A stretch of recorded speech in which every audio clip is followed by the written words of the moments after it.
big gun in his hand, turned over and over. He leaned his face close to mine, hissing softly between his teeth. It was a face that held all the evil in the world, the kind that gets up close when somebody's going to die. Suddenly, everything shattered in front of me like a bulb smashed against a rock. I got the last funny flash. Michael Shayne, a guy head deep in nothing.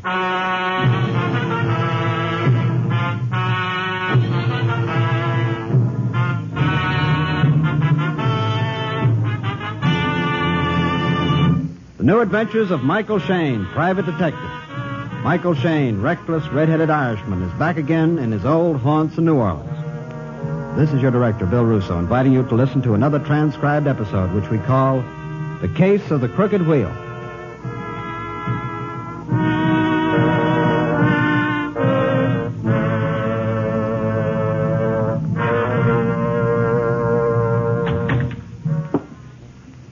Mr. Private Detective? Thanks. I was beginning to wonder whether that one line in classified was worth the price. I observe, Mr. Detective, a man who has journeyed to a strange land. Observe a traveler who has come 1,000 of miles to seek you out. Righty, you must be tired. Have a chair, traveler. Tell me what's on your mind. Oh, thank you. Mr. Detective... the name is Shayne. Michael Shayne. Oh, of course. Mr. Detective Shayne, observe before you a man with a despicable habit. A habit I cannot seem to break myself of. Oh, why don't you try Doc Holloway down the hall? He's a psychologist there. You can lie down and talk about your troubles. Please. Perhaps I should come to the point, no? Yeah, that'd make things a little easier. Perhaps, yes. Here. Observe it, if you please. Paquito Casino, Mexico City, 25 pesos. What's it supposed to tell me? It is money. At the Paquito Casino, which I, Ramon Paquito, am sole and legitimate proprietor. It is worth 25 pesos, like it says. And I, Ramon Paquito, give it to you. Free, gratis, for nothing, no obligations. Yeah, thanks. Now, about this habit you got, how bad is it? Aye, terrible. I give away money, Mr. Detective Shayne. Every week at the casino, I give away thousands of pesos. Free, gratis, for nothing, no obligation? Precisely. Well, how can you make a living like that? Well, 2 days ago, I asked myself the same question. There is no future in it, so I come to see you. Oh, well, if you want to unload your assets all at once, you've come to the right place. Now, please, Mr. Detective, your humor is a stranger to me. I want you to save me from myself. What do you want me to do? Come to Mexico City with me. Find out why the Paquito Casino is losing money. Simple, is it not? Well, that's going to cost you a chunk of dough, Mr. Paquito. $20 a day. That's 100 pesos. Plane fare and expenses. Don't quibble about bagatelle, Mr. Detective. Now, will you come? Sure. Just one thing, Mr. Paquito. You said you wanted me to save you from yourself. What did you mean? Observe me well, Mr. Detective Shayne. Yeah? Do I appear as a person who could cut a man's heart out? No. I, Ramon Paquito, could do it with a smile on my lips. Yes, Mr. Detective Shayne, if what I suspect is true, I would whistle a song sentimental while I commit a murder.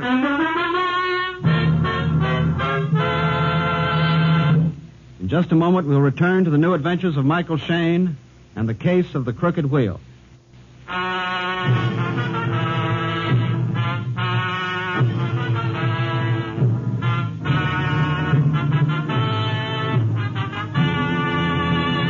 The airplane trip across the Gulf gave Senor Ramon Paquito the time he needed to fill in the details.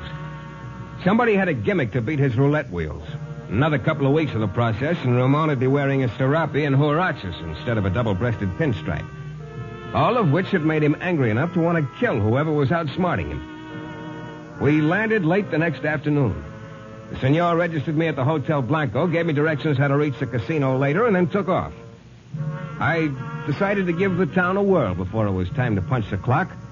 The shops on Avenue Nacional were a sight to see, but I couldn't afford much looking. I settled for a Mexican-style back-scratcher, then wandered down a side street for local color. It was just when I hit the first block of wooden shacks that two things happened. Suddenly, it wasn't daylight anymore, and suddenly I wasn't alone. Picturesque, isn't it? Huh? The guy sleeps with a goat and a flock of chickens, and they call it picturesque. I'll bet a big tourist like you gets a bang out of that, huh? Now, look, Mr. Your name's Shayne? No, it's Pancho El Diablo. Take him. He'll go quick. The shadow that separated itself from a lot of other shadows wasn't quite as tall as a gorilla, but it was a yard wider. It lurched toward me and spun me around. My punches felt like I was trying to bang my way out of a rubber beach ball. And then the thing stopped playing. It hoisted me by the neck off my feet and started to squeeze. A bead of light exploded in front of my brain like a billion nickels. And then somebody had sense enough to pull down the curtain.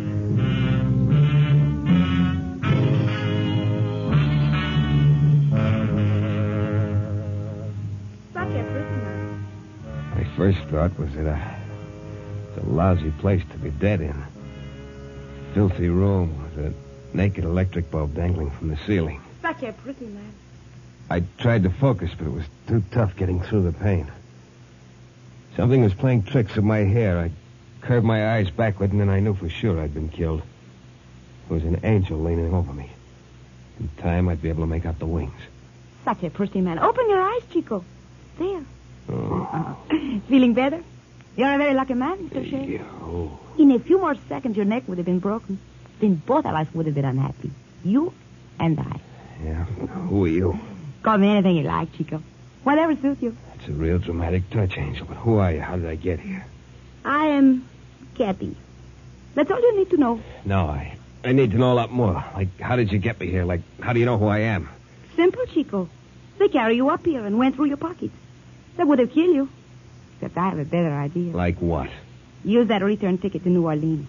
You can't get a meal in Mexico City like you can at Broussard. Look, Angel, let's stop playing patty cake. Who are those guys who jumped me? Oh. Then you see them? No. It was too dark. All that registered was a guy who talked lazy and a shadow who must have been Charlie Atlas's prize pupil. Well, then you are lucky. You better forget this whole rotten business and go home. Like a good boy. Who said anything about being a good boy? You hardly look in any condition to exert yourself. Now, come here. I hate you. Yeah. Now that we're practically soulmates, Gabby, start lying to me. Start from the beginning and make it a good story. What are you talking about? Who are you and what's this all about? Go home. Now, look, Angel. Go home, Mr. Shayne. Go home before they pick you out of the gutter and put you to bed on a slab with a tag around your throat. And she wasn't kidding. It did something frightening to watch that angel face tighten into a lot of hard lines. I knew I couldn't get any answers out of her, so I hopped a cab to where I figured there might be some. The Paquito Casino. Ramon Paquito, sole and legitimate proprietor. He saw me as I came through the door. Ah, Mr. Detective Shayne. Hi. But, senor, you look lousy. Yeah. A couple of transplanted hoodlums felt like playing tag. I was it. Ay, that is very sad. Uh-huh. Well, in any case, you see, I have quite an establishment here, Mr. Detective. It would grieve me if I had to part with it. Yeah. Don't say, Rojo. Number 12 on the red Yeah, page. it's Number quite a 12. layout. Place your bets, Mark, please. un momento, come here. Pablo will take your place. I want to talk with you, Mark. Somebody special? Mark Hagen, the best croupier in Mexico. Mark, this is Mr. Michael Shayne, a friend of mine. Aye. Show him around, Mark. Show him everything. Why, sure. I'm glad to know you, Mr. Shayne. You from the States? New Orleans. I leave you gentlemen now. There is much I must see about. Fine town, New Orleans. Sometimes I get a yen to go back there just to see how fine it really is. Is this joint legitimate, Hagen? Oh, it's as square as a box. 21, you hit 16, hold 17, dice, bet them any way you like, with the house or against, and a couple of roulette wheels. They gapped? Did Paquito tell you to ask me those questions? Yeah, there's a nasty rumor going on around that roulette wheels can be rigged against the house. Yeah, I don't like you, Mr. Shayne. I don't know who you are or what you've got on your mind, but I don't play like that. Paquito is my friend. Okay, Hagen, I'm sorry. So I made a mistake. I tried and I was wrong. No hard feelings. Plenty of hard feelings, Mr. Shayne. I think I'd like it better back at the table. You can look around by yourself. So I did. As far as I could see, nobody was dealing second cards. The dice didn't shimmy after they hit the backboard. And the roulette wheels were giving the house better than an even break. Then she walked in. Gabby. Angel face in an evening gown that wouldn't quit. All smooth and round and cotton candy blonde hair. She stood in the doorway and looked around the room, then nodded slightly to a guy in a fawn-colored dinner jacket that fitted him like a dream. I walked up to her, watched the frown grow at the corners of her mouth. You fool. Get out of here. 10 years ago, I had a vision about a woman who looked like you. You don't know what you're doing. There are a lot of women, Gabby, a lot of kinds of women. I don't know whether I like that or not. You don't scare easily, do you, Mr. Shayne? Not very. Should I be scared? Suit yourself. It's your life. Yeah, and I expect to take it back with me. The kind of phrase, Mr. Shayne. I make book on that. And I'll coin one right back at you, Angel. 5 will get you 10. Hasta mañana, redhead. Only for you, tomorrow won't happen.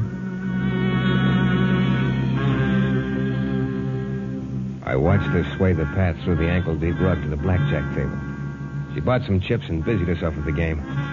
I took a stand at the roulette wheel next to the fawn-colored jacket and watched. Just watched. There was something to see. Men and women expensively dressed with that same look of fascination you see around a cockfight in back of a barn. Cinco Negro, number 5 on the black. Oh, I'm sorry, senor. You Huh? placed your money after the ball had settled. The house cannot accept your bet. What are you talking about? I had that 100 peso bill down before you started to spin. I'm sorry, senor, but that is not so. Hey, what kind of a two-bed joint is this anyway? Sure, I had my money down. These people will tell you. The house insists you take back your money, senor. There is no question about the honesty of this Look, casino. now, pay me, brother, before I take this dive apart. You first. There is trouble, Mark. Yes, this gentleman, he placed a bet after the wheel had started. He's talking through his hat, mister. Give me my dough. Your 100 pesos, senor. The bill you lay down on the table. Now, if you please, get out. And he did, too quickly. The big guy folded the bill carefully, winked, grinned, and got out. In another second, I knew the reason why. Fawn-colored jacket was shoveling in a stack of chips from the number 5 square. All according to house rules, except he hadn't bet any chips on the number in the first place. I ducked out of the casino just in time to see the big guy disappear around the corner. I raced down the walk, but he was nowhere in sight. Then, like it says in the correspondence school lessons, I knelt down to look for footprints in the soft grass. You're looking for me, Shayne. Should I be? Shayne, as a detective, you're a phony. You couldn't detect foul play if you came across a corpse in the trunk. No, but good enough to figure out that pitch you pulled back there in the casino. Give me your reading, Shayne. What did I do? You and the little man in the dinner jacket. You threw down a 100 peso note with a blue chip underneath it. You get thrown out, dinner jacket collects 35 to 1. You're a pigeon, boy.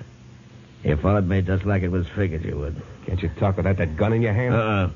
It's good for shooting pigeons. Right now, you. Oh, wait a minute. No more minutes, Shayne. You got no more time. Bite your lip or say a prayer or just close your eyes and take it. It's all yours, boy. Now hold on to it. Big gun in his hand turned over and over. He leaned his face close to mine, hissing softly between his teeth. It was a face that held all the evil in the world, the kind that gets up close when somebody's going to die. Suddenly, everything shattered in front of me like a bulb smashed against a rock. I got the last funny flash. Michael Shayne, a guy head deep in nothing.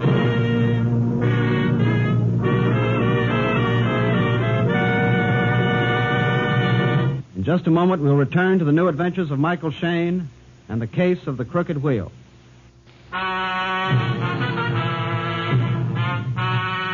There are some guys in this world crazy enough to leave their happy home just for the opportunity of getting choked by a gorilla and getting shot by a man who has fun watching people fold up under the impact of a slug. Guys like me, all for $20 a day in expenses. And it started out as a simple noggin job, trying to ferret out who was beating Senor Ramon Paquito's roulette wheels at his casino in Mexico City. Only somebody was having a personal fiesta, having me bounced around. As a result, I was catching the habit of waking up in strange rooms after each current beating. This time, I fought my way through the numbness in my right shoulder long enough to squint out at what was around me. There were several things. Daylight, 4 walls, a roulette wheel on a round table, and a guy I'd seen once before, who I figured didn't ever want to see me again. Mark Hagan, Senor Paquito's number 1 croupier. Take it easy, Shayne. You better not try to move for a while. I didn't know you cared, Hagan. I brought you to my room. Seemed like the only decent thing to do. How'd you find me? I followed you. I was afraid I was a little too late. I apologize for that. Well, what made you come after me? That gag they pulled with the palm chip is the oldest dodge in roulette. I had an idea you were a right guy after you went after that big fellow. I had an idea I could be of some help. Did you ever see those guys before? The big one and the skinny lad he worked with? They've been around. The fellow you followed is called Hugo. The other one's named Drew. I didn't know they knew each other. Yeah, I should have been more careful. That guy Hugo has a sense of humor that could kill you. Oh, don't worry about it anymore. I removed the bullet. You removed the bullet. It's an old hobby of mine, taking bullets out of people. I made a living at it 15 years ago. I was a specialist until the law got interested. You were a doc? Class of 28 Midwestern, class of 35 Dannemora. License revoked for malpractice. Profile of Mark Hagan. Bum. So you drifted down here and went to work for Paquito. Well, it's a living, Shayne. Being a croupier has its points. Nobody asks questions.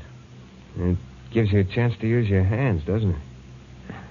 Yes. What made you ask that? A roulette wheel on the table. Did you get enough practice at the casino? Sometimes, my friend, it's an indiscretion to inquire into motives. Look, I'll tell you something, Hagen. It could be a wild, wild dream, but I'll tell you about it anyhow. Yeah? About you, maybe. About a croupier clever enough to spin a wheel in such a way that the ball drops in any slot he wants. Oh, you're out of your mind, Shayne. Maybe, but I don't think so. It's been done before. I can't give the place and date, but it's been done. As I remember it, the croupier was a frustrated violinist. He had no talent for the violin, but he could make that wheel whistle Dixie. Just like you. Go on. Yeah, an ex-surgeon could get the same idea. A man who could do things with his hands, intricate things. What other reason for the roulette wheel on that table over there? Practice. What are you going to do about it? I could tell Paquito. That's what he hired me for. If you did that, I'd kill you. Yeah, maybe you would at that. Well, that's a promise, Shayne. Okay, Hagen. See, Mark, Oh. Say no more, Hagen. Come on in, Gabby. Close the door. Congratulations, Mr. Shayne. Oh, you two know each other? Sure. Yesterday, your lady love was making book I'd be washed up on the beach. I see you almost made it, the redhead. What stopped you? Say, what is this? Hagen, I'm going to do you a favor. I'm going to give you some advice. What makes you think Mark needs your advice? Get rid of her, Hagen. She's no good for you. She's no good for anybody. Don't listen to him, Mark. Go ahead. Sure. Now, see if you can follow me. I come to Mexico City and immediately get beat up by two thugs. I wake up in Gabby's room. She claims that if it wasn't for her, they would have killed me. He's lying. I met him at the casino. Now, understand, Hagen, I'm a stranger here. The only reason anyone would want me out of the way is because I could have been hired to queer his act. Okay so far? Yes, it makes sense. So it follows that Gabby had made some sort of play with these thugs. Maybe something you don't know about. So enough, Mark. Everything he says is a lie. You're being very impolite, my dear. The way it looks from here, Hagen, is that little Gabby has you framed for a fall guy. From here, that's the only way I see it. You rotten shamus. Now, you sit down. You sit down and shut up. I'm getting out of here. I don't want any part of you, Hagen. You're... You're staying, dear. I can't afford to let you out of my sight. Mr. Shayne might be having a wild dream, as he said, but I can't take the chance. Now, sit down.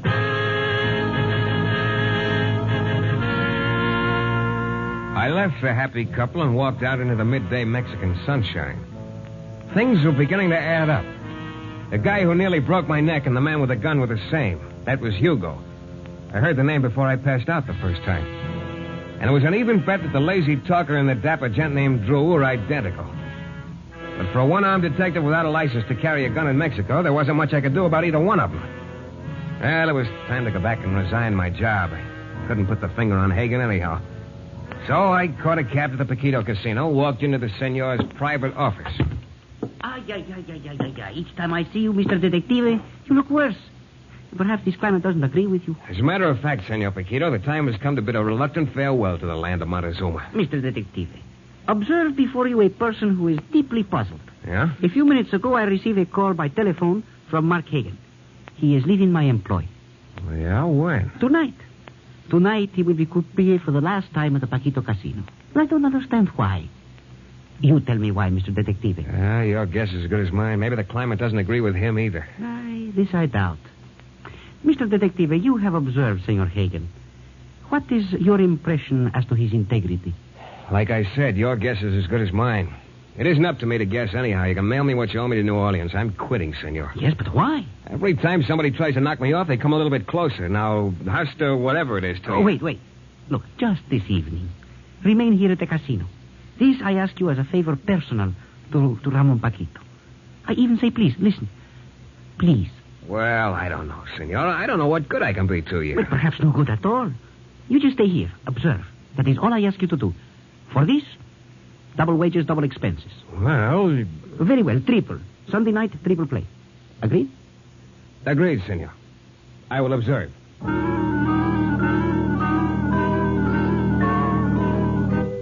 another hour, the joint began to fill up. And a few minutes after that, Gabby walked into the room, still looking like an angel, the way some women who are devils do. She strolled over to the roulette table where Hagen was raking them in.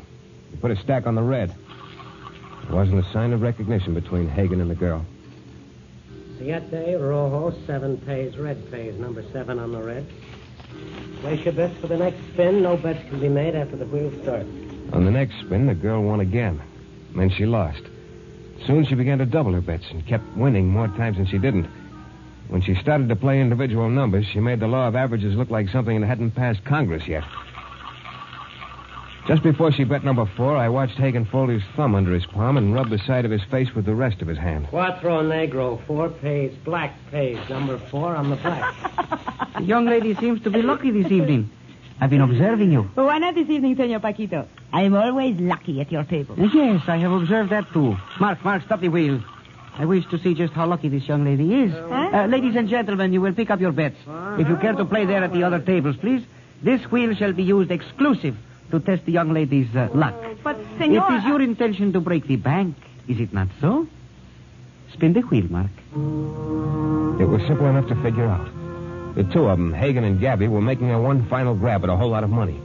Whatever his friendship for Paquito might have been, Hagen was forgetting all about it for the girl and the dough. And he had a foolproof gimmick to do it. In another hour, there were roughly 100,000 pesos stacked in front of the girl. If the young lady doesn't mind, there's a gentleman who wishes to join her. It was a dapper lad in a dinner jacket. The guy named Drew. Gabby stiffened when she saw him. I don't know. This is my last spin. Well, now, that's too bad, ma'am. I had the idea I could ride along on your streak. I'd be very disappointed, ma'am. But I thought, Senor Paquito... It's quite all right, young lady. The gentleman informs me he wishes to make his wager in the identical sum and number as you do. It's just like the senor says, ma'am. One spin, any amount. I guess I can take the chance. You'd do it, all right? Very well. All of it. I bet the whole amount on number 1. Good, that's fine, ma'am. Number 1 it is. 100,000 pesos, riding right along with you. Spin the wheel, mister. It was a sight to see. The girl, a knuckle clamp between her teeth. Paquito with a tight little smile, and Drew staring. That's all, just staring down at the table. The only one who moved was Hagen. His right hand slid across his chest to the inside of his coat. Press. Rojo, number 3 pays. Why, you double-crossed... The flash from Drew's gun lit on a flying steel blade. Hagen spun across the room, hammered back by the bullets that tore through his chest. Drew stopped shooting and tried to speak. His words stuck on the knife blade in his throat. They almost fell into each other's arms. I turned just fast enough to see the girl disappear through the side entrance, and I went after her. Outside, there was nothing. I hailed a cab and gave him directions to the only place I knew where to look, Gabby's room. I took the wooden stairs 3 at a time, down the hall to the door marked number 6. But it's true, good. That's just the way it happened. Oh. Yeah. Come in. Come in, boy. Looks like we're the only ones left, huh? Yeah. Everything you ever part of dies, doesn't it, Hugo? Too true, boy. It looks like I'm batting 1,000 today. Hugo, no. Hugo, put that gun away. No more killing, Hugo. No more, no.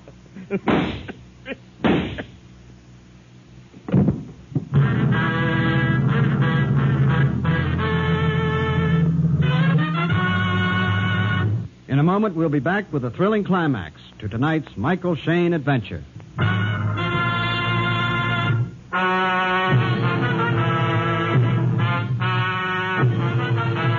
I watched the smoke curl up from the snout of Gabby's revolver and mix with her yellow hair and then float up to the ceiling. She stared at Hugo's crumpled body, let the gun drop from her limp fingers. I picked it up. Then she stared at me. Aren't you going to thank me for saving your life? Sure, thanks. You killed Hugo to save your own beautiful skin. You're all mixed up, Redhead. You killed him because you knew he'd never believe your story about what happened at the casino. You didn't have enough time. Hugo enjoyed killing too much himself, especially people he thought crossed him. What are you talking about? You had a good pitch with Hagen. He could put that ball in any number or color you bet on, but that wasn't enough for you. But it doesn't matter now, Redhead. You thought you could double your profits by throwing in with Hugo and Drew. Yeah, maybe you were going to double-cross them, too. I don't know. There's still plenty enough for both of us. Take your choice, Angel. The police or Paquito? We go away together, you and I, tonight. There's a plane out of here in a half hour. We can make it. We're good for each other, Redhead. Listen. Listen to me. There's still plenty. Yours and mine. Listen to me. Hello, operator. Listen to me. Give me the police.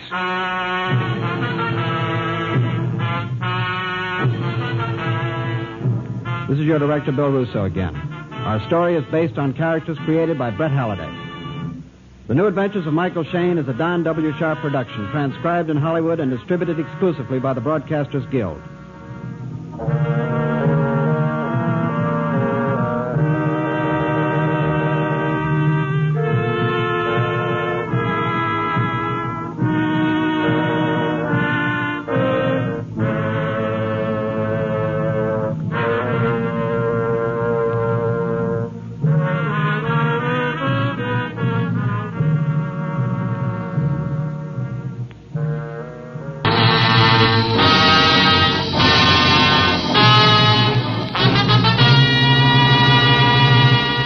Suddenly, I realized I was all alone backstage.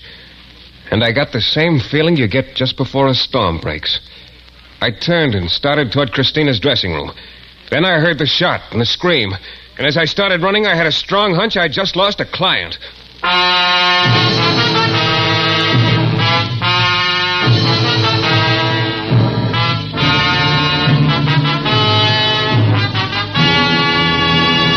The New Adventures of Michael Shayne, Private Detective. Michael Shayne, reckless, red-headed Irishman, is back again in his old haunts in New Orleans.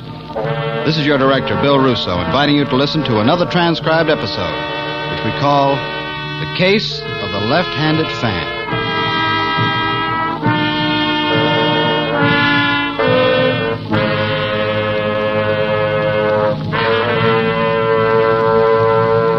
Do for you, son? Where's Christina Bancroft's dressing room? Now, son, that's something a lot of people would like to know. Look, Pop, you don't see a bouquet in my hand, do you? She sent for me on business. Oh, that make you Mike Shayne, maybe? Quaint way of putting it, but it's a general idea. The second door down the hall on your left, Miss Shayne. Thanks. It's just we gotta be careful. A lot of people always try to see Miss Bancroft. Yeah. I forgot to tell you, Miss Bancroft hasn't come in yet. Well, fine. Just go on in, rest yourself. She ought to be here any minute. Oh, okay.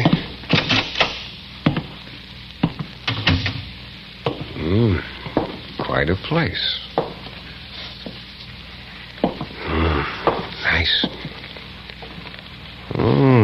So that's Christina Bancroft. Some picture. Oh, there you are, Mr. Shayne. I'm so sorry to have kept you waiting. Please forgive me. You know how these interviews are. They stretch on and on and on until you think you will simply go out of your mind. But I'm so glad you're here now. We've almost half an hour until curtain. This thing has me so petrified I haven't slept for a solid week. Just look at these circles under my eyes. Oh, they're ghastly, aren't they? Now, maybe we get all this straightened out. It's been such a strain, such a strain. And the worst part of it is the unknown element. If there were only something out in the open, it would be different. But it's the not knowing that's been tearing me to pieces. What's the matter? Huh? Mr. Shayne, why are you looking at me like that? Why, well, you're not exactly ugly, you know, Miss Bancroft. Oh. Did you expect I would be? No, it's just that well, skip it. All right, Mr. Shayne, will you take the case? You must. I simply can't go on. Now, wait a minute. Understand? Don't start that again. Look, can't we go through this thing slowly and calmly? You're not on stage now. You're just talking to poor little me, Mike Shayne, and you're leaving me way behind. How about a little less razzle-dazzle? Okay. Huh? Just okay. Yeah, that's what I thought you said. I get wound up sometimes. You certainly do, Miss Bancroft. Mike, I'm scared. I really am. Yeah, I'm just finding it a little tough to adjust to the new rate of speed. Well, I've adjusted now, so you're scared. What of? I don't know. You don't know? Now, look. I want to hire you for 3 days. For protection, Mike. Why 3 days? The play ends its New Orleans run in 3 days. After that, I'm going away for a while. Alone. And I'm not going to tell anyone where. I'll be all right then. So I want you to protect me for the next 3 days. Just a minute. How am I supposed to protect you if I don't know what I'm protecting you from? Now, what is it? Someone. I don't know who. And I certainly don't know why. But whoever it is, he's trying very hard to kill me.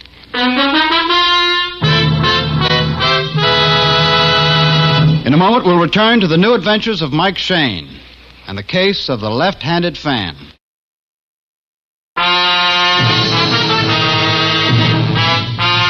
Well, one thing about my job, you meet such interesting people.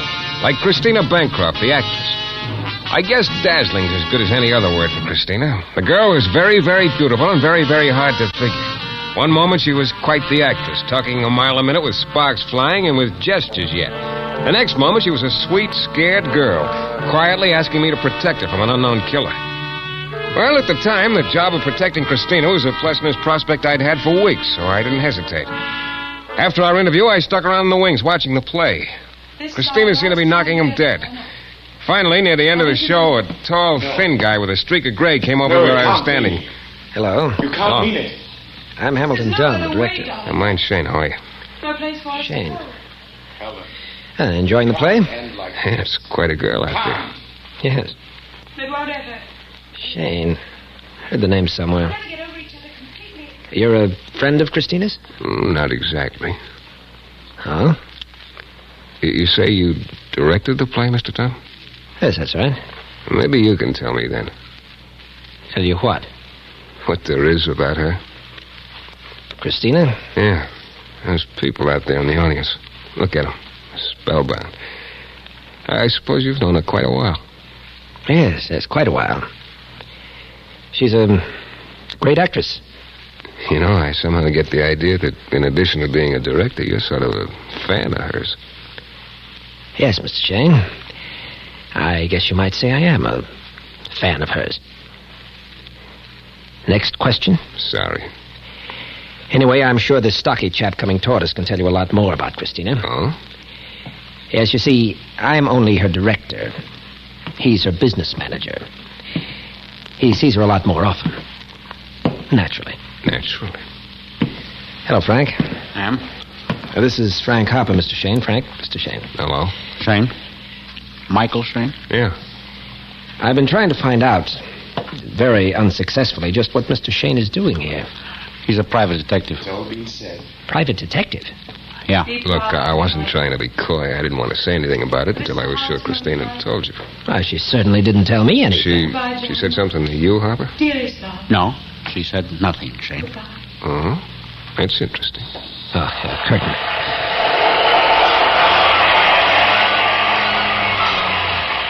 Absolutely the worst performance I've ever given in my life. Atrocious, simply atrocious. I'll never... Sam, how was I really? Why, you played a little differently tonight. More introspection and something else. You seemed preoccupied. I didn't like it quite as well. Oh. Frank, what did you think? I thought it was good. Look, I suppose the three of you have met. I'm sorry, Mike. This is Ham Dunn, the greatest director there is, isn't it? Yeah, we've all met. Christina, is something the matter? Matter? What do you mean? Mr. Shayne is a private detective. Miss Bancroft, some people to see you. Yes. Look, Ham, it's nothing really. I don't want you, Frank, to worry about it. I just want Mike to sort of do a little work for me. I'll tell you all about it later. I've got to go now. Bancroft. Yes, I'm coming. Christina, I thought maybe we could all of us could have supper at our nose this evening. Oh, I'm sorry, Ham. I wanted to talk to Mike about some things, but some other time real soon. All right, Christina. Frank, you don't mind, do you? No, I've got some business to take care of anyway. Business? I'll see you tomorrow. Christina went over to the stage door and left the three of us standing in the wings. The looks that Dunn and Harper were tossing in my direction, it didn't take my customarily brilliant powers of deduction to tell me that I was about as welcome as a bumblebee in a phone booth. So I went back to Christina's dressing room and waited for her there. Pretty soon she came charging in and the sparks were flying again. Mike, you can see what this thing is doing to me. That atrocious performance of mine tonight, it was just that I was completely terrified. I thought anything All right, come let's get out of overdrive, huh? But don't you see... Who is it? Flowers, Miss Bancroft. Oh, all right, Pa. Bring them in, please. Just set them down there. Is there coffee? Yes, sir. Yeah, it is. Oh, thanks. Yeah, looks like some florist made enough on that sale to retire Quite on. up to your standard tonight, my dear, but superb as usual. Everett. Of course, he'd notice. Oh, Everett? What does he expect? Perfection every night? Oh, I'm sorry. Yes, Everett Leverett. Everett Leverett? What is that, a word game or somebody's name? Everett's my number one admirer. Follows the show everywhere, goes to each performance, sends flowers every night. Each performance? Doesn't he have anything else to do? Apparently not. Well, I mean... Oh, skip it. Look, let's get back to this unknown guy who wants to kill you. Oh, Mike, you don't know what it's like to walk back and forth on that stage and think that maybe someone beyond those footlights whose face is only a blur is waiting, just waiting for a chance. Yeah. Now, look, do me a favor, will you, Miss Bancroft? What? Just sit back and relax for a minute. Let me talk. Yes. Now, you called me down here to ask me to protect you from someone you say is trying to kill you. You don't know who or why. Now, what I want to know is what gave you the idea. Have you any evidence that someone's out to... Oh, yes, I have, Mike, several things. All right, let's have them. Well, there was a telephone call a couple of days ago. A man, he told me then what he was going to do. Anyone around when you got the call? Well, I don't remember. Then there was a note yesterday threatening me. Where is it? I threw it away. Why? Then, because I didn't take it seriously. Then this morning I came down. He was walking backstage. A sandbag dropped. Just missed me. Anyone else around then? Well, I don't think so. That's enough. There have been lots of times. That's enough. You're lying to me. Yes. Yes, I'm lying to you. This isn't an unknown crank who's after you. No, it isn't. You know who's trying to kill you and why. Now, let's have it. All right, Mike. They think I'm in love with Frank Harper, my business manager. They? Who's they? Hamdan and Everett. Your director and the man who sends you flowers. Well, are you in love with Harper? No. But they won't believe me. And they both told me that if they can't have me, nobody else will. I think they mean it, Mike. I think either one of them is perfectly capable and willing to kill me or anyone else who stands in their way.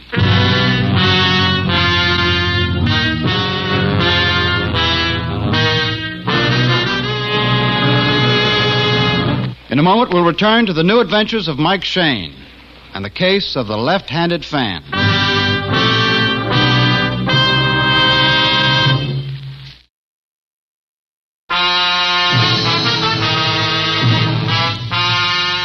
Well, it all started when an actress named Christina Bancroft asked me to protect her for the 3 days she was going to be playing in New Orleans.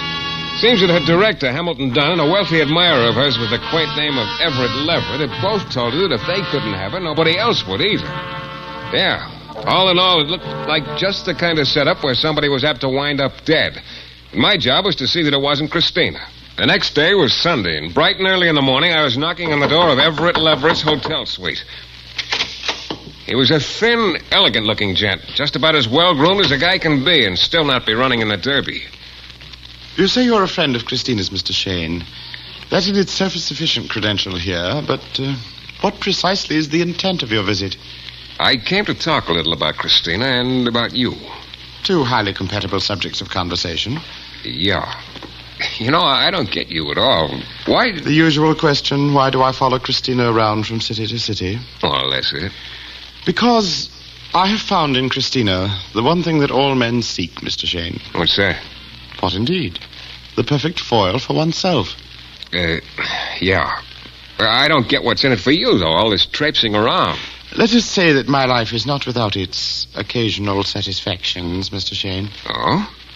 All men love Christina. My distinction is that of them all, I alone understand her. Really understand her.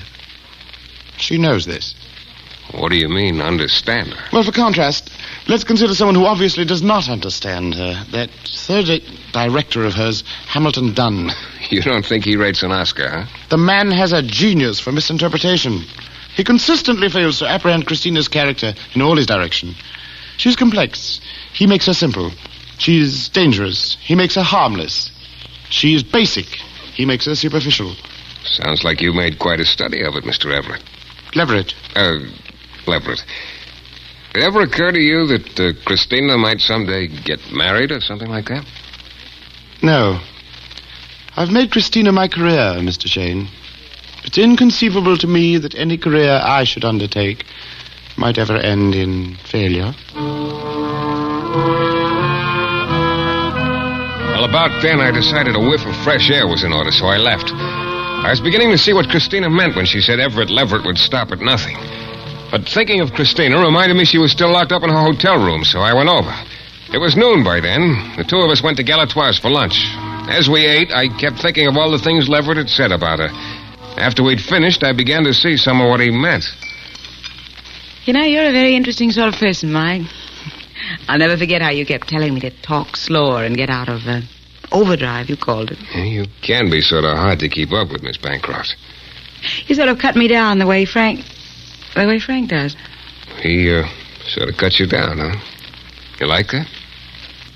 It's amusing. You know, speaking of interesting people, you're not exactly the dull type. As far as I've been able to find out, almost everyone who ever comes within 50 feet of you seems to be in love with you. Yes. It has to be that way. Does? Mm-hmm. Well, look, this may come as a surprise, but I guess I'm one of the few guys who doesn't happen to be in love with you, Miss Bancroft. No, you're not now. But if you were around me long, sooner or later you would be mine. You would be. And all of a sudden, there was something in her eyes that was clear and unblinking and sure, like a black panther closing in.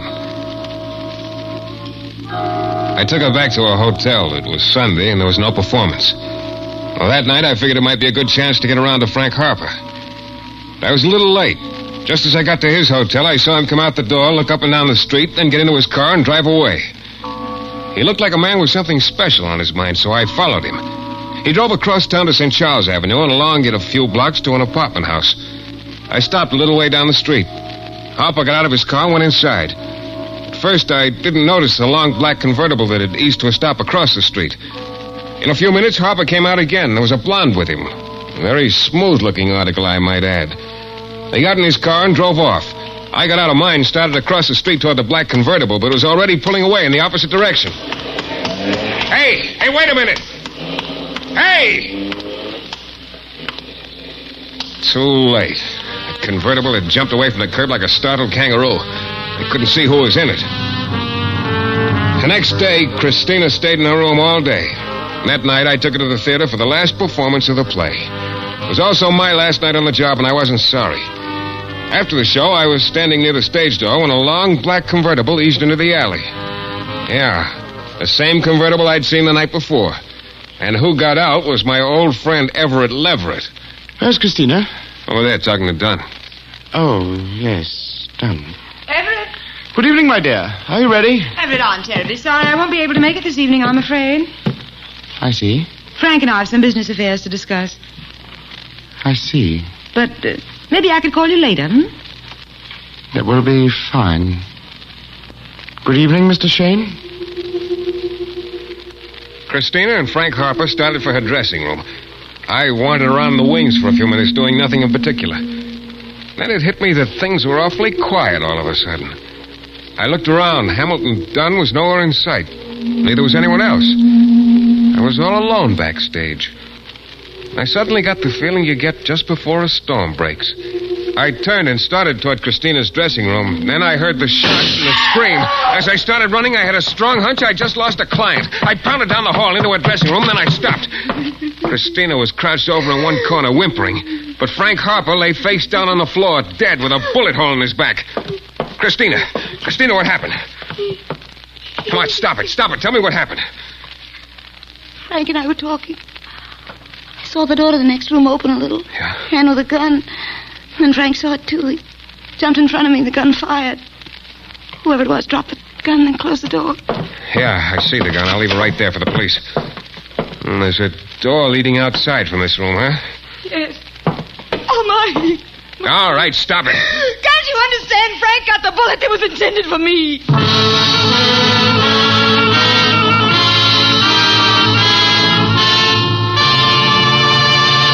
In a moment, we'll be back with the thrilling climax to tonight's Michael Shayne adventure.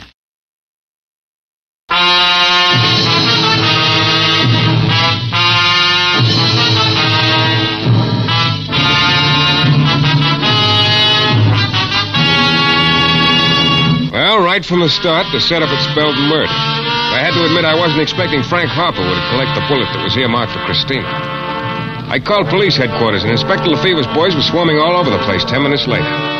By the time they'd left, Christina had recovered a little, but she still looked pretty dazed.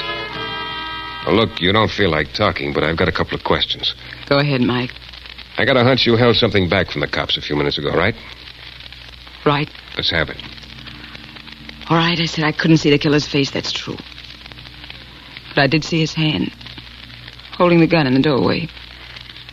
On the little finger of that hand, I could see a ring. A ring? What kind? I couldn't tell. He's dead, Mike.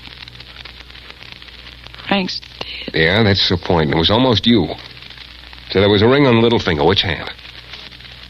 It was the left hand. Left hand. Thanks, Christina. It's a big help.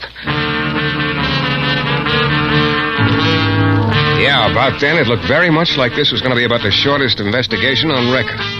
When the police told me a little later what they'd found out so far about the gun, I was more convinced than ever. I went over to see Hamilton Dunn, the director. When I told the cop outside his door that Inspector Lefever had okayed me, which was almost true, I got in. What if it was my gun? It was stolen a few days ago, and I reported the theft. Could have faked that. Shayne, I didn't do it. Now, why would I try to kill Christina? I'm in love with her. That's quite a ring you have there. Ring? Yeah, on your little finger. Well, it's just a signet ring, nothing special. Why? Skip it. You got a light? Light? Oh, certainly. Lighter here somewhere. Oh, here it is. Thank you. Very much. The signet ring was on the little finger of the same hand he'd used to work the lighter. His right hand. So Dunn was in the clear. And in my book, that left just one guy to see. Everett Leverett. I must say I'm glad to see you, Mr. Shayne. It's been very dull sitting here in my suite. I can't go anywhere. That plainclothes chap out in the hall has some sort of ridiculous orders. You know, that's an interesting ring you're wearing. Oh? Yes, isn't it? A rather foolish but grateful woman gave me that almost a year ago. Yeah. Now, look, I want you to write down everything you did this evening. Oh, not again. I've already... Here's a pencil. Do you know, you're being awfully old school about this. Right. Oh, very well. That's enough. I've just started. It's okay. You've already told me everything I wanted to know. Well, there it was. The ring he was wearing was on the little finger of the same hand he'd started to write with. His left hand. So Everett was the boy. I went downstairs into a phone booth and called Inspector Lefevre.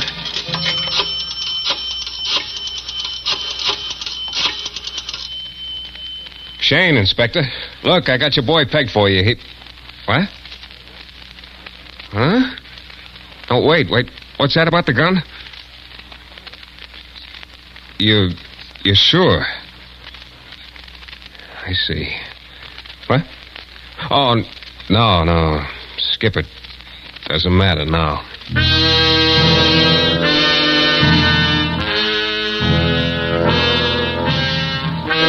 went outside. A light rain had started falling. I suddenly felt old, tired, a little sick. I went back to the theater. Christina was still sitting in her dressing room. When she turned toward me, her eyes were hollow and lifeless. She seemed to be looking past me. Hello, Christina. Hello, Mike. It's all over. Wound up. It is? Yeah. You found out who killed Frank? You killed him, Christina. Yes, I killed him, Mike. You said you saw a ring on the killer's left hand. But the police told me just a couple of minutes ago there were no fingerprints on the gun. So the killer couldn't have been holding it in his bare hand. You lied to me. Yes, I was lying. You couldn't have seen that ring. I'm glad you found out. You found out about Frank's blonde girlfriend. That was you in the black convertible. You borrowed it from Everett. You were checking up on Frank. I knew. Yeah, you knew all about the girlfriend. You couldn't stand the thought of that, of anyone not loving you. Particularly the man you loved, Christina. That's why you killed him. I killed him. I loved him. I killed him. It's different than I thought it would be. The black cave. I'm all alone. Christina. I did it because I didn't think I could stand his loving someone else. But I could have. I could have because I loved him.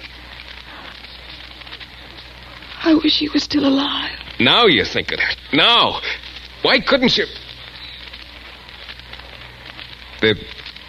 There's a policeman waiting for you outside the door, Christina. There he is. I mustn't keep him waiting, must I? I guess not. Thank you, Mike. Thank me. Goodbye, Mike. So long, Christina. She opened the door and went out. I could hear the cop leading her away. I sat there for a long while, staring at the slanting rain which drummed against the window. I thought about Christina, about what she'd said to me once. If I'd been around her very long, I'd have fallen in love with her, she said. I was glad I hadn't been around her any more than I had, because she just might have had a point. Yes, she was very beautiful. Very strange.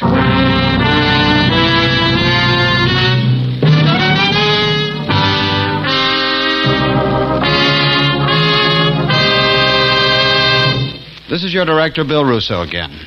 Our story is based on characters created by Brett Halliday. The music is composed and conducted by John Duffy, and Michael Shayne is portrayed by Jeff Chandler. The New Adventures of Michael Shayne is a Don W. Sharp production, transcribed in Hollywood and distributed exclusively by the Broadcasters Guild. Next week, you'll hear Michael Shayne in another thrilling adventure from mysterious and colorful New Orleans.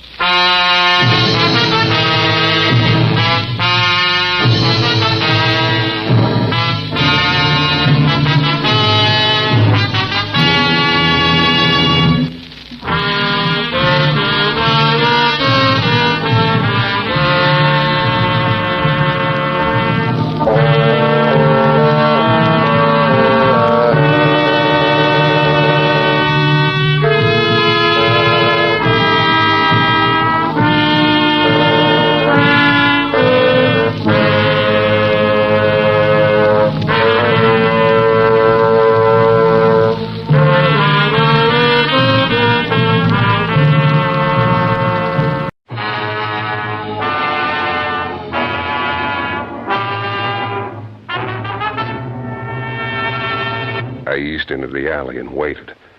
Pretty soon, a side door opened, and out came Helen. Just as I got to her, I heard a noise behind me. I started to turn around, but too late. A king-sized comet exploded over my right ear, and the ground came up and hit me in the face.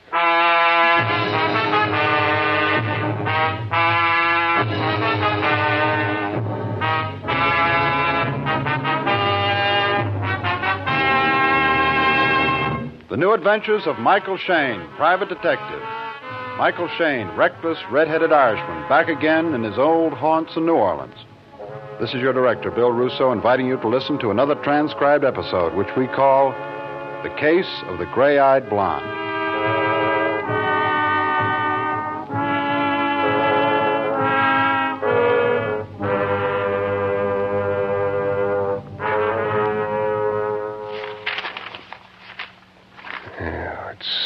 Maybe Trinidad. Yep. And then, where's that folder on the Virgin Islands? Here. Yep. Come in. And then maybe Havana on the way back. Sloppy Joes, girls, and... Well, hello. Michael Shayne? Mm-hmm. Hello, Mike. Oh? Helen. Helen. Sit down. Thanks. From the looks of all those travel folders on your desk, I'd say you were planning a trip. No, just taking a poor man's vacation. Reading travel folders? Well, probably almost as much fun as actually taking the trips. I doubt it. Is something the matter? Matter? You've been looking at me sort of... I've never seen gray eyes like that before. Oh. Make quite a dent. Gray eyes, red lips. You, come to talk about trips? In a way. Short ones. Oh. Cigarette? Thanks. Well, I have a match. Thanks. Trips? Yeah. You run errands, Mike? Errands? Depends. What kind? Well, I made a mistake quite a while ago, Mike. Big mistake. I've been paying for it ever since.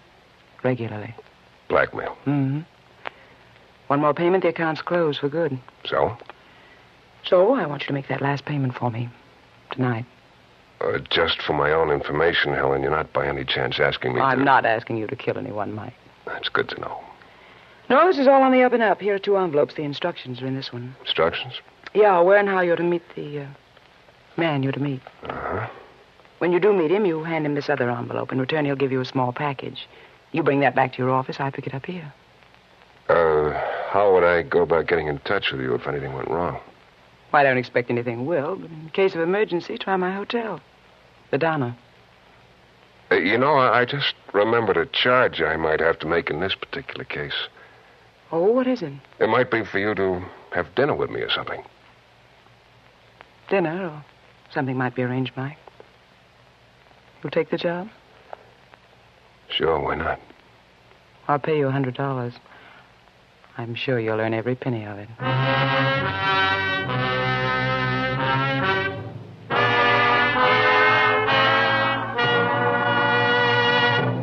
In a moment, we'll return to the New Adventures of Michael Shayne and the case of the gray-eyed blonde.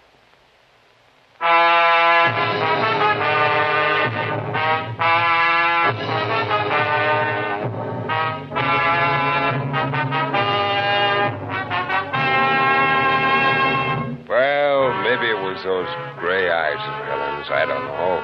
At the time, there was something awfully compelling about them. Plus everything else about her, from her honey-colored hair to her alligator sling pumps. Plus, of course, the fact that I'd just gotten my license reinstated a couple of weeks before, and that 100 she was offering looked like a lot of good living for a change. So when she asked me to take the job of making a blackmail payment for her, I said yes.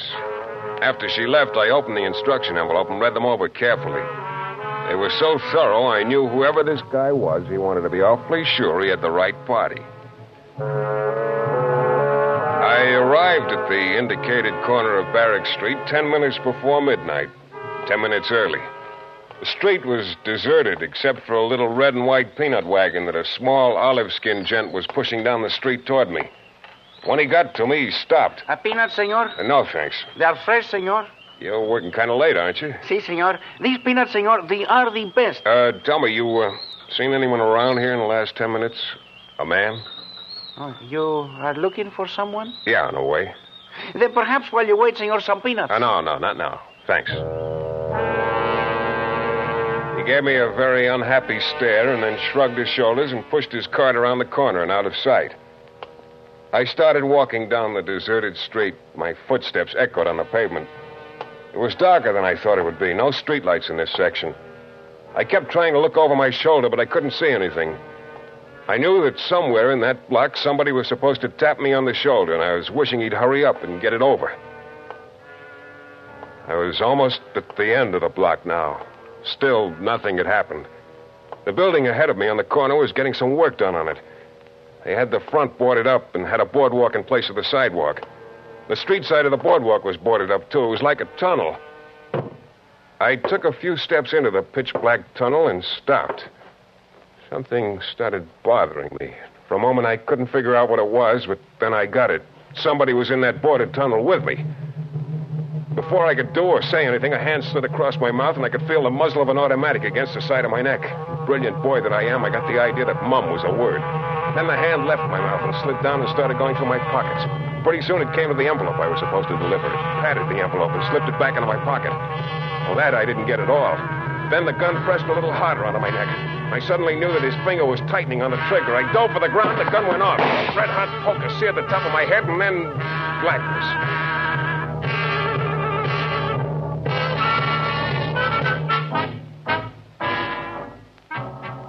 After what seemed like about a month, blackness started to fade. It faded still more, started turning to white. I knew I was in a hospital. Then I spotted some bars across the windows, and I got a strong hunch it was the receiving ward of the prison hospital. I tried to open my eyes more, which was pretty hard to do because my head at this point felt like two little men were playing ping pong with a hunk of hot lead. But I did manage to see someone bending over me. It was Police Inspector Lefevre. You're not going to die after all, What odds could I get? You were lucky. Just got creased. That's lucky. Looks like you had a little argument with your sidekick. Pretty one-sided argument. Look, Inspector, maybe you wouldn't mind telling me what this is all about, huh? That's funny, Shayne. I was just going to ask you that. Huh? Mr. Graber, will you step in here now, please? Yes, Inspector? Mr. Graber, I want you to take a good look at this man. He the one? I can't be sure. He might be. It might be what? Look, I'm the one that got shot in the head, if that's... Just a minute, Shayne. I'm going to tell you something you might possibly already know. At this point, what I know is just a drop in the bucket of what I don't know. Mr. Frank Graber here is a vice president of the South Atlantic Exporting Syndicate. Ever hear of him? Yeah, they shipped to Cuba, South America, lots of places. I did some work for them last year. Yeah, I know. Well, what's that got to do with... Coming to that. Day before yesterday, there was an unusually large deposit to be made. So large that Mr. Graber here himself started out with it. Something like $60,000, wasn't it, Mr. Graber? 62. In $1,000 bills. Yeah. Well, Mr. Graber never... Suppose you tell him what happened, Graber. Well, I went out the back door of the office building, and it wasn't until I opened my car door that I saw the man sitting inside. Had his hand up to the side of his face so that I couldn't get a clear look at it. But in the other hand was a gun. He forced me to drive down near the river, made me get out of the car and go into an abandoned warehouse. There he hit me over the head with his gun and took the money. That's too bad. But outside of welcoming you to the Battered Heads Club, I still don't see That what... guy could have been you, Shayne. What do you mean? We found one of those $1,000 bills in an envelope.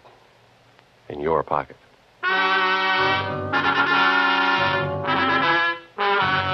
About then, a lot of things started making sense.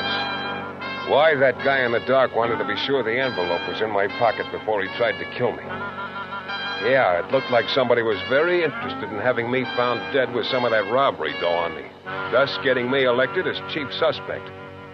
But I knew it was going to be a tough story to sell the inspector. He ushered Graber out of the room and then came back and stood beside the bed, slowly shaking his head. Oh, I don't get it, Shayne. Not 3 weeks ago, you were telling everybody what a good boy you were going to be if you could just get your license back. So they give you your license back, so here you are, right in the middle of something that smells to high heaven. Look, Inspector, I'm going to give it to you straight. It was a frame. No sale, Shayne. Believe me, it's the truth. A girl named Helen... Yeah. Oh, I know it sounds phony, but it happened. She gave me a song and dance about hiring me to make a blackmail payment for her. But what she really wanted, she and her boyfriend, I guess, was to have me found dead with some of this dough on me, thereby taking the heat off. Uh-huh. I suppose you can back up your story by producing this girl. I can try. Still not buying. Look, Inspector, I've always cooperated with you. Yeah, well, that's the only reason I'm even listening to you. So now I need a break, a big one. You can give it to me. The only thing I can give you is time. And not much of that. How much? Well, my next way out. I know that. You're not exactly alone, though. Well, it's 7 a.m. I'll give you until 10 o'clock tonight. Huh? Tonight? Have a heart. That doesn't give me... I said 10 o'clock tonight. Make it midnight, then. 10. Okay, 10 o'clock tonight. And Shayne. Yeah? That's it. One way or another. Funny thing about the inspector. He always meant just exactly what he said. So I had something like 15 hours to find one woman in a city as big as New Orleans. A beautiful woman with gray eyes who'd almost done a very neat job of fitting me for a coffin. I lost 2 of those 15 hours getting part of my strength back and talking the doctor into giving me my pants. The only thing I had to go on was what Helen had told me about reaching her at the Hotel Donna. The desk clerk there remembered her just as soon as I mentioned the gray eyes. Oh, yes, sure. Let's see. Helen Collier she was registered under. Not bad. No, not bad at all. Was registered? Yes, checked out first thing this morning. About 6, I guess it was. No forwarding address, huh? No, asked her, but she said none. Well, thanks anyway. Might ask one of the cab drivers out front. Yeah, I'm going to. Thanks.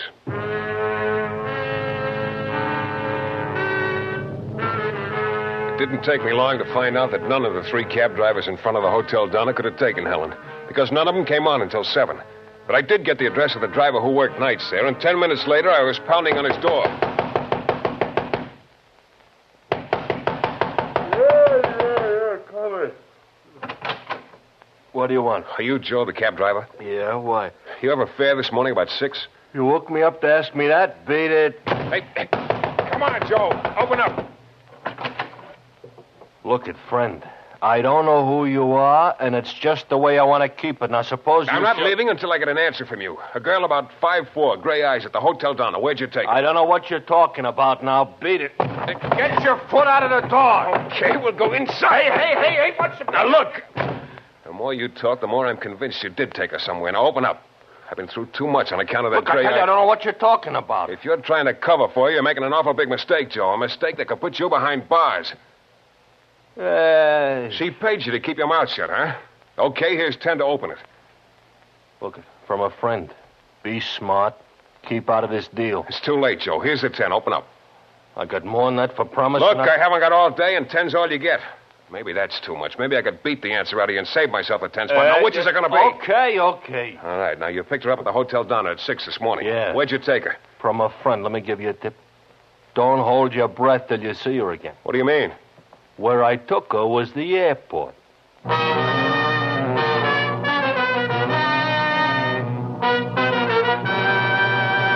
In a moment, we'll return to the new adventures of Michael Shayne and the case of the gray-eyed blonde.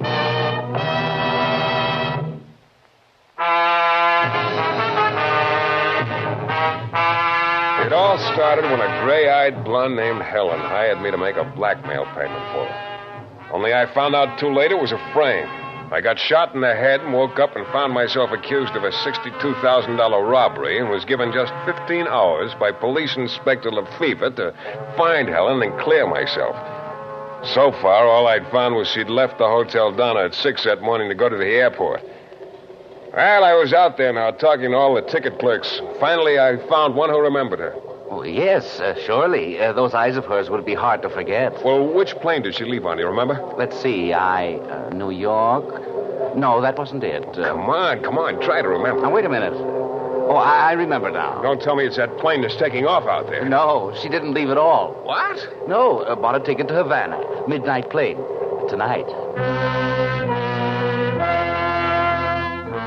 Well, at least I knew she was still in New Orleans. Of course, finding her would be something else again. And then I got an idea, a long shot maybe. But right now, the welcome mat was out for anything that would pass for a starting point. I went back to the Hotel Donna and over to the desk clerk. Yes? You remember me? I was in here a couple of hours ago asking about that girl with... With the gray eyes, yes. You, really got it bad for her, hmm? Yeah. Well, I'm sorry, but she hasn't come back, and I told you she didn't leave a forwarding address. I know. Look, her room, has it been straightened up yet? Well, probably not. Cleaning girl's a little slow. We're thinking of letting her go at the end. How about letting me in the room for a look around? Oh, now, wait a minute. Oh, why not? You've got it bad for the girl, and that's tough, but we can't have you traipsing through that room looking for her forwarding address. It's, against the policy. Whose? Mine. Uh-huh. Okay, I'll make a deal. Deal? Yeah. Now, here's a 5. Let's just say I'm engaging the room for a couple of hours as is. Oh, well, now, why didn't you say so in the first place? Here, I'll get the key.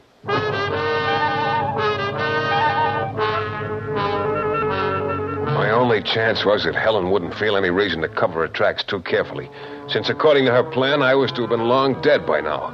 I practically tore the room apart. Nothing. Then I thought of the wastebasket. There were 2 things in it, a piece of Kleenex with the imprint of a mouth and lipstick, and a torn half of a paper match folder. There was some printing on it. All I could make out were the first 2 letters, R.A., and below was the word cocktails, the name of a bar, and possibly, just possibly, a hangout of Helen's where she might be passing time and keeping under cover until that midnight plane to Havana. Oh, but which bar was it? How many of them started with R.A.? My guess was quite a few.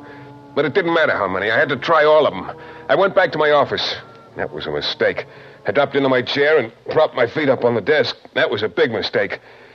I figured I'd just rest a few minutes before I started out. That was a bigger mistake. I closed my eyes. That was my biggest mistake.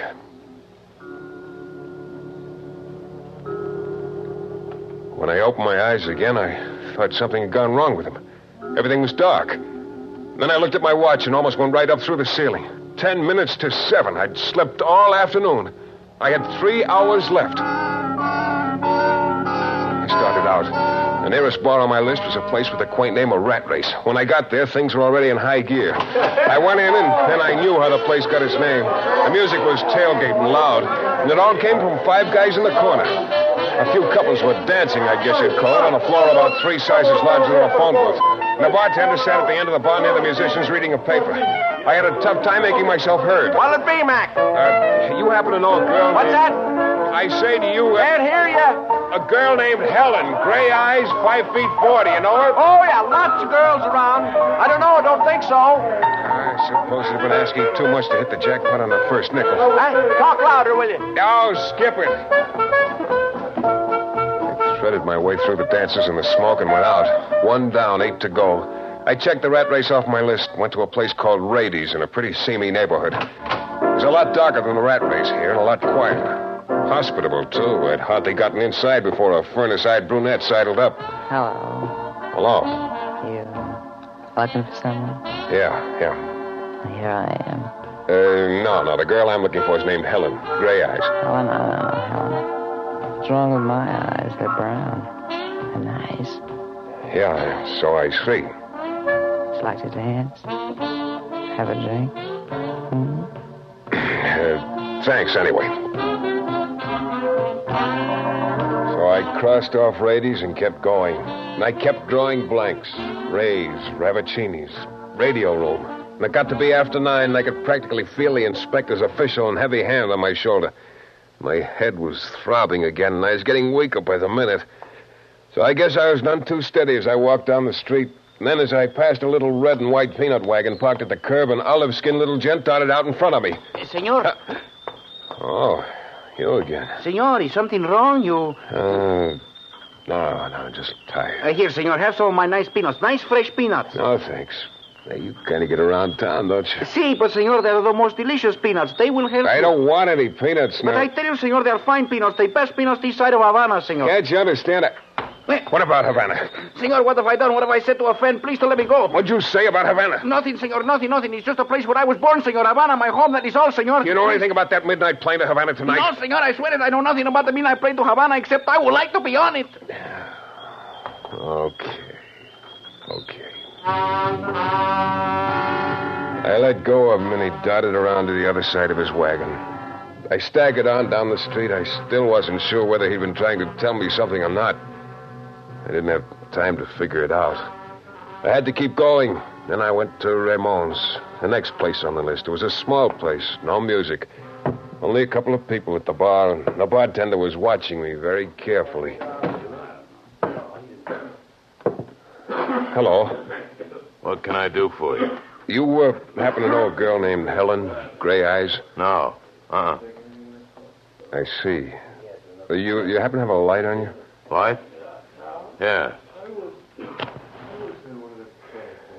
Thanks a lot. I walked back to the door and went out. I was trying hard not to tremble, because the trail had gotten hot, very hot. That bartender had been just a little too quick to say he didn't know Helen. If I needed any more proof, he'd given it to me. The matchbook he'd used to give me a light was the same kind as the fragment I was carrying in my pocket. Yeah, I knew I'd finally found the place. I went around the corner, eased into the alley, and waited. Pretty soon, a side door opened, and out came Helen. Hey, wait a minute. Well, hello, Mike. You really shouldn't have, you know. Found you? Mm-hmm. Better look behind you. Oh, no. That's too old a gag to...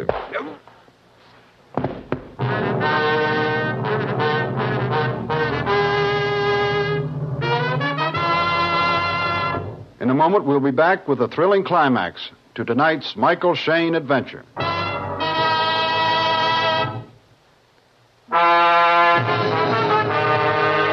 I guess the business of one thing canceling out another is true.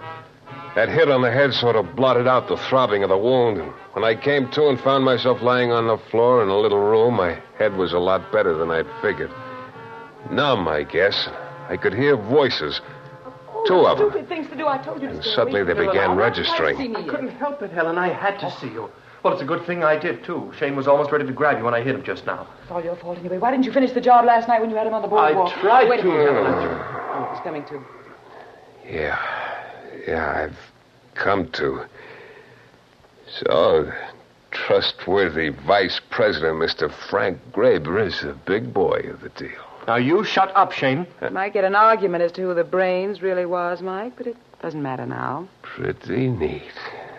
Graber walks off with the money and tells the police a fairy tale about being robbed. Then the two of you nominate me for the fall guy. Graber's supposed to kill me, so I'll be found with some of the dough and therefore become the chief suspect. Only Graber misses. Figured it all out, didn't you, Mike? Well, Frank, I guess there's only one thing to do. Yes. And I knew what that one thing was. I knew I had to think fast and act fast to prevent that one thing from happening. If I could just divert their attention from me long enough for a dive at the window or door. And then I thought of something. Something that might possibly take their minds off me for just a second. Come on, Frank, get it over with. I suppose you've told Graber about that plane ticket, Helen. What? To Havana on the midnight plane. What ticket? Why, he doesn't know what he's saying, Frank. No, wait. What ticket? Don't you see, he's just trying to upset you. You bought a ticket on the midnight plane to Havana. Frank, I didn't... You were going to run out on me. Oh, don't be silly. silly. You were going to take all that money and run out on me. That's not true. I told you I wasn't. I guess I knew all along, Helen. Only I just wouldn't face it. But I guess I knew all along. What are you talking about? I knew. All the time you were telling me you loved me. How we'd wait until the heat was off, and then I'd retire on account of ill health, and we'd take the money and go to South America and have a wonderful time. Frank, all the time you were telling me those things, I knew you didn't mean them. I knew it. I wanted to believe it. I wanted you're all wrong. You kept working on me. You finally got me to do this thing. Because you were like a disease. You were in my blood. Now you were going to run out on me. But I won't let you. No, Frank, that's not true. It's too bad. No. You won't get to use that ticket. Helen, my darling. Frank? Suddenly there was a gun in his hand. It was pointed at Helen. I could see she didn't believe it, but I did. I dove at him, and just as I hit him, the gun went off. Helen slowly sagged to the floor. I got hold of his wrist, but I was off balance, and he was bringing the gun slowly around toward me. And then, just as it got to me, I twisted as hard as I could, and we both went down, and the gun went off again. Then the gun dropped out of his hand. He just sort of crumpled over and lay still. I stared hard at the widening red stain on his coat, right over his heart.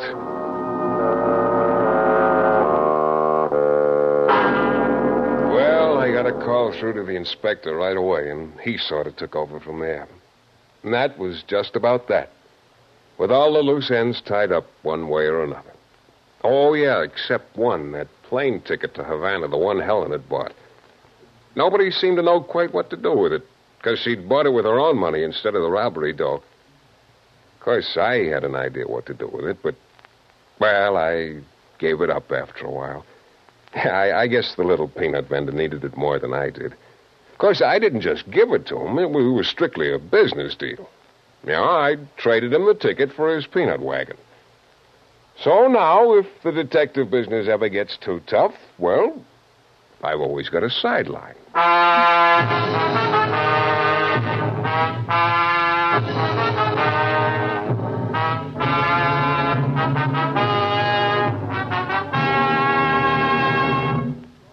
This is your director, Bill Russo, again. Our story is based on characters created by Brett Halliday. The music is composed and conducted by John Duffy, and Michael Shayne is portrayed by Jeff Chandler. The New Adventures of Michael Shayne is a Don W. Sharp production, transcribed in Hollywood and distributed exclusively by the Broadcasters Guild.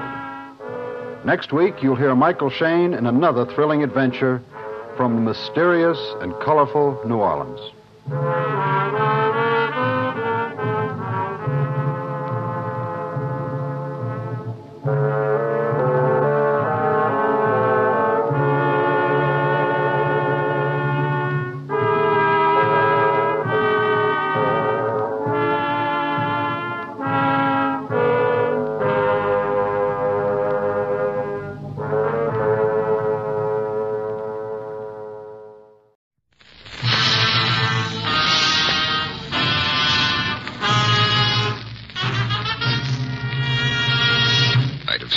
Someone was standing right behind me.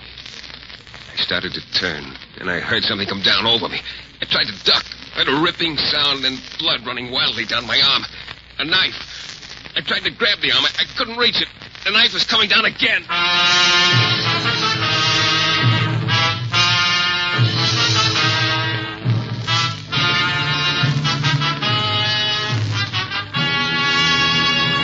The New Adventures of Michael Shayne, Private Detective. This is your director, Bill Russo, inviting you to listen to another transcribed episode with Michael Shayne, that reckless, red-headed Irishman, back in his old haunts in New Orleans. We call it The Case of the Blood-Stained Pearls.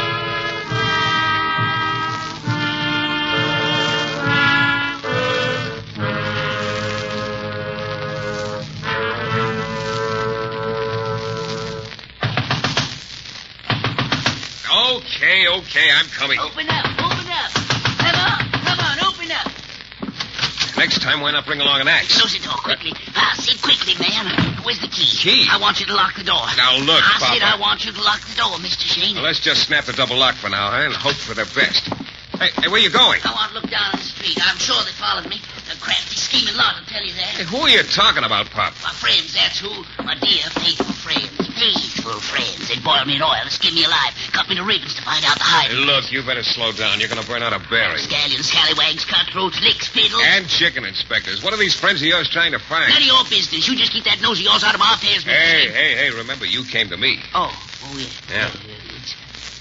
It's just all so infuriating. Makes my blood boil, I swear it does. 3 dear friends. For 6 years we've shared the same little houseboat.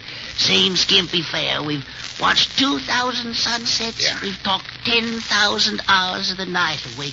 And now, Mr. Shayne, what are your rates for guarding a man's life and possessions? I kind of think I might be a little too rich for your blood, old-timer. Oh, a little too rich for my blood. Well, now- You do indeed. Well, Mr. Shayne. Look, I suppose you've come to that remarkable decision just by looking at me. Now, This just a- tattered coat, these patched pants, the cardboard my shoes. Too rich for my blood, huh? Let's shed a tear for me, poor old man Pete. I didn't mean to hurt your feelings, but I... Feelings? Why the feelings? I come here on business. My life's in peril, my possessions are in jeopardy.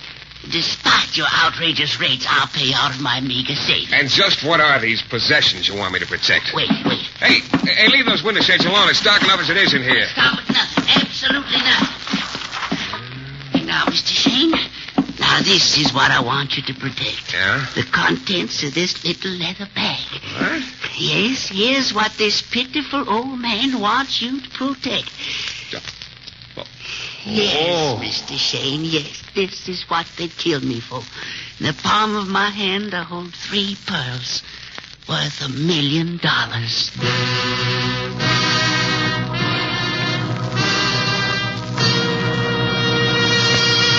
In a moment, we'll return to Mike Shayne and the case of the blood-stained pearls.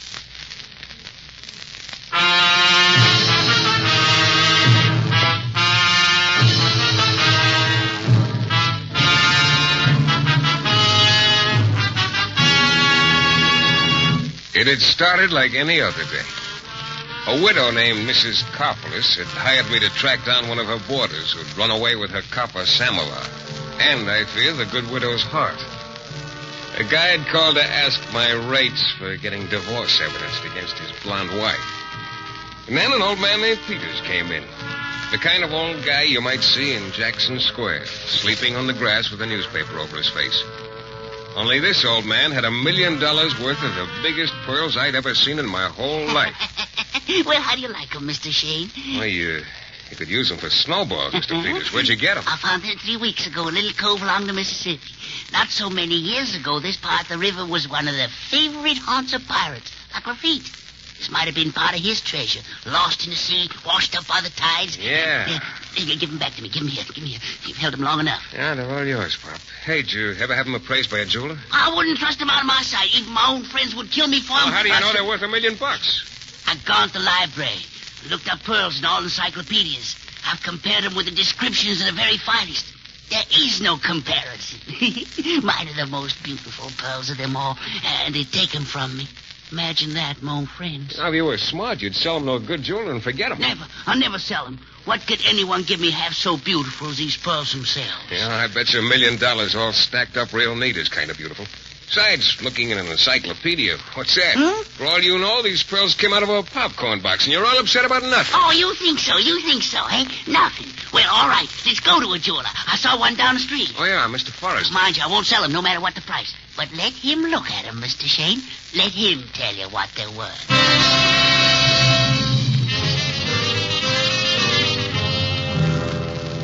Well, Mr. Forrester? Well? Go on, tell us, Mr. Shayne, what they're worth. He thinks they might have come out of what was it? A popcorn box. Tell him, go on, tell him. I've never seen anything like them. Mm-hmm. They're priceless. You hear, Mr. Shayne? You hear? Now give them back to me. Give me here. Yes, of course. My beautiful little ladies. Now Mr. Shayne knows your worth. Yes, now he won't balk you. Well, what would you say they were worth, Mr. Forrester? Well, I wouldn't even try to give you an estimate, Mr. Shayne. Thanks, Mr. Forrester. Come on, Pop. Back to my office.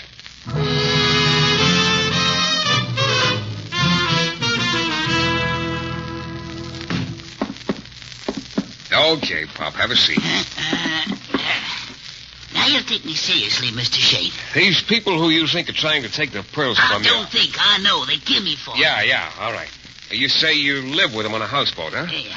Off Pier 22 on River Highway. And did you tell them about the pearls? No, of course not. But I know they're spying on me continually. Now, wait. Excuse me. All right. Yeah? Mr. Shayne, this is Forrester, the jeweler. Yeah?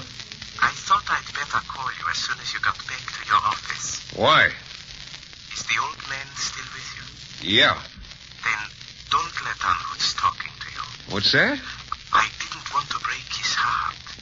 I could see what the pearls meant to him, and as long as he never tries to sell them, well, why should we hurt him? You mean... They're paste, Mr. Shayne. Nothing but paste. At the very most, they are worth $5. Well, how do you like that? Shayne, I wish you'd hurry. I don't have all day. Yeah. Well, thanks. Thanks for calling. Goodbye. Now, Mr. Shayne, now we can talk business. I've already gotten the business. But go on, Mr. Peters. So old man Peters hired me to protect his $5 worth of imitation pearls. I overcame the real Shayne long enough to tell him he could pay me at the end of the month, by which time I was sure he'd be out of my hair. He left the office, and I forgot about it. Then, one night, he caught me in one of my less happy moods. The office rent was 2 weeks overdue. 3 of my checks had bounced. I was stretched out on my couch feeling jollier than words can say, and the phone started ringing. Yeah. It's me again, Peters. Look, Peters, I wish you'd stop calling me. What kind of a detective are you, anyhow? Threatening following day and night, and you wish I'd stop calling. Oh, what is it now? I know who's been following me. I saw today for the first time. Look, this is not good. It's bad for you, and it's bad for me. You come up to my office. I'm going to break it to you, gently. Break what to me? You just come on up, Pop. Don't you want to hear who was following me? You'll tell me when you get here. We'll trade little secrets.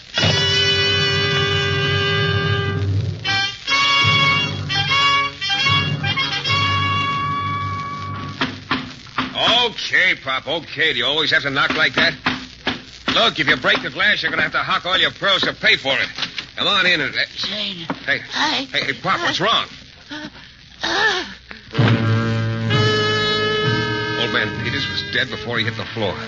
I don't know how he ever lived to reach my office. There were 4 bullet holes in his back. As he fell, his left arm flung out wildly, his left fingers doubled into a fist. I bent down to see what was in that fist. It was his most priceless possession, a bag of phony pearls. Before calling the cops, I put the pearls in my pocket, because now I was going to make it my business to find out who'd killed the old man. After the cops finished questioning me, I really felt beat. I went home to my hotel room and arranged my weary bones around the lumps in the mattress and drifted off to sleep. Then I had to drift right back again. Yeah. Hello. Mr. Shayne, this is Mr. Tompkins. Yeah, Tompkins. Hey, watchman down at the office building. Oh, yeah. I thought I'd better call you. Well, what happened? Somebody broke into your office a while ago. Huh? When was this? Well, it must have been between my rounds. I heard something. I came and looked. Everything sure was torn to pieces. Fine. I hope they didn't get anything of value, Mr. Shayne. No, that's what makes it so wonderful to be poor. Good night. I hung up and started going back to sleep. Just before I made it, I suddenly started thinking about the little bag of phony pearls that was right now in the rear pocket of the pants hanging over my dresser. All of a sudden, I wasn't nearly as sleepy as I thought. I reached for my cigarettes under my pillow, and then I heard the tiniest sound. Someone was trying to fit a key into my door. The tiny grating sound continued. A couple seconds more, and the door would open. I started for my gun on the dresser. I heard the lock snap back. I ran for the dresser. Oh! Dark, I stumbled over a chair. I heard a quick movement in the hall. I grabbed the gun and raced to the door. The hall was empty. Nothing but closed doors with numbers on them. The only sound was a guy in one of the rooms whimpering in his sleep. A nice, peaceful scene. 5 seconds ago, I'd been close enough to death to smell it. Who had it been? Who had old man Peters been afraid of? That was an easy one. His 3 pals on the houseboat.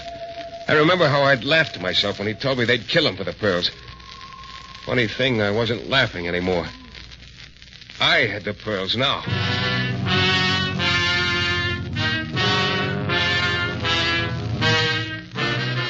In a moment, we'll return to Mike Shayne and the case of the blood-stained pearls.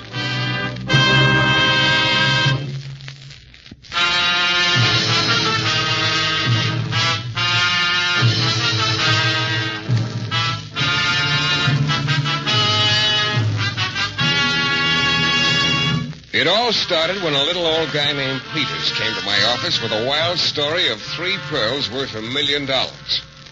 Forrester, a jeweler, said they were worth $5 at the outside. Yeah, they were paste. Anyhow, somebody thought enough of the pearls to kill the old man. Now I had them, and somebody was trying to kill me. The next morning, when I went down to my battered old office, I found a telegram among the ruins. Would like to see you this evening regarding the death of our friend George Peters. And there was an address. It was dark by the time we got there. The cab had worn out 3 maps and his smiling disposition. 5 miles out of town, right in the middle of nothing. A rotting wooden pier sticking into the water maybe 20 feet. At the end of it, a battered old tug. That'll be $2.75. Okay, here you are. I'm sure sorry I dragged you out this far. You ain't half so sorry as I am, friend. Oh, wait for me, will you? I'll be right back. Drop dead. Hey, wait! Hey! Wait! In the darkness, the lights of New Orleans seemed 1,000 miles away. I started down the wooden pier. There were lights somewhere on the tug. There didn't seem to be anything living around here, except the mosquitoes. I hopped onto the tug and started looking for somebody. And I heard someone singing. I followed the sound. Found a stairway leading down into the hold of the ship. The old guys were sitting on orange crates near a big pot-bellied coal stove. The one who was singing looked like Moses must have looked. Complete with a flaming red beard. Thank you, Brown. Just hearing it makes me feel a little better. Who are you? What do you want? I'm Michael Shayne. Shayne. Listen, Shayne. Brown? Mr. Brown was just singing poor Mr. Peters' favorite song. Old George never got tired of hearing it. What can we do for you, Mr. Shayne? I got a wire asking me to come down here. I sent the wire, Mr. Shayne. Where'd you come? Oh. My niece, Mr. Shayne. Why'd you send for him, Eve? To hear his side of it. His side of it. Mr. Peters died in your office, according to the papers, Mr. Shayne. Well, that's right, Eve. Papers also say they can't seem to find a motive for the crime. He wasn't robbed. They say they found his wallet and his watch. That's all they found. Oh, is there something else to find, Mr. Bryant? See, Eve, you see? Yeah. I think you better go, Mr. Shayne. Yeah, but I've got some questions to ask, too. Last night somebody... a long trail of... Hey, will you tell this guy to shut up? Get out, Mr. Shayne. Get out of my sight. I can take a hint as well as the next guy. Besides, there was something in old Brown's eyes when he turned on me. Or maybe it was the crazy red beard. Anyhow, all of a sudden, I wanted to be in the open air again. With the cab gone, there was nothing between me and New Orleans but a long, long trail of winding, like the man said. I started hiking down the road. Must have walked 2 miles before I came to the gas station. It was all locked up for the night, but there was a phone booth outside. I called for a cab. Then as I hung up, I'd have sworn somebody was standing right behind me. I started to turn. I tried to duck. I heard a ripping sound, a knife. I tried to grab the arm, and instead my fingers closed around the blade. I felt the blade cutting into the flesh. There wasn't any pain, just a warm wetness. I couldn't reach the knife. I found his wrist with my teeth. I bit down hard. Hard! The knife hit the ground. Then I grabbed for the guy. My fingers closed around a handful of hair. He tore himself free. He was running off down the road. I just flopped down on the ground. After a while, I lit my cigarette lighter to take inventory of the wreckage. There was some mess. One hand looked like second-quality hamburger. The other hand was okay, and it still held a fistful of hair. Red hair. Yeah, I'd just given Mr. Brown's beard a trim. The hard way.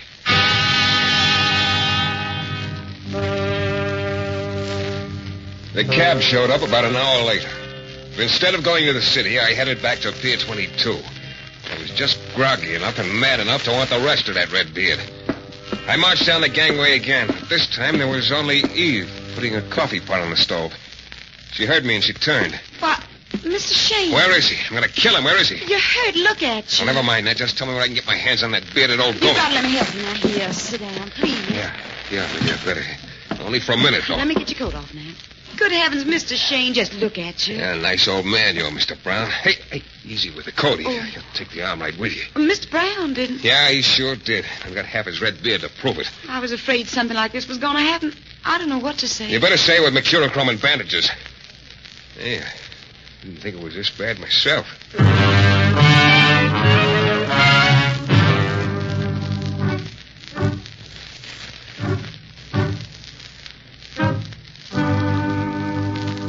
There. I think that'll hold you till you can get to a doctor. Yeah. Regular Florence Nightingale, aren't she, Eve? I mean, I bet you Florence never wore blue jeans and a green sweater.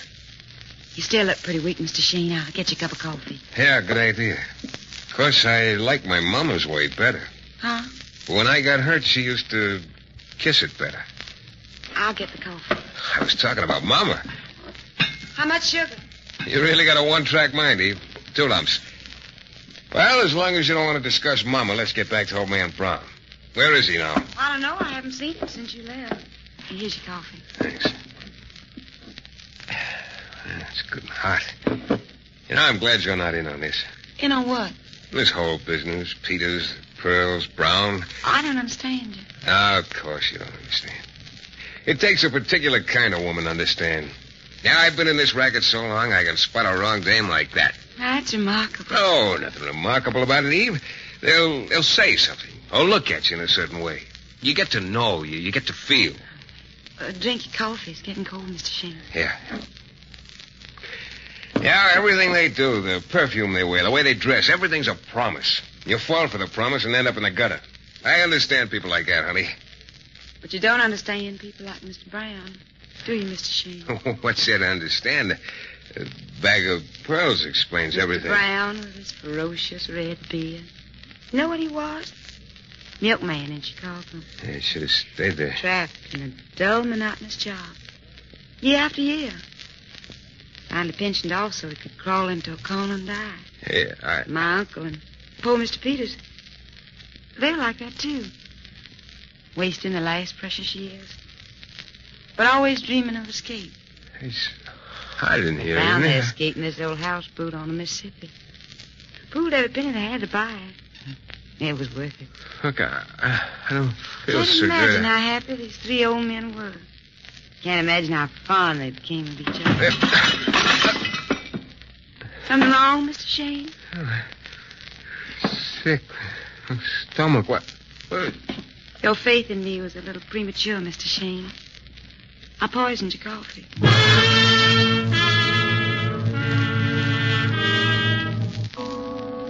I started for the gangway, and then the gangway subdivided like something under a microscope, and there were 2 gangways. And then there were 4, and then there were gangways everywhere. I hung on to all the railings, tried climbing all the stairs, and then barring my way was Eve's uncle, Mr. Johnson, only it was a whole row of Mr. Johnsons, and they were all holding ancient guns. I remember rushing past, rushing through the cold air. I remember falling to my knees just as I heard all the ancient guns go off. Last thing I saw in all the world were the headlights of the taxicab I'd told to wait. My last thought was how funny. Most taxicabs had only 2 headlights, but this one had 500,000.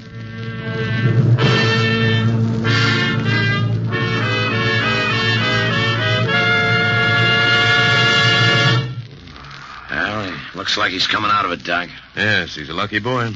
Shayne, you must have cornered the market on 4-leaf clovers. You had enough poison in you to... Take it easy, Mr. Shayne. You're going to be all right. Who's this Eve you keep talking? Eve, double-crossing dame. Oh! The cab driver who brought you here gave us the address. Now, look, you go to sleep, kiddo. I'll pick him up. Oh, wait for me. Hand me my pants, Doc. Mr. Shayne, I absolutely won't be responsible for what Hand happened. me my pants. After what I've taken from those 3, I wouldn't miss a payoff if it took my last corpus. But, Mr. Shayne... Will you hand me my pants? Inspector. Yeah? Since I'm the guy they ran through the meat grinder, will you let me finish it off my way? What do you mean, Shayne? On the way out to the houseboat, I want to pick up a jeweler named Forrester. So we picked up Forrester. The poor guy was so scared to hear us pounding on his door at 2 in the morning, I thought he'd never live to make the houseboat. It was almost 3 when we got there, but Eve and Brown and Johnson was still up, sitting around the red-hot coal stove like they'd been expecting us right along. Eve jumped up as we clattered down the gangway. Mr. Shayne, Mike, you're all right. Yeah, that coffee, it was better than tonic. You ought to bottle it, Eve. You really have something there. Mr. Brown, your beard doesn't look quite so flowing tonight. Okay, Inspector, take over. I'm arresting all 3 of you on the charge of murder. Murder? Before you take them away, I want to show them this. Yeah, kiddies, here's a bag of pearls. I had them on me all the time. Mike. Yeah, here's what you killed old man Peters for. Mike. Shut up. You and all that corny talk about friendship. The 3 old buddies sitting in the sun. Yeah, blood brothers until one of them found a bag of pearls. Then it was his blood. Don't you say that. Oh, I'm not through, baby. I'm just full of surprises. Like they say in the minstrel show, honey, you ain't heard nothing yet. Here's what you killed old man Peters for. $1 million worth of pearls. Mr. Forrester. Yes, Mr. Shayne? Tell them what these pearls are really worth. Why, they are paste. They're not worth $5. You hear that? That's what you shot the old man in the back for, a bag of phonies. And here's where the phonies are going, right where poor old Peter should have thrown them in the first place. Right into the stove. Right into the fire. Don't, Mr. Shayne. Hey, Forrester, what's wrong? The fire will destroy them. You stupid fool. I've got to save them. Hey, get away from the stove. Save them. Get out, you'll burn. $1 million.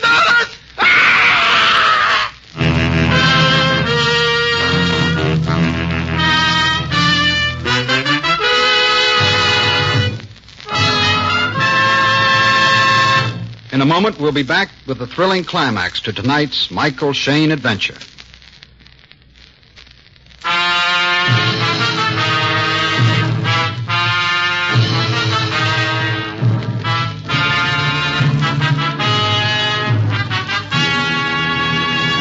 Someone finally pulled Forrester's arm out of the fire. And while we waited for an ambulance, Forrester blubbered out the whole story. How he'd killed Peters for the pearls. How he'd come into the hallway of my hotel that night and would have killed me for them. How he'd have killed 1,000 times for such wonders as those priceless jewels. Now I'd destroyed them. I didn't hear much of it. I just flopped down, let my head fall on my chest. All that had happened was finally catching up with me. And then, as the inspector started up the gangway, I waved for him to come over. What is it, Shayne? Here, Inspector. Give these to the museum or something. The pearls? Yeah, I don't understand.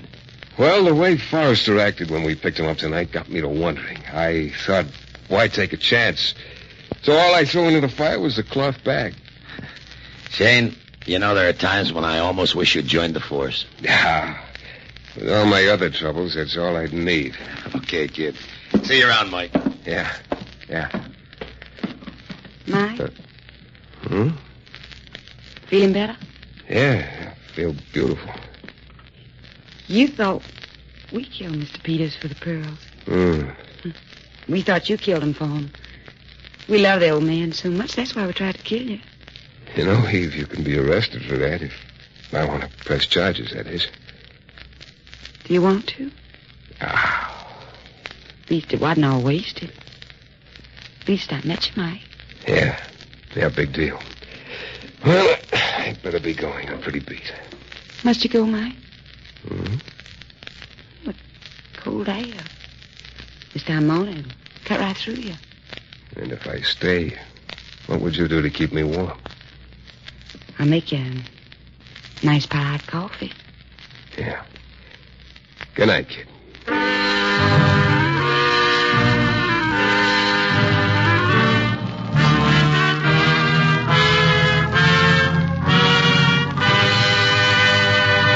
This is your director, Bill Russo. Michael Shayne is written by Larry Marcus and based on characters created by Brett Halliday. Music is composed and conducted by John Duffy, and Michael Shayne is portrayed by Jeff Chandler.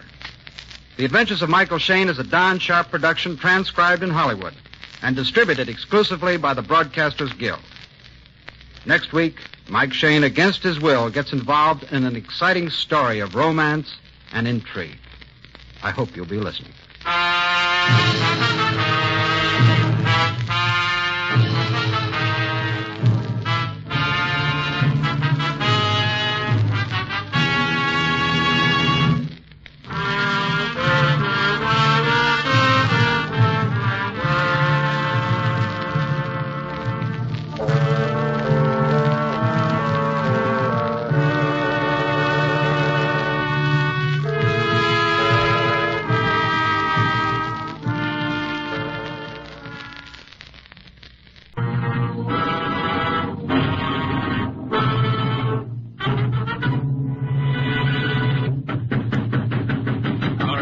think yourself out of this one. Jasper will have that door down in just another second. There'll be nothing between you and his sawed-off shotgun but air. Think fast, Shayne, because...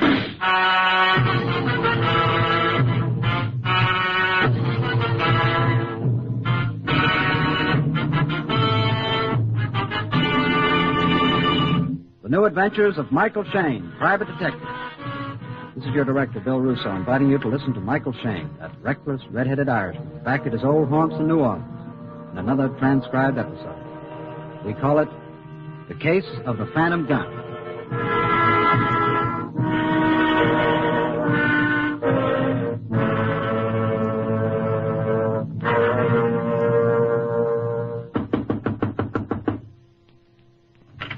Yes?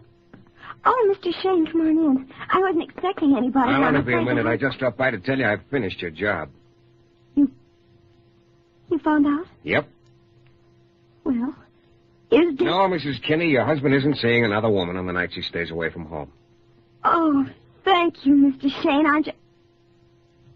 What is he doing? I suggest you keep him home nights. Mr. Shayne, what do you mean? Look, you hired me to find out if he's running around with another woman. Well, I found out he isn't. Now, Mrs. Kinney, if you don't mind, I'll... Well, the way you're evading it, Well, you just can't walk out on me. If Dick is in some sort of trouble, I should always follow my hunches. Look, I didn't want your case in the first place, but you looked like a good kid, and I didn't like the idea of some guy pushing you around. Well, I don't understand. I've only been on the case 3 days, Mrs. Kinney. But from the very beginning, I've been getting phone calls from a character who's been warning me they'd find my head in a basket if I didn't lay off. Well, what could Dick be doing that would possibly... This morning, I couldn't get into my office with the stuff piled knee-high all over the place. Now, my furniture isn't exactly Chippendale, but it does have a sentimental value. And as for my files, they look like the morning after Mardi Gras. Your office was ransacked? Yeah, it looked more like the Ringling Brothers had used it as a detention room for naughty elephants. Well, certainly Dick had nothing to do with that. I'm not on any other case, Mrs. Kinney, and the gal who cleans up doesn't know any elephants. But I just don't understand. If Dick really is in trouble, why... Look, can you understand me? Keep Dickie at home. But why? Why, Mr. Shayne? All right. I'll tell you. And then it's your problem. Your husband has picked up an unsavory playmate. He's up to his clavicle in some very hot blackmail. And if I'm any judge, his clavicle is about to be chopped off.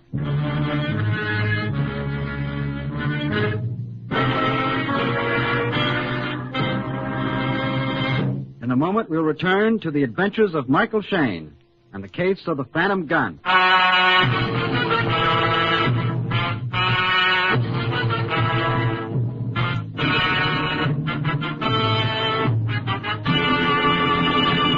You want a recipe for trouble?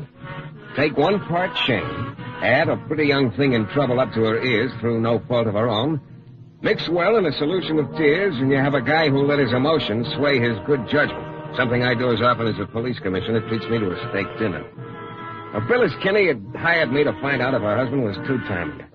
He wasn't, but he'd gotten himself mixed up with a character named Jasper.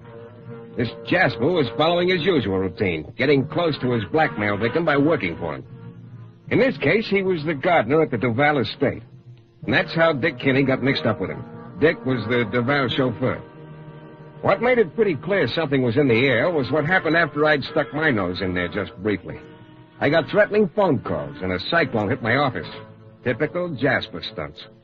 Anyway, I agreed to try talking some horse sense into young Dick Kinney before I bowed out of the case. It was getting dark when I pulled up outside the ancestral grounds of the Duval estate. I walked up the gravel driveway toward the house. Couldn't see a car anywhere in front, but there were lights on in the house, so chances were Dick was around back.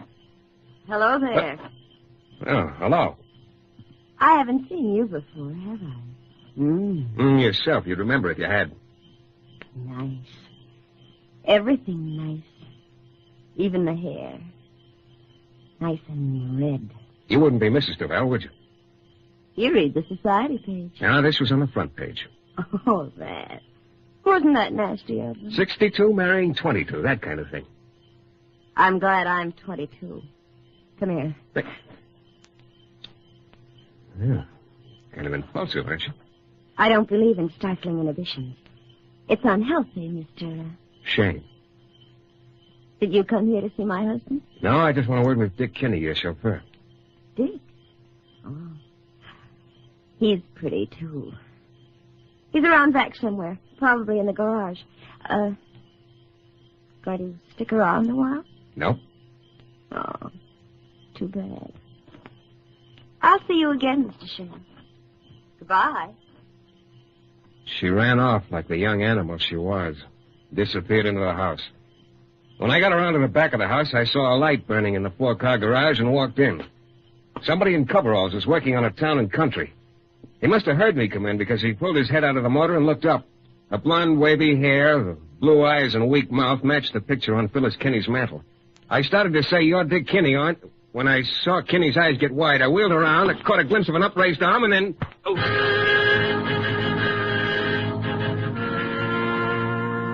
The roof fell in, plowed me under. And then I smelled gasoline. It was one big ache all over. I opened my eyes just in time to see the heel of a shoe come down on my face. Then it was nothing for a while.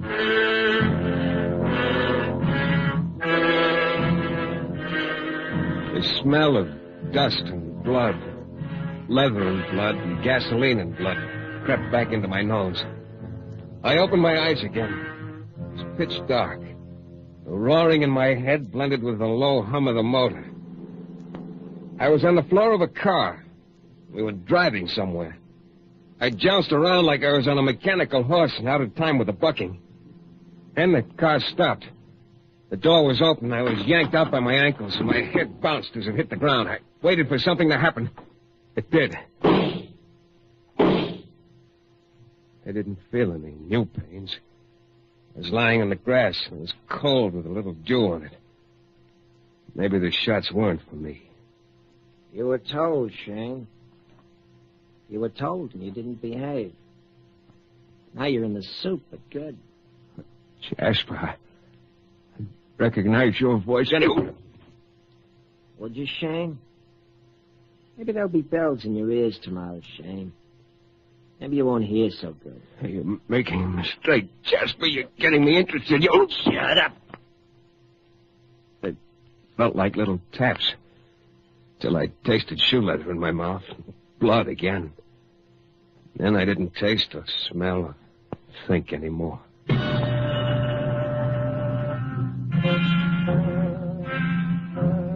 moon was gone and I was cold.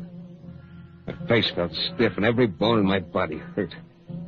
I got to my feet and looked around. It was pretty dark. I thought about my nice warm apartment.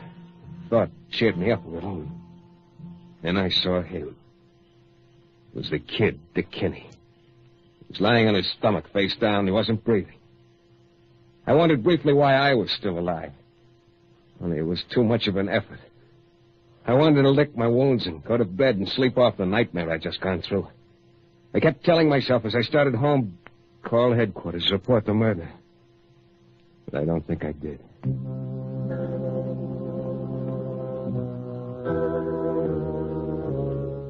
Do a favor and get kicked in the teeth. I was so stiff the next morning, it took me 5 minutes to ease myself out of bed. I hobbled into my car and drove downtown, then hobbled up to my 10-by-14 office. I picked up a package the mailman had left with some circulars and bills and went inside. The cleaning woman had managed to make some sort of order out of the place. I eased myself into my chair, tossed the circulars and bills into the wastebasket, and turned to the package. It bore a New Orleans postmark, but no return address. I tore it open. It grinned up at me and seemed to say, "Boy, are you stupid, Shayne." It was a Colt 38, nice and clean and just oiled. I reached for the lower left-hand drawer of my desk, but I knew I was wasting my time. This was my gun. Yeah, empty. I hadn't checked it when I found my office torn apart. I thought, Shayne, you're losing your grip. What's the angle? Not being knocked off last night, and then this. What's the build-up for? Well, I didn't have to wait for an answer. Hi, Shayne. Hello, Lieutenant. What happened to your face? I got a nervous barber. You want to take a little trip? No, I'm not up to it. Force yourself. And that gun, we'll take that along, too. What's up, Fletcher? A tip. And what? A kid was found shot to death this morning. Dick Kinney. Do you know him? Yeah, I heard of him. I had it in mind to call and report it. Yeah. Let's have the gun. 38. Kinney was shot with a 38. Well, there were 38s and 38. Yeah. Well, let's go. This tip was pretty definite.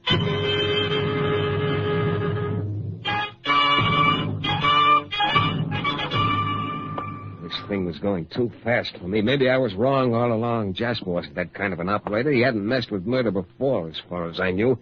Maybe I'd stepped into something. That 38. Okay, Shayne, let's talk. Did you test the gun? Yeah. Dick Kenny was killed with it. And I told you somebody swiped it from me. Yeah, you told me. But you didn't report it when it was stolen. I didn't know it was stolen. You can do better than that, Shayne. Look, Lieutenant, I got it in the mail this morning. You said you were going to report the murder. You were with Kenny last night about 9 o'clock. I told you how it was. The marks on your face don't lie, Shayne. Neither does ballistics. 2 slugs in Kenny match with slugs from your gun. The gun was nice and clean and just oiled. But I tell you, it was in the mail. It came in the first delivery. All right, Shayne, let's go back to your office and take a look at that wrapper. Yeah, sure. Now you're using your head, Lieutenant. Thanks.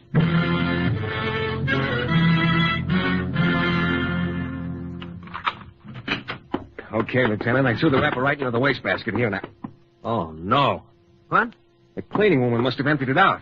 Oh, now, okay, Shayne. I think we've reached the end of this little... Oh, wait. We can try outside. Maybe they haven't picked up the trash yet.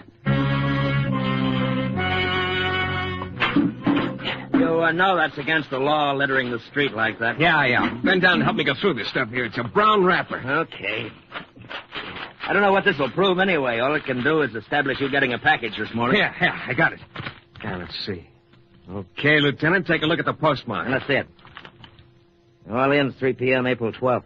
And that's yesterday afternoon, all right? Yeah. The package with my gun in it was mailed yesterday afternoon at 3 o'clock, and I got it this morning at 8:45. You know, Shayne, ballistics is like fingerprints. No two of them alike. Then you made a mistake. I didn't make a mistake. Maybe you did. It just doesn't add up. It couldn't have been my gun that killed Kenny. The gun was in the United States mail at the time he was shot. That's what you say. How do I know your gun was in that package? But I'm telling All you... I know is that in the history of the police department, ballistics has never been wrong.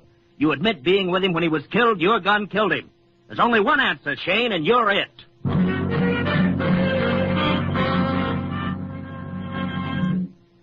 In a moment, we'll return to the adventures of Michael Shayne and the case of the Phantom Gun.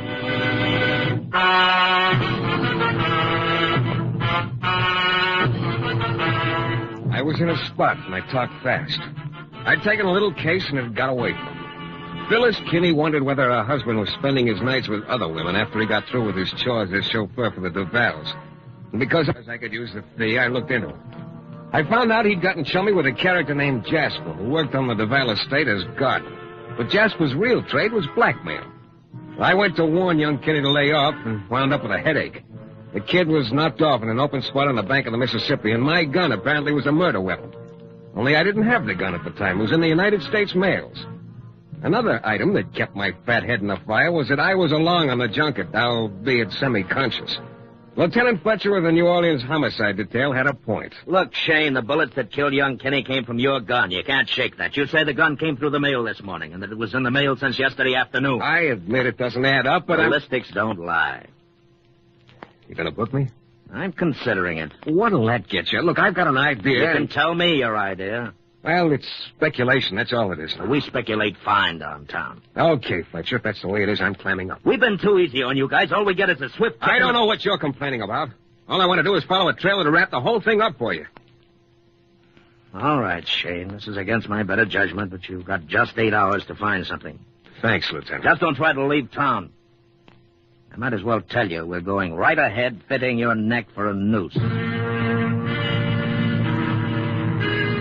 One thing I knew. One thing I was sure. That gun was in the mail when Kinney was shot. Like the lieutenant said, ballistics don't lie. No two bores make the same marks on a bullet. It's 1 in 100 billion. It just doesn't happen. Whoever figured this out was a smart cookie.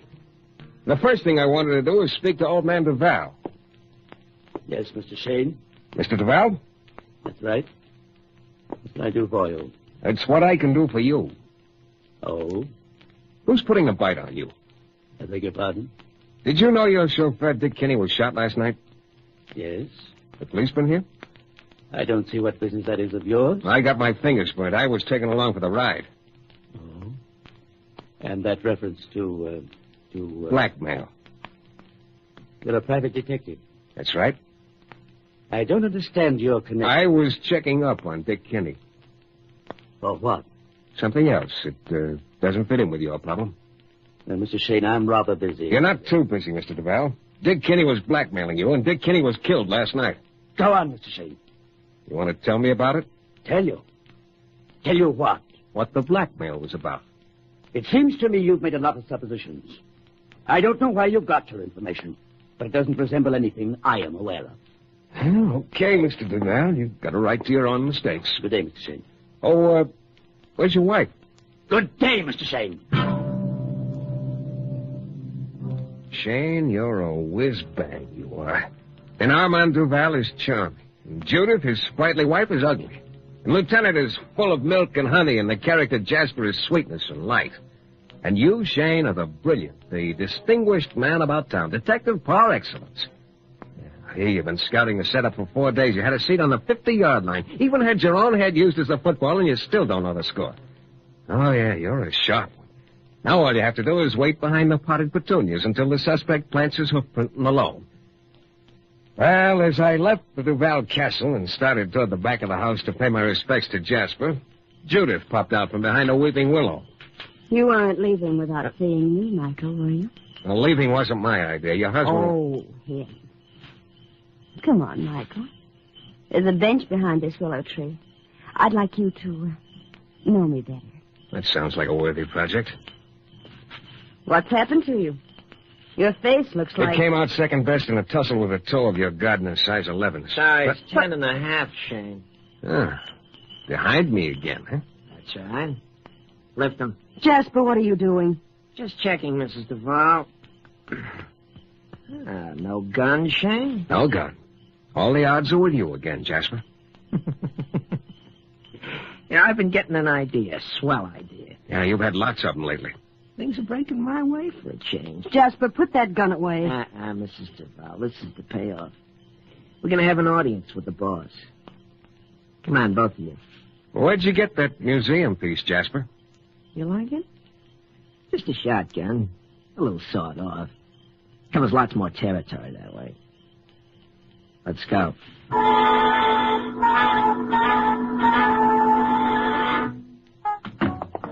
What is this, Jasper?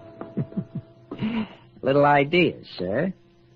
Everything was going so smooth and nice, I thought it's a pity if anything should happen. Then I thought this idea, and it's a pit. You got a gun? Yeah. Sit down, Mrs. Duval. I think you're making a mistake, Jasper. Mistake.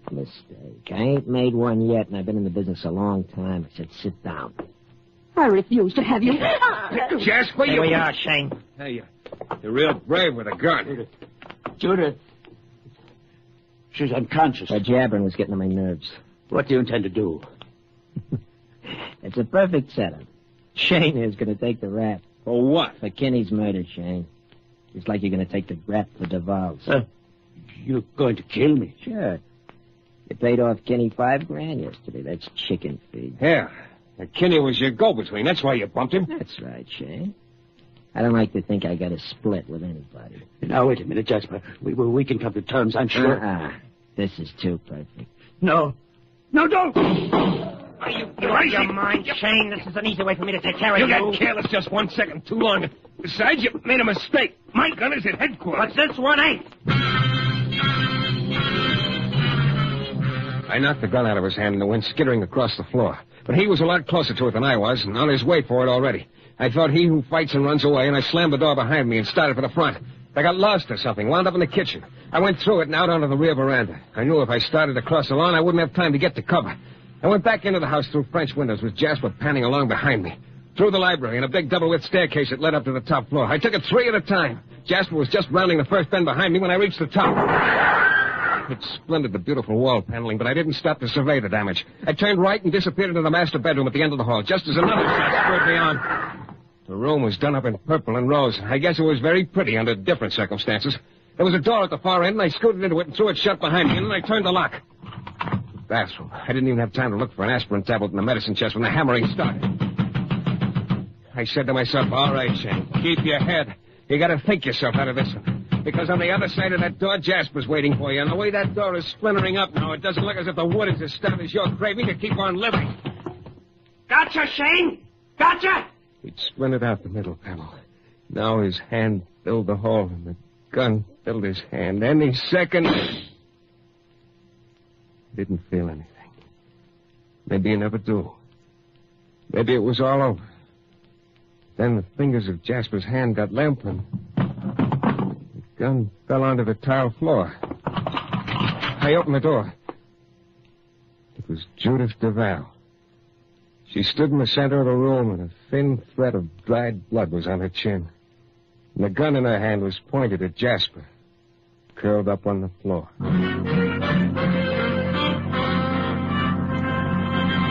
In a moment, we'll be back with the thrilling climax to tonight's Michael Shayne adventure.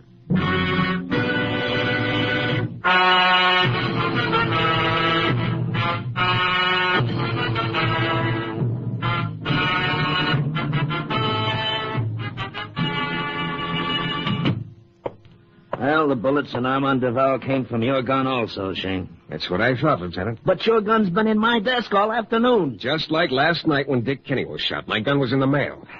You got a theory? Sure. Well? I think you killed Duval. Huh? Oh, you slay me, Shayne. Did you inspect that sawed-off shotgun? Yeah, the boys are going over it now. Why?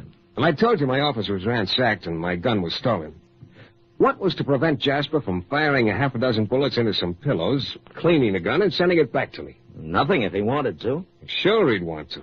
If he figured on putting those bullets in a gadget that would fit into the chamber of the shotgun and hold the bullets. Yeah? Then he could fire them through a much larger bore than my .38. Yeah, hey, that would work, wouldn't it? The bore of a shotgun is so large that it wouldn't mark up the bullet. Yeah, and would leave the original rifling marks from my gun. The only reason Jasper didn't finish me off last night was because he figured I'd take the rap for Dick Kinney's murder. Yeah, that makes sense, too. I wouldn't have had a close shave this afternoon if I'd ever learned to keep my big mouth shut. I told Jasper my gun was in police headquarters after he killed Duval. Then he realized what I should have thought of, that I couldn't be framed for Duval's killing through my gun. That's why he went after me. Hey, where you going? I got a little unfinished business. I'll be back. It was pretty simple when you knew the background. Jasper got a job as a gardener because he wanted to be close to his blackmail victim, Duval. He'd got Dick Kinney to front for him and then killed the boy so he wouldn't have to split. It all tied together that way. All except one little item. I was going to find out about that. Judith was waiting for me in the Duval library. Mike. Oh, Mike. Now, before we settle down and get comfortable, sweetheart, I got a little confession. What do I care what you want to confess? Oh, Mike, it's going to be wonderful. Just you and me. Now, this confession's about you. All right, what? What is it? I thought for one solid 3-minute period you were true blue and a yard wide. When you shot Jasper. Oh, it wasn't so much to save my life, sweetheart, as it was to get rid of him. Tell me, did Jasper pick you or did you pick Jasper? Mike, what are you talking about? That gun trick. It's way over Jasper's head. He could never think of a thing like that. Oh, let's not talk about Jasper. And why would Jasper kill your husband if he's the one who was being blackmailed? Was he, Mike? No dice, baby. What are you thinking? It's pretty clear, Judith. You put Jasper up to getting money from your husband. And Jasper saw a wonderful opportunity. He didn't have to nibble at Duval. He wanted half of the money all at once. As Duval's widow, you get the money, don't you? Mike. Maybe he'd even bleed you to death for the other half, too. He was sitting pretty until everything fell into place for you. Mike, listen.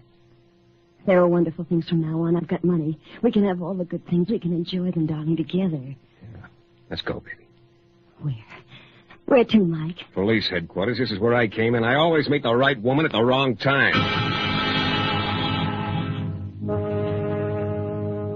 I figured that tied everything up. But not quite. It turned out that the blackmail angle had to do with Duval not having a final divorce from his first wife when he married Judith. Judith was the only one who knew it. She contacted Jasper and worked him in on the deal. Very cute. Because when that came out, Judith lost her right to Duval's millions. But then, what could she spend money on where she was going?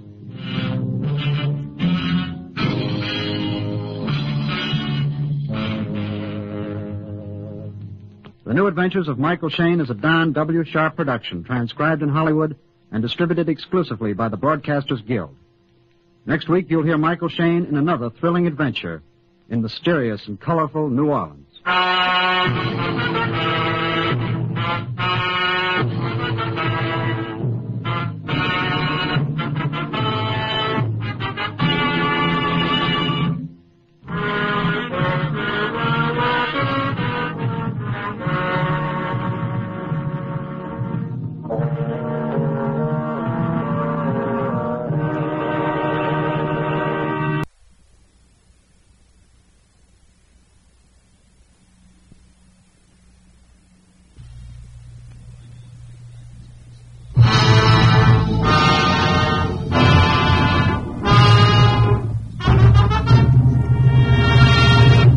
gun in his hand didn't waver, and his pale blue eyes stared at me, unblinking, cold and deadly. Then I saw his fingers start to tighten on the trigger, and I knew that in one more second my last case was due to be closed.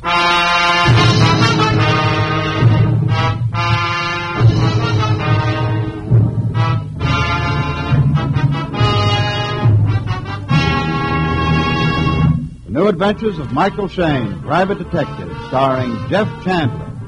Michael Shayne, reckless, red-headed Irishman, is back again in his old haunts in New Orleans. This is your director, Bill Russo, inviting you to listen to another transcribed episode, which we call The Case of the Constant Companion.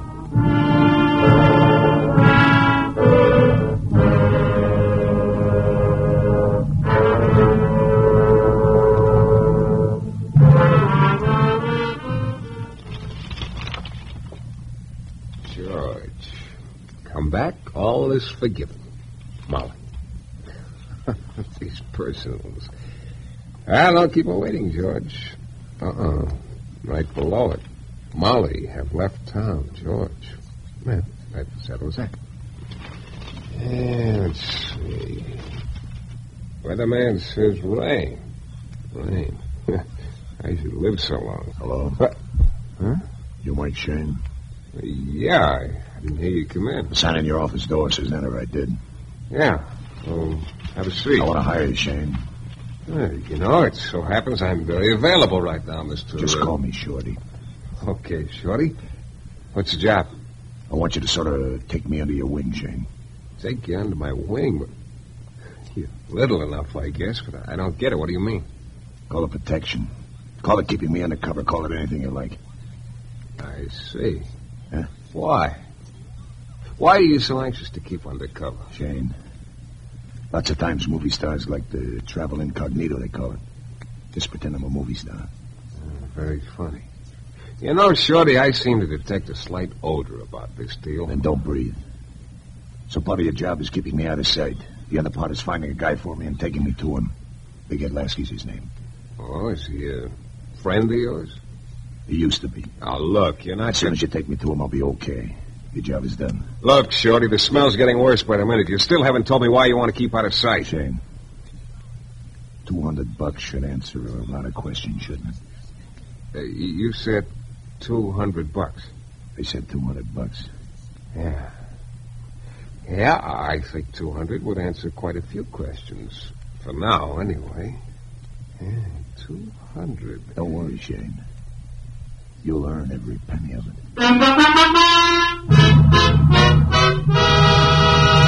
In a moment, we'll be back to the New Adventures of Michael Shayne and the Case of the Constant Companion.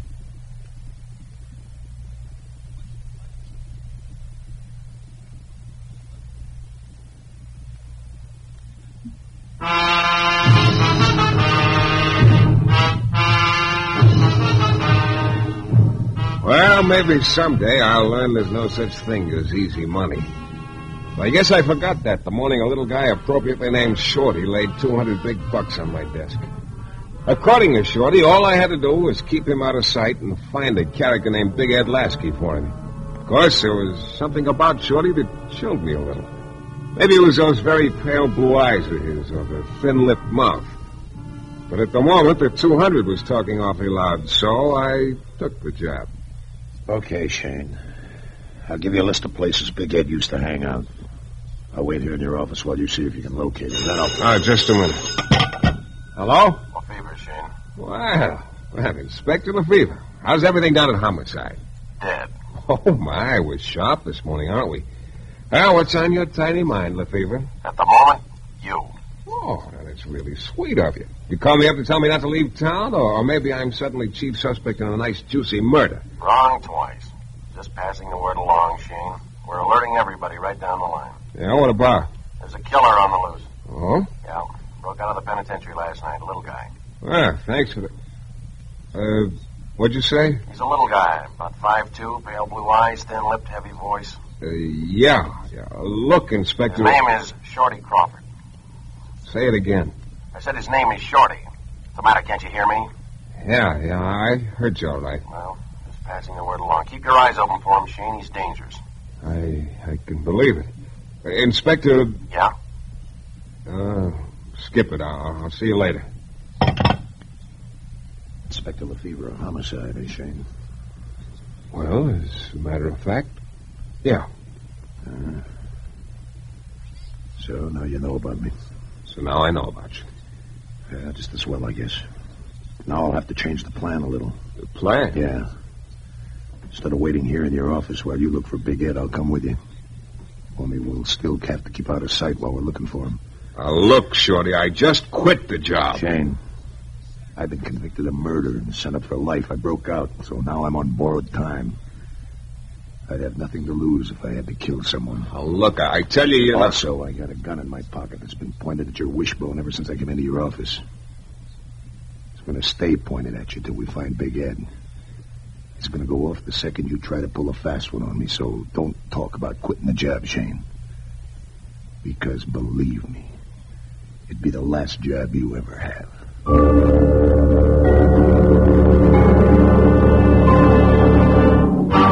Well, that left me nothing to say. After dark, we headed for a bar Shorty told me used to be a hangout of Big Ed's. Shorty had his hat pulled low over his eyes and left it that way as we went inside. The two of us walked up to the bar, and Shorty stood with his face turned away. What'll it be, Mac? Little information. Information? You want information? I got a desk down at the depot. We sell drinks here. What'll it be? You seen Big Ed lately? Who? Big Ed Lasky. You been around here lately? Like I said, what'll it be, bud? Now, about Big Look, Ed... you've been out of circulation a while, Mac. He ain't been around for more than a year. Now, you want a drink or don't you? Never mind. Thanks. That's all right. Well, what next, Shorty? He's lying, Shayne. Huh? The bartender was lying. How do you know? Look over there. That booth near the wall. You see that doll sitting alone? Yeah, I see her. Not bad. It's Big Ed's girl. Oh. Look, she don't see us. We'll walk over the other side of the bar. Come on. What are you going to do? I'm going to slide into the booth next to hers. You sit down with her and see what you can find out about Big Ed. Oh, but I remember, Shayne, I'll be right in the next booth, so don't try anything. Okay. We'll split up here. Okay, go on over. Hello, you mind if I join? Yeah, matter of fact, I do mind. Yeah, I'll join you anyway. Who are you, smart boy? Name is Shayne. Mike Shayne. So what do you want? The answer is no. Oh, don't get me wrong. Doris, I'm spoken for, Rover boy, so move on, huh? Oh, now look, sweetheart, I'm not trying to muscle in on Big Ed. What about Big Ed? It rings a bell, huh? Is he around anywhere? No.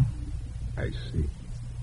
You know, this booth was nice and comfortable before you got here. Let's make it comfortable again. Okay, sugar, okay. I'll see you around. I doubt it. I got up and started for the front door, but then Shorty caught my eye and motioned me to the side door. I guess he didn't want to walk in front of Doris's booth. Once we were outside, I turned to Shorty, but he just motioned me to start walking. We were near Jackson Square, so we walked over. The park was deserted. I sat down on one of the benches, and Shorty sat on another that backed up to mine. There we were, head to head. It was very cozy. Nice girl, Doris. Yeah. She's anything like Big Ed. She is. Big Ed's around somewhere, that's a cinch. It's also a cinch. New Orleans is a big city. Where do we go next? I'm thinking. You say Big Ed used to be a friend of yours. I worked for him once. Long time ago, huh? Before I went to the pen. Why are you so hot to me? What happens when we find him? Your job's over then. No, I mean, what... Your job's over then. Yeah. Well, it's a cinch we're not going to find him tonight. How about escorting me back to my room so I can get a little shut-eye, huh? Maybe in the morning we can... Huh? There's not going to be any shut-eye. Are you kidding? No. And sleep after you find Big Ed for me, not before. You know, you can't get away with this for very long, Shorty. What do you mean? Look, you're an escaped killer. There's a dragnet out for you. So? So they'll get you sooner or later. After I found Big Ed, Shayne, I won't care so much. Oh? Well, then think this one over. You're watching me like a hawk, aren't you, Shorty? Like a hawk? Yeah, well, I'm going to be watching you like a hawk, too. I'm going to be waiting. Just waiting. Waiting for what? Sooner or later, you're going to get sleepy. You can't stay awake forever. One of these times, you're going to realize you're real tired. Your head's going to start nodding. Hey, you better drop your guard for a second. Just a second. Just long enough for me to jump you. I'll be waiting for that second, Shorty. Waiting. You through, Shayne? Yeah. Just remember. Yeah. Well, do we sit on these benches all night? No. I'll go back to your office. Okay. Coin the phrase, you're the boss. It's a long walk, you know. There's a taxi cruising down the next block. Call it. Well, man's getting a little more sensible. Taxi! Hey, taxi! Taxi! He heard you. Now, look. When he pulls up, you get in first. I follow you. Okay. Tell the driver to keep moving. You'll give him the address later. You got it? Yeah, I got it. Shayne. I know. No tricks. Yeah. Yep. Okay, driver, get moving. Where to? Just get moving. I'll give you the address later. Okay. So long, Shorty! Shayne, stop! Shayne!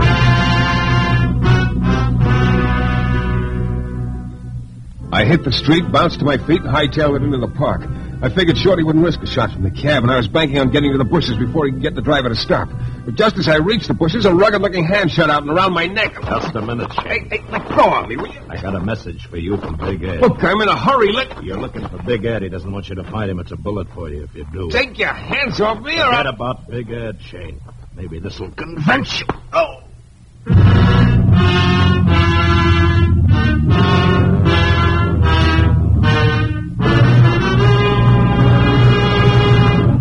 In a moment, we'll be back to the new adventures of Michael Shayne and the case of the constant companion.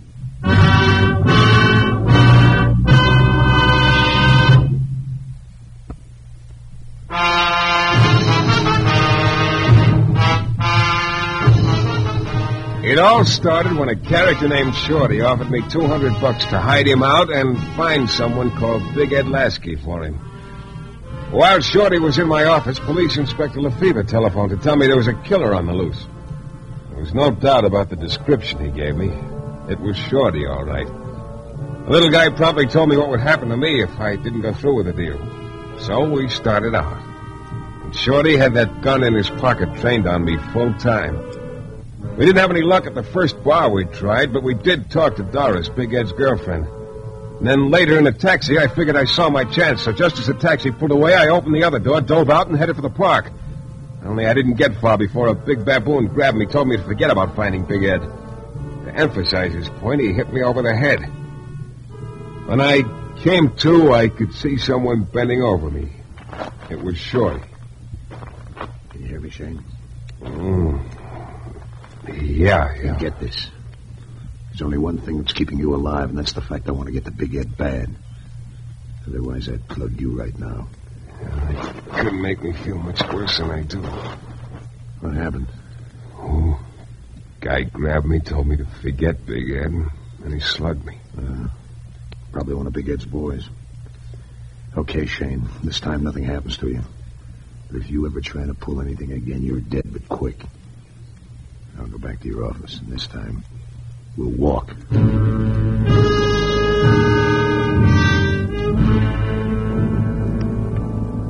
Well, we finally got back to my office, and I was really beat. I slumped down in my chair and hoped I could catch a nap until morning. Shorty had other ideas. He didn't want me to get any sleep. Every time I dozed off, he'd nudge me. So, finally, I gave up.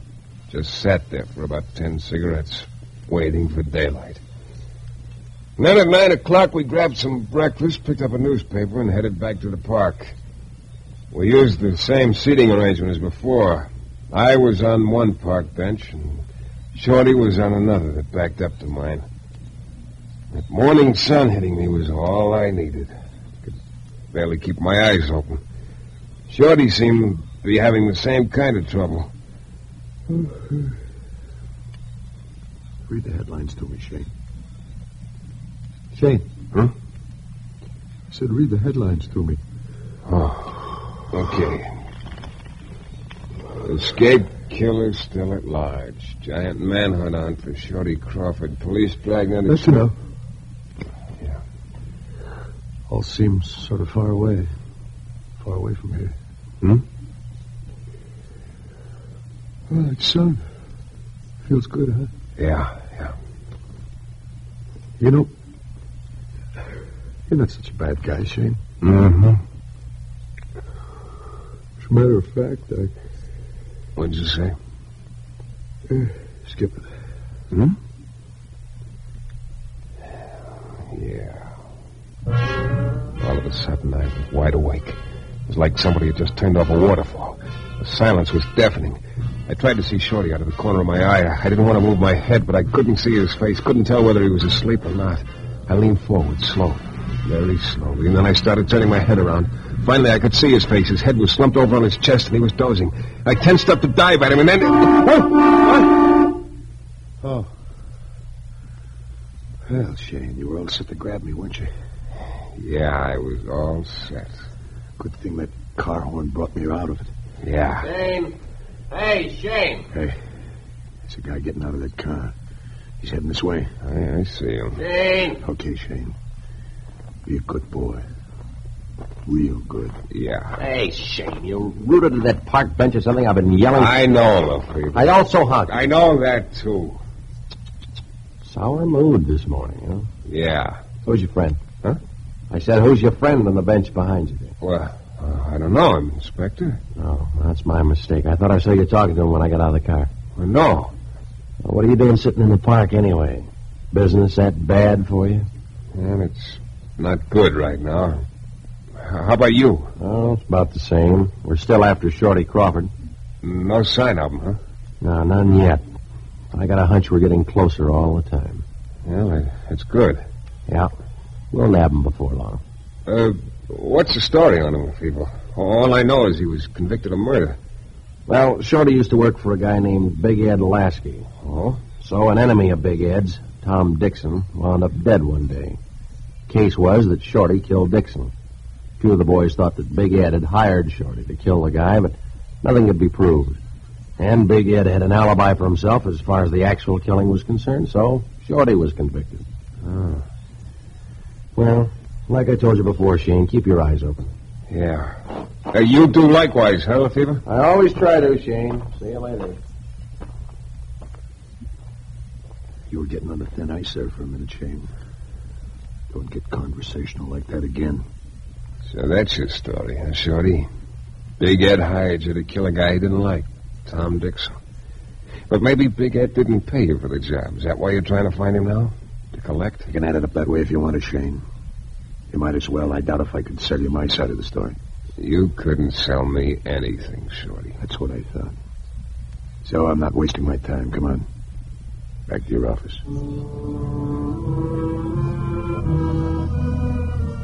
All the way back to the office, I was cussing out Lefebvre to myself. First, for honking his horn and waking Shorty just when I was going to grab him, and second, for standing there talking to me and not spotting Shorty. We walked into my office just in time for me to pick up the phone. Hello. Lefebvre, Shayne. Oh, you're a big help. Don't worry. I spotted Shorty sitting on the bench behind you. Well, now you tell me. Why didn't you... I had a hunch he had a gun under his arm pointed at you. I didn't want you to collect the slug. Look, is he still there in your office with you? Yeah. Stall him. We'll be there in 60 seconds. Who was it, Shayne? Why, it was my landlady. Who was it? My landlady. She forgot to say... You're lying. Look, I tell you... Let's get out of here. Oh, look, Shorty, I'm tired. Look, you think I'm as fresh as a daisy? I've been awake for 24 hours longer than you have, and I'm still on my feet. Now get on yours. We're getting out of here. Why? I like it here. We're leaving. Now, Hey, wait a minute. Huh? No, Shorty... Shut up. Siren. You can't, so that's it. So you've been real smart, Shayne. So you pulled a fast one. Now, look, Shorty, you... Okay, Shayne. So maybe they'll get me. But you'll go first.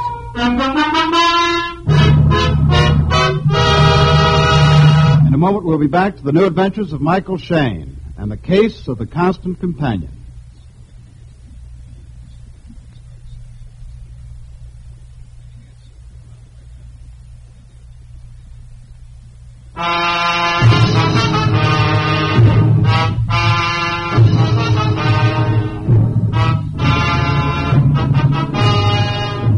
Shorty's hand didn't waver. And his pale blue eyes stared at me, unblinking, cold and deadly.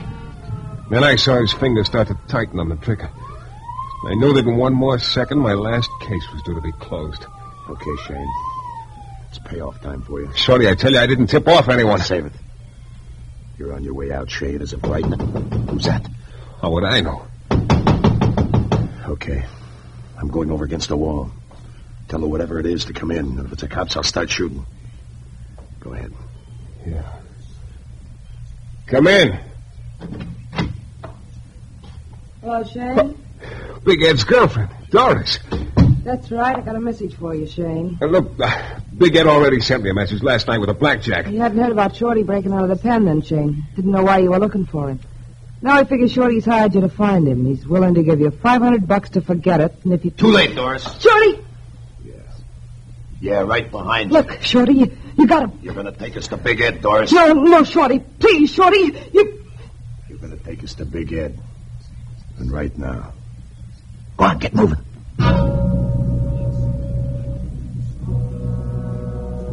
The three of us went down the back stairs and out the side door. Doris's face was the color of paste. I kept wondering what had happened to that siren we'd heard up in my office. But then, just as we were getting into Doris's car, I spotted a cop across the street giving a guy a ticket. So that was what the siren was about. Doris slid in behind the wheel. I got in front with her, and Shorty was in the back seat. I could hardly keep my eyes open. One look at Shorty told me he was almost ready to fall, too. Nobody said anything as she drove out to the edge of town and pulled up in front of a little house that was off by itself. We went up the path. Doris hesitated a minute, but Shorty prodded her with the gun, so she opened the door and went in.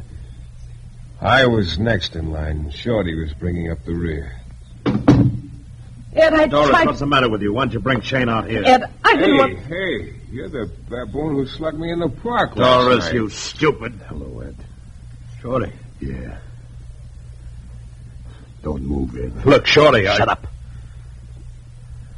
Well, Ed, I finally got to you, didn't I? Look, Shorty, let's make a deal, huh? Too late for deals, Ed. Too late for anything. Shorty. I'll get to you in a minute, Doris. Okay, Ed. I'm going to kill you, you know that. No, Shorty, no. But first... Say it, Ed. Go ahead. Say it. Say what?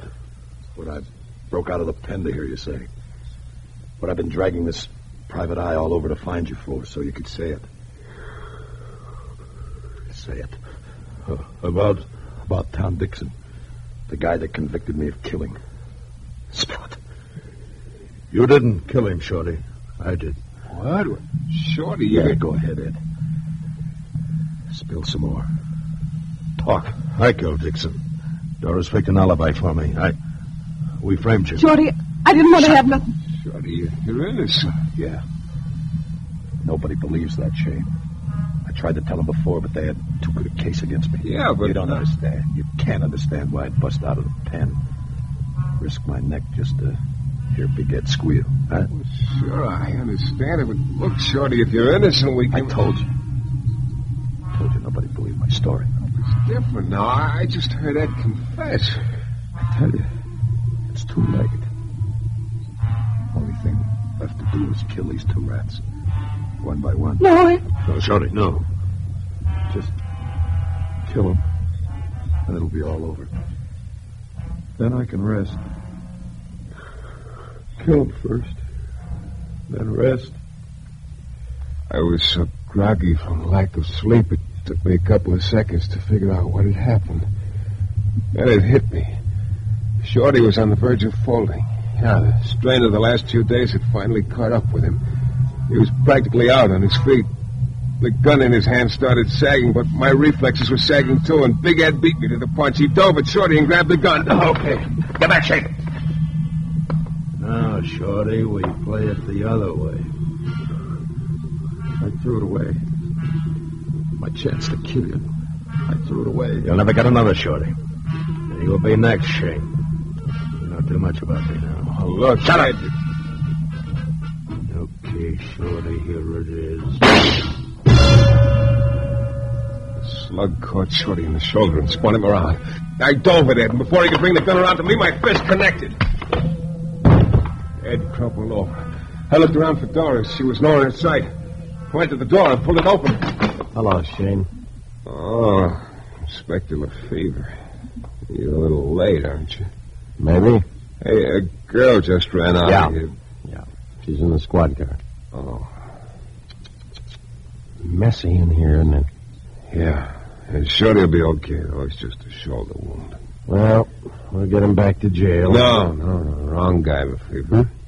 There's your boy, Big Ed Lasky. Come again? It's all a frame. Shorty's innocent. Now, that's real interesting, Shayne. You got any proof? Mm-hmm. I heard Big Ed confess. I'll fill you on the details later. Right now, this couch looks awful. Yeah, well, Shayne, there's still a couple of things. They can keep, Inspector. Look, I've been without sleep for 2 whole days. Shayne, I've Go got away, little man. Shayne, Later. Just one more thing, Lefevre. What is it? Shayne!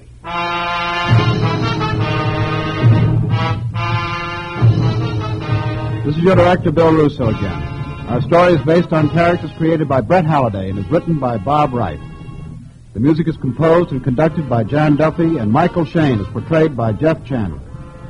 The New Adventures of Michael Shayne is a Don W. Sharp production, transcribed in Hollywood and distributed exclusively by the Broadcasters Guild.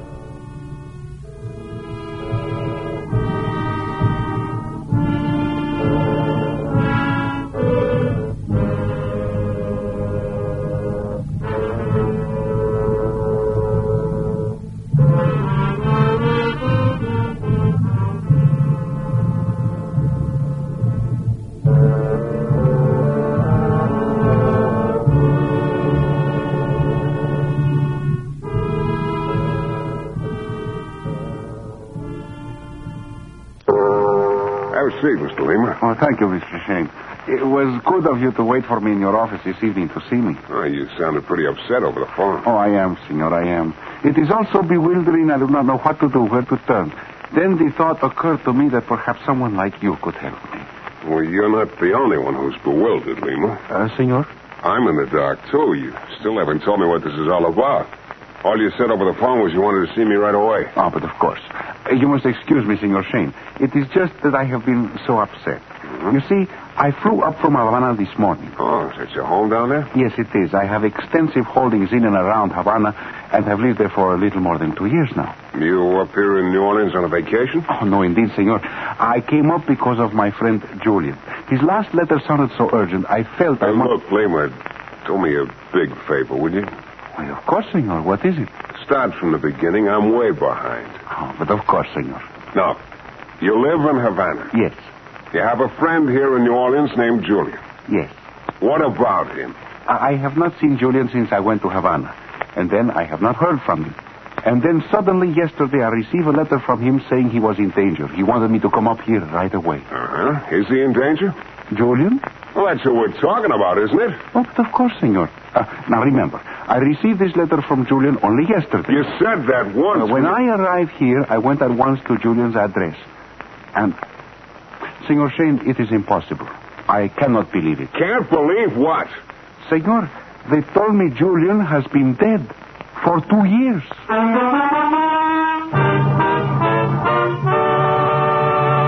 In a moment, we'll return to the new adventures of Michael Shayne and the case of the corresponding corpse.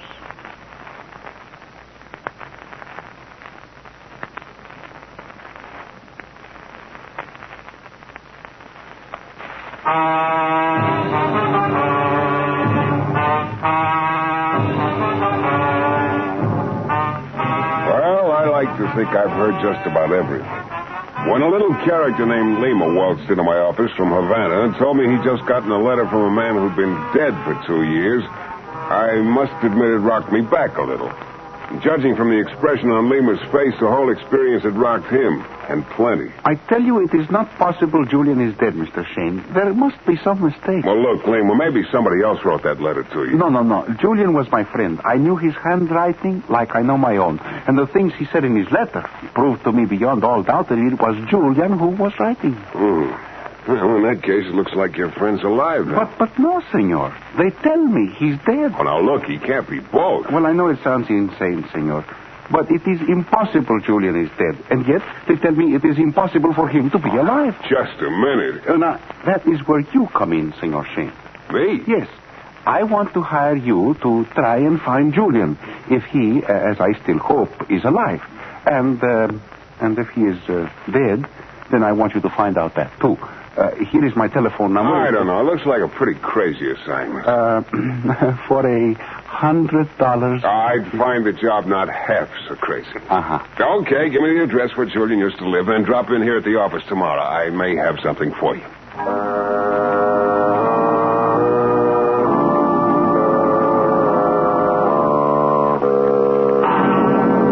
course, I wasn't nearly as sure of that as I sounded.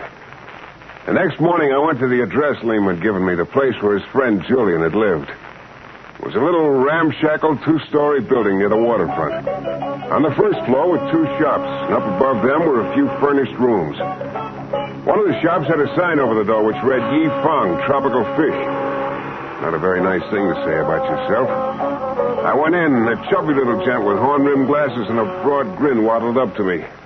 So, good morning. You like buy some fine tropical fish? No. What I want's a little tropical information. Yes. Have many good guppies. See, all tanks to left, guppies. Yeah, lots of guppies. Now, Yes, everybody buy guppies. Not quite. Now, look, a guy named Julian used to live up over this shop. Yes. You like guppies? Well, I haven't anything against him, but about this Julian... Yes. Giant ancestor. Yeah, how long ago? Yes. You like buy some guppies? No, I don't like to buy some guppies. How long ago did Julian die? 1-2 years ago. What happened to him? Yes. Do not know. One day they tell me he is dead. So... Mister, you sure? No guppies.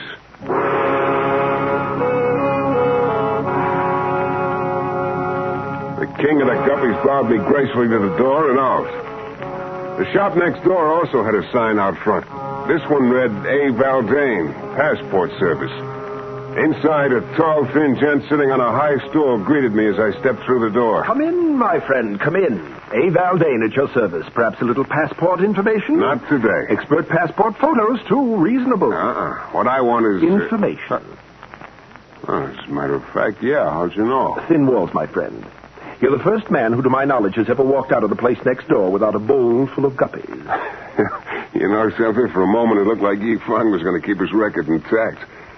Well, you've probably heard what or who I was talking about then. The guy named Julian. You too, What do you mean? There was a loony little guy in here yesterday claiming Julian was alive. Oh, Lima. Look, did you know Julian very well? No, only slightly. He lived in one of the rooms upstairs. That's about all I knew about him. And there's no doubt about his death, huh? Not as far as I know. Now, how did Julian die? Well, Julian was quite a water lover. He used to go out on a little boat a lot. One night, a storm came up out in the Gulf. The next morning, they found Julian's boat floating upside down. No Julian. No Julian ever since. Did anyone actually see him drown? Who's running around during storms watching people drown? Yeah, you got a point there. Look, did you know any of Julian's friends, who he ran around with, anything like that? Well, like I say, I didn't know him very well. He had a girl whose name was Celeste. They used to hang out at Maxim's bar a lot. Okay, anyone else? Not that I can... No, wait. I did see Julian talking to the professor a couple of times. The professor? You mean the old drifter over on Exchange Street? Yes, that's the one. Character who knows just about everyone. Will gladly tell you all about them for the price of a drink. Mm-hmm. Oh, thanks, Valdane.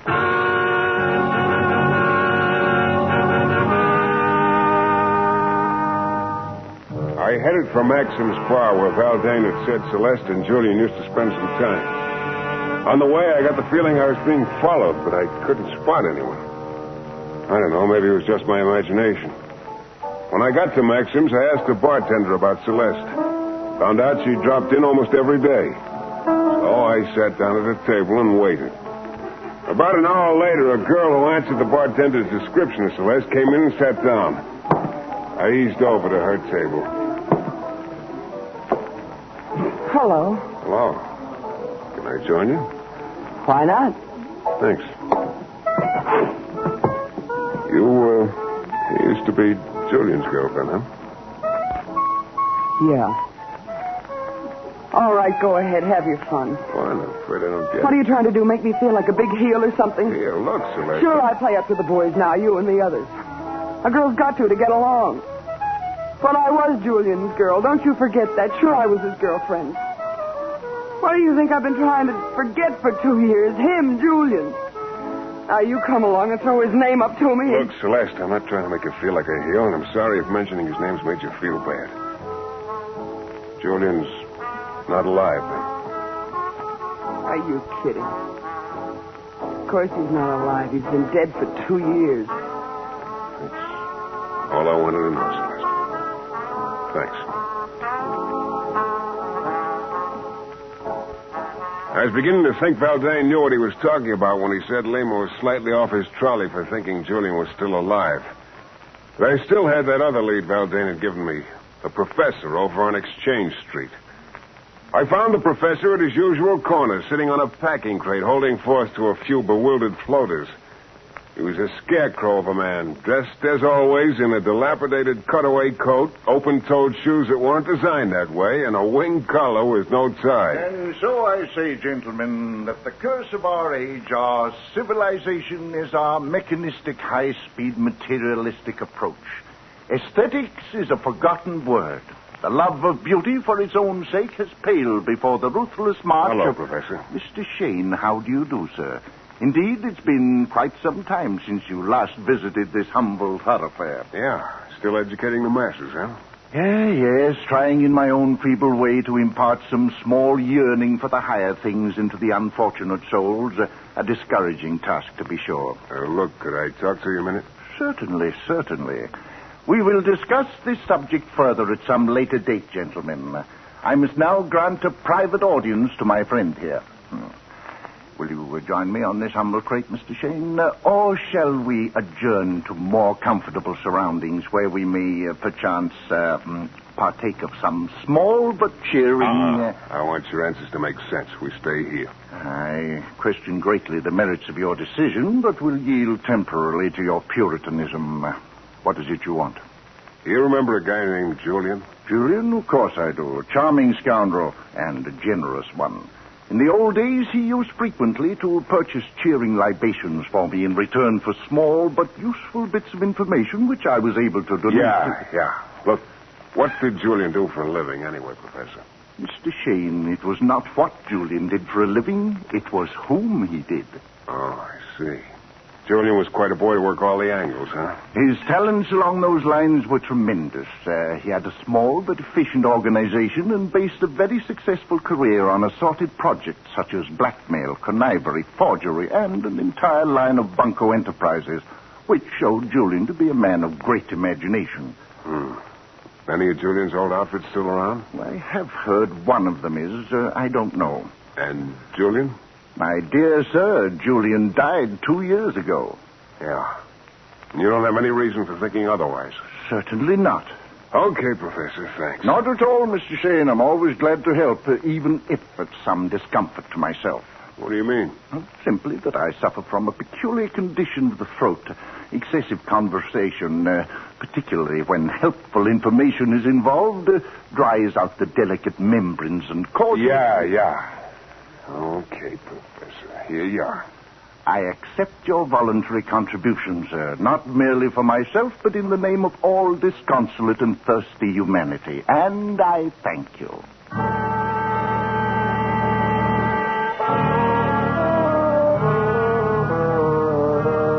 now I was fresh out of Leeds. I'd gotten nowhere. Lima was waiting for me in my office, and when I told him that as far as I was concerned the case was closed, his face fell a mile. What thing of shame? You cannot mean that you will not help me anymore. Look, Lima, Julian died 2 years ago. So a couple of days ago, you say you got a letter which you think was written by him. I do not think. I know. Yeah. Look, there's something I don't quite get about you. You say you and Julian were friends. Yet from what I hear, Julian was quite an unsavory character. Blackmail, bunco, etc. Well, perhaps Julian was a little weak where money was concerned. But he was always a good friend to me. There's another angle about this that interests me, too, Lima. You told me you suddenly acquired some holdings in Cuba a couple of years ago. And Julian was a blackmailer. What are you talking about? You, got those holdings legitimately, I'm sure. Well, of course I did. Mr. Shayne, I'm not hiring you to make foolish insinuations about me, but to find Julian. You're absolutely right, and I'm telling you, Julian's dead. No, please. You must keep looking. Look, it's no use, Lima. Please, Mr. Shayne. Please, I beg of you. Money is no objection with me. You must keep on looking for Julian. You sure have a lot of faith that he's alive, Lima. Okay, I'll take one more crack at it.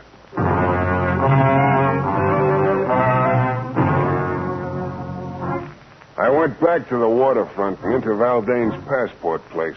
I was hoping there might be some other lead he could give me, something he'd forgotten before. But he just laughed at me. So I left. Then, as I was walking along the sidewalk, a little character sidled up to me. Shayne? Well, yeah, who are you? You're looking for Julian, Shayne? Julian? I was, but no more. Why? Why no more? Because it's sort of silly to look for a dead man. You're wrong, Shayne. Julian's alive. What? I'm telling you, Julian's alive. I saw him with my own eyes, only yesterday.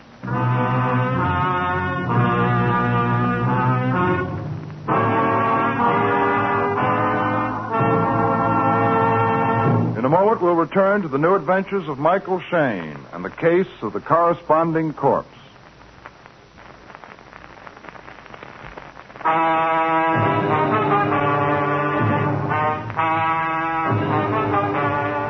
It all started when a little guy named Lima from Havana told me he'd gotten a letter from a friend of his, Julian, here in New Orleans, saying he was in trouble and asking Lima to come up. When Lima arrived in New Orleans, they told him Julian had been dead for 2 years. He didn't believe it, so he hired me to find Julian. I went to the address where Julian used to live, a 2-story building with 2 shops downstairs and some rooms upstairs. Yi Feng, who sold tropical fish, said Julian was dead. So did a gent named Valdane, who ran a passport service next door. Celeste, Julian's girlfriend, and the character called the professor were also unanimous that Julian was dead. So there I was, walking along the sidewalk, ready to give the whole thing up, when a little guy sidled up to me fast. I'm giving it to you straight, Shayne. Julian's alive. Look, who are you anyway? What's your angle? Well, just call me Joey, and put it down on a pal of Julian's. Now, I heard it around you've been looking for him. So I thought if maybe there might be something in it for him, and for me, of course, I could tell you where to find him. Look, there'll be plenty in it for both of you if I find him. Well, okay, I'll take a chance. When I bumped into Julian yesterday, he wrote his address down on a piece of paper for me. Here it is. Okay, thanks. Incidentally, have you by any chance been following me around the last day or two? Me? No. Why? Skip it. Thanks for the information.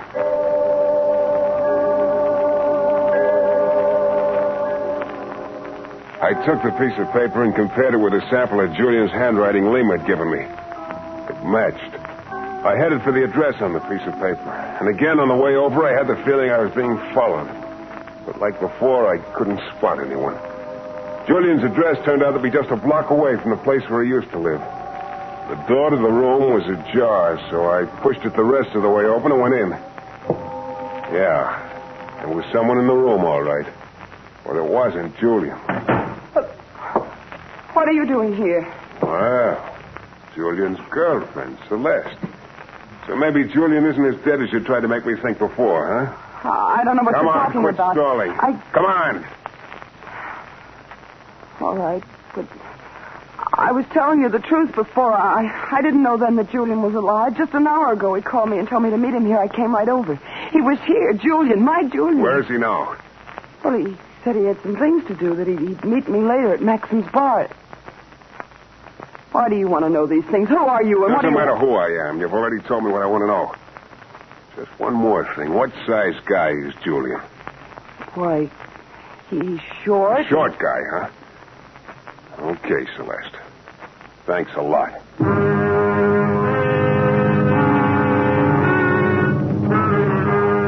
And all of a sudden, the trail had gotten very hot. I went down the stairs and outside, and as I started down the sidewalk, I was thinking about what Celeste had told me, that Julian was a short guy. I started checking off the people I'd been running around with lately. The Professor and Valdane, both tall men. And Lima, Yi Fang, king of the Guppies, and Joey, the guy who'd slipped Julian's new address in my hand a little while ago, they were all short guys. And then I remembered my feeling about being followed. So I decided to find out who it was. I turned a corner, slipped into an alley, and waited. I waited 15 minutes, but nobody came along. So I finally gave up and went into the store next door and over to the payphone.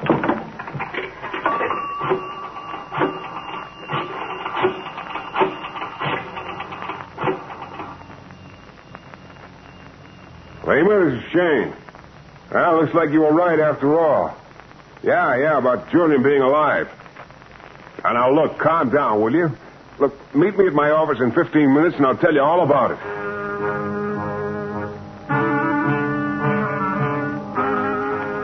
I went outside and continued down the street. As I approached Julian's old address, I spotted Yi Fang and Valdane both lounging around in front of their shops. So happy gentlemen maybe would like to buy some fine. Oh, so is you. You don't sound very happy about it. I do not like people who do not like fine guppies. Look, I told you I've got nothing against guppies. I just...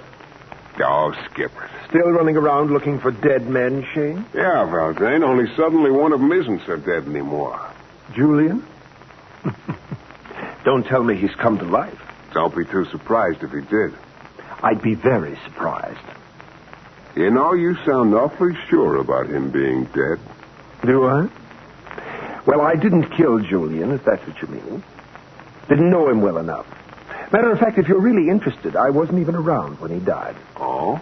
For the last couple of years, up until a few weeks ago, I've been sort of a guest of the state, shall we say.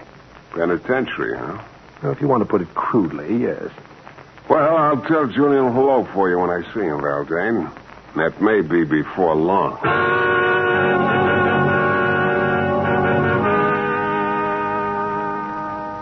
15 minutes later, I pulled up in front of my office. I climbed the stairs and went in. I was expecting that Lima would be waiting for me, but he was nowhere in sight. Then I spotted it on my desk. A little slip of paper. I picked it up and read it. Shayne, I've learned that you are looking for me, and I want to talk to you. Come to my old address at once and wait for me there.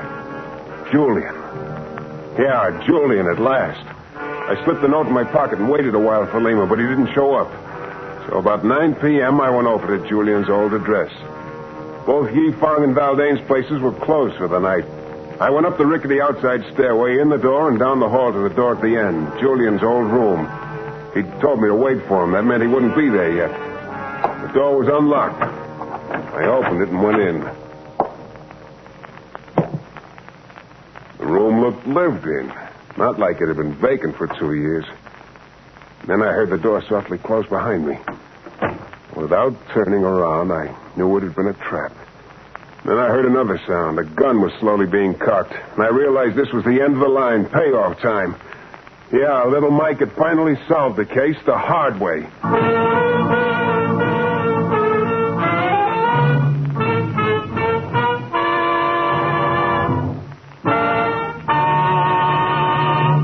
In a moment, we'll be back with the thrilling climax to tonight's Michael Shayne adventure.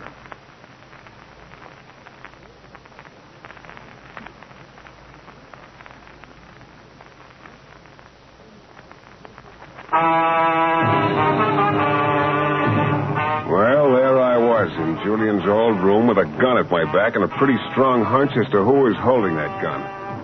One look over my shoulder told me my hunch was right. Hello, Shayne. You can turn around now. Hello, Valdane. So you're my boy, huh? I'm afraid it's the other way around, my friend. You're my boy. Yeah. Well, it was beginning to add up to you, Valdane, once I got all the figures together. Huh? Just what were the figures, Shayne? Figure 1. Lima suddenly comes into extensive holdings in Cuba 2 years ago.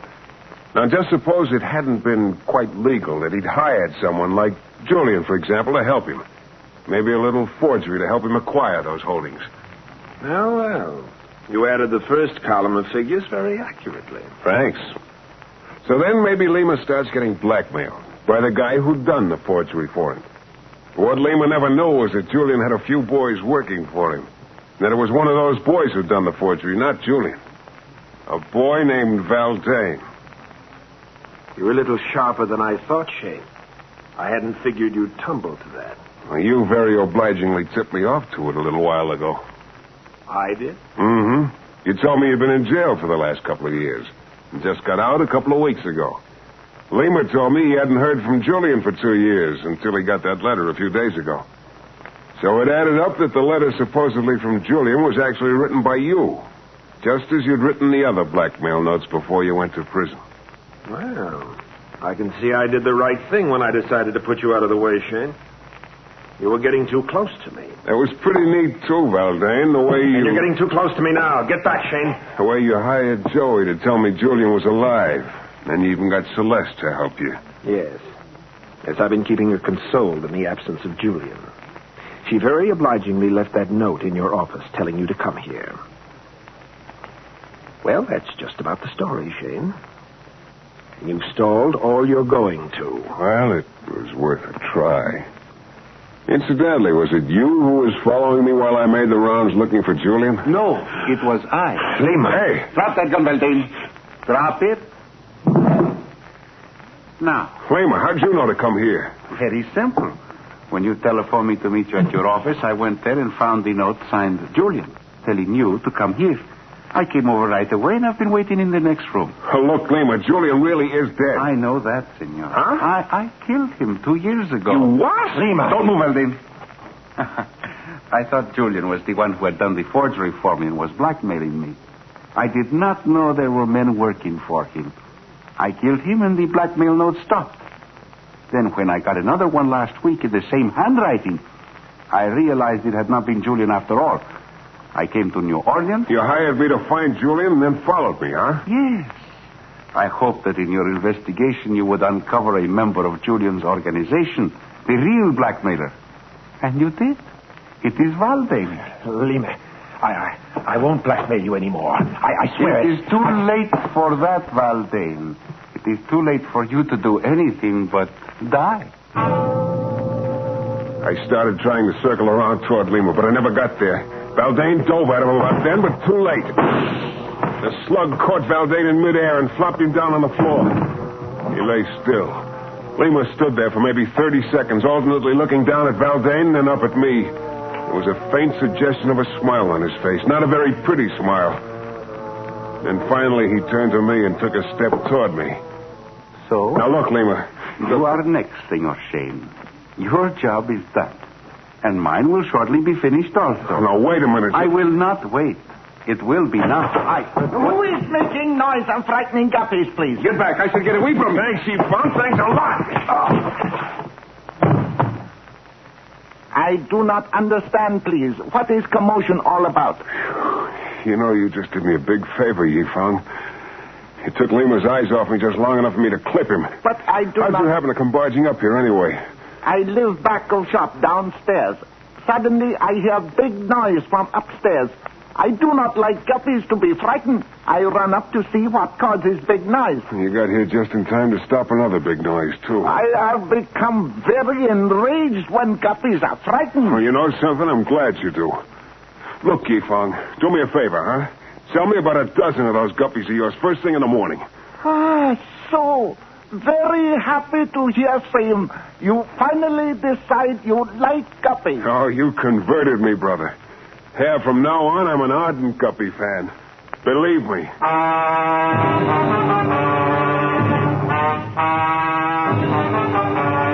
The room was dark except for a ray of moonlight.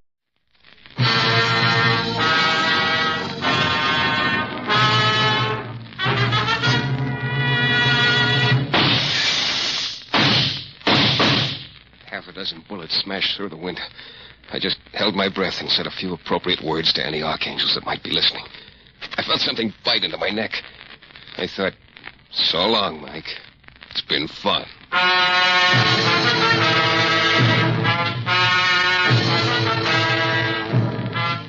Adventures of Michael Shayne, Private Detective.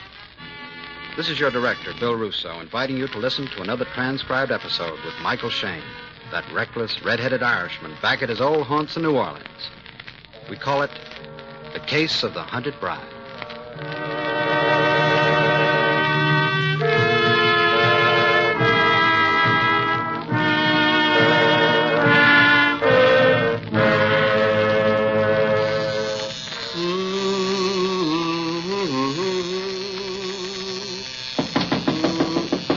Come in. Come in.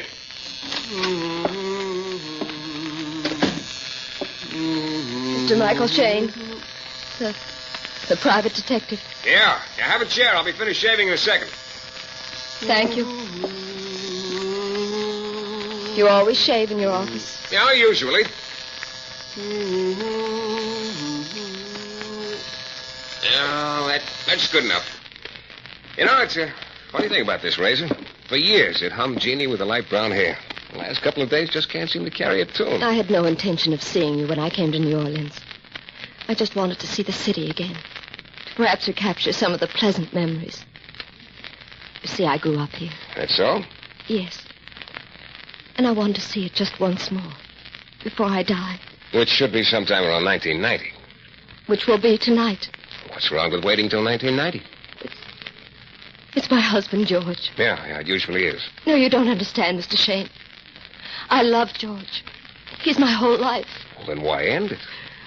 Knowing what I do, I can't go on. I don't want to live. Yet, what if I'm wrong? What if none of it is true? I want you to find out the truth. Just what do you think is the truth, dear lady?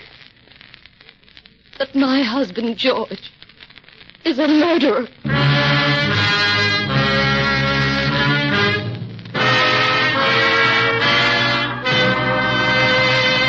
In a moment, we'll return to Mike Shayne and the case of the hunted bride.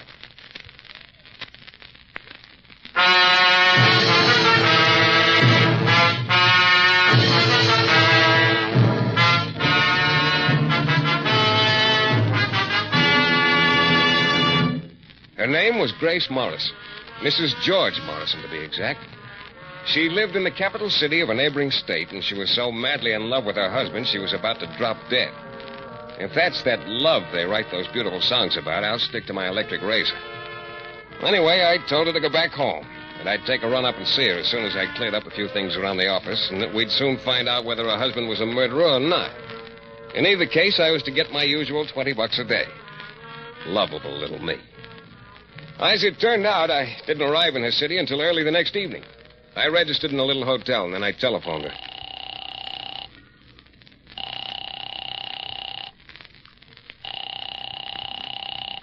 Phone seemed to ring forever.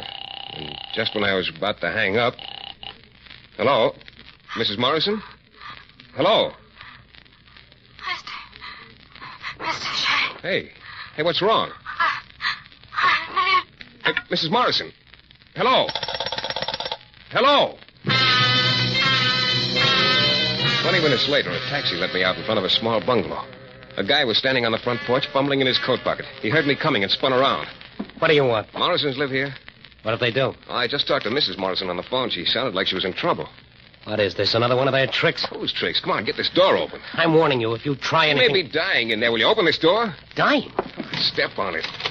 Hey, what are you shaking for? Well, Here, give me that key. If they've done anything to Grace... Grace! Grace, where are you? Wait! Yes! We found her on the floor in the hall with the telephone receiver still in her hand. The guy who turned out to be her husband carried her to a couch. I headed for the gas heater, shut off the gas, and started opening windows. When I got back to the living room, Grace was coming out of the fog. You're going to be all right, sweetheart. You're going to be okay. You better call a doctor, Mr. Morrison. She looks okay. Call a doctor. But what? If we can work it without a doctor... What's the matter? Don't you trust anybody? Look, mister, I don't know who you are. Let's not start that again. See if you got any spirits or ammonia in the house. I think we have. All right, put a spoonful in a glass of water and make it snappy. All right. I'll get it right away. Hey, Morrison, don't close the front door. We need air in here. There's plenty of air coming through the windows. I'll get the medicine now. Friendliest man in town. George. George. All right, easy. Wasn't you. George. Couldn't have been you. George. You just take it easy, Mr. Morrison. Mr. Shayne. Yeah. Well, that was kind of foolish, sweetheart. What do you mean? I'm the old-fashioned type. In my book, turning on the gas is foolish. But I didn't turn on the gas. What? No. I guess I dozed off. The phone woke me up and the house was full of gas. I didn't realize how bad until I answered the phone and everything started blacking out. And who did turn on the gas? I don't know. You think it was your husband, don't you? I don't know. Well, I don't think so. Not the way he acted when he came in here. Mr. Shayne, I don't know what to think anymore. What makes you believe he's killed anybody? I'll talk to you later. No, while he's still upstairs. No, Mr. Shayne. Come on, come on. The telegrams. That's what started it. Telegrams? The first one came 6 months ago. George had been out of work for so long, and he was desperate. As soon as he got the telegram, he went away without saying a word. He came back 2 days later with $250. Well, that doesn't mean anything. He wasn't the same, George. He began having terrible nightmares. He'd wake up screaming he didn't want to kill. And that's not all that happened. Someone's trying... How are you feeling now, Grace? Better, George. I don't know what happened, George. It's okay. Okay, we'll talk about it later. Here, take a drink of this. They've done this. Who's they, Morrison? Huh? Oh, nothing. Come on, Grace. I'll take care of you.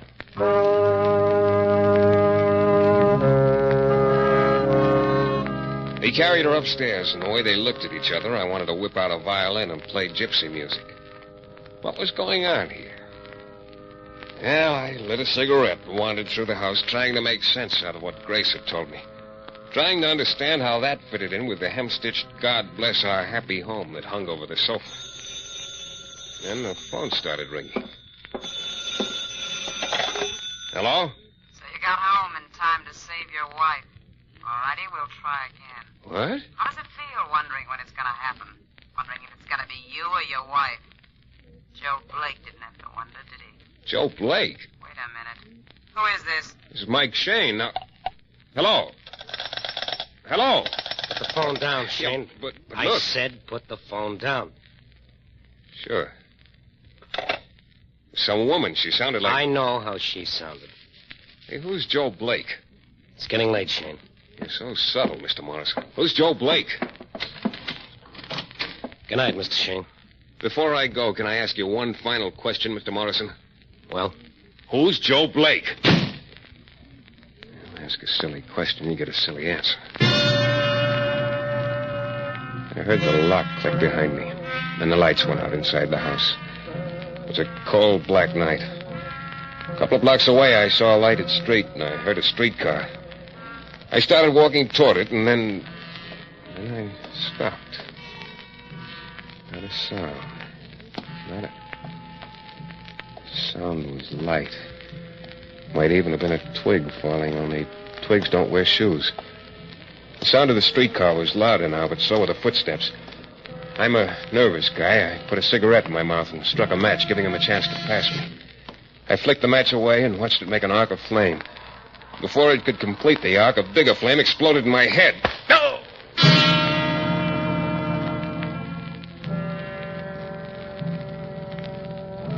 I don't know how long it lasted. It was like spending the summer in a cement mixer. The pain didn't mean anything after a while, and I stopped trying to crawl away. All right, Ralph, that's enough. I said that's enough. Suddenly, everything stopped. Then I heard a nice friendly sound. A gun getting ready for action. Turn the flash on him, Ralph. You can see him all right, Ruthie. I want to see him better than all right. I want to watch his face when he gets it. Ruthie, somebody might see us. Go on, get it over with. I said turn the flash on him. All right, all right. They had the lights on Joey when he died. All right, now you got your light. Hey, wait. Huh? This guy ain't Morrison. No. No, he isn't. How do you like that?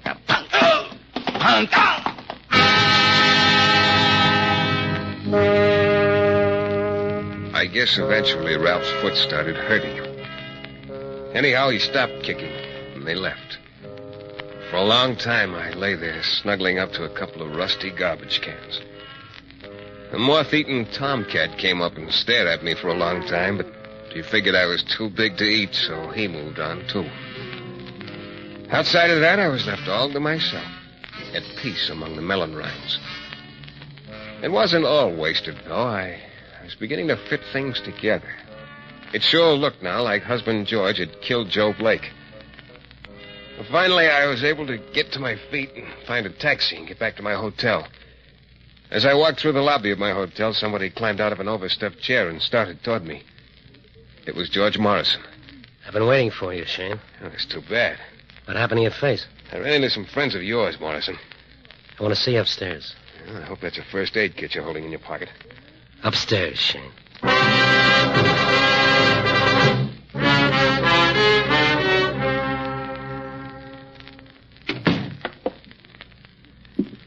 All right, what do you want? Grace finally admitted what you really were, Shayne. Oh, people have been calling me that for years. We don't need any private detectives around here. Start packing. You're going back to New Orleans. But I just got here. Start packing. Suppose I don't. You'll find out you were wrong about what I got in my pocket. Okay. Yeah, this suitcase sure gets a beating. There's a train leaving here at midnight. I've already made your reservation. Well, that's mighty friendly. What's the matter? Someone on the fire escape. Take a dive. Now. I took a dive to the floor myself, knocking over the lamp and plunging the room into darkness. Half a dozen bullets smashed through the window. I just held my breath and said a few appropriate words to any archangels who might be listening. I felt the splinter of glass bite into my neck. I thought, so long, Mike. It's been fun.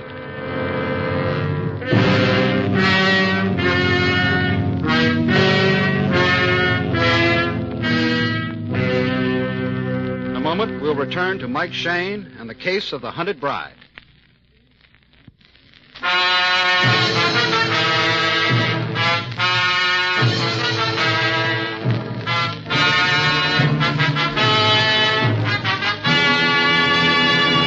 Life was getting complicated again.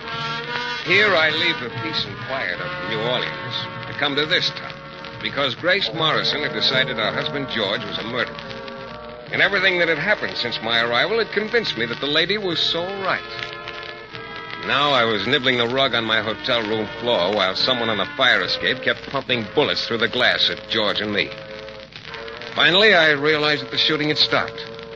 Then I heard footsteps down the fire escape. I raced to the window just as some guy reached the yard below. At the edge of the yard, a girl huddled against a fence, trying to keep out of range of the street lamp. She was wasting her time, though. Even from where I stood, I recognized her as Ruthie, the little sweetheart I'd met in the alley earlier in the evening. As I watched, the guy on the fire escape joined her.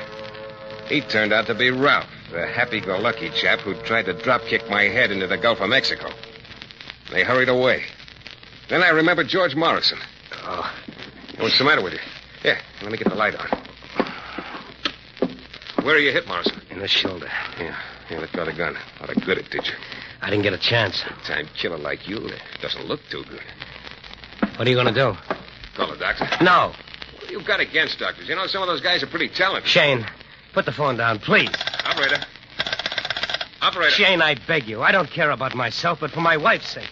What do you mean? We get a doctor, he'll have to report it to the police. Everything will come out in the open. You know, I think I'd like that. Well, Grace wouldn't understand. Never be the same with us again. Now, please, Shayne, give me a break. It's been tough enough. Why are those two gunners trying to kill you? Because they don't understand. Because they're blaming me for something I couldn't help. For killing Joe Blake, huh?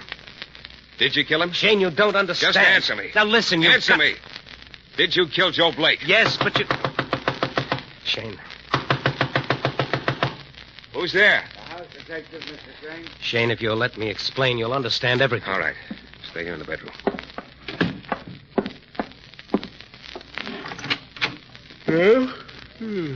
What is it? Some of the guests report hearing shots. They say they think they came from your suite, Mr. Shayne. My suite? Well, man, I was just taking a nap. Nice mattresses you got in this hotel. You didn't hear any shots? When I sleep, I don't hear nothing. Yeah? Now, how come you heard my knock? Yeah, that's right. You know, science has a lot of things to explain. Shots didn't come from your bedroom. No. Well, all right. Sorry to have disturbed you, Mr. Shayne. No, it's okay, officer. Yeah, come around any time at all. Okay, now, George, start to... Hey, George. It wasn't any George. It was only a little trail of blood leading to the window. For the second time that night, somebody clattering down the fire escape. Leave it to a house stick to knock on the right door at the wrong time.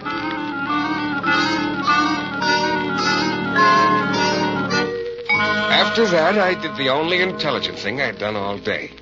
I went to sleep. Early the next morning, I called Grace Morrison. She told me that George had come home late with his arm all banged up. Said he'd bumped into something. Then I went over to the police department. Being as coy as possible, I tried to find out if the cops were looking for George Morrison or a reasonable facsimile. They weren't. I went to the public library and got out all the old newspaper files. No, I didn't find Morrison's name, but Joe Blake's name was scattered through the crime news like confetti. A cheap little hoodlum who'd done everything in the books. One picture showed him and Ruthie smiling at each other across a nightclub table.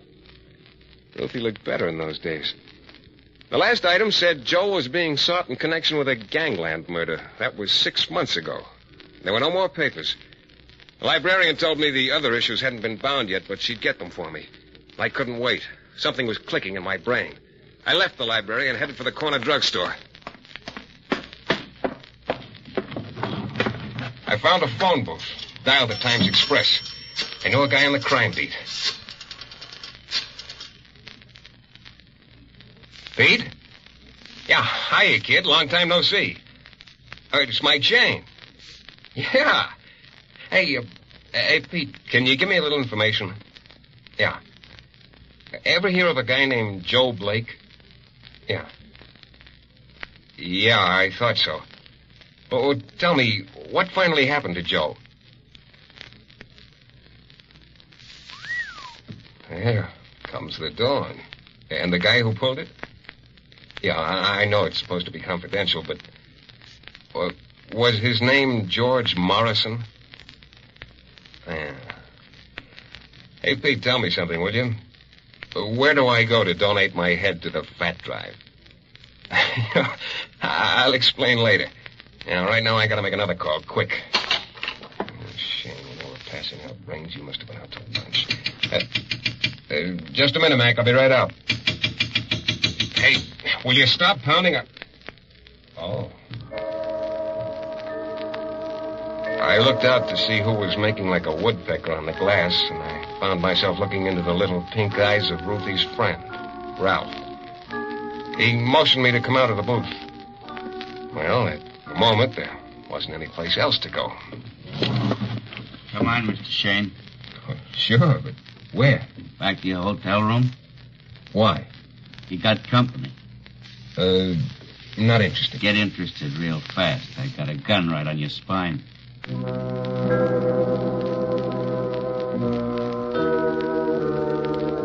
So we went back to my hotel room. He waited in the hallway till I unlocked the door and closed it behind me. Then I heard him going back down the hall. I stood for a moment in the darkness. Then I saw the glowing cigarette. I snapped on the light. It was Ruthie making herself very comfortable on the sofa. She sat up, smoothing her dress down with one hand and holding a gun in the other. Nice couch. Nice room. Mine. I know. That's why I came. I'm only paying for a single. They're liable to raise the rent. Would you mind? Yeah. You see, I can never be myself with a girl when she's holding a gun. I want you to do something for me, Michael. Sure. Coax me, Ruthie. Get on the phone. I'm going to give you a number to call. Swell. If a man answers, I'll hang up, huh? I want you to call Brighton 4506. Brighton 45... That's George Morrison's number. Uh-huh. I don't think I want to, Ruthie, honey. It's a shame, Michael. And I'm going to have to kill you. Go on, get on that phone. Brighton 4506. Yeah. Operator. Brighton 4506. 4506, thank you. What do you want me to say? I want you to tell George Morrison to come over and see you right away. Tell him it's very urgent. As the phone rang, I glanced out the window. Down on the sidewalk, I saw Ralph leaning against a lamppost and reading a paper. I guess it was then that the idea came to me. It wasn't great, but so what? I had about as much chance as a guy buying a ticket on the Irish sweepstakes, only if I lost, I couldn't just tear up the ticket and try again next year. Hello? Oh, hello, Grace. This is Mike Shayne. Oh, Mr. Shayne, I'm so glad you called. I'd like to speak to your husband, George. He's on his way over to see you at the hotel. I don't know what for. What? Yes, he... Oh, fine. Well? You're in luck, Ruthie. Morrison's on his way over here now. Isn't that nice, Mike? You must have gone for Joe Blake in a big way. We were so right for each other, Joe and I. When that happens, you don't want to lose it. Where are you going? Open this window. It's stuffy in here. Sit down. You get nervous, Mike. Me fresh out of bromance. I said sit down. But I didn't sit down right away. Now the plan had to work. There was nothing else. I looked down at Ralph again. While I watched, he looked up. I sat down on the windowsill, lit a cigarette. Ruth was thinking about Joe Blake. You could tell it by looking at her eyes, her lips. She didn't even notice me. I signaled to Ralph with my head for him to come up. He dropped the newspaper and looked confused, but he didn't move. No, the plan was no good. I started walking again. I told you, sit down, Mike. Okay, Ruthie, but I've seen it work in a lot of bad pictures. What are you talking about? Nothing. You get it. Okay. Yeah? Let me talk to Ruth. Oh, you better tell her that yourself. Huh? I told you. Hello? Hello? What's going on up there? I'm coming up. He hung up. Who was that? It was your friend Ralph. What did he say? George Morrison just came into the lobby. He's on his way upstairs. All right. Sit down on that chair. Funny about love, isn't it, Ruthie? When it's right, you're singing in the rain. When it's wrong... There was nothing wrong with Joe and me. It's the only good thing that ever happened to me. And Morrison had to destroy it. It wasn't Morrison. He just did what he was told. Did what he was told? Ruth, there's only a few seconds left. This is the last chance you're ever going to have in all this world. Give me that gun. No. Open the door for Morrison and then duck. No. Hurry up. Suppose it's your boy, Ralph. Were you kidding? Open that door, Shayne, or you'll never open another one. No, Ruthie. All right, Mike.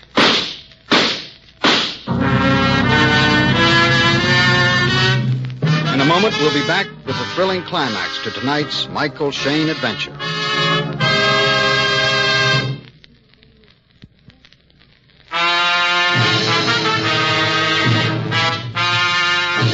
The first shot, I ducked fast.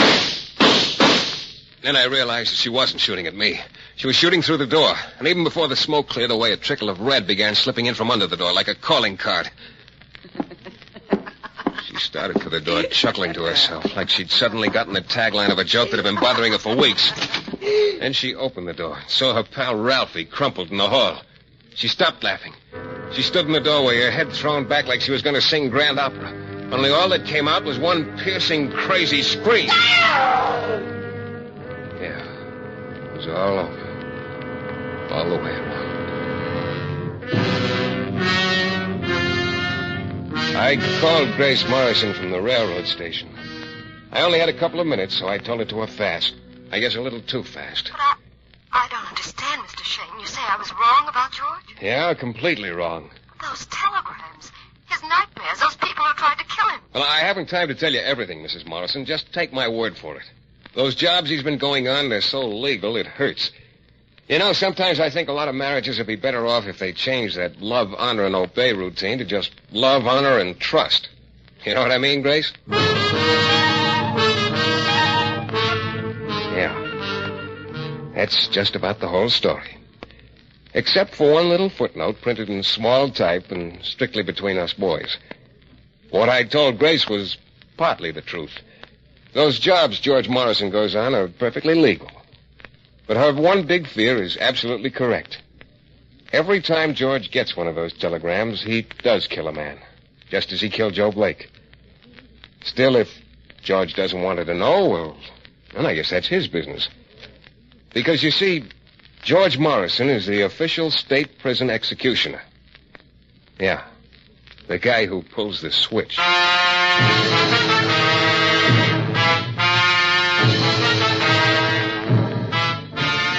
Michael Shayne is written for radio by Larry Marcus from characters created by Brett Halliday. The music is composed and conducted by John Duffy, and Michael Shayne is portrayed by Jeff Chandler. The Adventures of Michael Shayne is a Don Sharp production, transcribed in Hollywood and distributed exclusively by the Broadcasters Guild. Next week, you'll hear Michael Shayne in another suspense thriller. It's a story you'll long remember, and one I will never forget.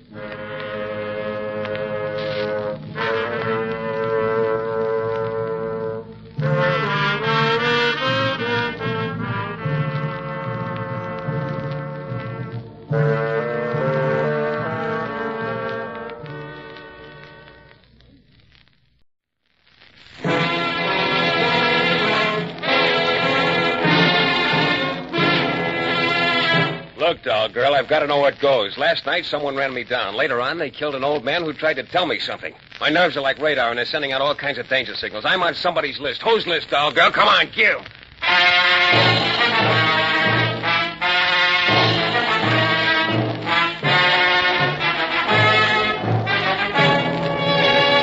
The New Adventures of Michael Shayne, Private Detective.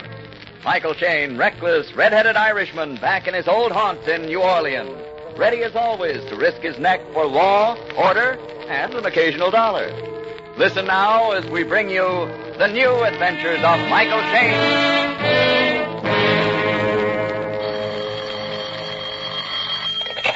Hello. Michael Shayne, Private Detective. Speaking. Mr. Shayne, I have a job for you, but I can't pay you very much. Keep talking. I'm listening. My name is Marina Laroux. I want you to come over to 1612 Wentworth Street. I meet you on the porch. On the porch? Yes, this is why I call you. My father has locked all the doors and windows. He's in the house, sitting in the dark, waiting. Waiting for what? For death, Mr. Shayne.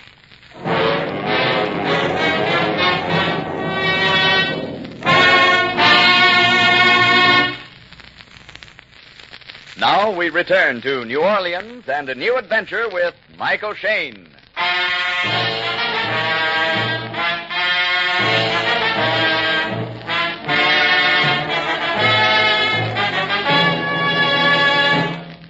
So I was on my way across New Orleans to see Marina LaRue, whose papa was waiting for death.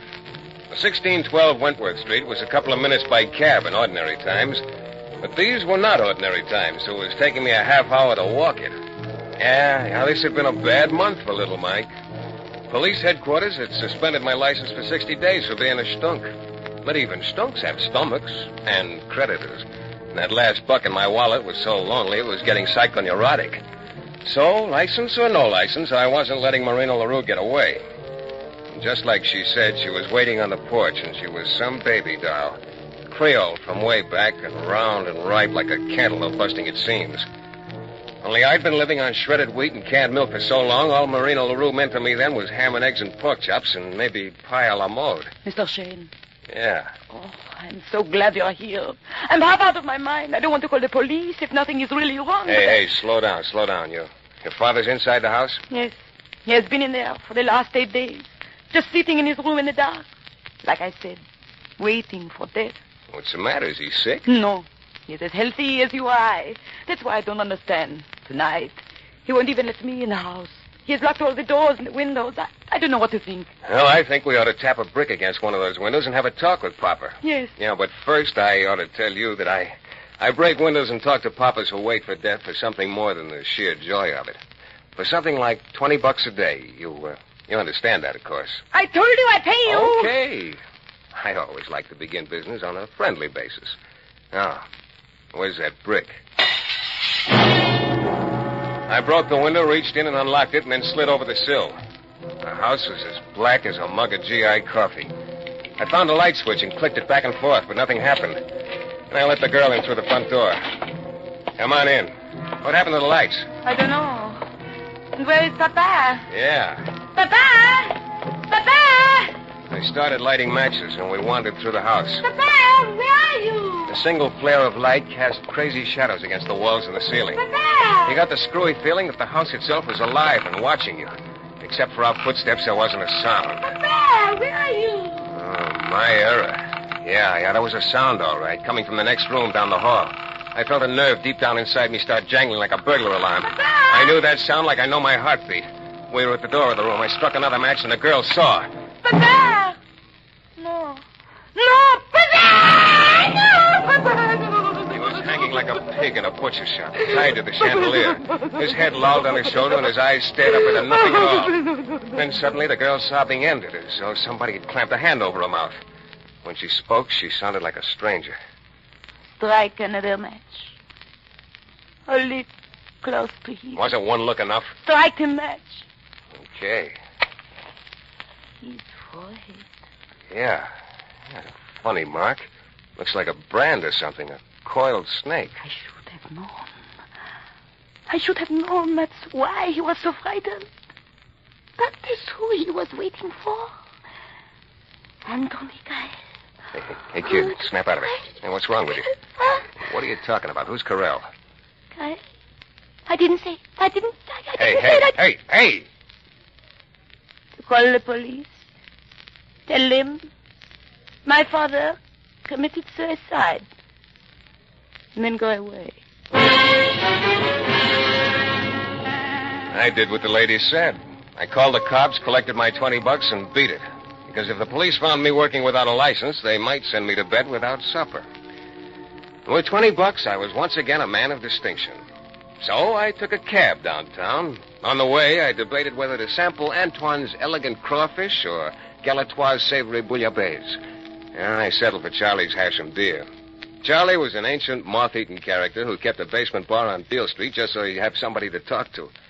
And there weren't many customers tonight, and he stayed close to me, polishing the mahogany and looking annoyed. New Orleans. How quaint. Huh? Yeah, that's what they said. How quaint. What are you talking about, Charlie? Tourists I'm talking about, 6 of them. Came down a while back from Peoria, they said. Just looking, they said. How All right, quaint. pour me another one, Charlie. Yeah, okay, Mike. Quaint, they think this is. I should have told them how my place used to be. But the cockfights we had right there in the center of the floor by candlelight. And the 12 ladies from Natchez doing the can-can. Peoria. Charlie. Huh? Did you ever hear of anyone named Anthony Carell? Charlie, I'm talking to you. I heard you, Shayne. Well? You better stick to looking through hotel transoms and forget Anthony Carell. Why? Because it's something out of the past. Something that hasn't got any place in this world. What are you talking about? You see, according to the story, there's something special about Anthony Carell. Special? Yeah? He ain't like you and me, Shayne. You see, Anthony Carell ain't never gonna die. That tickled me. Oh. I finished my drink, waved goodbye to old Charlie, yelled something about getting Carell's formula and putting Perona out of business, and then I was on my way. The air was better outside, and I decided to walk.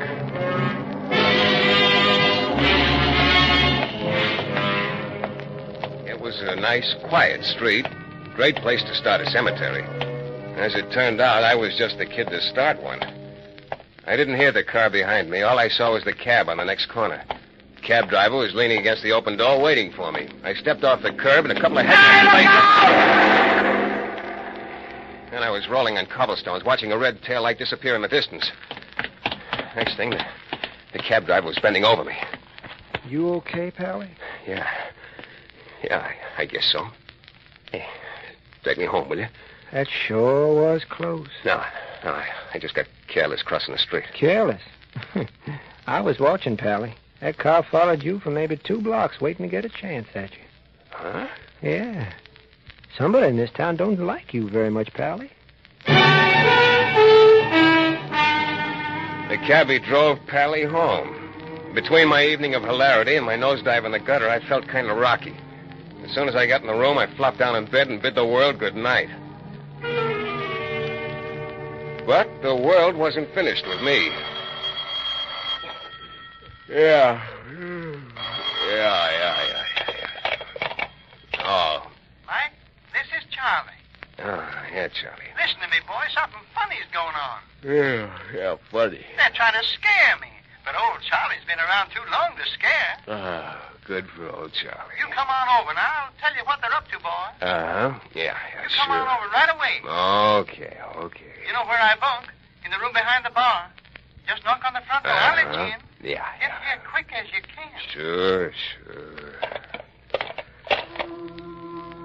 Sure, Charlie. Sure.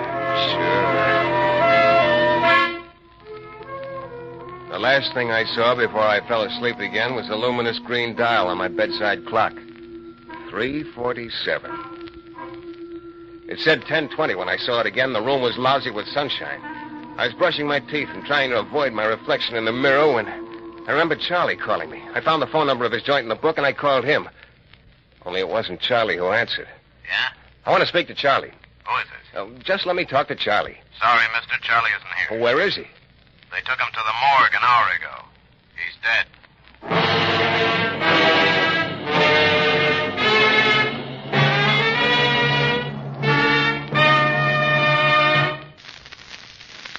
Now, back to New Orleans to the new adventures of Michael Shayne.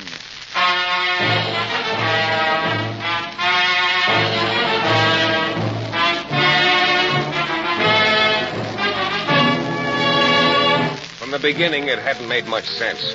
Marina LaRue calling me to break into her father's house. Him hanging from the chandelier with a snake brand on his forehead. And now, old Charlie dead. Well, I went down to the morgue. The attendant took me to the basement to where Charlie was on a table. Lieutenant Burns of headquarters was just taking a peek. Nasty, a redhead. Yeah, neck's a bum sheet for a butcher knife. What's that on his forehead? Looks like a brand, like a coiled snake. I probably banged his head. It's nothing. You want to bet, Lieutenant? Say, look, Shayne, what are you doing around here? You're not forgetting that your license is suspended. A guy can get in here without a license. Look at Charlie. All he had was a license to sell bad booze. You're not doing any work for anybody? No, just keeping in training. Come on, be a good boy, Redhead. You've only got a couple of weeks to go. Then it'll be legal for you to start bothering us. Burns, tell me about Anthony Carell. Who? Sometimes called the Deathless One. Oh, my back. Don't tell me that's going around again. Well, what about him? That's what I love about this town. No matter how modern it may look on the outside, underneath it's still a jungle. Still dancing to voodoo drums. Voodoo? Yeah, every so often some scared sucker comes in and whispers in our ears that Anthony Carell is still alive and terrifying the countryside. When we ask him for one teeny little bit of proof, the little sucker vanishes in a puff of smoke. Anthony Carell. Oh, Redhead, you can do better than that. Yeah, when I got outside on Jackson Street, it did seem kind of silly. But what was so silly about that car trying to run me down last night? What was so silly about Charlie under a white sheet in the basement of that morgue? Oh, I had enough questions in my head to start a quiz show, but not enough answers to win a yo-yo. I knew a good place to ask questions, though. And I had to start asking questions fast. Something was happening, something big, and it was happening to me. I took a cab out to the brownstone house on Wentworth Street where all this began. Come on, you're going to have to open up sometime, baby doll. Please, go away, Mr. Shayne. In a little while, Marina, honey. Please, I'm in mourning. Have some respect. Sure, I'll take off my hat. Inside. What do you want? Why are you so scared? I'm not scared. Tell that to the little nerve in your cheek. It's twitching overtime. Look, I want to know about Anthony Carell. No, please, no. Yes, please, yes. Mr. Shayne, I was rather glad when I saw you come up the stairs. Yeah? Yes, really I was. I have had trouble forgetting you, Michael. Dog girl, turn off the warm water. I'd love to, but I can't. How about Anthony Carell? Why do you bother with something that does not concern you? That's just it, dog girl. It concerns me clear up to here. Last night, somebody tried to run me down. Later on, they killed an old man who wanted to tell me something. Look, I've been in this business a long time. My nerves are like radar, and they're sending out all kinds of danger signals. I'm on somebody's list. Oh, I'm not one of those storybook detectives, dog girl. I've got to know what I'm fighting. I cannot help you. You've got to. No. Okay. Mind if I use the phone? Who are you calling? The Daily Bulletin. I got a pal working in the city room. I'm going to tell him Marina LaRue of 1612 Wentworth Street says Anthony Carell was responsible for the death of her father. Can't. Bulletin? Let me speak to Fraser in the city room. You give me the phone. No. No, you can't do this. They kill me. I'm fighting for my own neck, honey. Hello. Hello, Fraser. This is Mike Shayne. Please. Yeah, I think I got a story for you. I tell you. Goodbye, Fraser. Okay, doctor. Give. Yes. I tell you. Since you go out, try to do something about it, the way men have done for 100 years. And if they find you at all, they find branded into your flesh the coiled snake. The mark of Anthony Carrel. Just as they have found it on all the other. Who is this guy, Anthony Carrel? You have heard of Madame Lorette? Madame Lorette. Sure, wasn't she supposed to be some kind of big shot in the voodoo racket around New Orleans? She was the voodoo queen more than a century ago. Yeah? In the 1820s, she married another voodoo worshiper. A man already old, who'd come to New Orleans from Haiti. He was the greatest of them all. His name was Anthony Carrel. And this guy who's causing all the trouble today, he's his descendant, huh? Descendant, you fool, don't you understand? It is the same man. But that couldn't be. Why do you think we are all in such terror of him? He cannot die. Do you know what that means? Hey, take it He easy. cannot die. His food has been poisoned. Cars he was riding in have been shot at. Once the house he was staying in was dynamited. Men stood at every door with guns. But in less than a week, the plotters were dying one by one. And on their foreheads, the snake brand of Anthony Carrel. That's crazy. That is the story, Mr. Shayne. Believe it, don't believe it as you wish. What does this big shot look like? No living man has ever seen his face. There are no pictures. And who takes care of him? The Carrel clan, one generation after another. Today, there are only two left. Juan, Philippe. They do Anthony Carrel's work.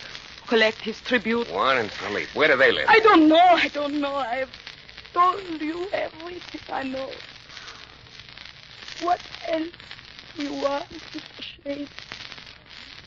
What else do you want? What else do I want? A little while ago, you said you had trouble forgetting me. Well? Come here, doll girl. I don't want you to forget it. After I left Marina, I went to the library and spent half the day looking up the old history books of New Orleans. Madame Lorette and Anthony Carrel were in every one, and every book agreed that Madame had died in 1845. There was no mention of Anthony Carrel ever having died at all. I called an old guy I knew over at the Bureau of Records. I told him I was looking for the death certificate of one Anthony Carrel. He laughed over the phone, asked me if I was falling for that old story. But 3 hours later, he called me back. Yeah? Shayne, this is the Bureau of Records. Well? You were right. There is no death certificate for Anthony Carrel. I had a couple of drinks after that. Then I started walking the streets. My head throbbed. Felt like a guy trapped in a nightmare, trying with all his might to wake up out of it. Around midnight, I found a small park near Jackson Square and sat down on a bench trying to think of an answer. May I sit down, Mr. Shayne? Huh? Oh, yeah, sure. Hey, how come you know my name? Oh, you are a very famous man, Mr. Shayne. Known particularly for your tenacity. Cigarette? Thanks. What do you want? Mr. Shayne, it's very unfortunate that you saw fit to interest yourself in Anthony Carrel. Oh? Why? Because now I must kill you.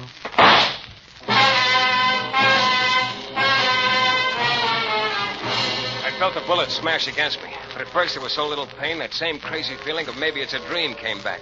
I lunged for the guy, trying to get hold of his gun hand. It was like wrestling with an octopus. He was soft and wet-skinned and a neat little fella. He even wore cologne. It was slipping out of my reach. I jumped up and started running.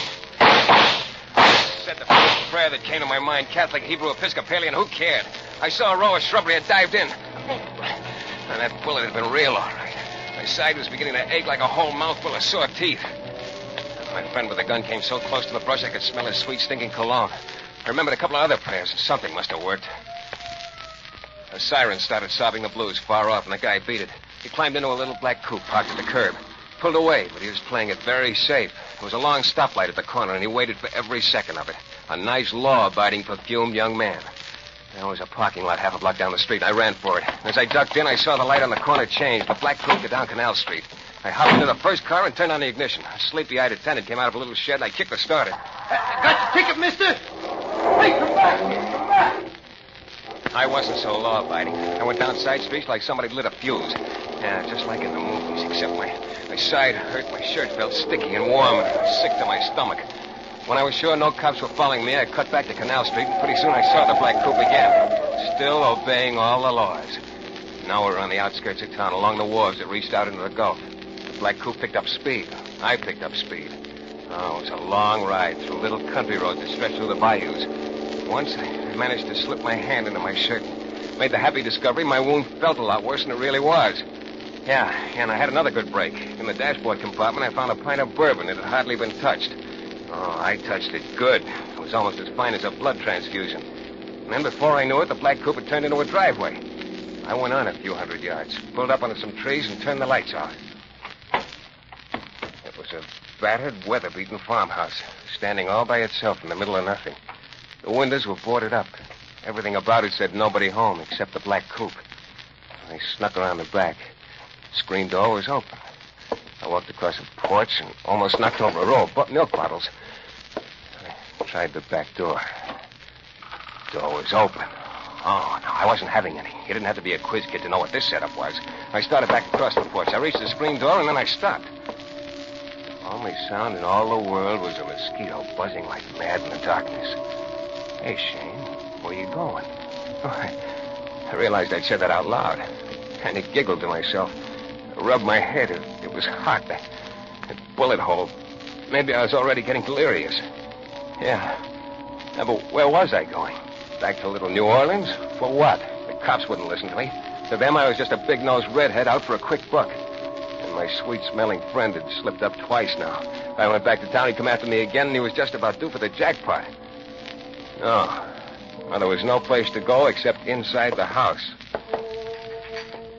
I picked up one of the milk bottles. Me and my homogenized blackjack. I went back to the door. Pushed it open. Went into the kitchen. Everything dark. I could just make out some dishes on the sink. The place smelled of bad, greasy cooking. Then I found another door. Now I was in a short hallway that led to a flight of stairs. Not a sound at all. Oh, I'd even been glad to hear that mosquito. Stairs. Started up a step at a time. Slow, easy. Slow, easy. And when I was close to the top, there was something about the darkness that looked wrong. Real close to me, I smelled sweet cologne. I spun around and started down the stairs fast, but it was all wasted. At the foot of the stairs, a cigarette glowed in the dark. I was boxed in real nice. The guy downstairs spoke first. So this is Mr. Shayne, Juan. Yes, this is him, Philippe. Juan and Philippe. The brothers Carell. And where is old man Anthony? You have come for Anthony. Well, he is in the last room at the end of the hall, but I don't think you will reach him. I think you are going to die on those stairs. Keep coming up the steps, Mr. Shayne. Yeah, sure. How's this? I lunged at him. There was a swirl of cologne. I brought the milk bottle down hard, and Juan crumpled on the floor, nice as you please. Behind me, I heard Philippe coming up after me. I raced down the hall. I tried the first door. Locked. The second door. Oh, locked. The third door was unlocked. I opened it and slammed it shut behind me. I snapped the lock. Oh, friend Philippe was at the door breaking through. I did the first thing that came to my mind. I picked up a chair and smashed it through the window. And then I ducked into a corner as the door flung open. Philippe came into the room holding his gun. He headed straight for the broken window. He stood looking out of it into the darkness for a long time. Won't get away, Mr. Shayne. His back was to me. I started for him. My side was throbbing again. My throat was so dry you could have struck matches on it. Something must have warned Philippe. He started turning around. I brought the milk bottle down hard. He staggered, fell to his knees, got up and started clawing at my legs. I went into a deep purple fog. When I came out of it, Philippe was very quiet. The milk bottle was broken into 1,000 pieces. I sat down on a chair. I felt about as peppy as a Florodora girl. And then I remembered. Anthony Carell, the man who couldn't die, was down the hall. I went over to Philippe and dug around until I found his gun. He groaned a little bit, but that's all. I went back out into the hall. The last room at the end of the hall. I started toward it. Then in front of the door, I saw Juan. I will not let you in this room. He wasn't able to stand up. He was on his knees in front of the door, and his mouth hung open as though he didn't have the strength to close it. For 5 generations, he has been our strength.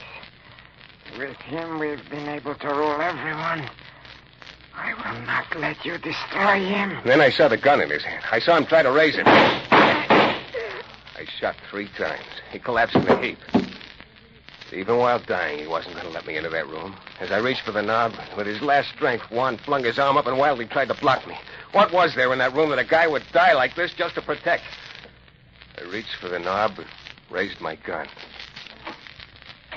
I entered the room, slowly, looked around. Then I realized why Juan and Felipe had tried so hard to keep me out of here. Then I realized why Anthony Carell would not die, why he could not be killed. There was no Anthony Carell. The room was empty.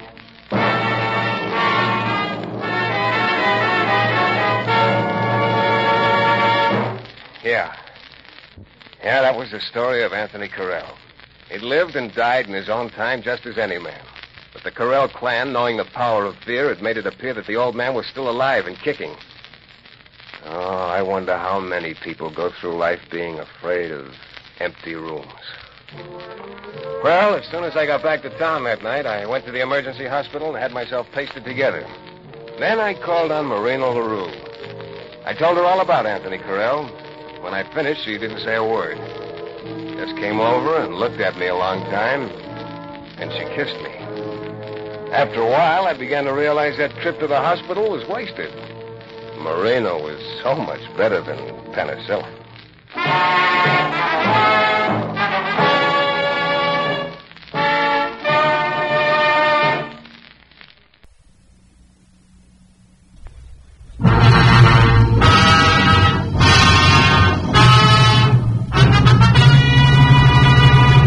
Her hat was on the ground by the edge of the river. There were a few bloodstains here and there, that was all. I had a hunch I'd seen the last of June Lawson. Then I heard a faint noise behind me. Somebody was cocking a revolver. And I knew without turning around the gun was pointing at my spine, that any second it was going to go off.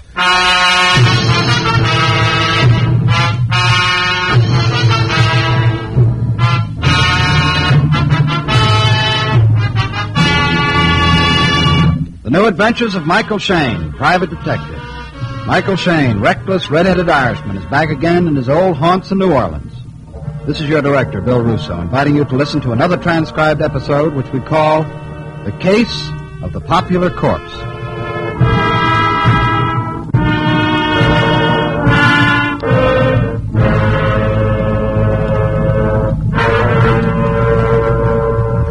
$30 for office rent. Come in. 765 phone, 320 lights. Leaves a balance of... no balance. I beg your pardon. Oh, I'm sorry, ma'am. Here, have a seat. Thank you. I hope I'm not disturbing you. No, I was just balancing my books. It's a job for a tightrope walker. Oh, what's on your mind, Mrs. Miss Clarissa Howard. Miss Howard. Mr. Shayne, I want you to find my niece for me. June Lawson. I'm turning to you as a last resort. Oh? I haven't wanted anyone to know, so I've been making excuses to them all about June's whereabouts. You see, it's a rather painful matter for me to discuss. What do you mean?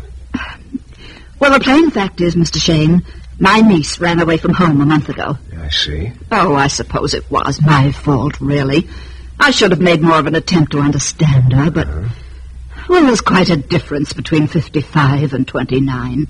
More than just the years. Yeah. And that's made being her guardian a little difficult sometimes. You think June's here in New Orleans? I'm positive of it. You see, Mr. Shayne, June and I lived out in the country about 40 miles, near La Place. Oh, here's the address. I still live there, but a month ago she just left. Shortly afterward, I got a note from her. She wrote that if any mail came for her, to forward it care of General Delivery here. Her note was written on Donna Hotel stationery. Mm-hmm. Oh, and here's a snapshot of her. Yeah.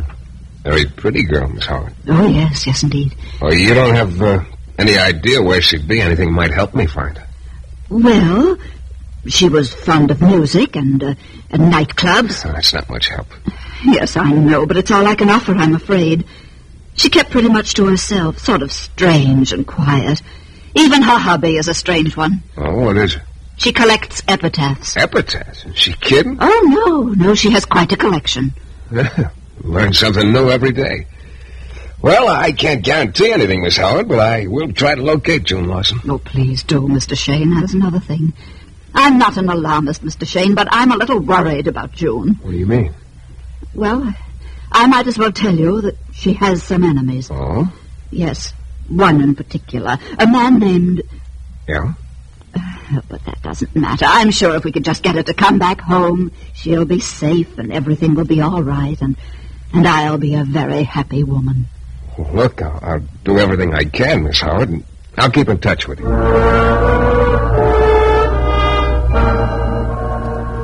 She thanked me and left. A plain-looking woman with a loneliness about her that made me feel sorry for her. I sat there a couple of minutes looking at the snapshot of June Lawson. Nice. Looking for someone like that couldn't be too unpleasant. And about then, there was another knock on the door, and in came a very rugged-looking boy. Shayne? Yeah.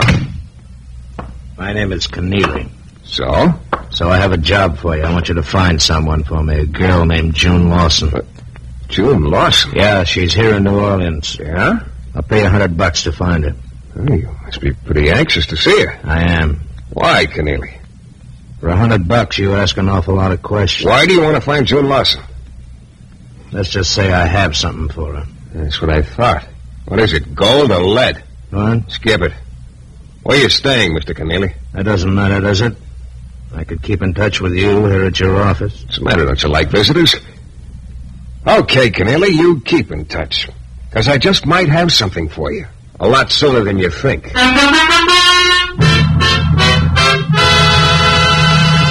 In a moment, we'll return to the new adventures of Michael Shayne and the case of the popular corpse.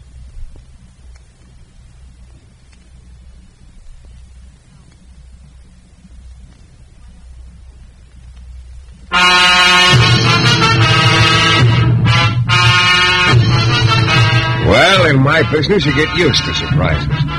I must admit that hearing the same story from two different people within an hour was a little startling. Both Clarissa Howard and a character named Keneally wanted me to find June Lawson for them. Only I had a hunch about why Keneally wanted to find her. I took the snapshot of June that Clarissa had given to me, went over to the Donna Hotel where Clarissa thought June might have stayed for a while.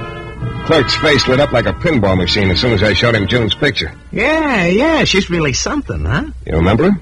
Remember? Sure, June Lawson. Could I forget something like that? Oh, look, excuse me. You her boyfriend or something? No. Oh, yeah, she was a real looker. Sort of strange, though. How do you mean? Always kept pretty much to herself. You know, didn't give a guy anything in the way of encouragement. Yeah, I see. Of course, I was only trying to be companionable. Mm-hmm. Little girl all alone in the big city. You know, I figured she'd be sort of lonely. Yeah. But she couldn't see it that way. That's too bad. When did she check out? Day before yesterday. I think it was. That recently, huh? I don't suppose she left a forwarding address. No, I tried to get her to. You know, just a matter of record. Sure. No soap. Okay, look, one more thing. Yeah? That bull-necked individual sitting over by the door reading the paper. You see him? Yeah. What about him? Is he a guest here? Don't place him. Why? No reason. He came in a couple of minutes after I did. I was just wondering. Afraid I can't help you there. Okay, doesn't matter. Thanks. I walked through the lobby and out the front door, and on the way I took a good look at Bullneck. But he never looked up from his paper. I don't know, maybe it was my imagination. The next day, for lack of any other starting place, I went down to the post office and found a bench where I could watch the people going in and out. I'd remembered Clarissa telling me June was getting her mail care of general delivery. Well, I don't know if you've ever tried sitting on a bench all day. If not, don't. It's nothing but dull. And then finally, in the late afternoon, I spotted Bullneck sitting across the street. I guess I stared at him for a couple of minutes before I realized I was supposed to be watching the general delivery window. I twisted my head around, and there she was, just melting into the crowd. The girl in the snapshot, June Lawson. Hey, wait a minute, June! Oh, beg your pardon, lady, I didn't see you. Well, don't you look where you're going? Look, I didn't mean to bump into What are you. you trying to do? I said I was sorry, lady. June, hey, wait a minute, June! Hey, well, how do you like that? She's gone. Well, at least I'd seen June. I could tell Clarissa that her niece was alive and in New Orleans. So the next day, I drove out to Miss Howard's home in the country. It was a rambling old place. It just sort of leaned tiredly against a grove of trees. Even the air around the house smelled musty, and I was beginning to see why June had left home. There was a dehydrated-looking gardener wandering around in front of the house, prodding the ground here and there. I went over to him. Pardon me, mister. I'm talking to you.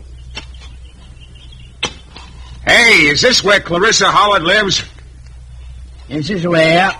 Well, do you tell her I'm here, or do I knock, or what? Ordinarily, you'd not. Okay, I'll be ordinary. Won't do you any good. Huh? Ain't home. Oh. And look, Chatterbox, would you mind telling me where she is? Don't mind. Except I don't know. Oh, fine. Away for the day. City, probably.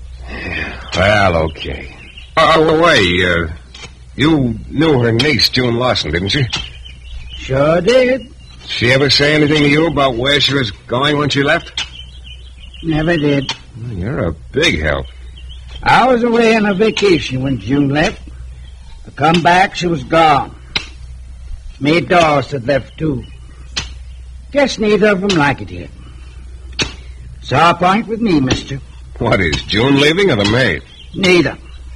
My vacation, that's the sour point. Why? Oh, Miss Hart, she says to me before I went, she'd get somebody to look after things while I'm gone. So she turns around and hires about the stupidest man she could find. Yeah? I don't know who he was, and it's just as well. Now, take it easy. Why, the dumb, funny mess up all my work. All right, easy. All of it.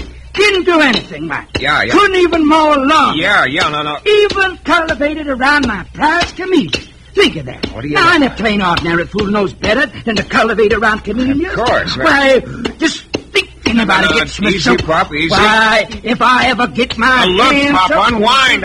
I haven't the time. I'll see you later. It makes me so doggone mad. I left the old fella hopping around, doing a little shadow boxing and turning the air blue. I went back to town and tried to figure out my next move. I was getting nowhere fast. One thing, sure, I had no ambition to camp at the general delivery window again. Then I remembered Clarissa had told me June liked nightclubs and music. Well, that was about as slim a lead as you can have, but it was better than nothing. So I started making the rounds of the night spots that had bands. Philippe's was first on the list. I took a snapshot down in the bar in front of the bartender. What'll it be, mister? This. Hey, that's nice. But not on the menu. I know. Ever seen it before? I'm afraid I haven't had the pleasure. Okay, thanks. Hey, wait a minute. Yeah, what is it? When you find her, bring her in, will you? I'd like to meet her. I kept going. I covered 15 spots by midnight. I was about ready to give up. Nobody recognized June's picture, but they all wanted to see the original. Then I tried spot number 16. My luck started to pick up. Yeah, let's have another look. Yeah. She's been in here before? Yeah, she comes in here every now and then. Oh, thanks. Look, have one on me, will you? I'm going to stick around a while, just in case. Make yourself at home, mister. Yeah, thanks for the drink. I waited about an hour, I guess. And then all of a sudden, she was standing in the doorway, June Lawson. Only she didn't come in, just took a look around, turned, and went out again. I was on my feet in a hurry. When I got out on the sidewalk, she was just turning the corner. I started after her. Then I spotted Bullneck. He came at me fast, and he had a present for me, a roll of pennies. Only his fist was closed around it, and before I could duck, he gave me the present right back on my left ear. Oh.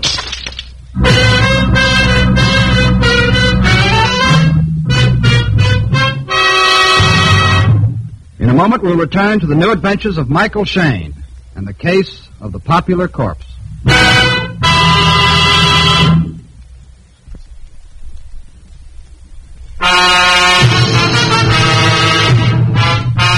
It all started when a middle-aged lady named Clarissa Howard hired me to find her niece, June Lawson, who'd run away from their home in the country a month ago.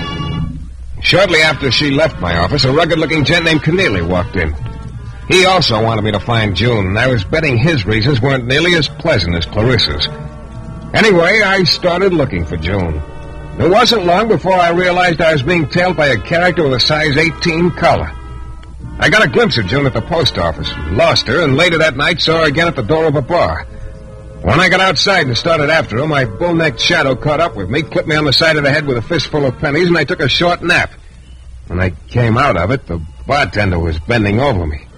My, look at all the pennies. Yeah. You're not from heaven, brother, believe me. Some lump you got there. Yeah, thanks. I'll sell it to you cheap. I suppose you know what became of the boy who gave it to me. Sure. Huh? I heard the noise and got out here in time to see him going into that all-night drugstore. See it? Across the street and down a ways? Yeah.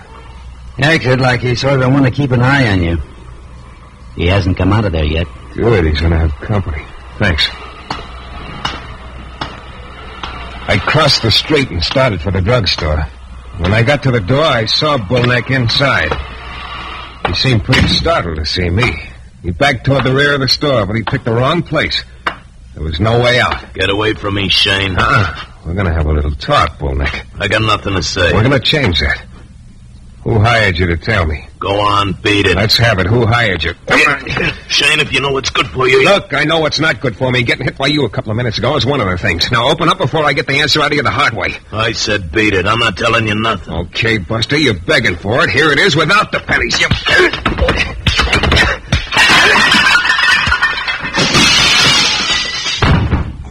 All right. Come on, champ. That was just the first round. Lay off, Shayne. Lay off. You feel more like talking now? Yeah. All right, who hired you to tell me? Come on, talk. Keneally. Keneally? What's his angle? I don't know. Come on, Bullneck, open up or we'll go round and round again. I'm giving it to you straight. I tell you, I don't know. Keneally hired me, that's all I know. Keneally hired me. Okay. I think maybe you better retire from active service, though, as of right now.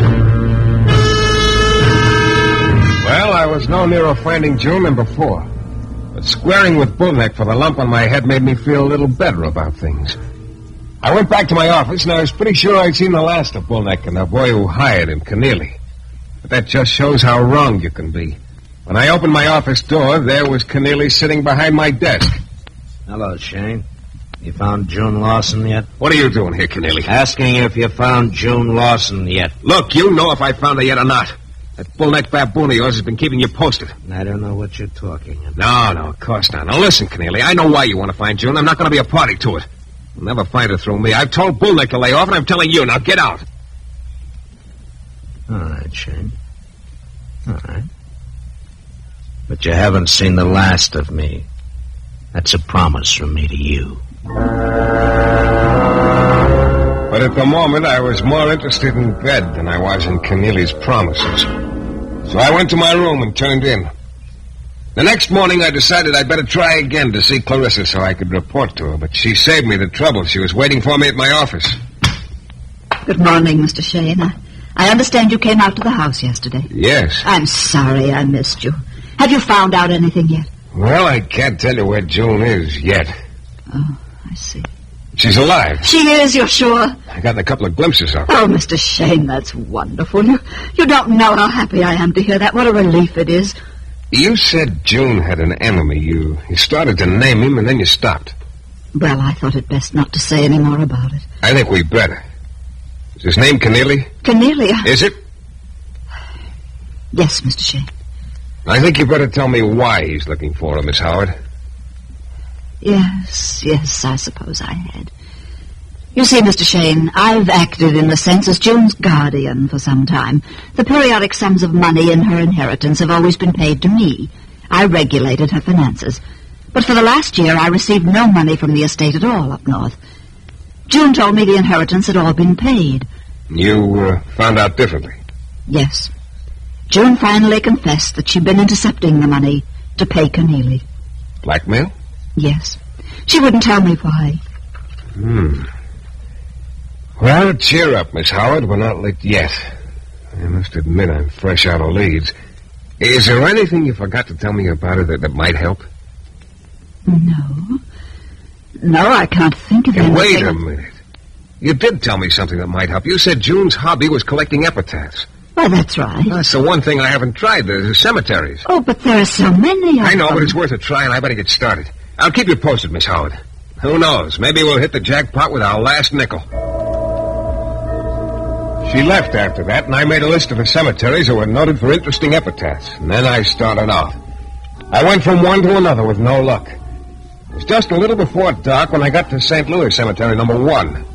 Way across the place, a couple of 100 yards away, I saw a girl walking among the crypts. I started toward her, and I was still more than 100 yards away from her when she turned her head and saw me. It was June. She didn't waste any time. She headed in the direction of the river, and fast. Hey, June! Hey, wait a minute, June! What for crying out loud? She's gone. Here we go again. I kept going toward the river, because I knew she'd have to be around there somewhere. It was getting pretty dark now. Finally, I got to the bushes near the bank and parted them. And I stopped. Her hat was on the ground by the river's edge, and there were a few bloodstains here and there. That was all. I had a hunch I'd seen the last of June Lawson. Then I heard a faint noise behind me.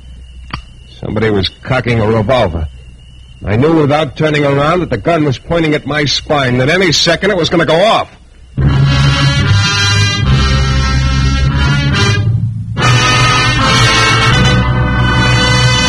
In a moment, we'll be back with a thrilling climax to tonight's Michael Shayne adventure.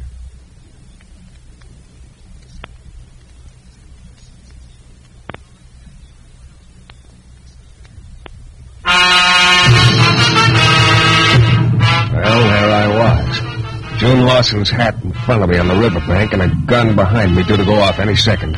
I didn't even know who was holding the gun, but I didn't have to wait long to find out. Went a little too far, didn't you, Shayne?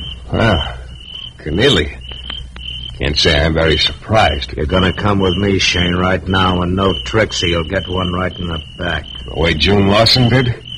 Yeah, if you want to put it that way. You know, ordinarily, there's nothing I'd like better than to accept your invitation. Right now, I haven't the time. Shayne! I was lucky. The light was bad. The slug plowed into the dirt an inch from my neck. I kept in the bushes and kept moving fast. A couple of times I could see Keneally walking along, outlined against the sky. And finally, I shook him. I went back into town. All of a sudden, I realized I was near the bar where I'd gotten a glimpse of June the night before, so I dropped in.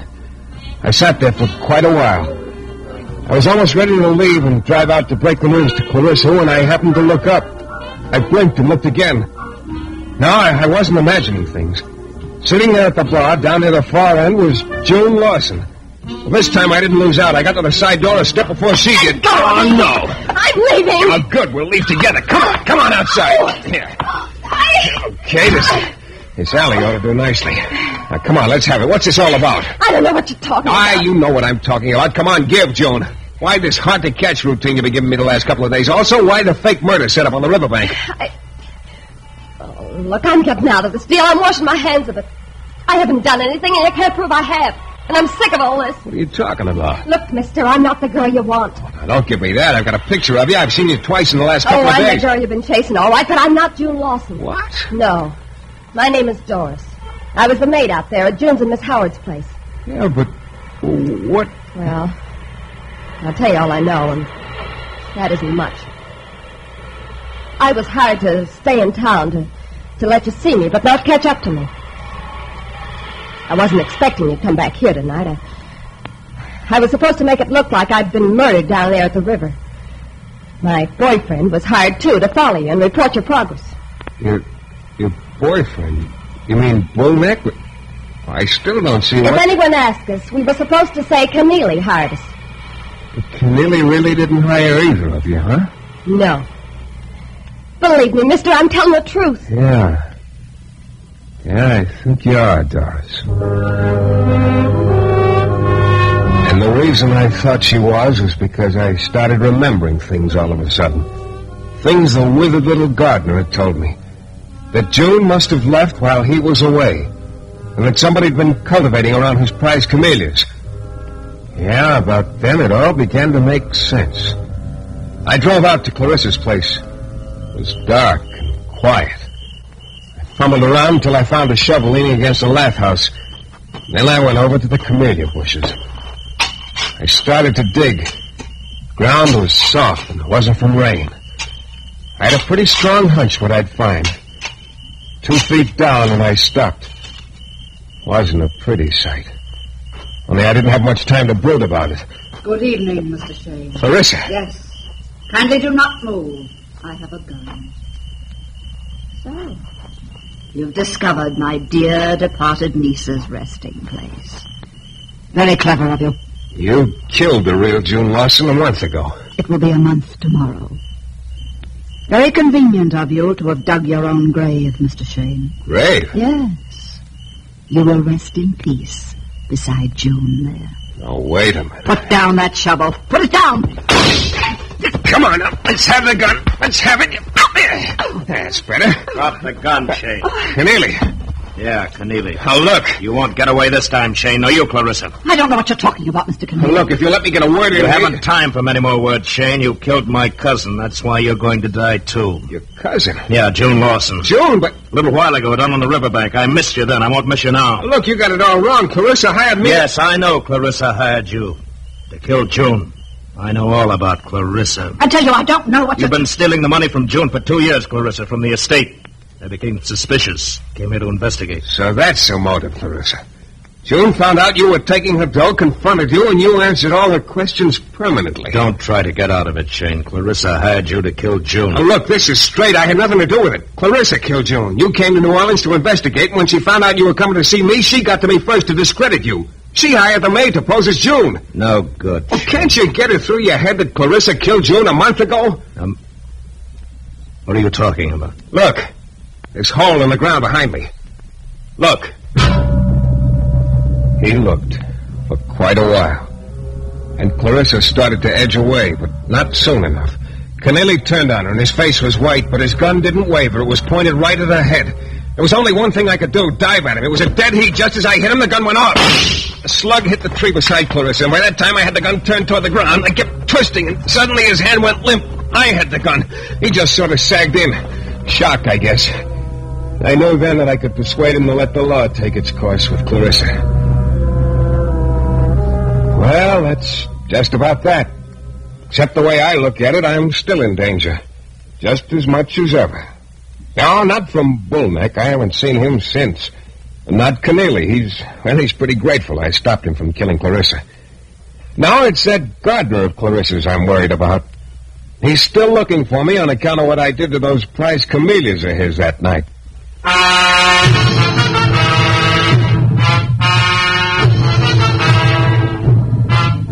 This is your director, Bill Russo, again. Our story is based on characters created by Brett Halliday and was written by Bob Reif. The music is composed and conducted by John Duffy, and Michael Shayne is portrayed by Jeff Chandler. The New Adventures of Michael Shayne is a Don W. Sharp production, transcribed in Hollywood and distributed exclusively by the Broadcasters Guild.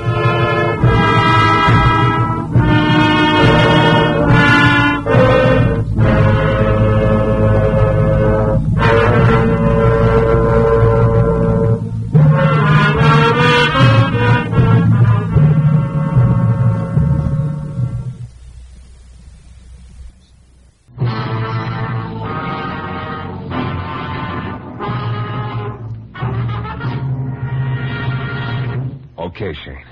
Get the picture.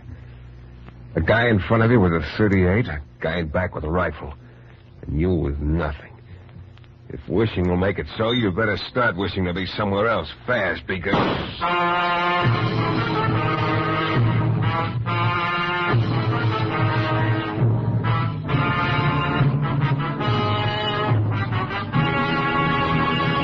This is your director, Bill Russo, inviting you to listen to Michael Shayne, that reckless, red-headed Irishman back at his old haunts in New Orleans, in another transcribed episode. We call it The Case of the Model Murder.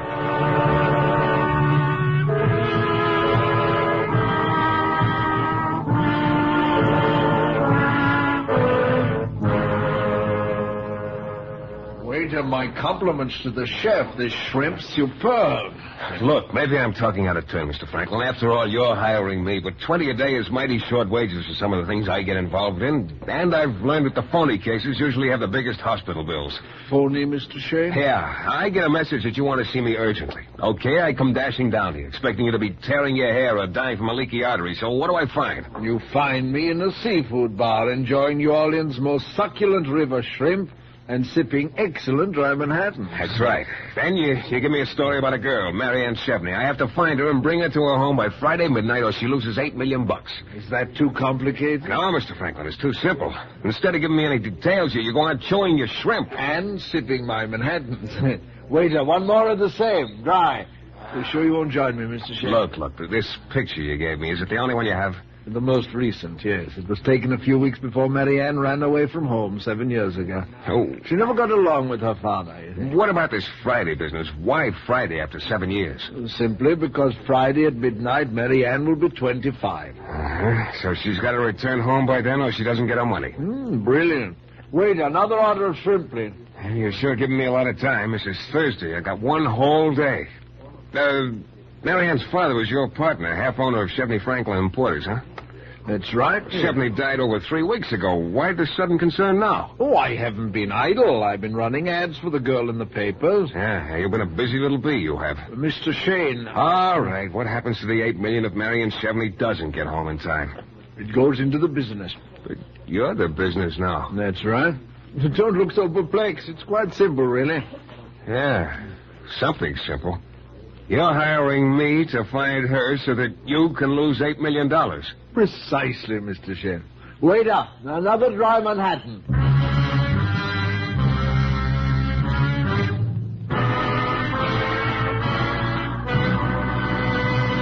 We'll return in a moment to the new adventures of Michael Shayne and the case of the model murder.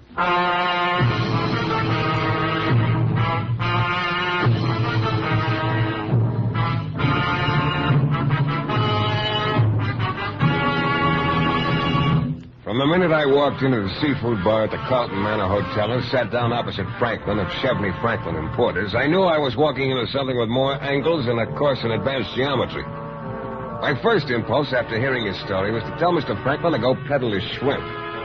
Only I suddenly remembered that the only jingle I could raise in my pockets was the sound of my car keys rattling around. It seems his partner, Shevney, had died some 3 weeks before, and $8 million he couldn't take with him was waiting for his errant daughter, Mary Ann, who'd run away from home 7 years ago when she was 18. I was supposed to find the girl and bring her to her late father's house before Friday midnight, tomorrow night. Well, I took another look at the photo of the girl. The words Harrison Halstead Model Agency were stamped on the back. At least she'd worked there 7 years ago. I decided to give it a whirl. The receptionist was a sugar blonde with a cooperative look in her eyes. Well, I sure would like to help you, Mr. Shayne, but I really don't know any Miss Shevney. And you handle a lot of models here. Oh, that's right.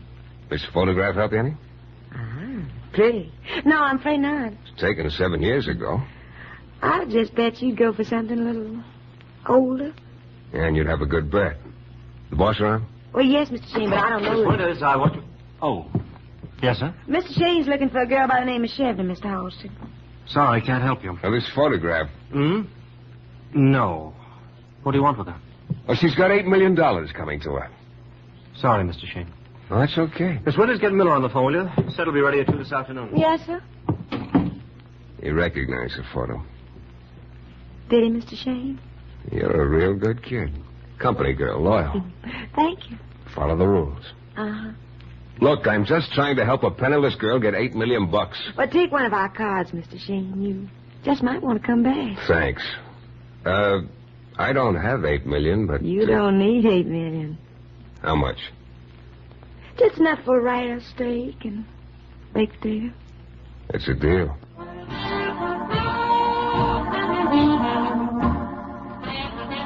Miss Winters struck me as a girl with the wrong name. There's nothing chilly in her attitude. As for this Halstead character, he was one of those guys with a monogram complex. Everywhere you looked, you found H.H. staring you in the face. Harrison Halstead. On his tie, on the pocket of his shirt. Even the cigarette lighter on the reception desk had the same two H's sort of leaning against one another. And the agency card Miss Winters had given me, they were there, too. As I waited for the elevator, I turned the card over. The handwriting was nice and firm. Mady Carter, 2614 Mount York Avenue, might be able to help you. I thought, Shayne, how would you get along without that winning personality of yours? Mady Carter's place was a little bungalow in a court. There was a light on behind curtains. I rang the bell.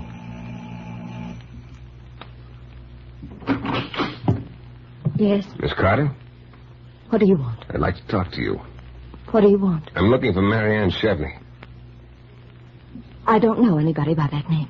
Miss Winters at the Halstead Agency I can't. I don't know her. She isn't here. Easy. You better lower the volume. What'll the neighbors think? Come in. Thanks. Oh, look, Miss Carter, I'm not trying to do anything but find Miss Chevney so I can give her $8 million. She doesn't want. You see, it doesn't pay to keep secrets. Where is she? I don't know. Well, how do you know she doesn't want the money? She told me. Oh, you spoke to her? No. Why don't you leave me alone? I don't know anything. Look, all I want... never mind, Miss Carter. Maybe I got a bum steer. Sorry I bothered you. I suppose I could have broken her down if I'd kept at it. But I suddenly found what I came for. There was an envelope face down on the desk. From where I was standing, I was able to read the return address on the flap. Big as life it was. The initials MC, apartment 5, and the address 318 East 54th Street, New York City. MC, Marion Chevney. As I drove back to town, I began to get a familiar feeling. Maybe I don't have eyes behind my head, but I do have a little spot between my shoulder blades that's got a special talent. If somebody's following me, it begins to itch. It had bothered me a little right after I left the Halstead agency, but I didn't pay much attention to it. Right now, it was giving me the squirms in high gear, and I decided to do something about it.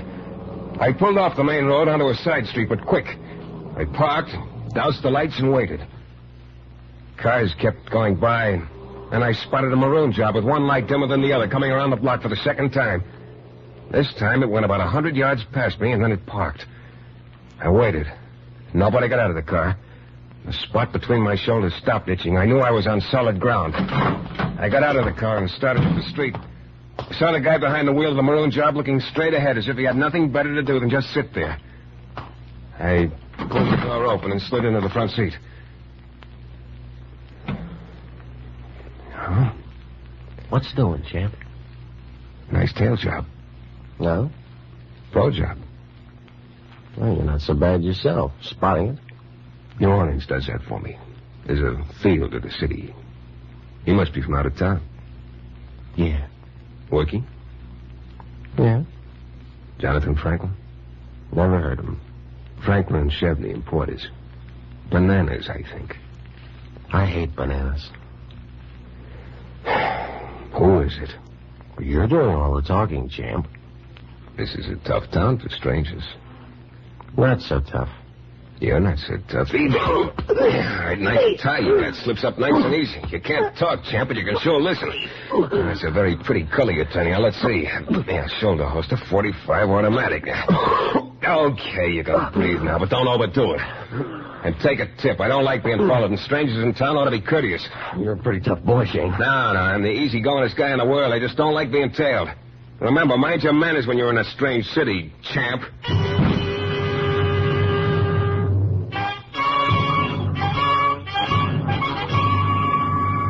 Franklin was in the dining room of the hotel carving up some rare roast beef with Yorkshire pudding on the side. I dropped into a chair on the other side of his table and told him what I'd found out.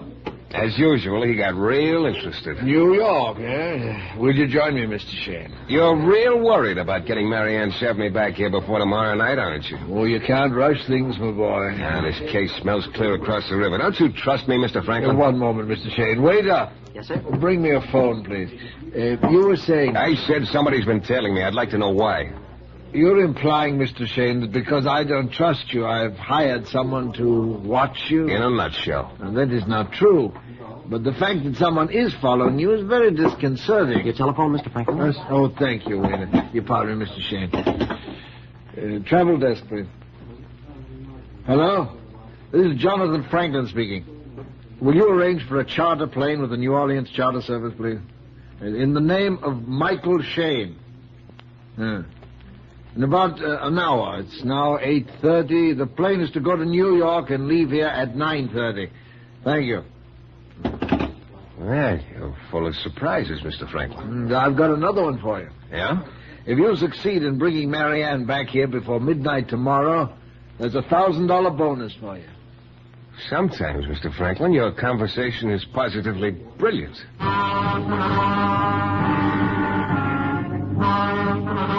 A chartered plane to New York and a $1,000 jackpot at the end of the rainbow. I felt like a captain of industry as the plane got the right of way from the airport tower and circled in for a landing. New York, great little city. It was 4 o'clock in the morning when the taxi pulled up in front of 518 East 54th Street. I told the cabbie to wait. What's money to me? Took the stairs of the brownstone 2 at a time. Apartment 5 was at the end of the hall on the first floor. I knocked. Nothing happened. I knocked again. Nobody could sleep like that. Then I tried the door. Locked. Apparently Mary Ann was a dirty stay-out late. Across the hall, the door to apartment number 4 said manager. I walked over and started knocking again. Well, what is it? What is it? I'm sorry to get you out of bed all the time, but I'd like you to open the door to apartment 5. Are you crazy waking a body at 4 in the morning? Look, I'm a private detective. I'm looking for the girl who has that apartment. I want to get in, so I'll be there when she gets home. Private detective, huh? I'm sorry. If you was a police, it'd be... Does this give me the necessary rank? $5. All right, make it 10. Well, why didn't you tell me he was a private detective in the first place? Come on. Hey, light switch. Yeah. Make yourself comfortable. Thanks. Here's your pound of flesh. Now, you won't tell her that I let you... Yeah. What's the matter with you? There. Over there. On the floor in the hall. First, I saw a lot of blonde hair. And then I saw there was a girl attached to it. She probably would have been real pretty without that bullet hole in her forehead.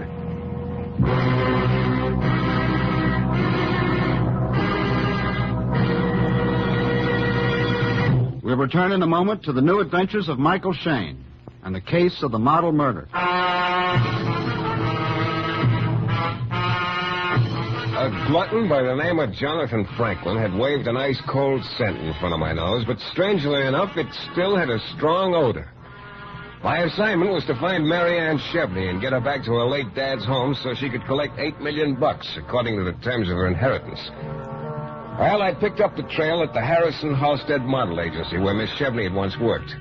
Mr. H.H. and his secretary, Miss Winters, acted like I was after atomic secrets. And as I left, Miss Winters shoved a card in my hand with the name and address of Matey Carter. Well, Miss Carter had the willies bad, but I picked up the information that the girl I was looking for was in New York. Franklin stopped eating roast beef long enough to charter a plane for me. And I arrived at the end of the trail just in time to find my quarry still warm, but with a bullet in her head. Oh, my police. We'll have to call the police. Yeah, but not before I make a phone call long distance. It won't be long now, will you? Son, because they get real mad. If you don't tell long distance, I want you to get me Mr. Jonathan Franklin at the Carlton Manor in New Orleans. Oh, you collect Michael Shayne at this end. That's right. This is Circle 65970. Yeah, my reputation. You know this will be in the papers, don't you? Be police all over the place and reporters. Yeah, and her blood stains a nice carpet. Yeah, so I feel real sorry for you. Hello? Don't be like... Hello, Mr. Franklin. Yes, what is it, please? Take your earmuffs off. You might like to hear this. What is it, Shayne? Just a second, Mr. Franklin. Look, old timer. Don't you have a telephone in your own apartment? Yes. Well, I never thought of that. Well, think of it. Well, Shayne? The gal is dead. Really? Yeah, what do you want me to do? Come on home. You've done a good job. You're not sorry? No.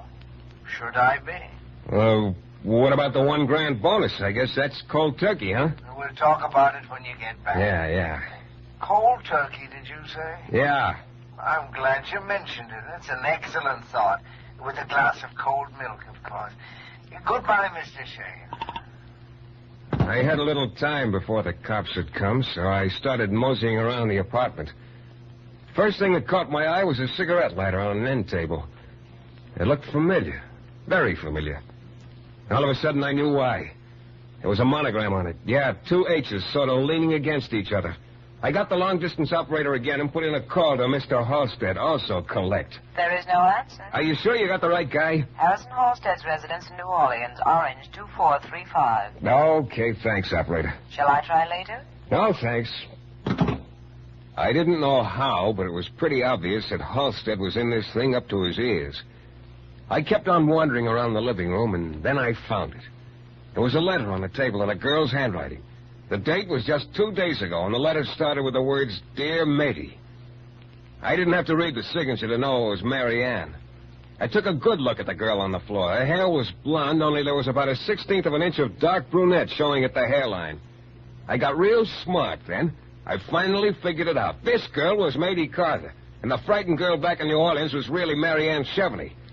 Only somebody else had apparently made the same mistake, and it was my guess he was hightailing it back to New Orleans to correct his error. I made a quick call to homicide to pay my respects and then headed for the airport. Luckily, the plane was ready to go when I got there. Oh, Shayne, you had the girl in your hands and then you waltzed off with a dream. One thing was clear. Mary Ann Chevney had plenty to worry about. It took me just 10 minutes from the time I landed back in New Orleans to get to her place.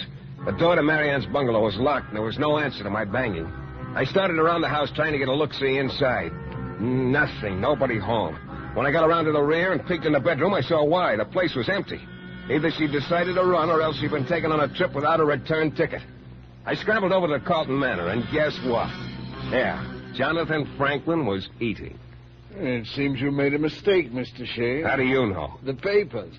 Wasn't Mary Ann who was killed in New York. It was a girl by the name of Carter, Madeline Carter. You still want me to find Mary Ann? Oh, of course. Let's see. It's 3 now. You only have 9 hours left. Oh, will you have some lunch? Bouillabaisse? No, thanks. Don't you ever find time to eat? Yeah, but I'm peculiar. I only eat 3 meals a day.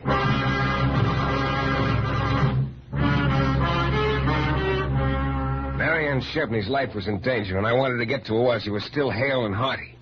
I drove over to Halstead's agency. Miss Winters still had that cooperative look. Well, hi there. Hi, where's your boss? Out. Been in today? Well, I know. As a matter of fact, he hadn't. Did you try to reach him at home? Yes, I did. He wasn't there. Oh, is something wrong? Something's very wrong, sweetheart. Look, that note you slipped me last night. Not the kind I usually write. Matey Carter, you knew I was looking for Mary Ann Chevney. Well, I said Matey Carter might be a help. She's a friend of Miss Chevney's. You didn't know there was a switch? Switch? Matey Carter was in New York. She was killed last night. Killed? Halstead could have taken a plane up there last night, couldn't he? Well, I don't know. As far as you know, he could have, couldn't he? Well, yes. I haven't spoken to him since last night. Tell me, is he a bachelor? Yeah. Lives alone? Uh-huh. In town or in the country? Both. Oh, he has a country place. Where? Well, I'll tell you in a minute. You want me to look it up? You bet I do, sweetheart. If I'm not too late, it might make the difference between a long and wealthy life or a 45 slug to Mary Ann Chevney. It took me almost an hour to drive out to where Halstead had his beach home. The place had a real subtropical flavor, bordering on the Gulf and surrounded by a mass of lush undergrowth and stubby cypress trees. I didn't bother to announce myself. I just barged in. She'd been here, all right. There was a woman's jacket over a chair in the big paneled living room, and her purse half open on the floor. I went to the back door and opened it and looked out. Bounced off a stone, and I caught a glint of the bullet as it whined off on its ricochet. It had come from the left. I ducked back into the house. He had shells to burn, whoever he was. There was no sense my perching like a sitting duck, so I started toward the front. The living room had been empty a moment before, but now there was a man in it, a man with a gun. Halstead. Stop where you are, Mr. Shayne, and raise your hands. Where's Mary Ann? It's none of your business. I said raise your hands. Now, look, Halstead, don't be coy about this thing. There's a guy out there with a gun, a big gun, and he's got big ideas. So have I. Move back. Against the wall. Look, who's working for who around here? You're sticking your nose in where it doesn't belong, Shayne. Told you yesterday, if there was anything about Mary Ann Chevney you ought to concern yourself with. What did you do with her? Let's just say she's in protective custody. Yours? As I said, that's none of your business. Hello, champ. What you doing? Still tailing me, huh? Yeah, and this time no necktie. Very bad taste. Huh? Drop that rifle. I don't think so. You ought to practice more, you mess. Oh, this is real cute. Champ was in the kitchen with a rifle, and you're in here with a pistol, Halstead. You both have a grudge against me, only you can't stop worrying about each other. Shayne, who is that man in the kitchen? I don't know. I haven't figured it out yet, but I think he's after Mary Ann, too. Aren't you, Champ? Could be, but right now I get more points. Missed again. Just stick your head into that doorway once more. Now, Mr. Shayne, I'll give you just 3 seconds to tell me what you want. I told you. I want the truth now. What difference does it make what I want with the girl if you're already... All right, Shayne, I want you.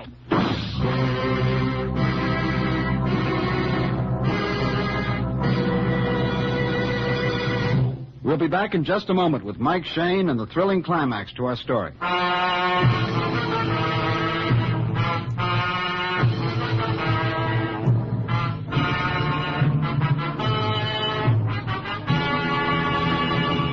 It was a second or two before I realized Halstead had fired at the laddie with the rifle, not me. But I wasn't inclined to administer first aid to Champ lying in the kitchen doorway because from the look on Halstead's face, he was getting ready for a repeat performance. And then I got a shock.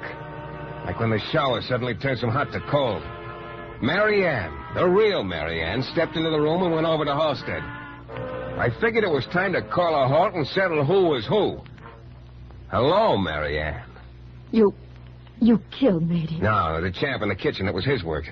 Why don't you leave me alone, all of you? All I've been trying to do is bring you back to your father's home by midnight tonight so you can inherit the $8 million he left you.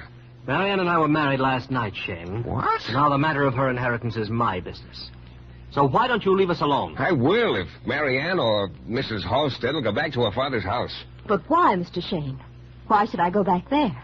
Well, if the $8 million doesn't mean anything to you, the 1,000 I stand to collect means plenty to me.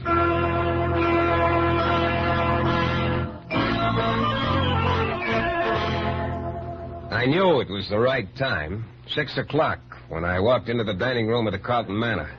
Jonathan Franklin was having breast of guinea hen under glass and a white wine. Well, won't you sit down? I'll have the waiter get you. No, thanks. Yeah.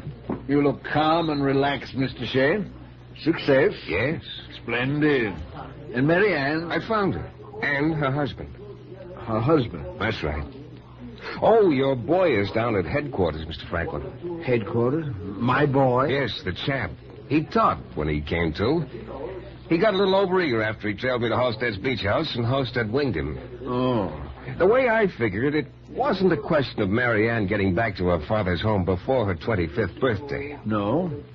This wine is delicious. 1929 Sauterne. No, it was a question of whether or not she'd reach her 25th birthday. And that's why you had me searching for her, to find her so you could have her killed before she did. Now, you're not going to spoil my dinner. You know, there's an old saying, Mr. Franklin, the foolish person eats himself into the grave. You say he talked? Yes. He told us why he'd been following me. So that if I found Mary Ann, he could kill her. He told us how he was sent to New York before I left. Oh, I should have guessed that, Mr. Franklin. It only takes 10 minutes to get to the airport from here. Why make the charter for an hour later? You have a point. And there was only one person besides myself and Mary Ann who knew the address of Matey Carter in New York. Yeah.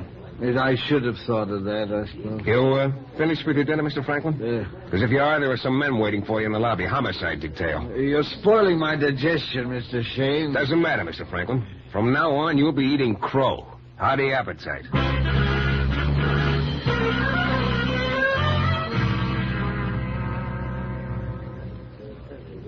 Mike, what I can't understand is why Mr. Franklin was so eager to get his partner's money.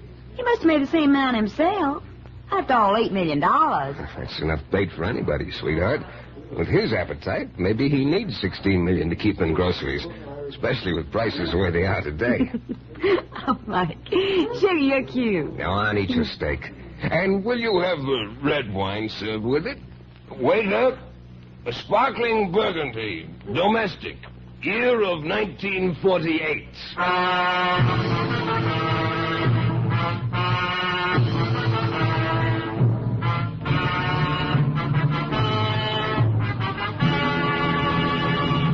This is your director, Bill Russo, again. Our story is based on characters created by Brett Halliday. The music is composed and conducted by John Duffy, and Michael Shayne is portrayed by Jeff Chandler. The New Adventures of Michael Shayne is a Don W. Sharp production, transcribed in Hollywood and distributed exclusively by the Broadcasters Guild. Next week, you'll hear Michael Shayne in another thrilling adventure from mysterious and colorful New Orleans.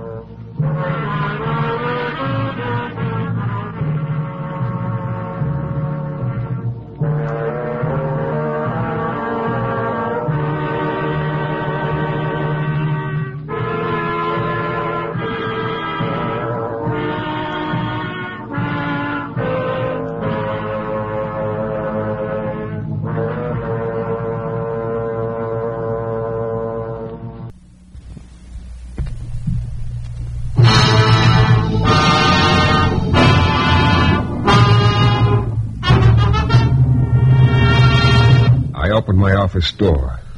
Then I stopped. The whole place looked like a bulldozer had just been through it. Out of the corner of my eye, I saw something come down at my head. I tried to duck, but too late. I felt it connect right over my left ear with a sickening crunch. And everything went black.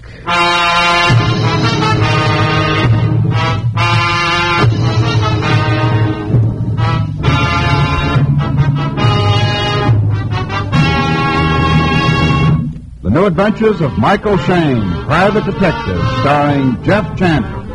Michael Shayne, reckless, red-headed Irishman, is back again in his old haunts in New Orleans. This is your director, Bill Russo, inviting you to listen to another transcribed episode, which we call The Case of the High-Priced Twins.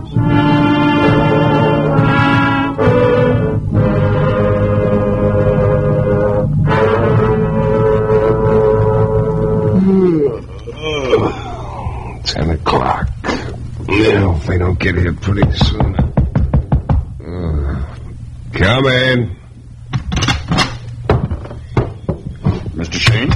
Yeah, you must be Arthur Jeffrey. That is correct. And this is Linda Oldham. Linda, my dear, Michael Shayne. Hello. And how do you do, Mr. Shayne? It was so good of you to wait here at your office for us. Just about giving you up. Oh, I'm sorry we're late. My train was delayed. Mm-hmm.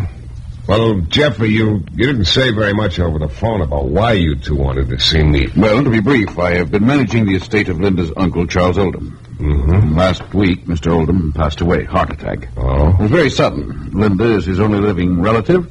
She came down here to New Orleans as soon as she could. You just arrived tonight, Miss Oldham? Yes, Mr. Shayne. I've been away for quite a few years. Yes, as a matter of fact, I had never had the pleasure of meeting Linda until tonight. Oh, look, this is all very nice, but where do I fit in? Mr. Shayne, Linda and I both had every reason to believe that Mr. Charles Oldham was a wealthy man.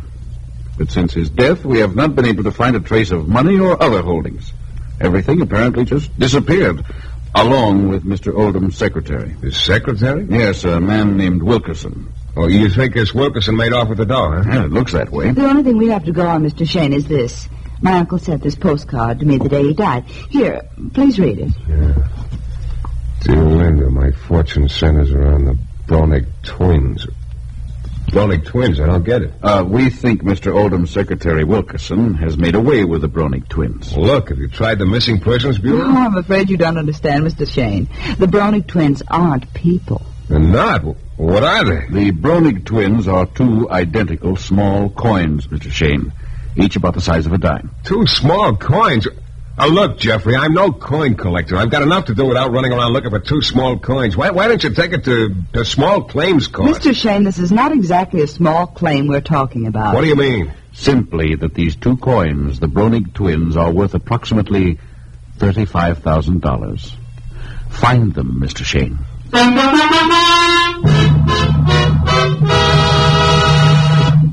In a moment, we'll return to the new adventures of Michael Shayne and the case of the high-priced twins.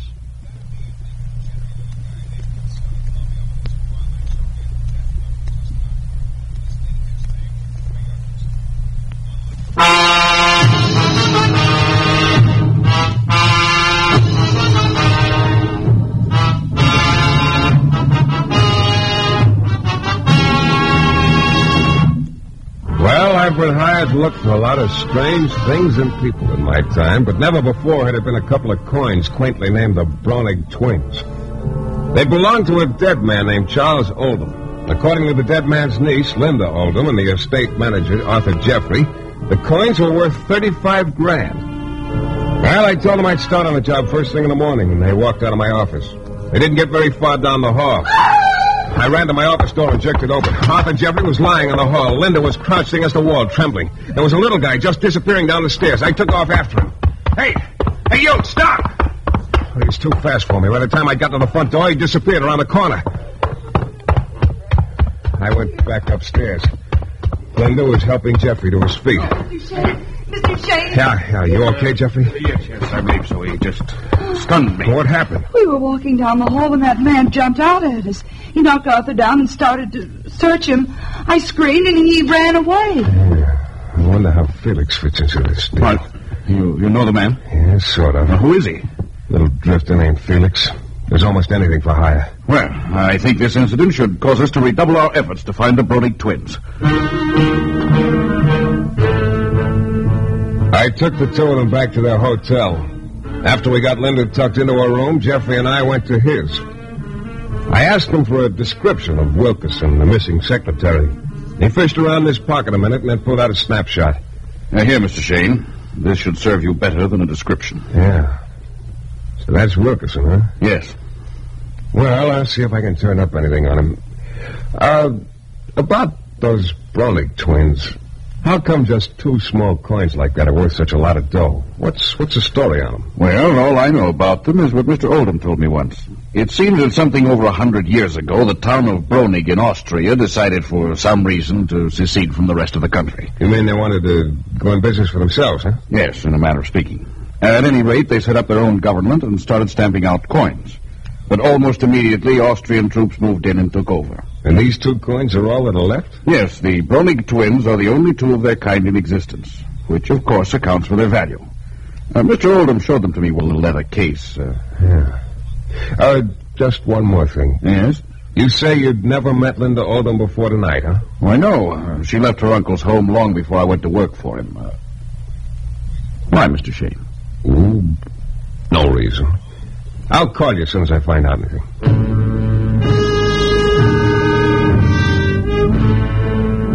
The next morning, for lack of any other starting point, I made a list of all the coin dealers in New Orleans and started making the rounds. Everywhere I went, I shoved a snapshot of Wilkerson across the counter. None of the dealers recognized the face. So it was just about dark, and I was just about ready to trade the snapshot for a steak and French fries when I wandered into the next to last place on my list. It was a small office on the 2nd floor. On the door was just a name, Dwight Hannibal. Yes? What can I do for you? You, Mr. Hannibal, the coin dealer? Yes, Dwight Hannibal, numismatist. Yeah. I don't suppose you've ever heard of the Bronig twins. What? What's that? The Bronig twins. Does that ring a bell with you, Hannibal? What do you know about the Bronig twins, Mr. Shayne. Shayne. Long as I started out asking the questions, let's keep it that way. Now, what about the Bronig twins? Good day, Mr. Shayne. Come on, open up. Here, take a look at the snapshot. Guy named Wilkerson. Does it mean anything to you? Well, I mean... You've seen him before. Mr. Shayne, I don't intend to give you any more information. Look, maybe this will make you a little more cooperative. If there's a sale involved, I'll see you get a commission. Is that a promise, Mr. Shayne? That's a promise, Mr. Hannibal. Very well. Now, this man Wilkerson was in to see me yesterday. Yeah. He told me about the Bronig twins and promised to bring them in today. But he hasn't shown up. He give you his address? Yes. Oh, yes. The Lafayette rooming house, on St. Louis Street. Room number 7. Yeah. Okay. Did he have the Bronig twins with him when he came in yesterday? No. He said he didn't want to carry them around, but he was going to bring them here today. Can't understand why he hasn't shown it. What? Quiet. What's the matter? Mr. Shayne, what is the matter? I thought I heard something out in the hall. Guess I was mistaken. Well, thanks for the information, Hannibal. I'll see you later. I went downstairs and outside. It was dark now. I started walking toward St. Louis Street. A few doors away, I passed a long black convertible. Just then, the car door opened and a beefy-looking gent shoved his face out. Hey, Mac. You mean me? Yeah, Mac. Come here a minute. The name is Shayne. Sure, Mac.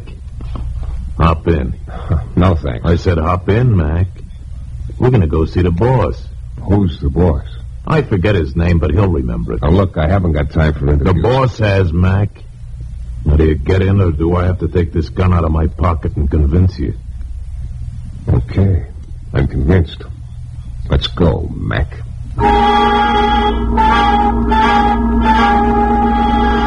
20 minutes later, I was ushered into a very swank apartment. Sitting in the living room was a guy whose face looked vaguely familiar to me. A very smooth-looking article in his middle 40s. Okay, Freddie. Leave him here. Yeah. Be in the other room if you need me, boss. All right, would you mind telling me what this is all about, Mr. Lombard? Lombard, yeah, I thought I'd seen your face before. A little gambling and assorted similar enterprises, isn't it? I like your way of putting things, Shayne. Assorted enterprises. Yes, I like that. I may have it painted on my door. You do that. Also, maybe you better paint on the door why you wanted to see me. Very simple. I want the Bronig twins, Shayne. The Bronig twins? Hey, that gives us something in common, Lombard. I'm looking for them, too. Yes, I know. Sure, your boy Felix has probably kept you informed about my progress. Felix? Yeah, the little drifter you hired to jump Arthur Jeffries last night. Felix? I'm afraid the name escapes me, Shayne. Yeah, I'll bet. And Felix escaped me last night, Lombard. Maybe next time he won't be so lucky. Next time you see him, you might tell him that. Why, I doubt I shall be seeing anyone named Felix, but if I should, I'd be glad to deliver your message, Shayne. You can go now. But remember one thing. What's that? When and if you find the Bronick twins, you'll bring them to me. How come you're so hot to get them? Most people collect things, Shayne, whether they know it or not. I collect one and onlys. Huh? If there's only one thing of its kind, I've got to have it, whatever it is. That could be an awfully expensive hobby, though. It is, but I can afford it. You see that blonde just leaving when you arrived, Shayne? No. Oh, too bad. You missed something. There aren't any others like her. She's unique. I collected her. It's the same with the Bronick twins. They're the only ones of their kind, and I'm going to get them, too. Good luck, Lombard. I'll get them, because you'll bring them to me. Don't make me wait very long. Nice guy, Lombard. I somehow got the idea he meant what he said. I didn't stay to argue the point. I was in a hurry to get over to the Lafayette rooming house on St. Louis Street, where Wilkerson and the Bronick twins were supposed to be. Then, just as I got there, I happened to look across the street.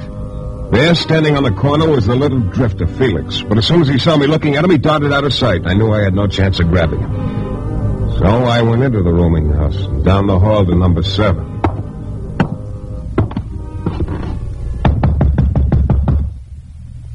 No answer. No answer twice. Yeah, unlocked. 3 steps into the room and I stopped. From the looks of things, I was just about 5 minutes too late. The window was open and the breeze was slapping the curtains around. And Wilkerson, the secretary I've been looking for, was lying on the bed. He matched the snapshot all right, and he didn't seem to mind the draft at all. Then dead men seldom do.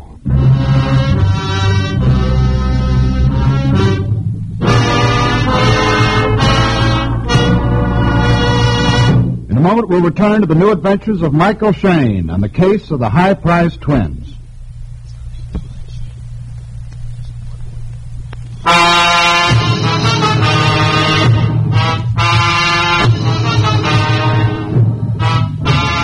It all started when Arthur Jeffrey and Linda Oldham hired me to look for the Bronick twins, 2 rare coins that had belonged to Linda's late uncle.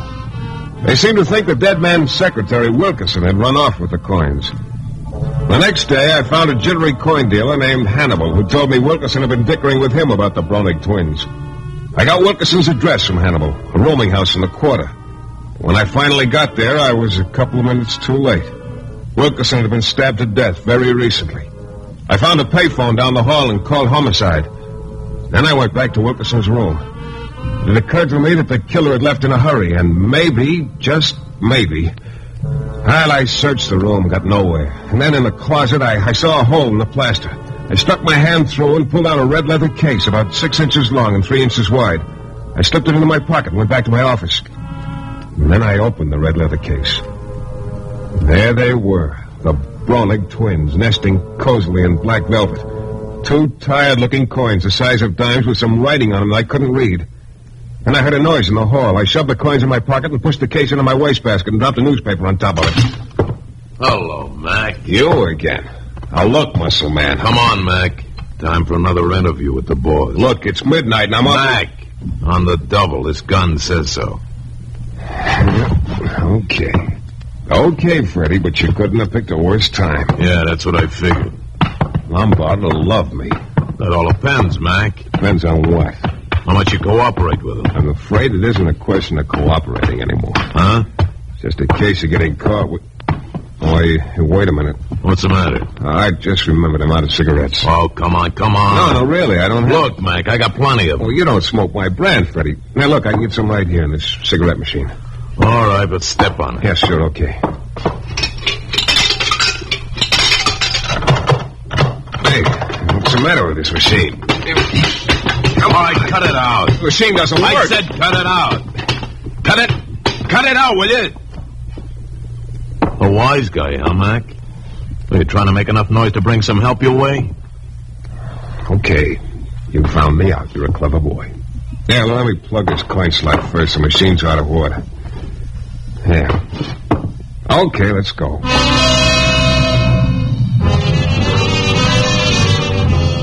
You're wasting your time searching me, Lombard. Now, look. You came away from Wilkerson's rooming house with the Bronick twins. Which one of your trained SEALs did that job, Lombard? What job? Killing Wilkerson. Was it Freddie here or was it Felix? I don't know what you're talking about, and who is this guy, Felix? Still never heard the name, huh? No. Searching me yet? Thanks. Okay. So you don't have the coins on you. Where are they? You see, you just didn't put your hand in the right pocket. Huh? Hey, give me a hand. I'll show you. Let go of my arm. There, this hammerlock ought to keep you between me and Freddie's gun, Lombard. Let go of me, Shayne. Just a second, Lombard. Just a second. Okay. I lunged down the hall, around the corner, dove down the stairs, and tore out the front door, collecting a few bruises, but no bullets. After I hit the street, I figured I was safe, so I slowed down a little and started thinking. I had a strong hunch it all hinged around Felix, the little guy who jumped Jeffrey. The little guy who seemed awfully hard to find all of a sudden. I dropped into a couple of bars that were favorite hangouts of Felix's. Not tonight, though. There was no sign of him. The one of the dives, I ran across the next best thing. She was sitting at the bar, the girl I'd seen Felix with a lot in the past. I slid into the stool next to her. Hello, Suzette. Who are you? What do you want? I want to talk about Felix. Go away. Where is he? How should I know? I'll take the chance you do. You tell him I'm looking for him. Tell him I'll find him. I don't know what you tell Tell him whoever's hiring him will be wanting Felix's mouth closed for keeps once the job's done. Tell you, I don't know what you tell. Okay, Suzette. Just give him that little message, huh? That is, if you should happen to see him. I went back to my office building and into the lobby. Stopped at the cigarette machine, but after thinking it over a couple of minutes, I went upstairs to my office. I stopped. The whole place looked like a bulldozer had been through it. Out of the corner of my eye, I saw something coming down at my head. I tried to duck, but too late. I felt it connect right over my left ear with a sickening crunch. And everything turned black.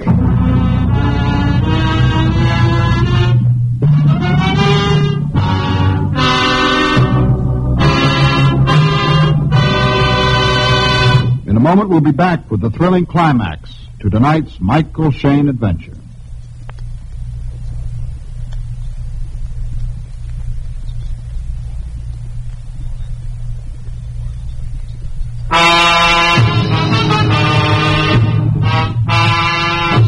Well, there I was on the floor of my office, suffering from a slight case of hit on the head. Then gradually the blackness started to thin out a little. I could see someone bending over me. It was Arthur Jeffrey. Shayne. Mr. Shayne. Yeah. Oh, Jeffrey. Mr. Shayne, are you all right? Yeah, I guess so. What happened? Well, I don't know. I've been trying to reach you by phone all evening, and finally I became concerned.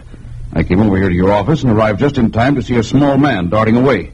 I ran upstairs and, well, I found you like this. Did you get a good look at the guy? Well, not a very good one, I'm afraid. Was it Felix? You know, the little guy who jumped you? It could have been. I'm not really certain, Mr. Shayne. Yeah. Looks like he took a good look around the office. What a mess. Place looks like my head feels. Well, obviously, whoever it was searching for the Bronick twins, Mr. Shayne. Which is why I've been trying to reach you all evening, to find out what progress you've made. Have you located the coins? I know where they are. You have them? I said I know where they are. Mr. Shayne, your manner is slightly evasive. Yeah. A couple of things have happened to me lately to make it that way. Look, you go get Linda and come back here. I'll turn the Bronick twins over there.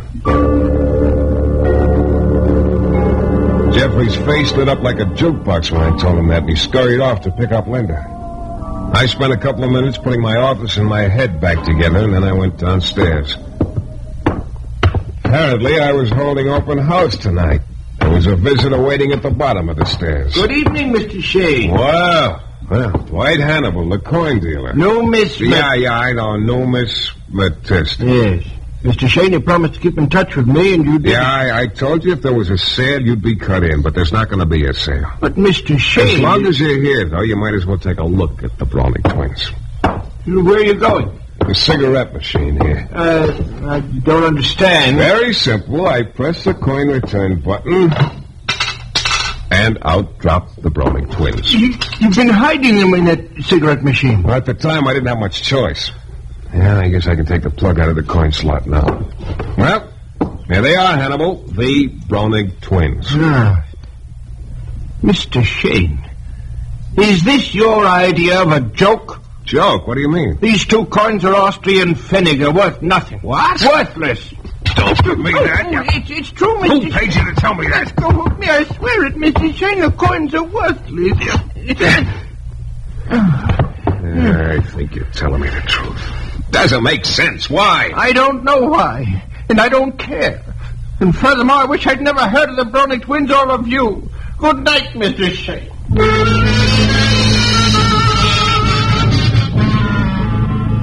Hannibal stalked off, and I went back upstairs and slumped down in my chair. I was beat. Here I've been knocking myself out and getting knocked out for 2 worthless coins. It occurred to me that old Mr. Oldham must have had a pretty twisted sense of humor to play a trick like that on his niece. That message he sent her about his fortune centering around the Browning twins, and all the time, when I stopped, fortune centers around the Browning twins. Yeah, it was as simple as that. The red leather case. I scooped up my wastebasket and started tossing papers out, and there it was, right where I'd put it. I opened it up and ripped off the black velvet lining. There was a message in white ink, and this time it made perfect sense. I dropped the case in my pocket, turned out the lights, and tore down the stairs out on the sidewalk. I bumped right into Arthur Jeffrey and Linda Oldham. Mr. Shayne, Arthur said... Yeah. Look, Jeffrey, would you mind waiting in the lobby a minute or two? I want to talk to Linda. No, I don't mind, but it's rather late. Well, this will only take a minute. All right. Mr. Shayne, I'm afraid I don't understand what this is all about. Linda, I have the Browning twins. You do? Oh, wonderful. Not so wonderful. According to a coin expert, they're worthless. They're what? Worthless. Oh, that's bad news, Mr. Shayne. Yeah. It's an awful disappointment. I don't understand why Uncle Charles would... But that doesn't matter now, I guess. Well, I want to thank you anyway, Mr. Shayne. I'm sorry you went to all the trouble. You're willing to let it go at that, huh? Well, there's not much else for me to do, is there? Okay. You just passed a little test, Linda. Test? I don't understand. Yeah. Here's the leather case the coins were in. Read the message written on it. Message? Linda, I can't trust anyone around me, so I'm taking this weight. Mr. Shayne, the message tells me where to find the key to the safety deposit box. Yeah. I think you'll find your uncle's money in that box. Your money now. But it's all so... Confusing? Yeah. Don't worry about it. Just take the case and... Well, maybe you better leave now. I got a little stalling to do. Well, I don't know how to thank you, Mr. Shayne. I don't know how much will be in the box, but I want you to know I'll send you a check as soon as I find out. That'll thank me fine. So long, Linda. I went back into the lobby. Jeffrey and I started upstairs to my office. He had a very puzzled look on his face, but he didn't say anything. I opened the door to my office and we went in. I reached for the light switch, but before I could click it, a voice cut through the darkness. Mike, don't turn the lights on. Huh? It's Felix. Don't turn the lights on. I don't want anyone to see me here. Felix, what are you... I know you've been looking for me, and I've been hiding, but I can't hide anymore. He's out to kill me. I know that now. Shut up, Felix. Shut I up. want to tell you, Mike, you got to protect me. I'll tell you everything. Felix, will you... It was Jeffrey, Mike. Jeffrey's the one. Oh, fine. He had me to jump him when he left your office to make it look like he was legit. Then he had me follow you to the coin dealers. I overheard the guy tell you where Wilkerson was staying. I told Jeffrey, but I didn't know he was going to kill Wilkerson. Look, Felix, Another thing, I was hiding down the hall a while ago. I heard Jeffrey tell you he thought it was me who slugged you. I didn't do it, Mike. Jeffrey did, so he could search you. Then he brought you too, so you wouldn't think he did it. Are you all through now, Felix? Yeah. Okay. I'll turn on the lights. Jeffrey! Yes, indeed, Felix. Mike! Why didn't you stop me? Small matter of a gun in the side of my neck. Jeffrey, I'll get to you in a I- moment, I- Felix. Quiet. First, there's a small transaction with Shayne. The Browning twins, please. You know, the way it's beginning to fit together, you and Wilkerson were in the deal together. He swiped the coins and you were to meet in New Orleans and split. Only Wilkerson decided to hide out. Mr. Shayne, the Bronick twins, please. Okay. Here they are, Jeffrey. Not the coins, the leather case. Oh, you figured it out, too. The case! Shayne, by the time I count 3, if you haven't given me the case... That's going to be a little hard to do, Jeffrey. You see... 1, Look... 2... Okay, Mac. Lombard. Stay where you are, you! Shayne! Oh, hey. Oh, it goes, Mac. Freddie, I never thought to see the day when I'd be glad to see you. You took Jeffrey's eyes off me just long enough so I could clip him. Look, Mac, I don't know nothing about that. All I know is Lombard Yeah, I know. Your boss Lombard wants the Bronick twins for his one and only collection. That's right, Mac. And this time... You know something, Freddie? I'm going to let you have them. Huh? There they are on the desk. Help yourself. Well, that's real cooperative of you, Mac. Yeah, just one thing. When you give them to Lombard, you better start running. Running? Why? Because I got a strong hunch Lombard's going to be awfully unhappy. Mac.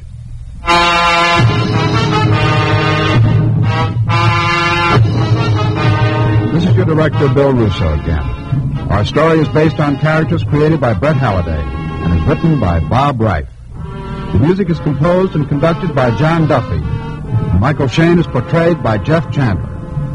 The New Adventures of Michael Shayne is a Don W. Sharp production, transcribed in Hollywood and distributed exclusively by the Broadcasters Guild.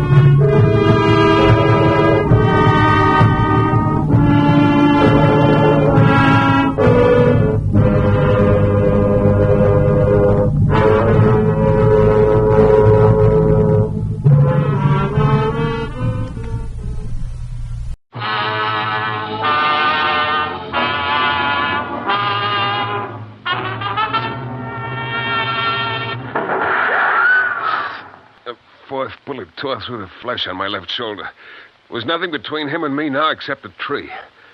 I stood there waiting. There were 2 more shots left in the gun. I caught the glint of the gun barrel in the moonlight, and then the granddaddy of all firecrackers blew up in my face.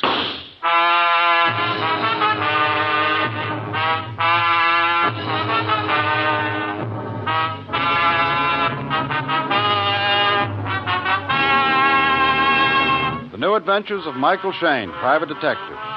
This is your director, Bill Russo, inviting you to listen to Michael Shayne, that reckless, red-headed Irishman, back at his old haunts in New Orleans, in another transcribed episode. We call it The Hate That Killed.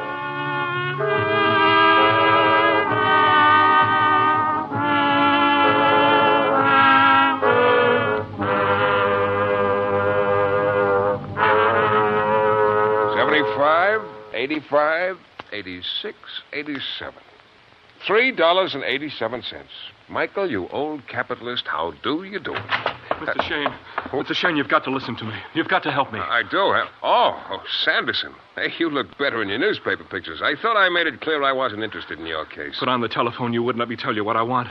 I've got plenty of money. And... I'm not interested in your money either. Right on that door, it says Michael Shayne, Private Detective, doesn't it? Well, doesn't it? Yeah. It cost me 2 bits a letter, too. You said something about somebody wanting to kill you. Yeah. Well, why don't you take your troubles to the police? I can't. I don't have anything to tell them. You think I'm a crank, don't you? No, I think you're very charming, Mr. Sanderson. Just keep your voice down. I know. I know a weak, dissipated body and a mind that's crazy half the time. But if you lived one day, just one day, in the atmosphere I do, you'd be shaking just like me. I tell you, death is in the air. Yeah, sure. What's the matter? That scare you? I suppose you like divorce cases, alimony, spying on women.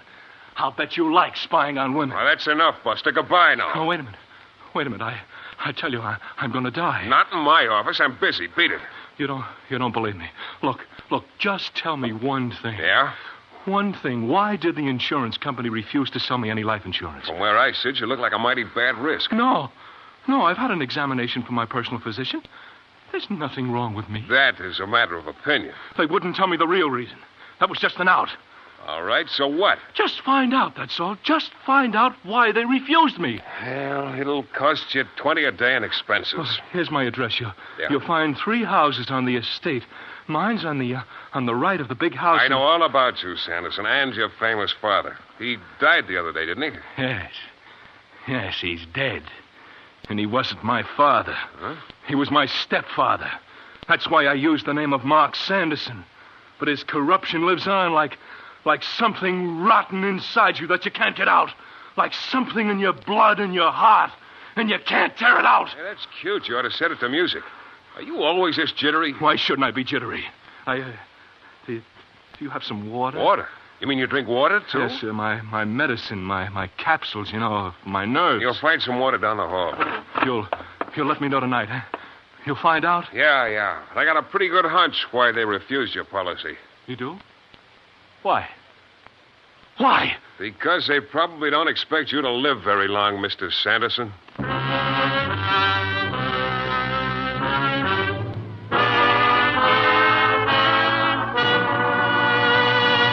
We'll return in a moment to the new adventures of Michael Shayne and the hate that killed.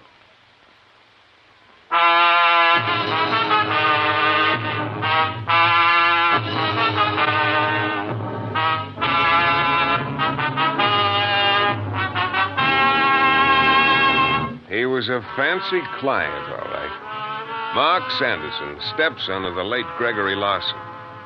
He was still young, maybe 30, but all his stepfather's filthy millions could never make a man out of him or give him anything decent out of life.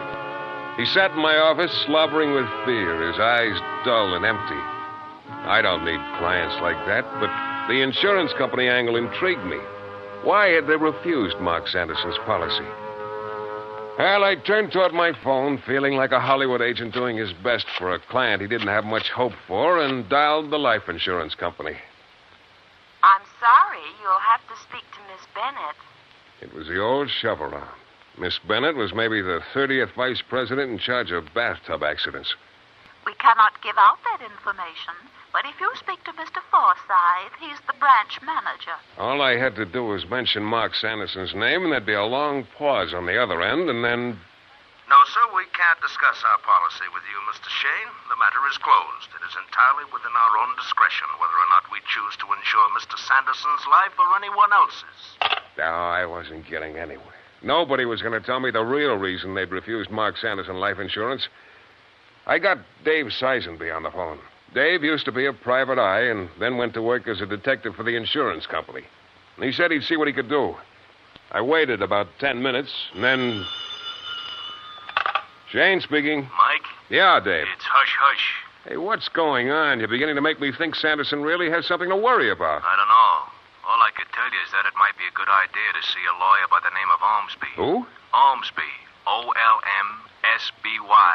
In the Lee building downtown. That's all? No, one more thing. You, didn't get the information from me.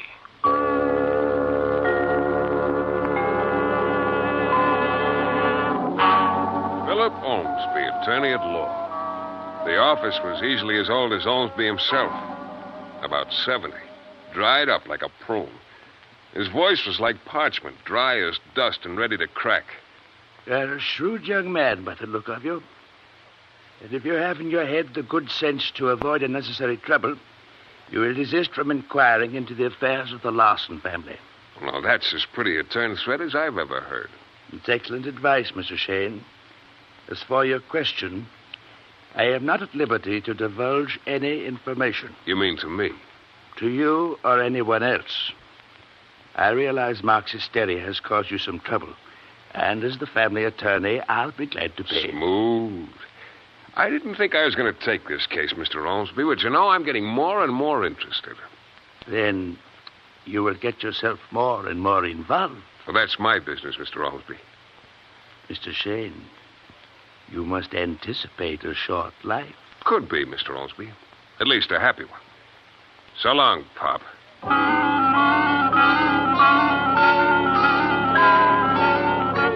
Well, I found out a few things before I went out to the swamps where the old man had dug in after he retreated from the New Orleans reform movement. He'd built a large house for himself, a smaller one for his second wife and stepdaughter, and another for his stepson. He kept his cousin Agatha with him. Seems he separated from his immediate family, kept tight hold on them, but didn't want them too close. And he'd finally died 2 days ago after a long illness. I went down there to his little kingdom in the swamp and got a funny feeling. A little chill, even though it was a warm night. Little rolling wisps of fog. Night sounds that had a death knell in them. There were lights on downstairs in the old man's house, but I headed for young Mark Sanderson's place. It was dark, and I thought I'd mosey around the house to the back when somebody was playing hide and seek with me. Okay, take it easy. Who is it? Just a friend, pal. A word to the wise thing. All right, I'm listening. You're not wanted around here. Who doesn't want me? Nobody. Okay, I get the message. Why don't you guys ever listen?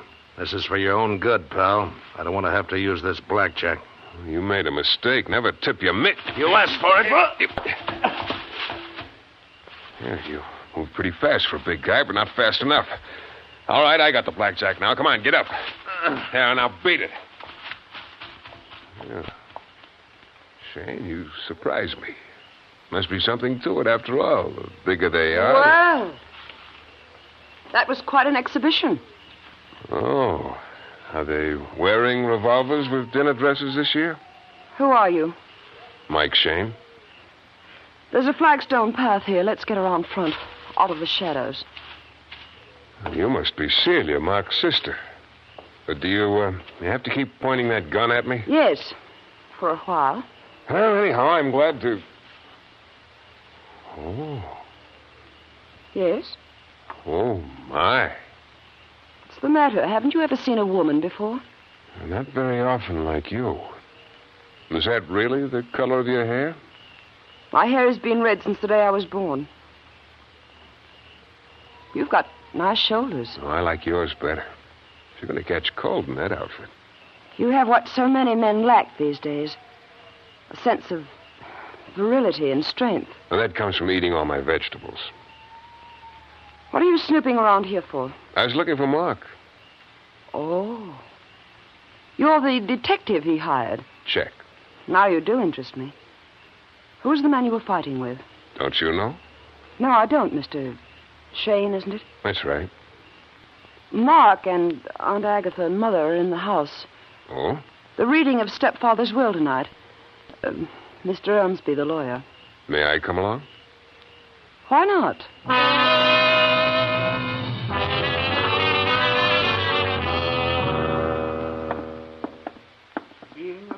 Don't go in. They've already started. So what? I want to hear that will. Who's in there? They all are. I don't want to interrupt. I'll open the door a little. Quite a gathering. Yes. Mother, Aunt Agatha, Mark. Hold it, Ella. I want to listen. All my property, real and personal, owned by me at the time of my death, to that person from among my 4 heirs who outlives all others. I never heard of such a thing. Whether it be my cousin Agatha, my stepdaughter Celia, my dissolute stepson Mark, or my neglectful wife Margaret. Well, I know we do something like that all the These time. goods shall be bequeathed, therefore, only after the death of my last heir but one. And in the event my inheritor cannot by law inherit, then these goods shall pass to Philip Ormsby or his heirs and assign. That's it. Let's go in, Mr. Shayne. Okay. Oh, we waited for you, Miss Celia. We didn't know where you were. Thank you, Mr. Ormsby. Mr. Shayne, did you hear that? Did you hear? There's your answer, Mark. That's the reason your insurance was refused. Yes, he couldn't stop hating. It's so obvious, isn't it? Dear father wants us to kill one another off. Mother. Yes, Celia. Poor mother. He couldn't leave you alone, could he? Even after he died. Oh, my mother, Mr. Shayne. Mrs. Larson. And my Aunt Agatha, father's cousin. Yeah, apparently, Cousin Agatha was bored by the proceedings. Oh, and Agatha's always taking catnaps. Agatha, wake up. Mark, stop shaking her. Oh, she doesn't want to wake up. Aunt Agatha? She's not moving. She's not breathing. For a very good reason. Your Aunt Agatha's taken her last catnap. She's dead.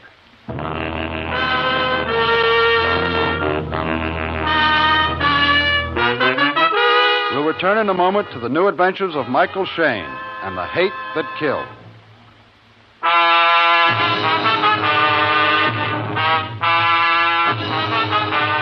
I didn't want to take the case in the first place, but it was the insurance angle that got me. Why was Mark Sanderson's insurance refused? I couldn't get any information from the insurance company. I couldn't get it from the lawyer Ormsby either. But then I found out what it was all about. The insurance company must have got wind of the terms of the old man's will. And what a will. Old Gregory Larson's wife and Mark and Celia and his cousin Agatha, all of them were heirs in a sort of 10 Little Indians routine. All his money to go to the last one to stay alive or to lawyer Ormsby. Now, the old man wanted them to kill each other off. It was that simple. I wanted a few words with my client, Mark, and I waited while Sergeant Lavery went through his routine with him and then decided to bust it up. I want protection. I'm a taxpayer. I don't care what you have to do. Put me in jail if you want to, but I demand slow down, protection. Sanderson. You'll blow a gasket. Where do you fit in here, Shayne? Well, like I told you, Sergeant, this is my client. I suppose now you're convinced someone is going to try to kill me, Shayne? I had a talk with your sister, Celia, Mark. You didn't tell me you lived here a few days before your stepfather died. Celia and I came here just before he died. But it didn't mean anything. You heard his will. Yeah. Sergeant. What? Why don't you lock him up? Maybe jail is the safest place for him. Okay. Speak to Denton inside. Yes. Yes, I will. I will. All right, Shayne. Your client's taken care of. You can go home now. No, I think I'll stick around, Sergeant. Why? You think there's going to be more killings? Well, now, Sergeant, don't you? I was curious about Margaret Larson, Mark's mother. Why hadn't she been with her husband the last days of his life? Why had he called Mark and Celia, not her? The more time I spent in this atmosphere of death and hate, the more jittery I got. Margaret Larson was sitting in her living room. A low fire crackled in the fireplace. That was the only light in the room. She sat erect in an old, creaky rocking chair by the fire, a light glinting on her dark brown eyes that were just a little too bright. When will it stop, Mr. Shayne? As long as I can remember, it's been like this. The fear, the hate. Yeah. I don't remember anything else. It's never been normal. His hatred touched all of us. That horrible, sick man inside his house. Never going outside. But you felt him all the time. You once thought enough of him to marry you. That was my mistake. He hated you more than the others. Yes. Mr. Shayne. Yes? How did Agatha die? She was poisoned. What kind of poison? We don't know yet. What about Celia and Mark? What's going to happen to them? Mark, by his own request, is in jail or on his way. Jail? Yeah, he said he wanted protection. Oh. And Celia, she's the kind who can take care of herself. Hey, look, I'm getting the willies or something. Can't we have some more light in here? What's the matter? Mr. Shayne. Yeah, what? In all the years I've spent in this swampland, I've seemed to develop an extra sense What are you trying to say? There's someone in this room. I don't hear anyone. You weren't supposed to. What?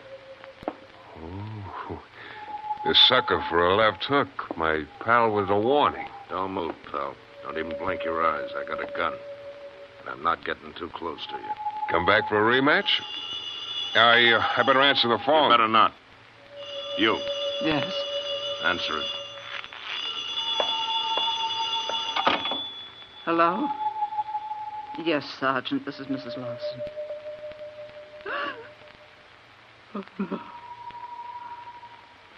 Thank you, Sergeant. What is it, Mrs. Larson? Mark. Isn't it funny? I can hardly feel anything. It's Mark. Poison? Yes. The same as Agatha. Where? In his car. He stopped to take a drink. There was poison in it. The same poison that killed Agatha. All right, Shayne. This is all very touching. Come on, let's go. No, wait, just a minute. Let's go. Getting out of this place is giving me the creeps. Mrs. Larson, tell Celia about Mark. She's in danger. Tell her... That's just so you'll know it's loaded, Shayne. I'm sorry to spoil your rug, lady. Well, Shayne, I won't aim at the rug next time. He was smart. He kept me at arm's length. The way he handled me, you'd think I had the plague. He was so calm and so careful, I began to worry.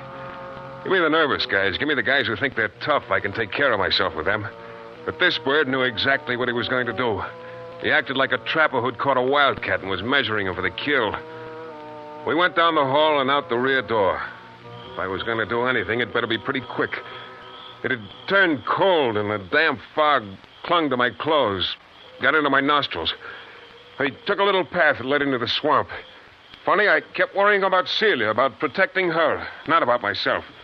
It was all screwy, sort of detached, almost a dream sequence. Things were happening too fast, and I couldn't stop them. All right, how much farther into this swamp, laddie? We're here. Okay. Go stand up against that tree over there. Here? Right there. It was a big, fat old cypress tree, and I loved it. He thought it was going to be like an execution without a blindfold, but you can tell about these punks. You can tell when their finger itches. Before he lifted his sights, I was around on the other side, and his bullets tore chest high into the big, fat tree trunk. Maybe your feet are showing, Shayne. I got plenty of time. I got nothing but time. This is the most important thing I ever did in my life, and I'm going to do it right. Now, careful, Shayne. I'm starting to come around. Oh, it was going to be a dilly. I ducked my head out, pulled it back in. If I counted right, that made 4 and 1 in the house. 5. He was starting to edge around. It cut like a knife through the meat on my shoulder. Must have been just a nick because it only burnt. It didn't slug me. 6. He was still edging around, coming a little closer, but he still wasn't taking any chances on my jumping him. The nick you, Shayne? Watch it now. I'm going to run. Which side, Shayne? That spun me around, caught my other arm. The bullet hit solid. I almost went down. 7. You counting them, Shayne? I got a couple of more clips when this one's finished. Here I come again. Who wrote that story about the hunter who wasn't happy unless he was hunting a human being? He must have laughed like this punk. It must have been off his trolley. I caught a look at the weasel's face, and then... It was like the granddaddy of all fuses blowing out. I'd heard about people feeling the wind of a bullet, but this wasn't a wind. It was a gentle sigh, a little puff. He missed my nose by a 32nd of an inch. And that was 8. I dashed out after him. But he was on his way, fumbling with his gun, putting the new clip in while he ran. Only he wasn't watching where he was going. He tripped over a log. I pulled up short and I stared. There were several logs laid out in a rough circle, sort of protecting a patch of ground. Ground? The punk had tripped and gone in head first and started to sink. His body thrashed around. The head came up covered with what looked like oily mud, only then I knew what it was. Quicksand. It didn't take 15 seconds. And he disappeared. Even if I wanted to help him, I couldn't. It came too fast. I looked and he was gone. A couple of big bubbles came up, slick and moldy. And then that was all.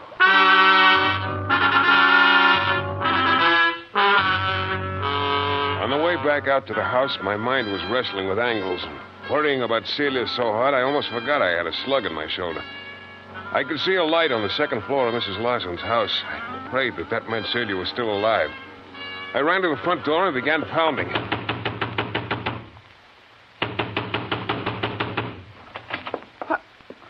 Why, Mr. Shayne. Oh, why all the commotion? Oh, you're still okay. How about your mother?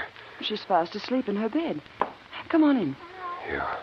What's that? Oh, a cat must have followed me here. That's good luck, Mr. Shayne. And old New Orleans superstition. Let her in. Sit down. Now, what... Oh, Mr. Shayne, you're bleeding. Yeah, I almost forgot. Here, let's get that jacket off. Okay. Easy. Sorry. Now, I'll just tear the shirt open. You, heard about your brother? Yes. Mother told me. In a way, I think perhaps he's better off. He never was very happy. My stepfather saw to that. Oh. Sorry. I've got to clean it out, you know. Yeah, sure, go ahead. Celia, I'm going nuts trying to figure this thing out. Your stepfather hoped you'd kill each other off. He planned it that way. But you and your mother wouldn't bite on that kind of bait. Thank you. The only other answer is Holmesby. He gets everything if all of you are taken care of. I don't have anything on him. It won't gel. I'm afraid this'll sting a little. Oh. There. It's all over until the doctor takes over. Here, have a little of this. It's from my dear departed stepfather's wine cellar. Napoleon brandy, 1812. Don't often get a whiff of anything that rare. Thank you. Oh, I'm sorry. That was clumsy of me. I'll pour you another. Anyhow, that stray cat's going to have a good time. He likes Napoleon brandy, too. Yes, he does, doesn't he? You know, I think I'll join you. I have a weakness for good brandy. Fine. I have a weakness for women who have a weakness for good brandy. Here you are, Mr. Shayne. Mike. You were right, Sid. That cat was good luck. He'll be stiff in another few minutes. What? Yeah, that brandy is spiked with enough poison to kill Gargantua. Where'd you get this brandy, Celia? Why, I think Mr. Ormsby gave it to me.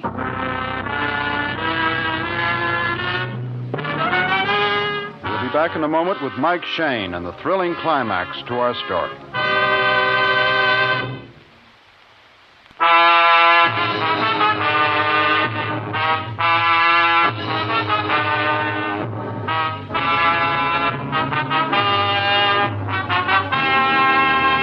Thinking about Ormsby almost sent me off on a tangent.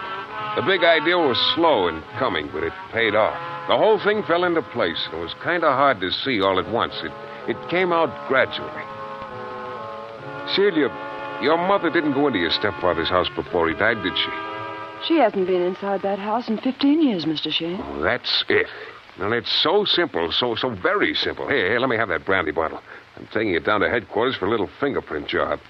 I don't understand. I'll be back. Now, you probably don't know it, but you called me Mike a few seconds ago. It's enough of a start for me. But what about Mr. Ormsby? There's a payoff for him, too.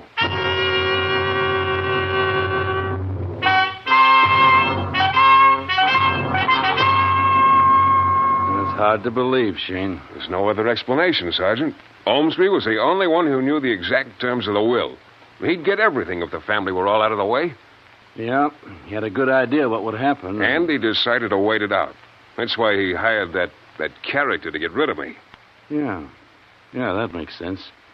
Ormsby didn't want anybody to get in the way of the natural course of events. Yeah, an old man hates so much he can't let it die with him. He wasn't satisfied until he'd fixed it so his rotten touch reached out from the grave. It's still hard to believe, but you can't argue with fingerprints.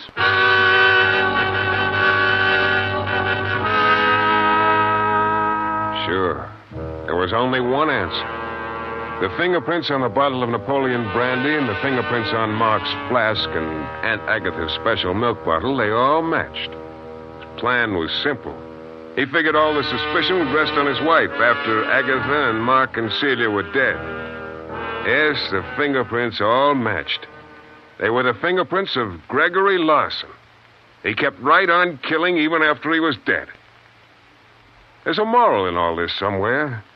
Something about evil turning on the evildoer and paying him back. I haven't quite figured it out yet, but Celia's a pretty clever girl. I think I'll show her how the other half of New Orleans lives. Take her to dinner tonight and discuss it with gestures.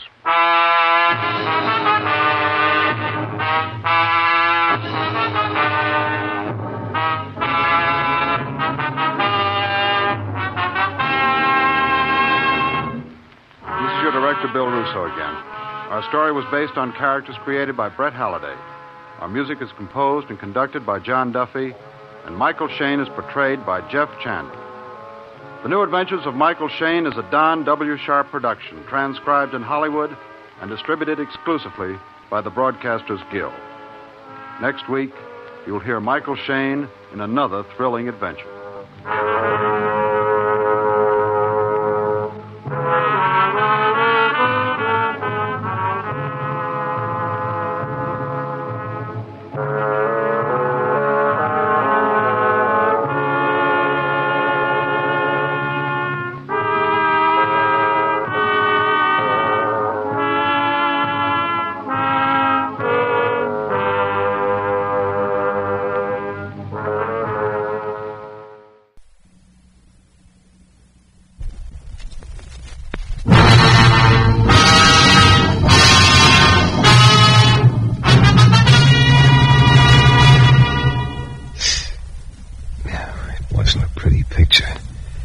Throat had been slit not more than a minute ago. I started around the corner of the warehouse after the killer. All of a sudden, I spread-eagled in the air. Then my head splattered on the pier, and a million stars exploded in front of my eyes. And then all the lights went out.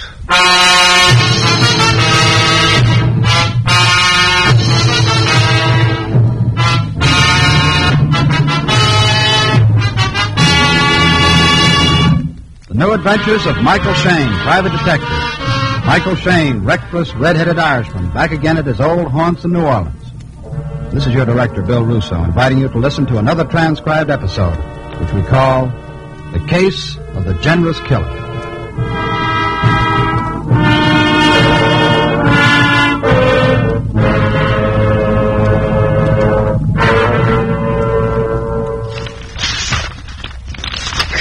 Tax bill urged by...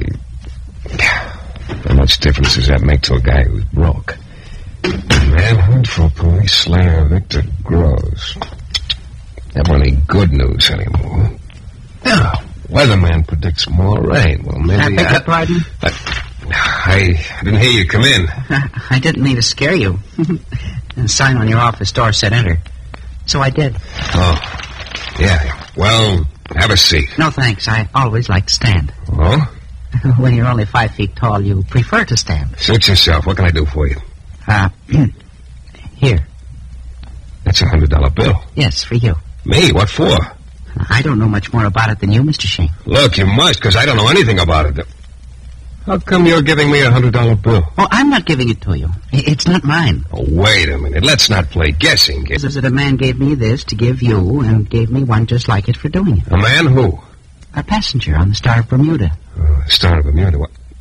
Look, friend, I think you better start at the beginning. You're leaving me way behind. Well, I know it doesn't make much sense, but all I can tell you is what happened. I'm ship's cook on the Star of Bermuda. It's a tramp steamer. Yeah. We docked here at New Orleans yesterday, and we're shoving off at dawn. Yeah. Just about an hour ago, a little before dark it was, a passenger came aboard. Did he give you his name? No. Oh, fine. He just paid me to bring you this $100 bill. But didn't he say why? Didn't he tell you what he wanted me to do? I'm coming to that. Well, let's have it. What is it? Mr. Shayne, he's paying you the $100 to come and arrest him.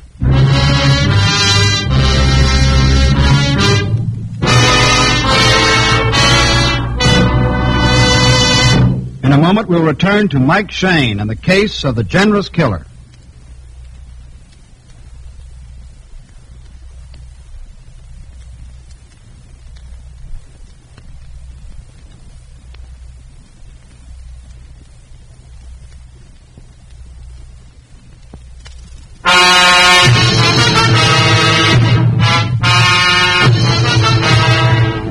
Well, the day had made perfect sense.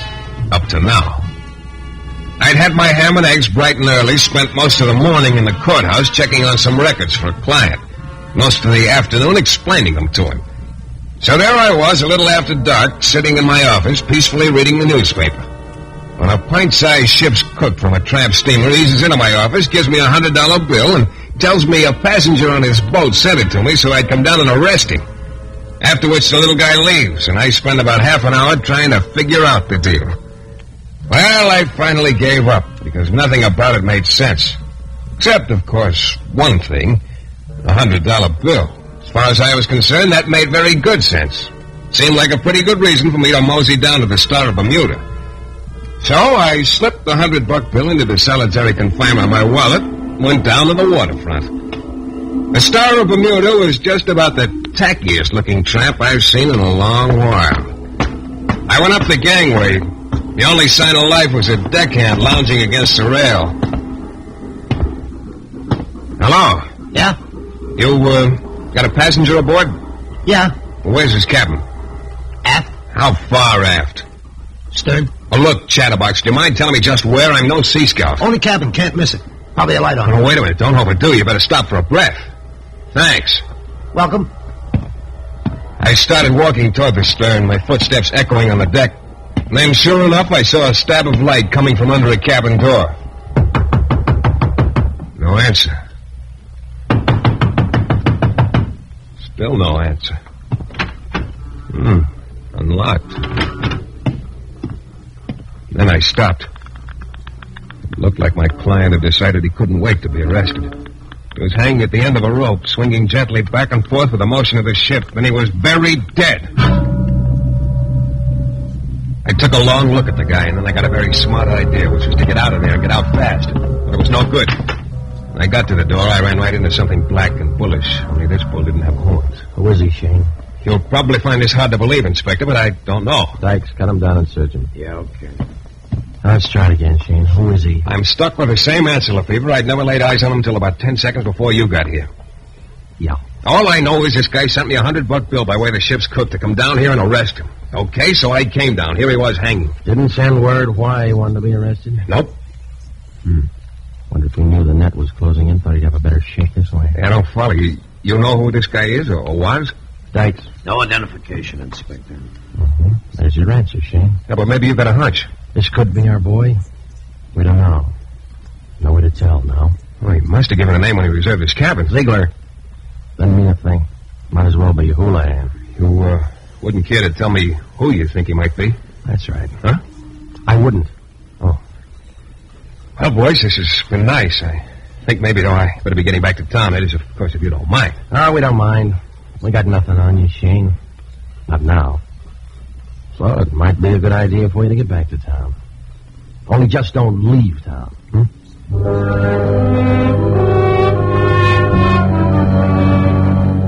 Well, of course, all I could do at that point was send Inspector Lefevre an RSVP to his cordial invitation to remain in New Orleans. My RSVP read, "Yes, Inspector." About then, the coroner arrived, and I followed the inspector and Sergeant Dykes down the gangway and along the pier to the street at the end where their car was. There was a little lunch counter nearby with a few assorted floaters lounging around.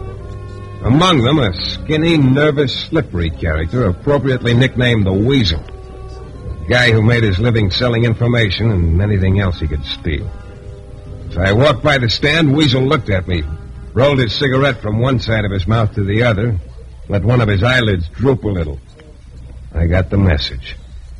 I watched the two plainclothesmen drive away, and sure enough, pretty soon the Weasel eased over to me. Hello, Mikey. What's on your mind? Want to talk to you. What about? It's big, Mikey. And crooked. Nah, Mikey, you got it wrong. It's big and little. That'd be the day. Oh, I'm giving it to you straight. It's hot, Mikey. Okay, come on. We'll go have a cup of coffee. Nah. Too many people. Come on. I know where we can talk.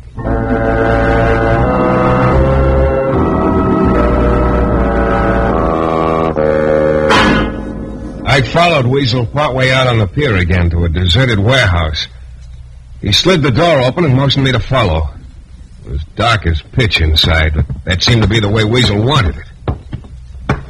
Now we can talk, Mikey. Okay, start. It's about the guy hanging from the rope.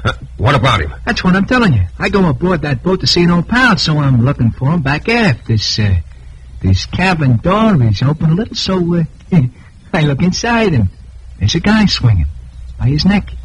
Well, don't leave me there. Oh, gee, it really rocks you to see something like that, but then in a minute I kind of got hold of myself, and I go on in. And I sort of search the guy. Why? Why?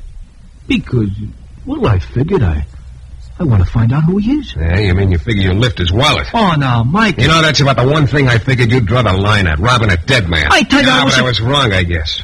Now, quit trying to sell that yarn about wanting to find out who he is. Well, okay, Mikey. Fella's got to make a buck somewhere. But I did find out who the guy is, Mikey. All right, let's have it then. There was some papers in his wallet, letters, stuff like that, and they show that this guy is Victor Groves. Victor Groves. The name hit me like a bulldozer. All of a sudden, a lot of things started making sense. His name was in the headlines because Victor Groves was a hired killer, but he was only a name. Nobody had ever seen him except his victims, and they naturally were never in a position to identify him. But why Victor Groves had sent the money to me to arrest him, why he'd decided to hang himself before I got there, still didn't add up. And neither did Weasel's angle in lifting the papers. Don't you get the pitch, Mikey? You and me. We're the only ones who know the stuff is Victor Groves. So? So there ought to be a payoff. The cops probably fork over something to find that out. So then they could call off the hunt. Got it all figured out, haven't you, Weasel? Sure. I don't dare go near the cops, but you can. So you handle the arrangements, and we split the take. Right down the middle, huh? I'll have to think it over. Think it over nothing. We gotta work fast. All right, give me the papers. Then. Oh, no. Weasel keeps the papers. Come on, let's have them. No, Mikey. Give them to me or it's no deal. But, Mikey, Give them, I say. Okay. Only, how do I know I can trust you? You don't. Always kidding. Huh, Mikey? Yeah, always kidding. Look, I'll get in touch with you tomorrow morning near the lunch stand. I'll give you my answer then. In the meantime, I'll keep the papers in a safe place. I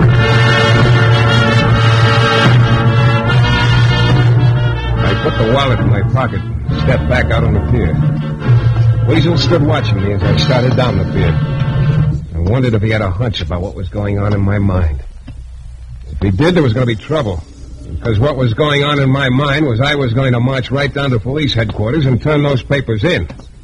Yeah, Michael was going to be very law-abiding this time. And then something happened that froze me in my tracks. There was a scream from 50 yards behind me, from Weasel. I whirled around. The scream ended in a horrible gurgle. I pounded back toward him, but he had already crumpled up over on the pier. Even in the dim light, I could see his throat had been cut very recently. I started around the warehouse after the killer. All of a sudden, I was spread eagled in the air, and my head splattered on the pier, and a million stars exploded in front of my eyes. And then all the lights went out.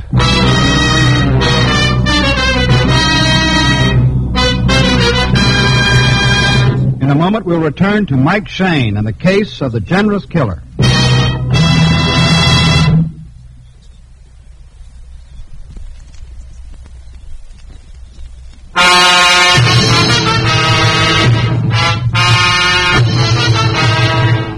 It all started when a $100 bill was dropped on my desk by a 5-foot-high ship's cook who told me a passenger on a tramp steamer wanted me to come down and arrest him.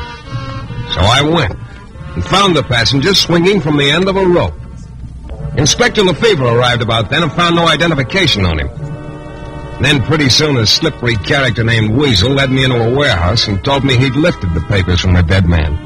Papers that proved the guy was Victor Gross, a hired killer that nobody'd ever seen. I got the papers away from Weasel and started down the pier. Weasel got his throat cut. I ran around the warehouse after the killer when a hand grabbed my ankle and I knocked myself out on the pier.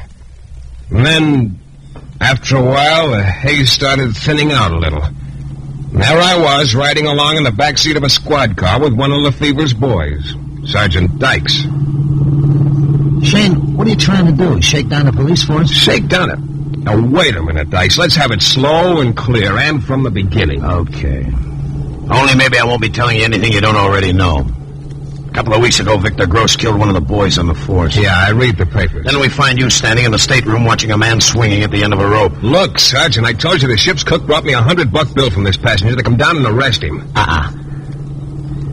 When we left you, we drove around the block and walked back to the ship. The cook tells us he hasn't been ashore all day. Well, he's lying. Says he hardly ever goes ashore. Hates land. Weighs a shade over 300 and has trouble getting around. 300? Oh, no. Oh, yeah. So we start down the gangway going to look for you. But you save us the trouble. There's a scream farther out on the pier and then someone running. We got out and find a stoolie named Weasel lying dead and you unconscious. Then we find Victor Gross' identification papers on you. I got them from the Weasel. He lifted them from the dead man. Oh, yeah. Look, Dykes, you got it all wrong. Gross committed suicide. You don't boil, Shayne. The knots in the rope and some of the bruises on Gross's neck told us it was no suicide. It was murder. He was strangled. Well, about that time, I was willing to sell my Social Security number very cheap. 2 murders, with me sitting in the chief suspect's chair on both of them. I guess it was a little after 1 in the morning when my cell door opened and clanged shut again.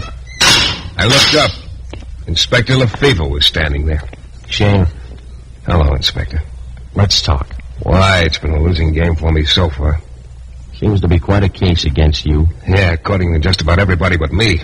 Look, Inspector, I didn't kill Gross. I didn't lift his papers, and I didn't kill the Weasel. That might be kind of hard to prove. About the Weasel, that is. Well, maybe somebody will tell me how I managed to slit his throat, get rid of the knife, and then knock myself out. Mm-hmm. You could have managed it. Okay. But I don't think you did. But what? No, I don't think you killed the Weasel, and I'm pretty sure you didn't kill Victor Gross. Well, Well, what do you think I've been trying to tell you boys all night?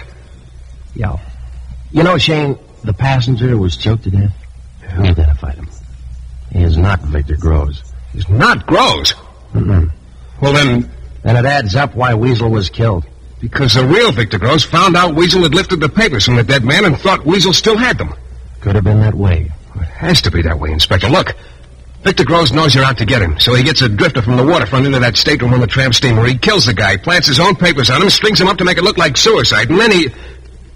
Hey, wait a minute. That little guy who brought me the 100 said he was the ship's cook. He must have been the real Victor Groves. That's the way it's beginning to look, Shayne. He wants you to come down, discover the body. Then everybody thinks Groves committed suicide, the case is closed, and the pressure's off the real Groves. That little guy, who would have ever figured that he... I can't even remember much what he looked like. Try to remember, will you? Yeah, but I wasn't paying much attention. I remember he was very small. What about the face? Thin face, straight nose, dark eyes. That's about it. Not enough. It's the best I can do. All right. We're releasing you, Shayne. Well, I won't say it's about time, Inspector, but it is about time. Hey, wait a minute.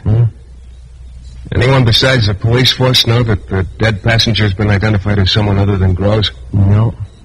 That's what I thought. And something else. Does anyone know I've been arrested and don't have Groves' papers on me anymore? Nobody outside knows that. Thanks a lot. I'll stay here. Mm-mm. We're letting you go. I like it here all of a sudden. You can't stay here, Shayne. Look, I know what you've been leading up to. As far as Groves is concerned, I've still got the papers. Mm-hmm. You think I'm going to walk the streets of New Orleans waiting for him to make a pass at me? We do. Now, get yourself another boy. This one just quit. One of our boys will tail you. He'll grab Groves if Groves comes after you. Look, Inspector, you don't know what you're asking me to do. You're wrong there, Shayne. I know just what I'm asking you to do. Make a target out of yourself. You know why? I don't care why. I'm not going to... Because a killer's still running around loose. A killer nobody can identify, and he'll strike again soon because he guns not only for hire but for pleasure. He's vicious. He's got to be stopped, and this is one way that might work. Now, how about it? Look, Inspector, you and your boys have been giving me a rough time. You throw me in a clink, you...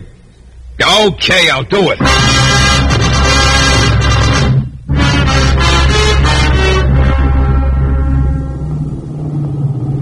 Well, this ought to do, Shayne. Sure, thanks. One place is as good as another. You got it straight now. 2 straight. I'm to go back to my office building and start out. Alone, on foot. Right. Keep away from crowds and keep away from the brightly lit streets. Oh, fine. What am I supposed to do, roost in a dark alley somewhere? Just keep away from the bright lights. And get this. When you leave your office building, walk south a block. Then go any direction you want, because that's the point our boy will start tailing you from. 1 block south of your office. Yeah. Uh-oh, just one more thing. What is it? Good luck. I found an all-night cab stand and grabbed a taxi back to my office building. Just as I was going to start walking, a woman came out of the building and crossed the street. A short woman. And then as I stood there watching her, it dawned on me. As I turned north in sort of a daze, I was realizing my job was just twice as tough as I'd thought. Because it had just hit me that Victor Groves was plenty small enough to pass for a woman. By the time I digested that pleasant thought, I realized I was about 1.5 blocks from my office. I slowed down, looked around. The streets were pretty deserted. I spotted the car as soon as it turned the corner and came toward me very slowly. I stopped. The car kept coming. I was hoping Inspector Lefebvre's boy was awfully close and ready. Then the car was slowing still more. It got opposite me, it stopped. The window toward me started rolling down, but I couldn't see inside, so I waited, and then... Hey, Bud, how do I get to St. Louis Street from here? I told him. Stood there watching him drive away. Took out my handkerchief and mopped my face a little. Then I started walking again. A little lady with a tray of flowers had been standing near the entrance of a bar, started crossing a narrow street toward me. I stopped. She had a shawl over her head, and she was short. I stood there and watched as she came up to me. A flower, monsieur? A flower for your lapel, perhaps? Yeah, sure. You're working late tonight. Oh, oui, I always work late. Here, a nice carnation. Okay, thanks, here. Oh, merci, monsieur. Oh, but monsieur, it is too much. Monsieur! was already around the corner. I didn't somehow care about staying in one place too long. The thing was getting to me a little. It seemed like all the inhabitants of New Orleans that I'd seen in the last half hour had shrunk about 6 inches suddenly.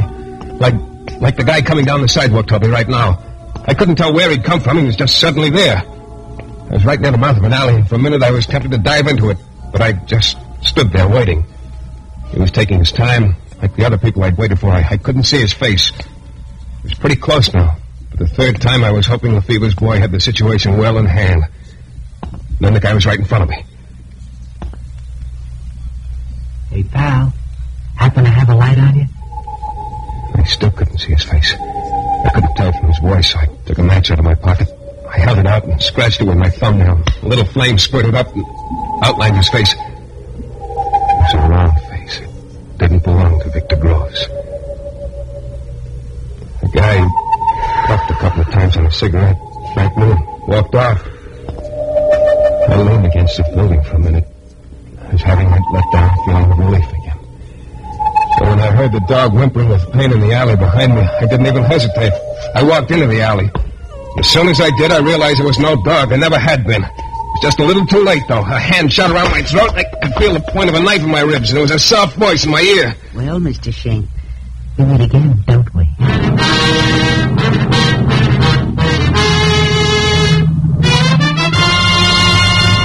In a moment, we'll be back with a thrilling climax to tonight's Michael Shayne adventure.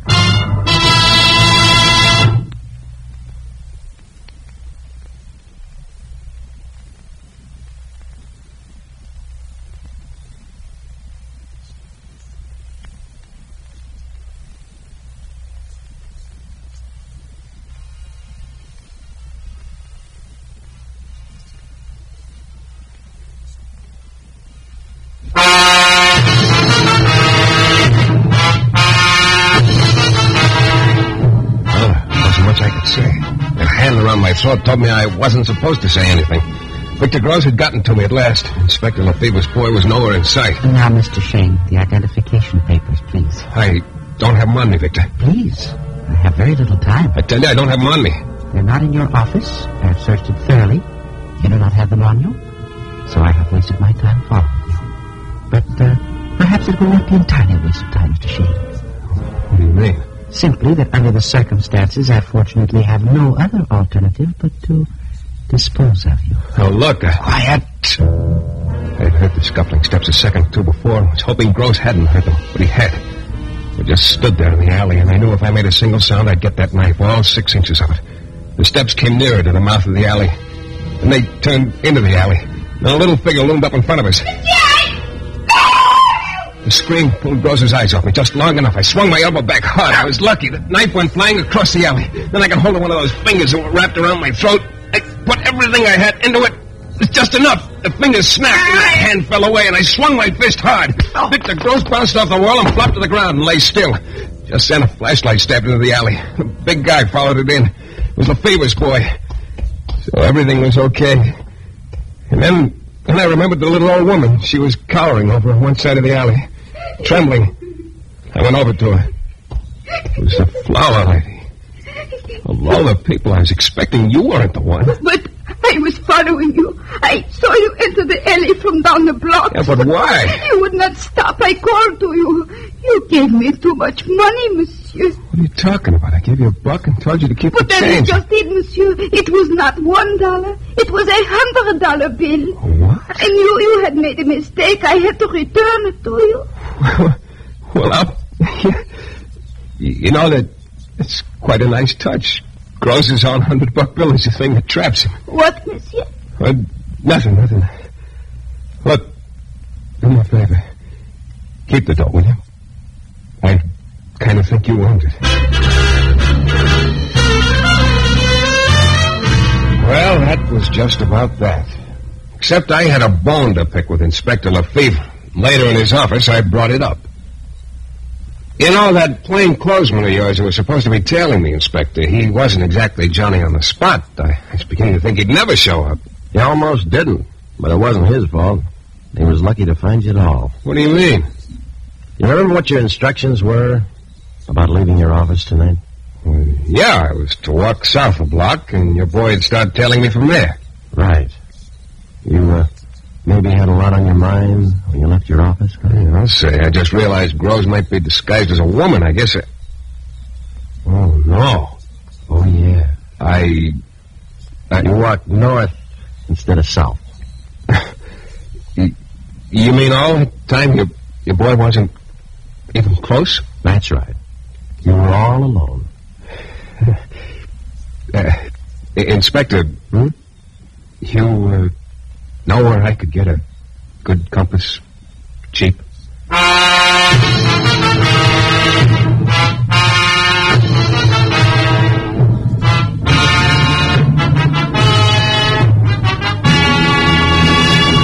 This is your director, Bill Russo, again. Our story is based on characters created by Brett Halliday. The music is composed and conducted by John Duffy, and Michael Shayne is portrayed by Jeff Chandler. The New Adventures of Michael Shayne is a Don W. Sharp production, transcribed in Hollywood and distributed exclusively by the Broadcasters Guild. Next week, you'll hear Michael Shayne in another thrilling adventure from mysterious and colorful New Orleans.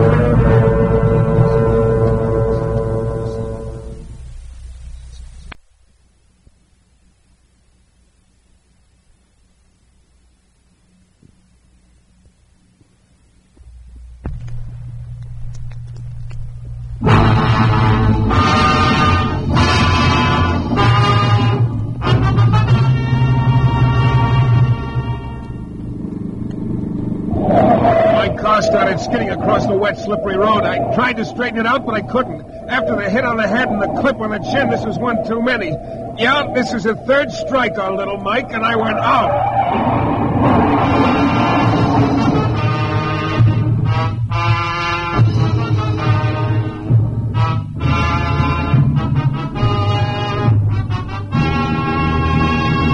The New Adventures of Michael Shayne, Private Detective, starring Jeff Chandler.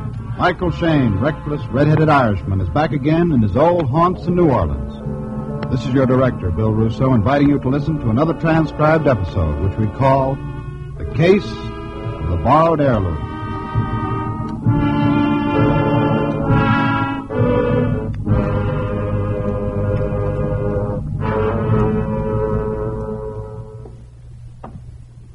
Nurse. Oh, nurse. Yes, sir. I'm looking for Clarence Drake's room. I'm Mike Shayne. Oh, yes, Mr. Shayne. Mr. Drake is expecting you. His room's right down the corridor, if you'll follow me.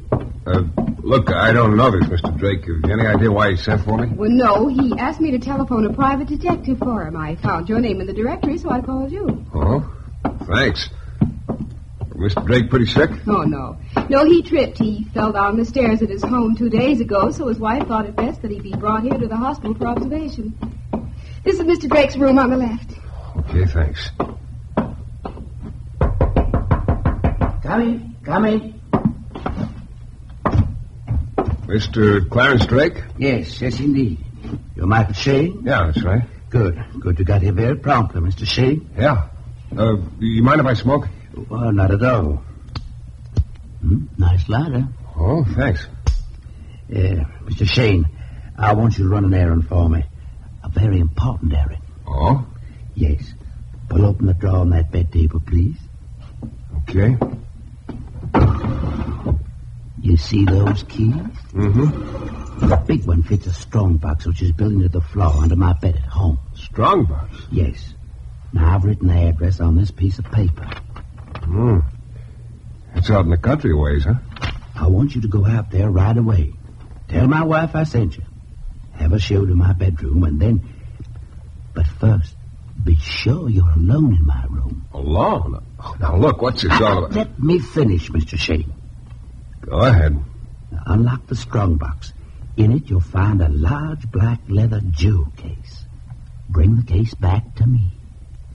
What's in the leather case, Mr. Drake? Shh. Huh? Not so loud. Well, now, look, what's all this hocus-pocus routine about? What's in the leather case? Mr. Shayne, please, not so loud. I can't take any chances. Oh, now, look, if you're going to hire me, you better tell me what's in this mystery satchel I'm going to be lugging around. All right. But first, are you sure we're alone here? Alone? Look, you don't see anyone else wandering around the room, do you? Nevertheless, I must be sure. Look out in the hall. Now, look, there's no one here. Please do as I say, Mr. Shayne. Okay. There, you satisfied now? Yes. Okay, what's in the leather case, Mr. Drake? Lean over my bed. Oh, for crying out loud. Okay. Now, what's in the leather case? Nothing. What? It's empty, Mr. Shayne. It's empty. In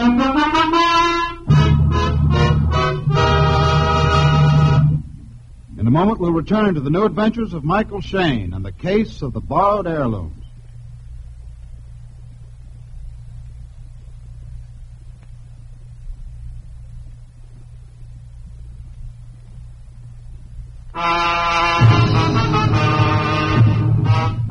Well, just about the time I figure I'm through being surprised at anything, I get a surprise. Like 60-year-old Clarence Drake telling me the jewel case he was sending me out to his house to get was empty. I was to bring it back to his hospital room and report everything that happened. Well, the whole deal sounded a little phony, but at least it was a deal, which was more than I'd had all week. So, an hour later, about 8 p.m., I was pushing the doorbell at the address Drake gave me. A gloomy old two-story house in the country. After a while, a woman opened the door. She was about 55, I guess, and her face was just as gloomy and forbidding as the house. Yes? Mrs. Drake? No. Mrs. Lesperance, the housekeeper. Oh, well, look, I'm Mike Shayne. Mr. Drake sent me out here. Why? To get something of his and take it to him, okay? What is it? Well, now, look, if it's all the same to you, I'll talk to Mr. Drake's wife. Come in. Pleasant woman. I followed her down the hall, and then she motioned me into a room on the right. I went in and waited.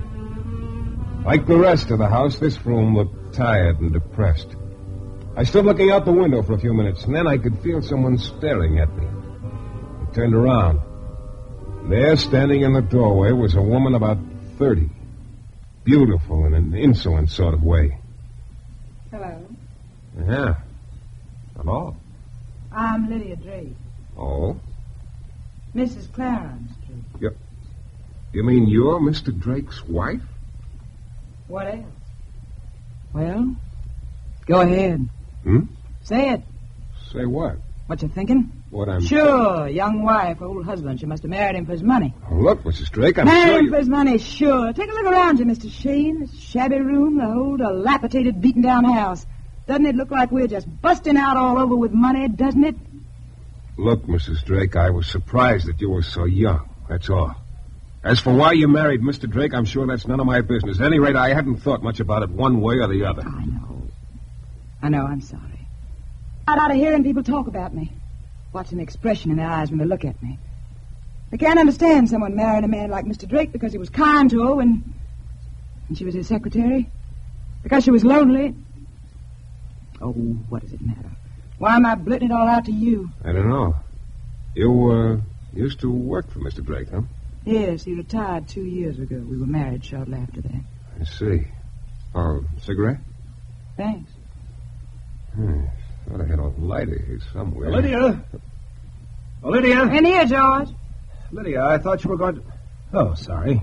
Didn't know you had company. This is Mr. Shayne, George. Hello. Let me give you a light, Lydia. Thanks.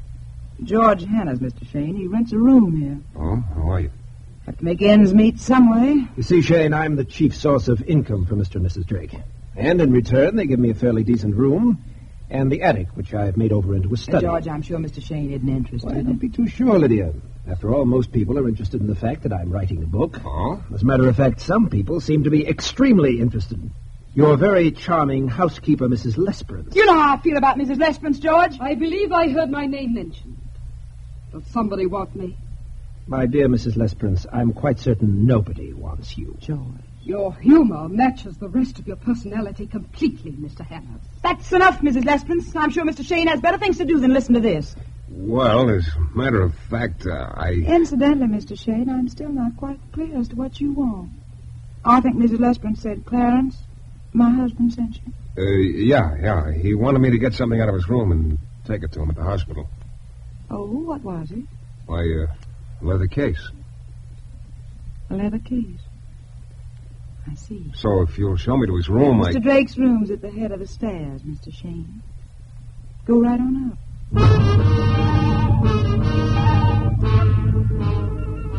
Charming little group. Well, I found the leather case in Drake's room. Yeah, it was empty, all right.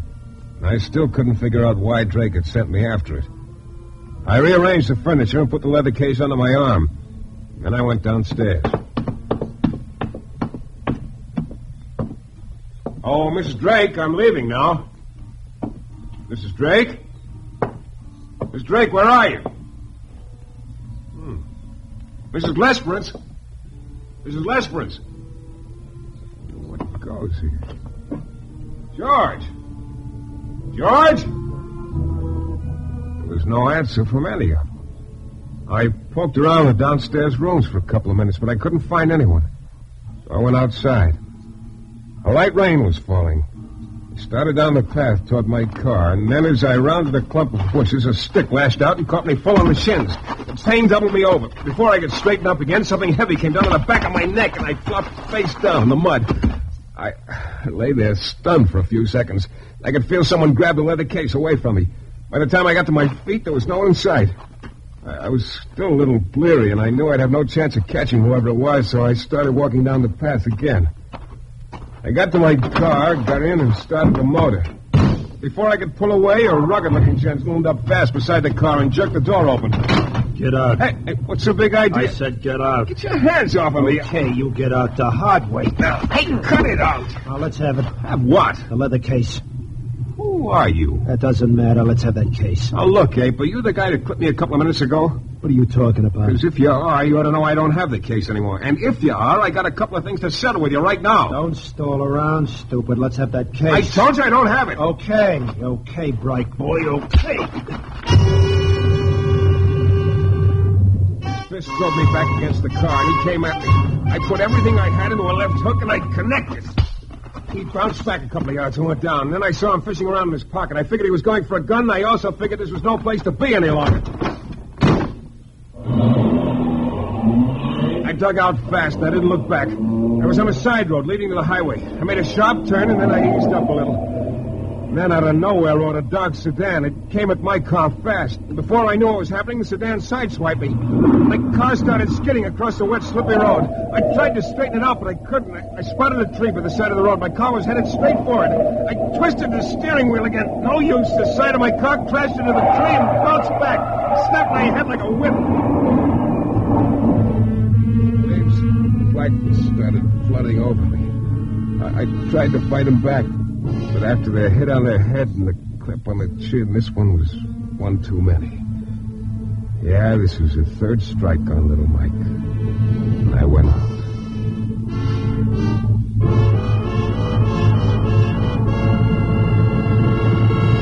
In a moment, we'll return to the new adventures of Michael Shayne and the case of the borrowed heirlooms.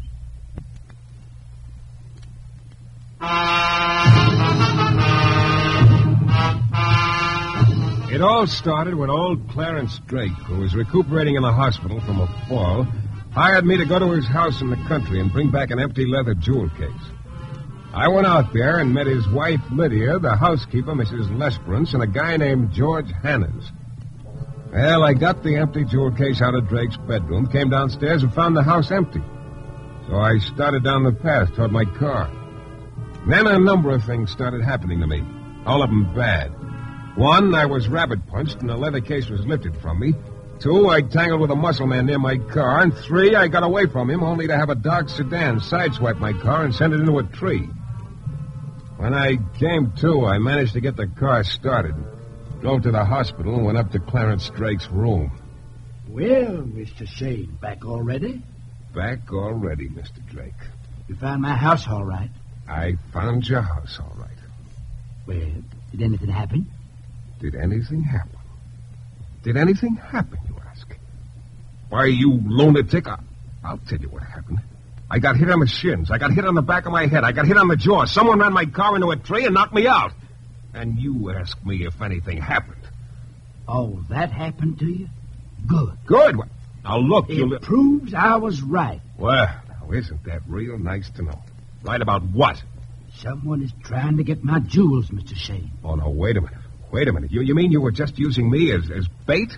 Well, Oh, now I've seen everything. Of all the... Mr. Shayne, please don't be angry. Oh, no, I should be delirious with joy, I suppose. I should be happy for these lumps on my head and my shins. I'm sorry about that, Mr. Shayne. I really am. I didn't intend you should get hurt. Oh, but it won't happen again, believe me. But, Mr. Shayne, you gotta help me. Help you? No, Drake, you're gonna help me. Help you? Yeah, by never coming near me again. No, please, Mr. Shayne, let me tell you about it. About myself. Okay, tell me your story, but I'm warning you it's not gonna do you any good.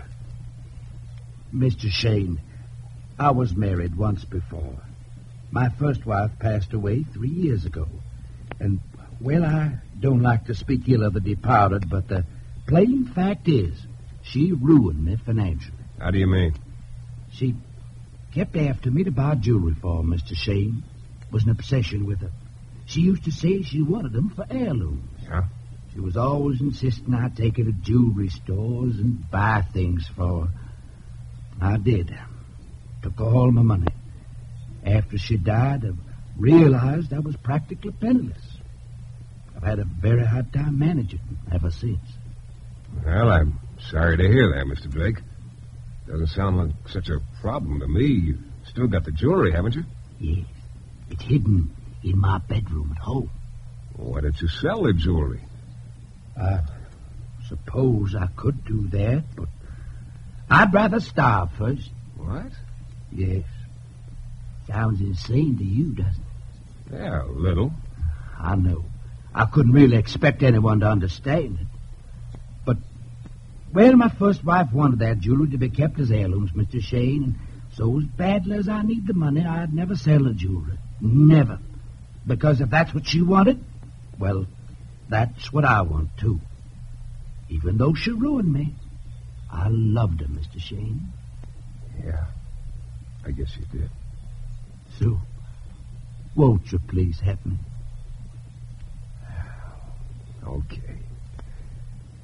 Okay, I'll help you, Mr. Drake.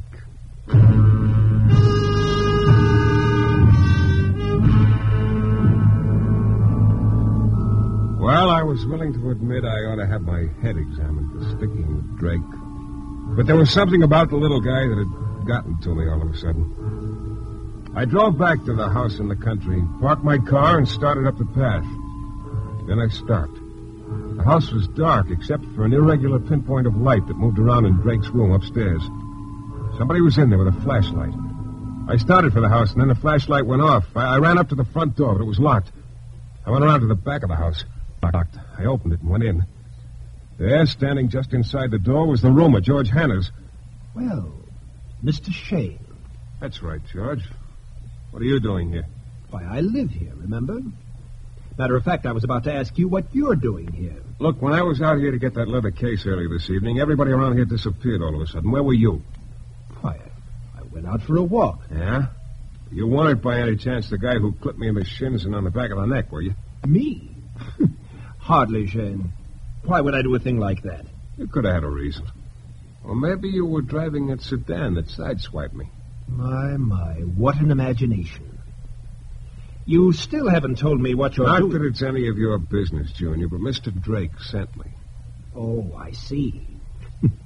Still running errands for the old boy, hmm? Well, when I first moved in here, he used to have me galloping around running foolish errands for him. But I finally got wise to him. He's harmless, of course, but just a little, shall we say, strange. That's interesting to know, George. Incidentally, Drake will be getting out of the hospital pretty soon. Oh? Well, that's nice. It'll be good to have the old coot around again. I sort of miss him. Yeah, I'm sure you do. I'll see you later.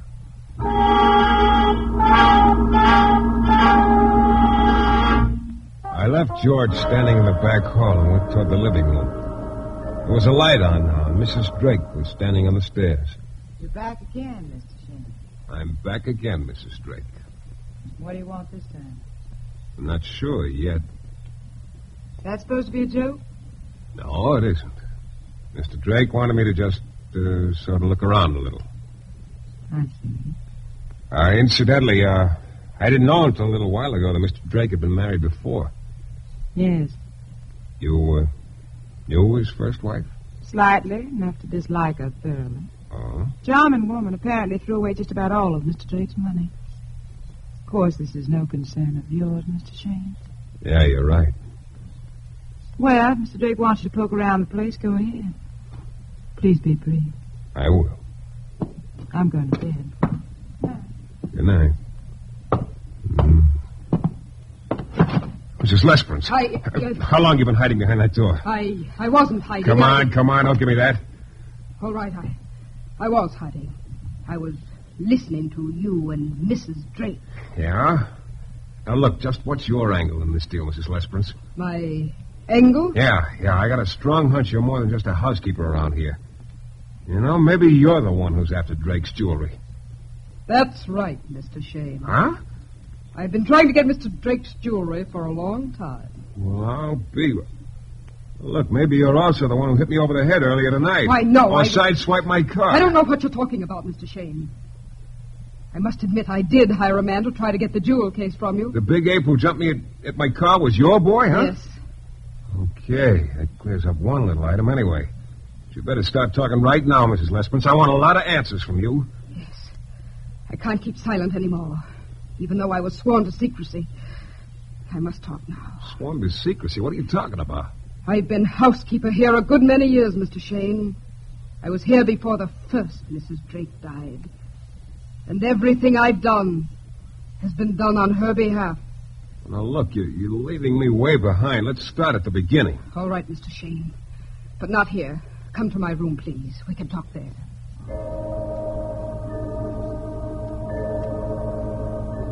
I followed her to her room at the back of the house, and we had a little talk. It was a short talk, but very interesting. Afterward, I walked out the front door, slipped the night latch, and slammed the door behind me. I got in my car, gunned it a couple of times, and pulled away. Made the sharp turn onto the side road, and then I stopped. Then I got out of my car and walked back toward the house. I guess I'd been waiting about 15 minutes when I saw the flashlight again in Mr. Drake's room. I eased up to the house and in the front door, turned the knob to Drake's door softly, and went in the room. Then I spotted a figure holding a flashlight in one hand and prying a panel loose with the other. Just as I came up behind him, he got the panel off, reached in and pulled out a leather jewel case. I had a strong hunch this jewel case wasn't empty. Hello, George. Shayne. Finally found Drake's jewels, huh? How did you... So the old boy was off his trolley, huh? Maybe so, but not the way you think. Shayne, maybe we can... Make a deal? I don't think so. Particularly after the way you rabbit-punched me earlier tonight. Now let's have the jewels. No. I said let's have them. I'll take the jewels, Mr. Shayne. Well, Mrs. Drake. Yes. Lydia, thank heaven Shut up, George. Now, neither of you is to move. I've called the police. The police? Lydia, are you out of your mind? Of course not. It's very simple. I caught the two of you trying to rob the house. I'm turning you over to the police. Pretty neat. Lydia, if this is your idea of a joke... I think the lady means it, George. Why, you double-crossing... Get back. Now, look, George. Mrs. Drake, you... You too, Mr. Shayne. Yes, I'm turning you both over to the police, and I think I can make the case stick. I'm certain they'll believe me when I say I caught you both red-handed. Lydia, Until the police get here, let me assure you this gun's loaded. I won't hesitate to use it, if necessary, on either or both of you.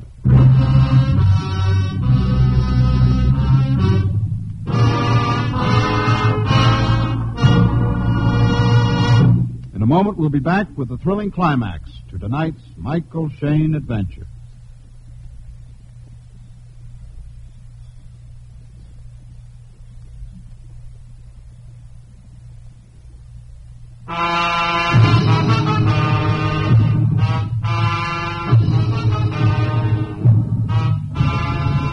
there I stood with Mrs. Drake pointing a gun at me and at George, who was pretty obviously her ex-boyfriend right now. Lydia, you will... I said shut up, Are George. you by any chance the one who sideswiped my car earlier, Mrs. Drake? Yes, I thought you had the jewels then. Later, when George told me the case he'd taken from you was empty, I realized the jewels must still be here. All this time you've been stringing me along, while I tore this dump apart looking for the jewels, telling me what we were going to do when I found them. And all the while you were planning to double-cross me. Well, you won't get away with it. Oh, you're wrong, George. I will get away with it, because I've been smart. I wouldn't be too sure of that, Mrs. Drake. Well, I am sure. Why do you think I married Clarence? Why do you think I stuck with him these 2 years? Because I knew he had the jewels and had them hidden somewhere. I knew I'd find them someday and get out of here. See, gentlemen, it's all very legal this way. I'm Clarence's wife, you know. I have a right to the jewels, even though he never wanted me to find them. Now they're mine, and it's all very smart and very legal. What do you mean? What you're getting is nothing, Mrs. Drake. It's a shame. Don't try to tell me the jewels aren't genuine. Oh, they're genuine, all right. Take a look at them. Go ahead. They're beautiful. Yeah, and genuine. So genuine, they've still got the price tags on them. Price tag? Shayne, I don't get it. Oh, it's really pretty simple. Drake told me his first wife spent all his money buying jewelry. It was really the other way around, you see. She spent all her money paying off for Drake to keep him out of trouble and out of jail. Out of jail? What are you trying to say? Drake is a kleptomaniac. A what? Yeah, he lifted all those jewels from various stores without their permission. That's a lie. Oh, no, it isn't. I got the whole story from Mrs. Lesperance just a few minutes ago. Drake's first wife asked her just before she died to find the jewels and return them. I guess she figured that way Drake's name would be cleared and she could rest easier. But what you say is true, and these are stolen jewels, and Then they're going back to their rightful owners, and I'll take care of that. No, you won't, Mr. Shayne. Drake! Clarence! Stop that gun, Lydia. Stop it. Now give me the jewels. There.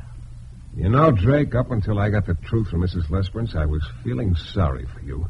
The noble gent who'd starve rather than sell his wife's heirlooms. So all this time it's been you and George, Lydia. You and George after my jewels. Clarence, well, what are you... Drake, don't do that. You and George, Lydia, after my jewels. Put down that gun, Drake. Get back, Shayne. Get back.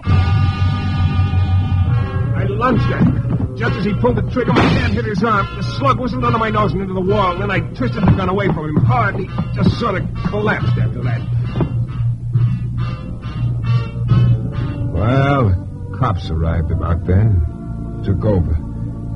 The cops, incidentally, that Lydia had called earlier. Very obliging of her, she discovered. And that's just about that. Except I got back my cigarette lighter that Drake had lifted from me. And now I'm waiting for the reward, though, on the jewelry. At least it'll be enough to have my car repaired. The next time anybody asks me to go get an empty jewel case for them, or any other fool thing like that, I'll probably do it.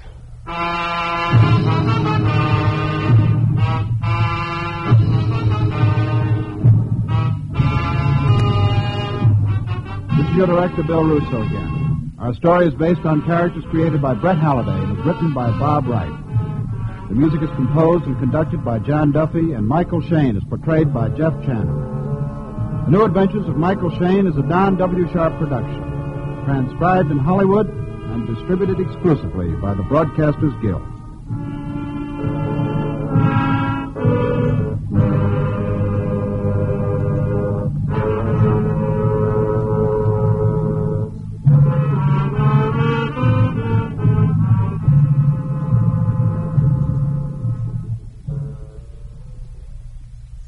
Michael Shayne, you must have some idea why Judge Thorman wants to see you. Honey, at 3 o'clock this afternoon, I received a letter signed by those men who head Judge Thorman's campaign committee. Mm-hmm. It told me literally nothing, darling, all of which I was warned to keep hush-hush. Oh, confidential stuff, huh? Mm-hmm, very.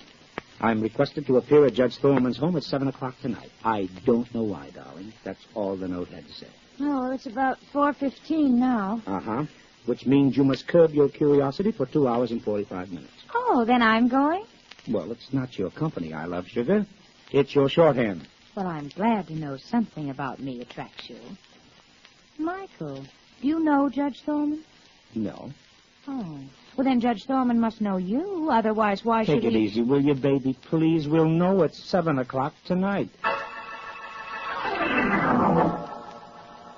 The Hastings Manufacturing Company and the K-Side Corporation present Michael Shayne, Private Detective, starring Wally Mayer and Kathy Lewis.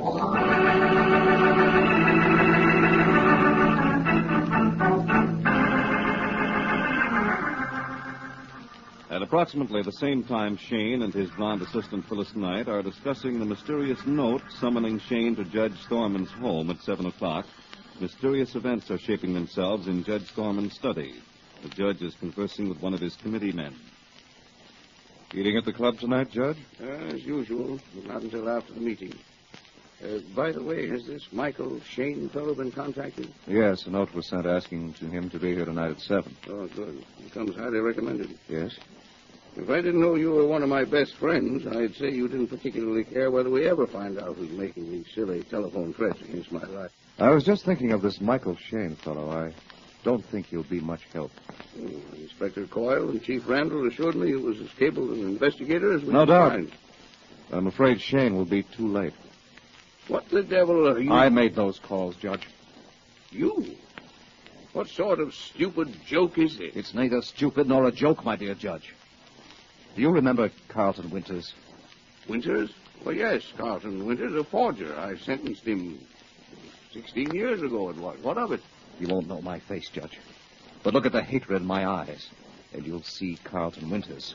But You've known me as your friend for 10 years. Yes, it's taken me 10 years to ready myself for this moment. These hands you felt so sorry about. I deliberately crippled them so that I could be that much surer of my revenge. This face. Yes. I see it now. You see the man you sent away for forgery. The man whose wife later divorced him and married Paul Redfern. You took everything from me. You were guilty. That makes little difference. You enabled Paul Redfern to take Estelle from me.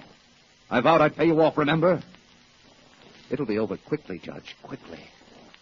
The suicide note is ready. I have your own gun. Suicide? Only to outward appearances, Judge. It'll really be murder.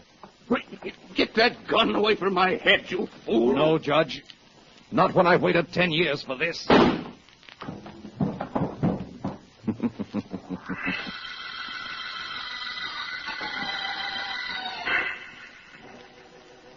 All right, let's go over the facts, Inspector. Phil, take notes, please. All right. And incidentally, I copied those statements from Detective Johnson's notes, Mike. Oh, fine, thanks. Well, Inspector? Well, the judge's wife, dead 5 years. The married couple acted as Judge Thorman's cook and body servant. Missed the day off. I checked, and they've been at a relative's home all day. Usually on Wednesdays, the judge had dinner at his club. Missed tonight, as there was to be a meeting here at 7. Yeah, that's right. Something about tracing crank calls. Say, these 3 men on the committee, there was Thomas Charles Hart. Yes, he's a retired businessman from the East. Oh. Horace Epperly, big construction man. Paul Redfern, ex-prosecutor. Incidentally, all 3 of their alibis aren't worthy of the name. Not one of them can prove where he was between 4 and 5. Well, now, go easy there, Shayne. They're all big men. It's suicide. Yeah, so the note says, but I still don't believe it. Mr. Epperly found the body, huh? Yeah, about 6:30. Came in when he found the door open. Open? Open or unlocked, Inspector? Oh, sorry, unlocked. Oh, uh-huh. Now, look, Shayne, let's not make a mystery out of this yet. The judge is big people, and I'm here only to make sure there was nothing funny. Well, that's excuse enough to look around. The gun has a corrugated handle, so that eliminates fingerprints, right? Right. But there are powder burns on the right temple, and the bullet ranged slightly upward. That and the note stack up to suicide. Yeah, but that note. How does it read again? Just a minute. Yeah. My guilt hangs heavy on my mind. I can no longer face my friends. Some years ago, I sent an innocent man to prison. Wait a second. Give me that line again, Inspector. Some years ago, I sent an innocent man to prison. Okay, that's enough. Handwriting been identified? Yeah, by Hart, Epperly, and Redfern. You know, for a fellow of the judge's caliber, it's pretty dramatic stuff. Well, people hopped up to suicide are psychodramatic. What's that about putting the neurosis on paper? It makes bad reading, that's all. Oh, Inspector. Oh, come in, gentlemen. Thank you. Glad to find you still here. We've agreed this terrible thing must be kept quiet as long as possible. Gentlemen, this is Michael Shayne and Miss Knight. Mr. Hart, Eppling, Redford. How do you do? Hart? About keeping this affair quiet, Inspector. Well, perhaps for a day or two. We haven't much chance to keep the facts covered up. Gentlemen, please, may I ask, did any of you know about the judge's suicide desire? He never discussed such a thing with any of us. But all the evidence points to suicide, Mr. Shayne. Yes, if we can believe that note, but I'm not so sure. Then you're thinking it might have been murder? That's what we're going to find out. In the meantime, Inspector, I want to run out and have a little talk with Joey Peller. Yeah, good idea. Peller? Peller, isn't he the man with a remarkable memory? Yes, Mr. Redfern. And I want him to jog my memory.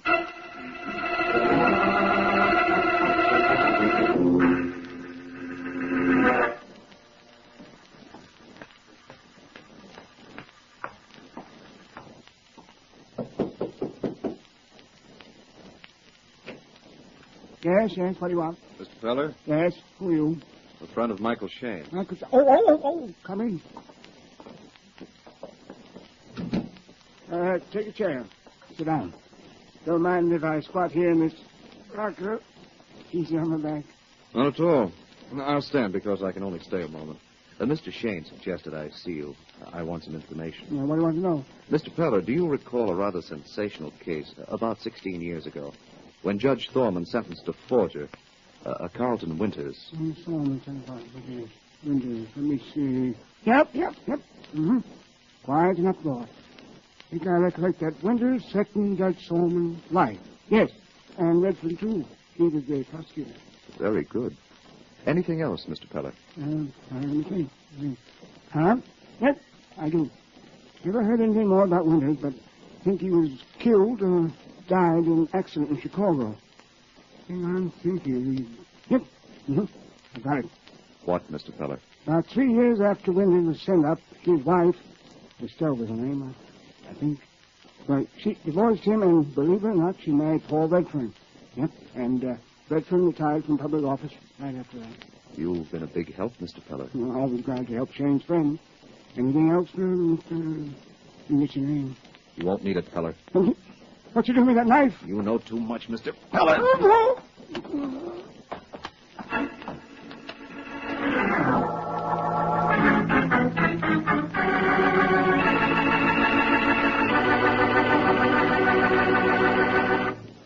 If you are like most car owners these days, you're looking forward to the day when you can get a new car, and the chances are that day is still quite a long way off.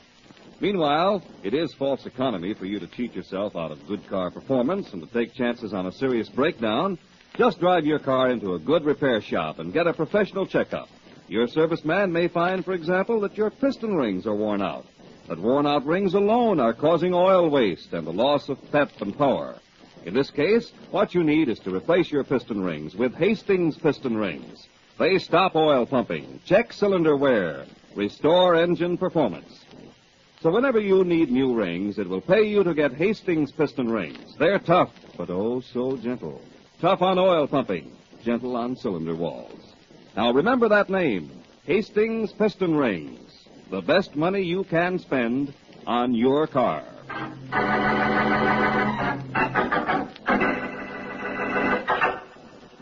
Now back to Michael Shayne, private detective.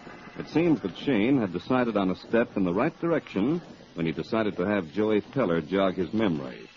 But it also seems somebody is just one step ahead of Shayne. Shayne and Phyllis Knight arrived at Peller's home only to find the man with the remarkable memory stretched out on the floor with very little of either life or memory left. Now at Police Hospital, a tense group waits at Joey Peller's bedside. How is he, Doctor? Well, here's a chance, but it's slim. He's coming out of it again. Keeps going in and out of a coma. Joey Peller. Yes. Joey, this is Mike Shayne. Shayne? Nice friends you got. What?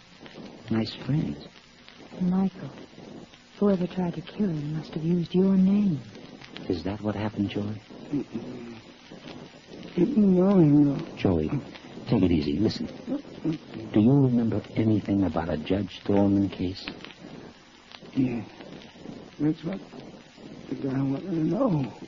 Told him Redfern prosecutors had forger. Called him witness. When he died, he called him. Threatened to get Thornton. Joey. Sorry, Inspector. He's gone out again. Oh, poor little guy. Stay with him, Johnson. Catch anything he mumbles, call me on it right away. Let the newspaper say Peller's dead. That'll protect him. Yeah, that's a good idea. It's a great night. A little over 3 hours, one dead, one well on the way. Look, Inspector, Mr. Hart, Eppley, and Redfern knew I was on my way to talk to Peller. They've got a few questions to answer. I know what you mean, Shayne, but they're big men, and we've got to be right. Yes, but... Well, now, look. We've got to get every police record on this Carlton Winters. Samples of his handwriting, his fingerprint record. According to Peller, the guy's dead. Well, let's check Chicago and make sure he's dead. Well, let's get on it right away. Well, you take that end of it, Inspector. I want to talk to Paul Redfern. I'll be at his home.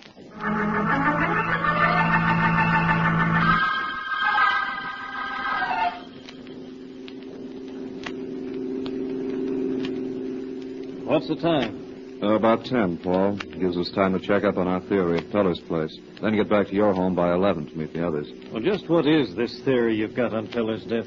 I'm positive someone was interested in silencing Peller before the Shayne fellow could get to him. Yes, but what do you expect to learn at Peller's place? Hey, wait a minute. What? How'd you find out Peller was killed? Shayne got in touch with me. Oh. Well, who does he think is guilty?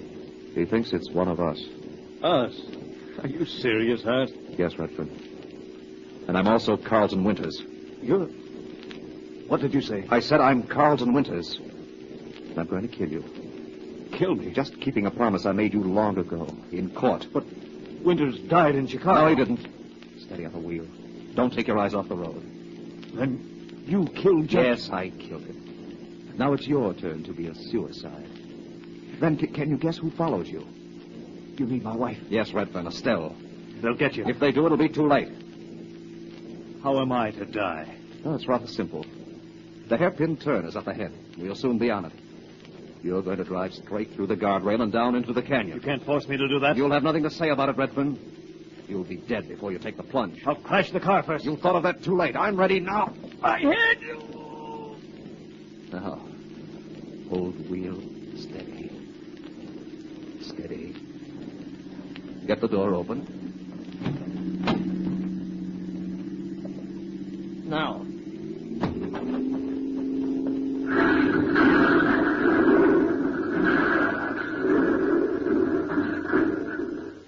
"200 feet down. In flames. A fitting tribute to you, Mr. Redfern."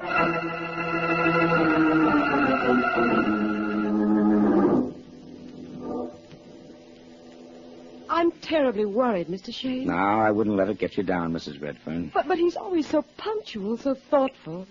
Naturally, he was quite upset when he came home with the terrible news of Judge Thorman's suicide. He left again, but he promised to be home no later than 10. 10:45 now, and he hasn't even called. But don't worry, Mrs. Redfern. I'm sure he'll be coming home any minute now. So I hope so. Somehow I'm terribly nervous. Mrs. Redfern, I'd like to ask you several questions. Yes?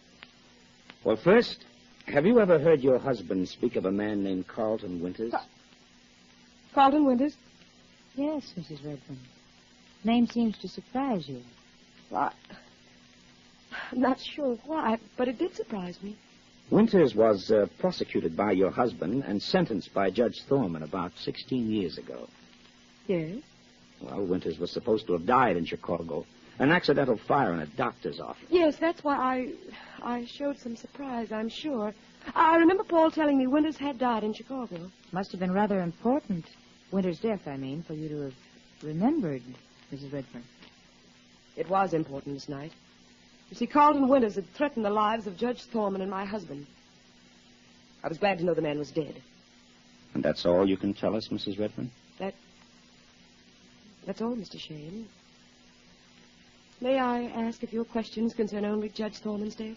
Well, yes, they do. But Paul said the judge had committed suicide. The pattern has changed. We're not convinced of that now, and we need all the information we can get. So if you know something you feel Mr. Shayne should know, please tell him, Mrs. Redfern. No. No, there's nothing more I could tell. I'm going to be brutally frank, Mrs. Redfern. You're withholding something. Mr. Shayne, Oh, that's my door. Would you excuse me, please? Michael, do you really think she's holding back something? I'm positive she is, honey. Do you really think it's one of the 3 men? Well, I'd be a lot surer if I knew what the inspector found out about their alibis, about the handwriting. Any one of them could be our men. Which one? Take your pick, sugar. I'll take you. And what would you do if I... Oh, Mrs. Redfern. Mr. Shayne, Miss Knight, this is Mr. Hart, Mr. Epple. Yes, we met earlier this evening. They've come here to meet Paul. They were to have a meeting here at 11 o'clock. Oh? Why a meeting? Well, to discuss what should be done about the party policy now that Judge Thorman is dead. There's quite a bit to be settled. Mm-hmm. Have either of you gentlemen had a talk with Inspector Coyle since 10 o'clock tonight? No. Why, Shayne? Well, he wants to see you, both of you. There are new developments in the case. What developments? Well, you recall that I mentioned at Thorman's home I was going to have my memory jogged by Joey Peller? Oh, yes. What about it? Well, you, Mr. Hart, and Mr. Eppley, plus Redfern, who isn't present at the moment, overheard my statement. Well, get to the point, Shayne. What are you driving at? Murder, Mr. Hart. Joey Peller had his wonderful memory removed by a killer's surgery tonight. Are you insinuating that any one of us had anything... Keep your shirt on, Mr. Eppley. I insinuate nothing. I'm merely explaining why the inspector wants to talk with all of you and find out where you've all been hiding out this evening. Hiding out? I'm not hiding out. I go where I please, when I please. Could I fix you some coffee? It'll give me something to do, and perhaps by then Paul will be home. Yes, that's a splendid idea, and I'll help if I may. Well, please do. Come along. Now, look, gentlemen, let's check these facts quickly while the ladies are fixing the coffee. Thorman is a suicide, which I still don't believe. Joey Peller is stabbed. Now, we have information that Carlton Winters might be our man if he hadn't died in Chicago some years ago. But we're getting samples of his handwriting and police record. Perhaps it may count up to something. But what good would anything be if Winters is dead? No good at all if he's dead. And I'm not convinced of that. Oh, no! Michael. Yes? Please, come quickly. What's wrong, Phil? Just come along, please, and alone. Right. Wait here, gentlemen, please. Michael, we started out through the hall to the kitchen, and here, right here on this hall table, was a note. Here's the note. Mrs. Redfern read it, and, well, you heard her reaction. Where's she now? She's sitting in the kitchen just staring. Read the note, Michael. You'll understand. Estelle, darling, by the time you find this note, it will be too late to stop me. I've tried to fight... Oh, no. Michael, this is terrible.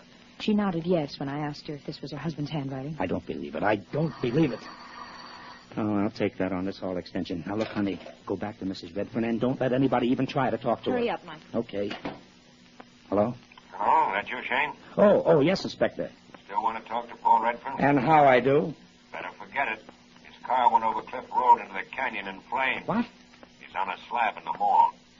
Oh, this is a fine mess now. His wife's hysterical. She just read his suicide note. Not another one. Yes, and just as phony as the judges. Look, Inspector, look.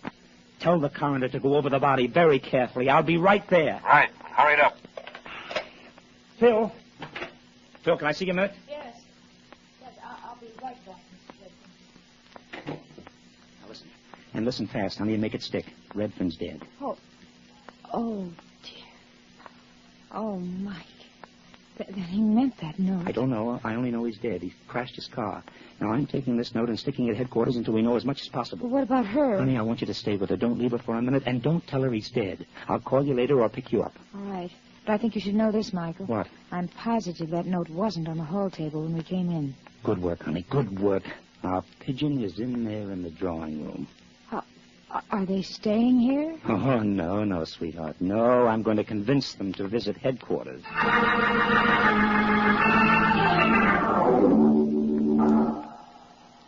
Well, how did our guests take the stay here, Inspector? Unhappily. But they were jittery enough to be gentlemen about it, especially since they found out Redfern is dead. They left about 5 minutes ago. Oh. How about Winter's old samples of handwriting? Check with any of the ones on the signatures on my note? Yeah, I just got the dope on that. The man says there's no question about it. We need more, though, Michael. Yeah? Well, I think we can get it now. Oh, hello, Doc. Hiya. Well, what's the verdict? Well, I almost missed it. Something very thin punctured Redfern's eardrum. Went right into the brain, like a long steel sliver. But, Doc, if it was a steel sliver, who got rid of it? You? No. I couldn't find the sliver, so I decided it was maybe like a hat pin. Yeah, he was killed, all right. He was plenty burned and cracked up. So would you be if you fell 200 feet in a flaming car, but he was very dead before he hit. No evidence of fire in the lungs, huh? Not a scorch. He wasn't breathing when he crashed. Then it's murder. You've got your verdict, Inspector. Autopsy. Hello. Oh, yeah, just a minute. For you, Inspector. Oh, morning, sir. Inspector Coyle speaking. Yeah, Johnson? What did he say? That's really something. Good work. Stay with him. So long. More from Pella? Plenty. A bombshell. Estelle Redfern divorced Carlton Winters after he went to the pen and married Paul Redfern. Uh-oh. Oh, that's bad. Epperly and Hart have just been released, haven't they? Well, we couldn't hold them. Oh, that crazy woman withholding information. Inspector, she's in danger. At 2:30 in the morning? Look, if my guess is right, our man is on a killing spree. His schedule calls for crowding it all into one night. Yeah, could be. Thorman, Pella, Redfern. And next, and logically, the woman who divorced him and married the man that prosecuted him. Look, let me get going ahead of you and your men. Call Phil and have her set it up like this. We'll save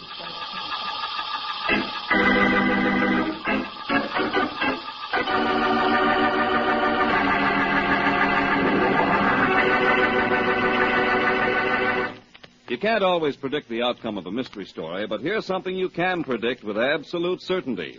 You can predict that your car will start quickly no matter how cold the weather if it has K-Site in the motor oil. It's a fact, folks. K-Site guarantees quick starting in winter weather or double your money back. And only a product that really gives satisfaction can afford to make that kind of an offer. Now just think.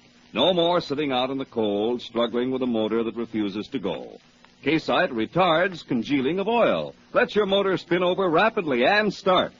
And it reduces startup wear on your engine, and it saves your battery. Garages, service stations, and car dealers everywhere sell K-Site, only 65 cents a pint. Remember, K-Site guarantees quick starting in winter weather or double your money back. You can't lose. Get K-Site today and start every day.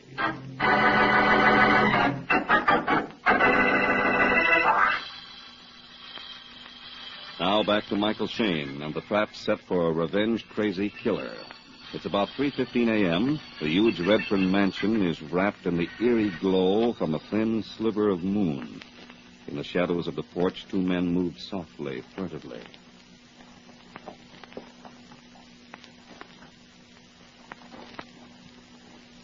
Wait. Think it's right for us to snoop around Redfern's house like this, especially with Estelle so upset? So relax, Epperly. It's only decent to see that she's all right. After all, you yourself were worried about her while we were held at headquarters. Well, let's get it over and get out of here. Yeah, come on.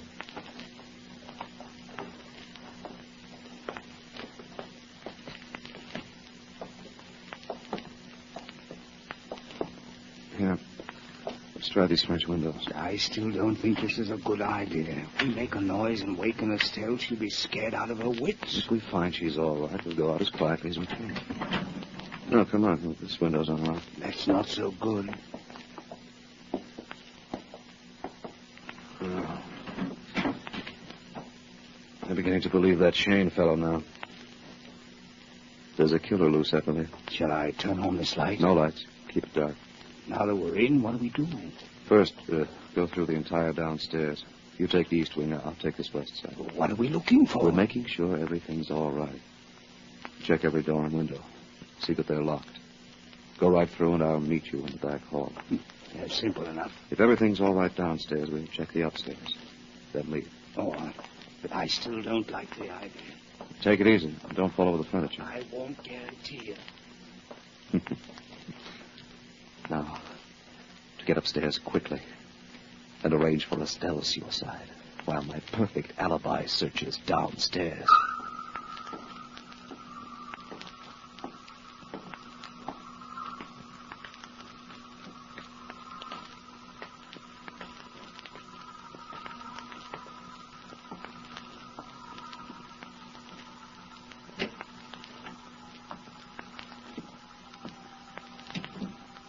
And now, my lovely Estelle, we settle accounts.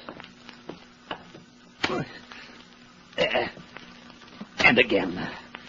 And so ends this night. Who turned on those lights? Sorry, chum, the night has ended, and so are you. Shayne! Yeah. We didn't find out until after you left police headquarters tonight that Estelle was once the wife of Carlton Winters. So we figured Estelle was next on the list. Oh, so you got it all figured out. Do you think we intended to let you get Estelle? Oh, no. We preferred to have you kill off that dressmaker's mannequin under the bed covers. Dressmaker's mannequin. Drop that knife. Drop that knife, I said. I'll kill you. I'll kill Drop you. it. Easy, you crazy idiot. I don't want to shoot you. Stop it, Hart. I'll shoot. Not until I... Oh, thanks, Inspector. Michael? Thanks. Michael? Michael, what's wrong? Not a thing, honey. Huh? Not a thing. Michael!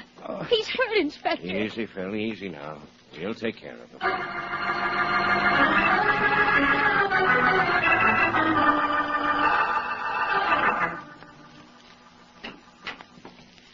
Well, the invalid is back. Welcome home, darling. Thanks. I never liked this office, but it sure looks awfully good now. I'll bet. The inspector left this report for you. Copy. Hmm? Well, Hart's deathbed confession, huh? Mm-hmm. Yeah. That's all here. You know, we could have stopped Redfern's killing if we had old samples of Winter's handwriting to match his signature on the note the committee sent to me. Oh, you couldn't do any more, Michael. Yeah, it only proves what I contend, darling. There's a flaw in every human being. I'd say Winters or Hart was insanely perfect. Almost, but not quite. You see, honey, when a man decides to change his identity, he must change everything, even his own handwriting. Well, now that you think the office looks good, you might say, Precious, you look good. Oh, well, Precious, you do look good. Very good. Thank you, Michael. You're welcome, darling. You know, Michael, you ought to get stabbed more often.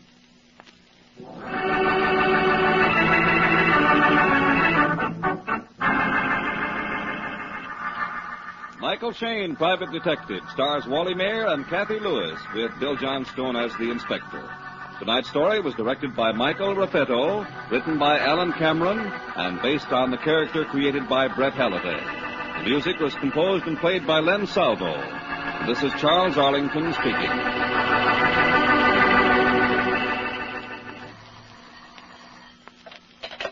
Wilson speaking.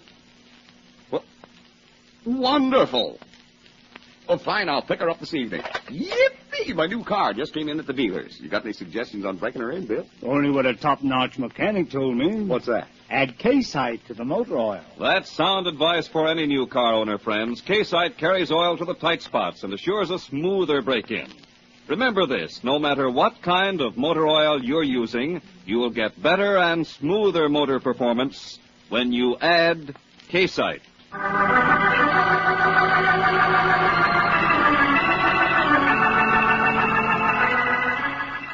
This program came to you from Hollywood. Stay tuned to this station for the adventures of the Falcon. It immediately follows station identification.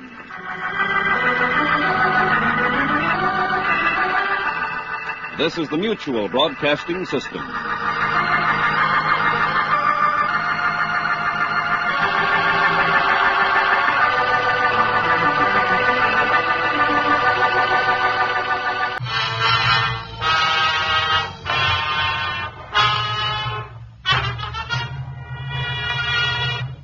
Fists were coming at me from both sides now. I was bouncing back and forth like a ping-pong ball. The room was starting to spin. I swung wildly a couple of times, got nothing but air. Then something hard smashed into the side of my head, and I went down on my knees.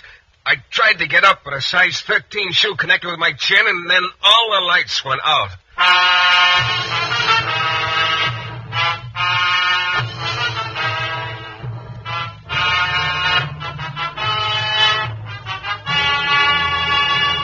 New Adventures of Michael Shayne, Private Detective.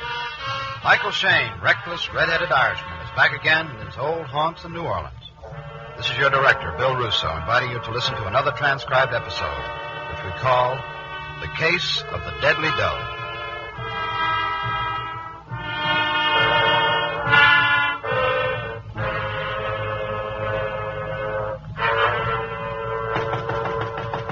Come in.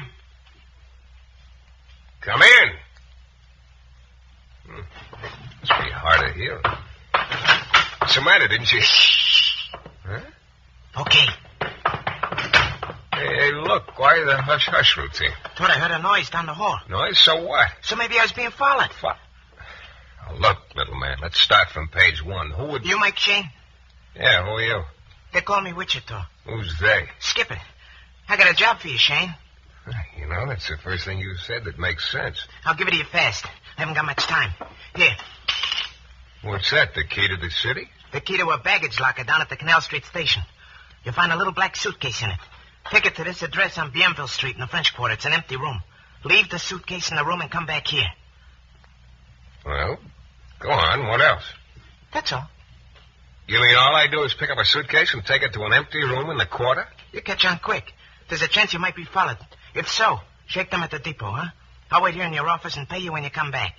That sounds simple enough. It is. So simple, I'm wondering what the hook is. There's no hook. And why you don't pick up the bag yourself. Look, Shayne, I got $50 waiting for you. Does that answer all your questions? Yeah, I guess it does. $50 just for doing what you said, huh? $50. But it's worth it to me, Shayne. Believe me. I left Wichita sitting in my desk chair and went down to the Canal Street station.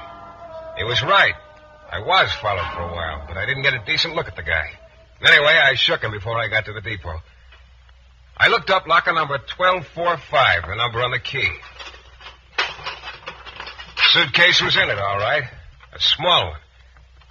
Bienville Street, where I was supposed to leave the suitcase, was only a couple of blocks away, so I walked. I hadn't been in the French Quarter for about a month, but it hadn't changed. It never changed. I could hear one of the last chimney sweeps in existence giving his pitch. Pretty soon I spotted him carrying a bunch of straw on a rope, looking very dignified and very dirty. I was in front of a grocery store now, and almost at the address Wichita had given me. I stopped and looked around again to make sure I'd shaken the guy who'd been tailing me. Then all of a sudden, there was something hurtling down through the air at me. I dove for the street just in time. It was a tin bucket tied to a rope. Another custom in the quarter. I looked up. Sure enough, on a third-story balcony was a worried housewife. Please excuse me, sir. I did not see you. I wanted to go, sir. Okay, what did you want? It's soap powder. Okay. Joe, the lady wants some soap powder. And Joe came bustling out of his store and plunked a box of soap powder in the bucket, which the woman hauled up to her balcony. Efficiency. Well, the rest of the trip was uneventful. I found the room. It was empty. I left the suitcase there and went back to my office. Well, Wichita, just about the easiest 50 He was still sitting in my chair, his head over to one side. There was a split-lipped grin on his battered face. Wichita had been beat up. There must have been quite a beating, because he was very dead. In a moment, we'll return to the new adventures of Mike Shayne and the case of the deadly doe.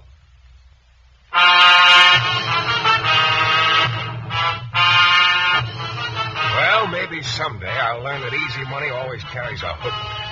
The easy money in this case was the $50 a little character named Wichita offered me to go down to the depot, pick up a small suitcase, and leave it in an empty room in the quarter. Yeah, that was the easy money. But the hook was coming back to my office and finding Wichita dead. And it had happened very recently. I turned and started for my office door to take a look outside. In a hurry, Shayne?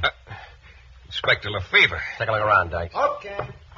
Been entertaining, Shayne? Yeah, I was holding open house. He decided he wanted 2 lumps with his teeth. Now, look, Lefevre, this is one you couldn't pin on me with an ice pick. Am I trying? You will. Yeah. Customer of yours, Shayne? Why? It's Wichita, all right, Inspector. Mm-hmm. Hey, wait a minute. You know this guy? Wichita? I used to have a sort of a speaking acquaintance with him, but it was always pretty one-sided. Well, who is he? What is he? Shayne, you ever heard of a guy named Dan Bascom? Dan Bascom? What? Name's sort of familiar, but I can't... Happened a long time ago, 31. Dan Bascom held up a bank in Baton Rouge. Big job. Almost $100,000 in currency. Well, what's that got to do We with... always thought there was another guy in on the job with Bascom. Ed Ferris. We could never pin anything on Ed. We had enough on Bascom to send him up in 32 for 20 years. So you got a good memory, Lefevre. I still don't There's only one little thing wrong with the case, Shayne. We could never get Bascom to tell what he... Oh. That makes a dent, huh? Why should it?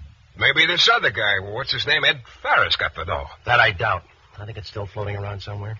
Well, where did Wichita fit into the deal? He was an old friend of Dan Bascom's. You see, Dan got some time off for good behavior. He was released last Friday and just sort of dropped out of sight right away.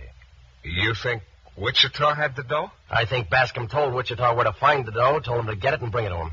Yeah, that's an interesting theory, Lefevre, but where does it get you? It gets me around to you, Shayne. What did Wichita want you to do? Run an errand. That's all you want to say, huh? Right now? Yeah. Okay. But I think you're making a mistake. You'll be bucking big league opposition in this deal, Shayne. So? So Wichita here got hit by a pitched ball. Could happen to you. Maybe Wichita was standing too close to the plate. Maybe. Just one more thing. Yeah, I know. Don't leave town. Yeah. Inspector, you keep telling me that. I never do I? A couple of minutes more, and they finished up and took Wichita away. I could hardly wait till they left, because I had just two things on my mind. One was the little black suitcase I'd taken to that room on Bienville Street. The other was what was in that suitcase and the reward there'd be for it. I sat there a few minutes after Lefevre had gone, and then I started for the door. This must have been open house day after all. Standing outside my door with a worried look on her face was a very pretty woman. She must have been in her late 30s, but she hadn't lost a thing. Mr. Shayne, could I talk to you a minute? Ordinarily, there's nothing I'd like better, lady, but right now I'm in a hurry. Maybe you could come back a little... Please, I'm Zoe Bascom. Huh? Dan Bascom's wife. Oh. Come in. Oh, thank you. Now what's Mr. Shayne, where's Dan? How would I know? I don't know. I thought you might. I knew Wichita came here to see you, and I Wichita's dead. Dead? Yeah. Murdered. Then I'm right. The trouble's starting all over again. Mr. Shayne, you've got to find Dan and make him give up this whole thing. Now, look, I think you better start at the beginning, Mrs. Bascom. I'm sorry, Mr. Shayne. I know I shouldn't get so upset. Except I've been waiting for 16 years. And now it'll start all over again. What'll start? I married Dan just before he was arrested. All this time I've stuck by him. All this time, 16 years. It's a long time. Yeah. Yeah, when you love someone, time isn't so important. Yeah. I went to see Dan as often as they let me, and each time I tried to get him to give up the money because I thought they might let him out sooner if he did. He paid the price for taking that money, Mr. Shayne, 16 years out of his life. I wanted for us to start over again when he got out. Without that awful thing over his head. He wouldn't listen to me. He would never listen to me. Now, look, He's out again. I haven't even seen him. I don't know where he is, except he's probably after that money. He said he'd get in touch with me later. Mr. Shayne, it'll start all over again. I know it. The trouble, the fear that money's toted with it. I can't stand it. I couldn't go through it again. I just couldn't. Look, Mrs. Bascom, I'll see what I can do. I'll see if I can get your husband to give up the money. Thank you. Thank you very much, Mr. Shayne. Well, I guess the thought of that woman waiting 16 years for her husband sort of rocked me back a little.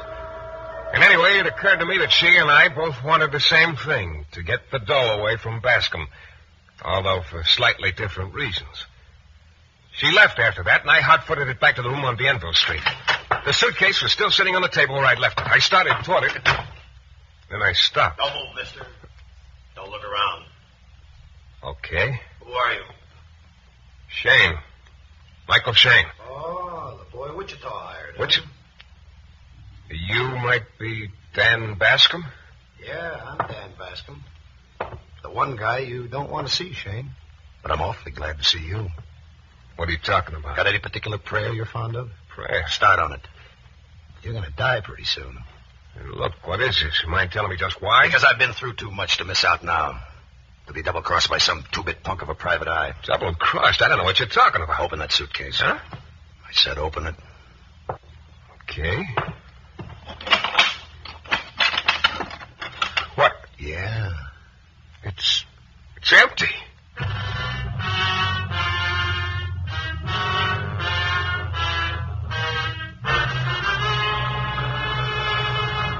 In a moment, we'll return to the new adventures of Mike Shayne and the case of the deadly dough.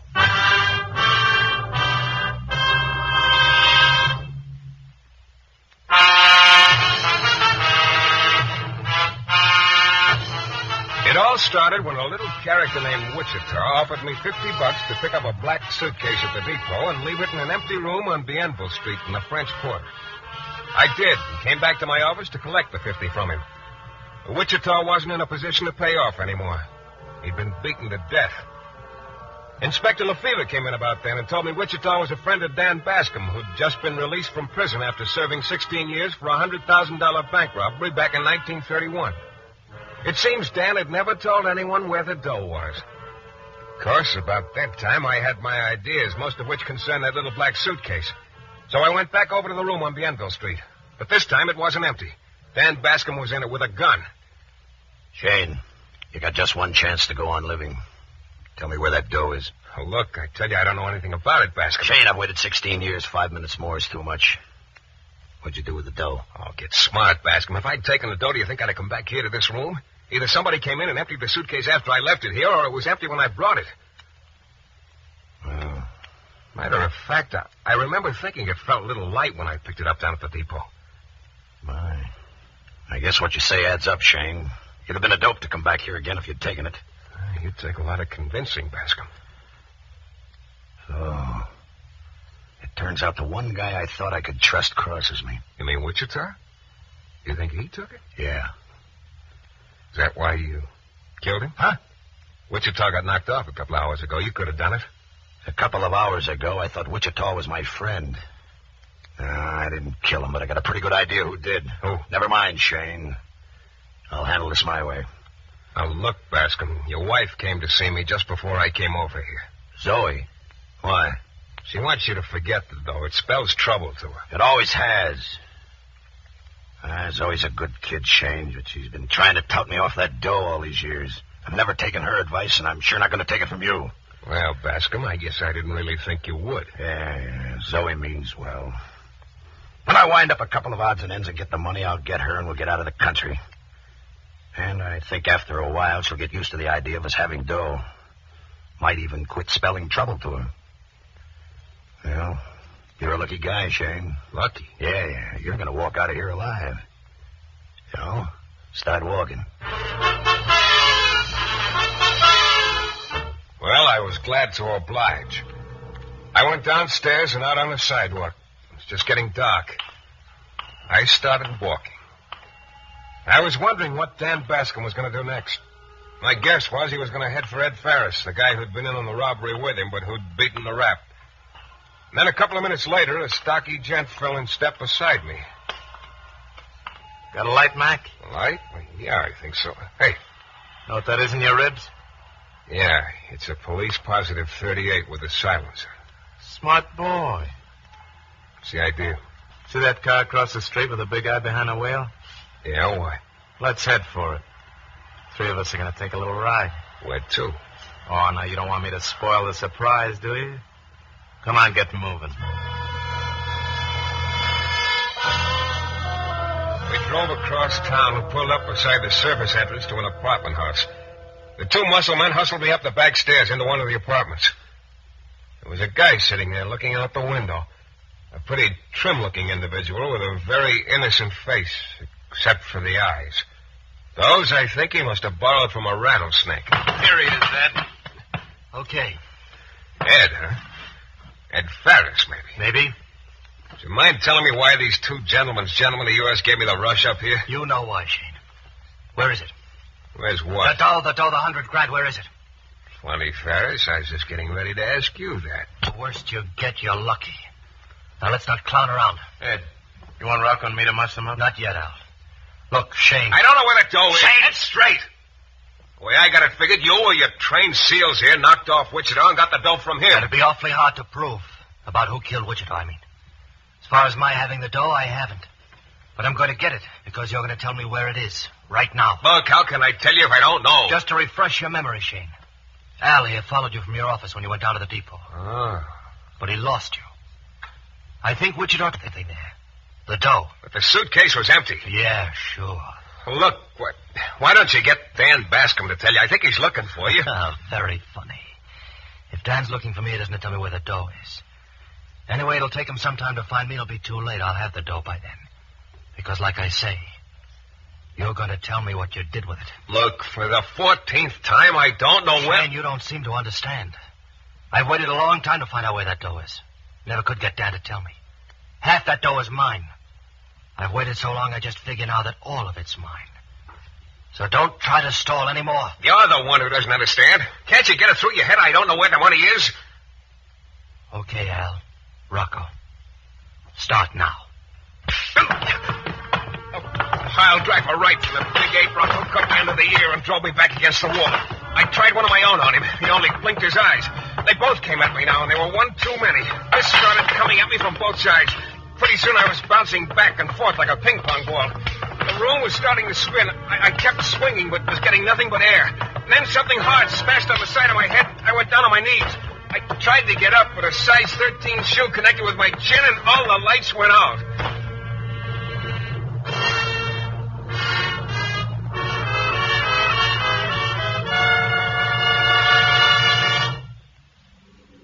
About 2 months later, it seemed like, the darkness started to fade a little.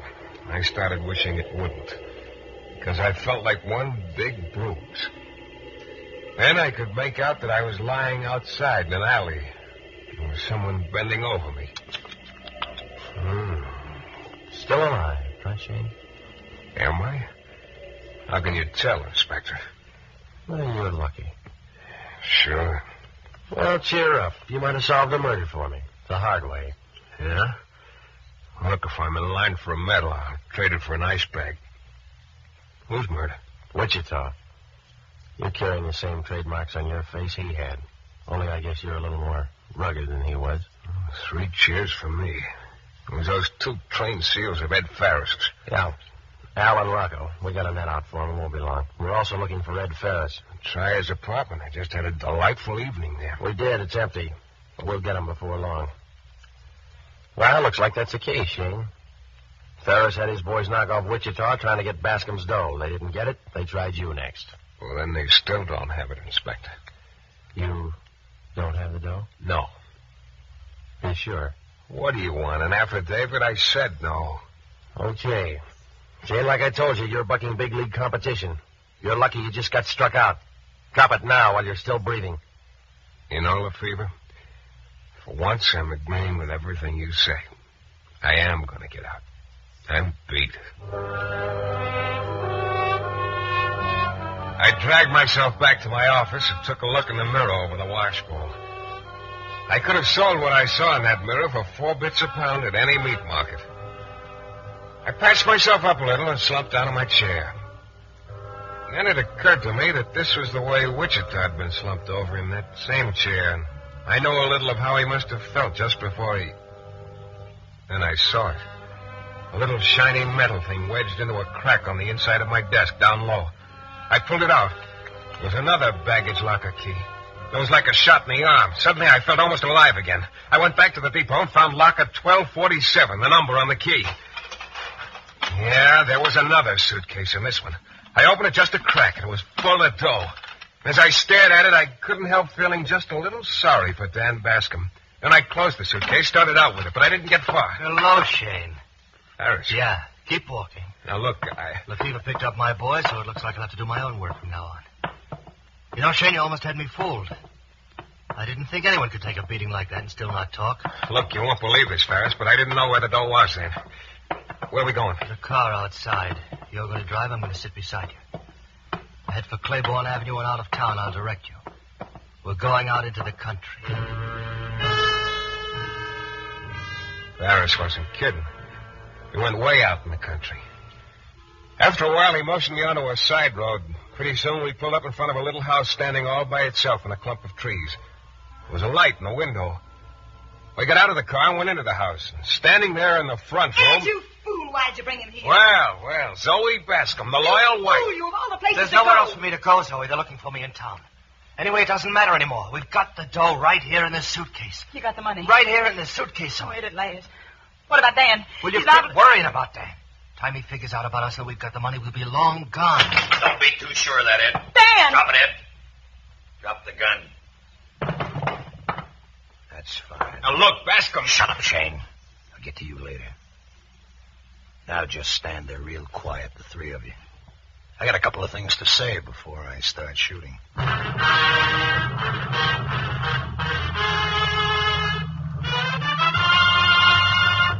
In a moment, we'll be back with a thrilling climax to tonight's Michael Shayne adventure.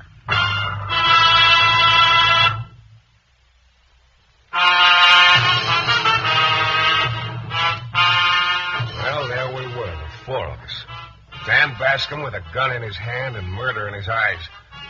Zoe white-faced, nervously rubbing her hands together. Ed Ferris with a sickly grin and me with no grin but sick. So all this time, Zoe, it's been you and Ed. All this time. No, Dan, it's not. I swear, Dan, it's not true. You got it all wrong. You got the wrong idea, Dan. Shut up. You're going to die, both of you. No. Dan, I know. Don't be a fool, Bascom. You don't know what Get you're your hand away from that gun. You don't stand up.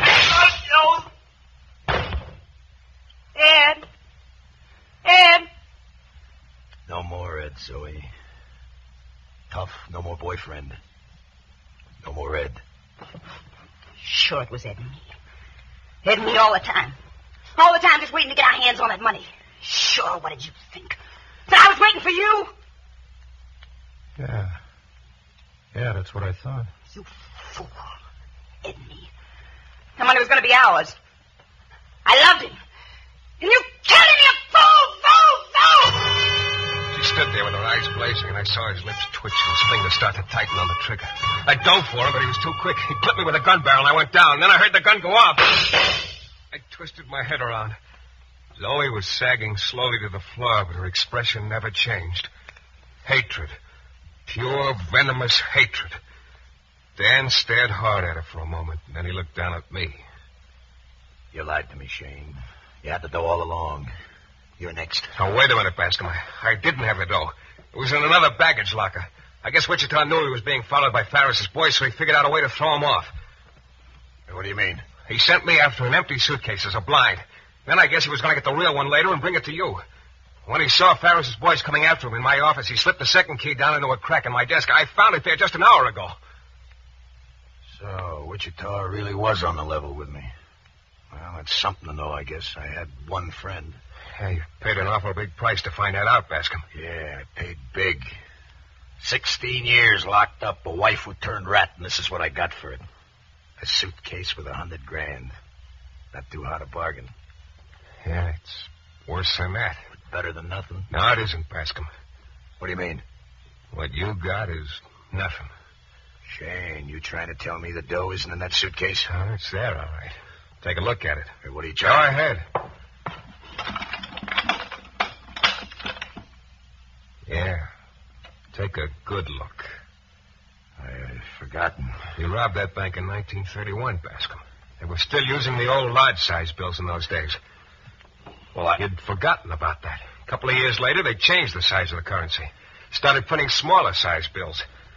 But that stuff here, you'd have just about as much luck passing Confederate, though, Bascom. He just stood there, stunned, like a pulled steer. For a moment, his guard was down. I knew this was my chance. I lunged for him, and this time I didn't miss. His gun went flying, and he crumpled over on the floor and lay still. I started for the phone to call Inspector Lefevre, but just then he walked in the door. Bodies, bodies, all the time bodies. Yeah. Only one of them will come to in a couple of minutes. You can get the story from him. I'll be all ears. I know. Now, look, just one more thing. Yeah. Okay, if I leave town now.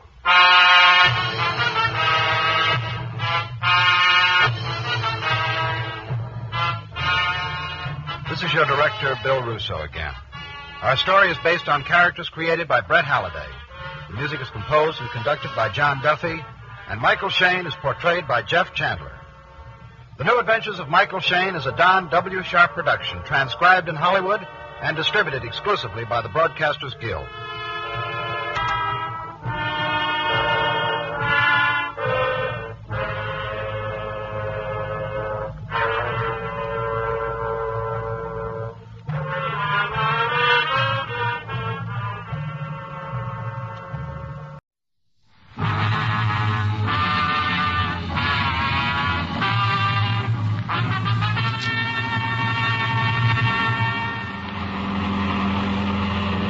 driving pretty fast when the big black sedan came roaring at me. I tried to hold the car from crashing into the guardrail, but suddenly the wheel twisted out of my hands like a headstrong woman, and the car got a mind of its own.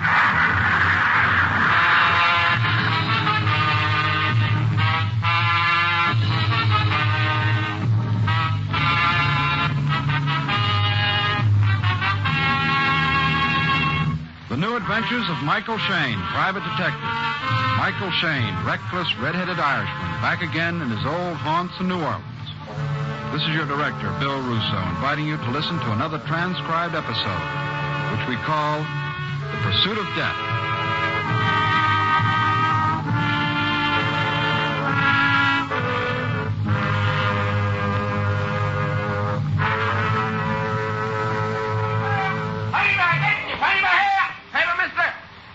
What do you read? Hi, Charlie. Oh, hi, Mr. Shayne. Got the 5-star? Hot off the press. Here you are. Ah, thanks. What? Hey, take a look at Dream Girl, Charlie. You know, when you grow up... Yeah. But she looks like she's asleep on her feet. Hey, paper lady! What? I said paper lady. Don't do that. Don't talk behind my back. In back of me. Okay, lady. Boy, she must have had a bad dream. No, Charlie, it isn't sleep in her eyes. It's fear. Hey, look out, lady! Hey, What are you trying to do? Get yourself killed? Or haven't you heard it's bad to walk in front of traffic? Somebody pushed me. I'm behind. Didn't you see? Nobody pushed you, lady. I told you I was pushed. I was just walking. I didn't want to cross the street. Somebody pushed me. Okay. Somebody pushed you. You feel better now? Yes. Yes, I do. Oh, good. And I'll... No, don't let go. Hold my arm. Oh. Is that tight enough? I suppose I sound silly. Now, for the first time in weeks, Who are you? Mike Shayne, private detective. One of my hobbies, keeping beautiful women from crawling under cars. You're solid, dependable. I need something solid. Did you say private detective? Yeah, from year to year. They issue the license down at City Hall. I need you. Sure, lady. Now, why don't you take it easy, huh? You'll break up if you keep on like this. I want you to do something for me. Yeah, like what? I want to hire you to protect me. From what? From being followed all the time. Find out who's following me, catch him, make him stop. He's driving me crazy. Look, lady, did you ever think of going to a doctor? Maybe you're just imagining things. Or that business with the pushing. No. Oh, no. Wait a minute, honey. He's waiting and waiting for a chance to kill me.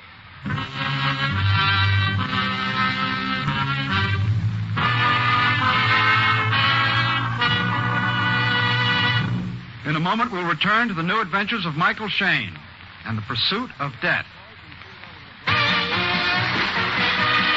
What did you say to the BX clerk who sold you $25 worth of gifts? Sack it to me. Ronald's going to furnish our house at the BX. He doesn't believe in being off base. I'm a first baseman. You a ball player? No, I do all my buying first at the base exchange.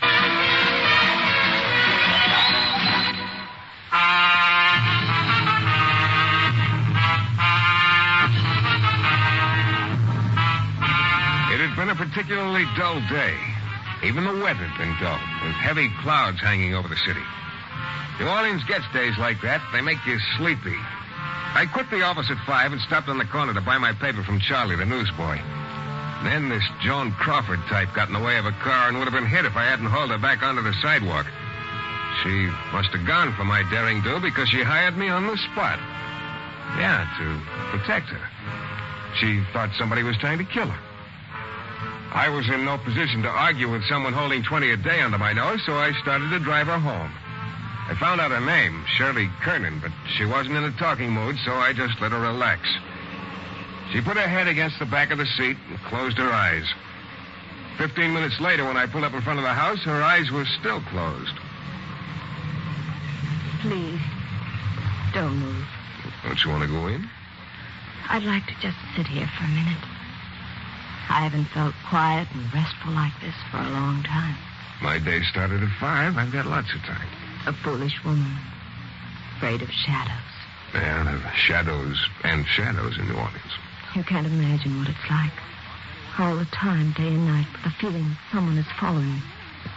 Right behind my shoulder, all the time. You talked it over with your husband? How did you...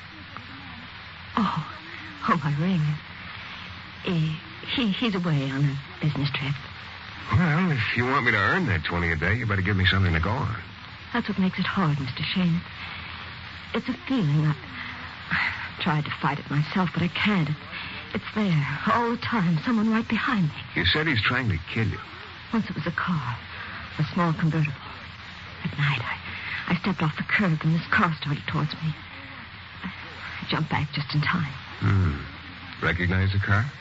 Johnny Terrence. A friend. A friend of my husband's. But he hates me. Johnny's always hated me. You think he's the guy then? If anybody I know is responsible, he must be the one. Well, I can have a talk with him. I don't know. Right now, I feel secure, relaxed.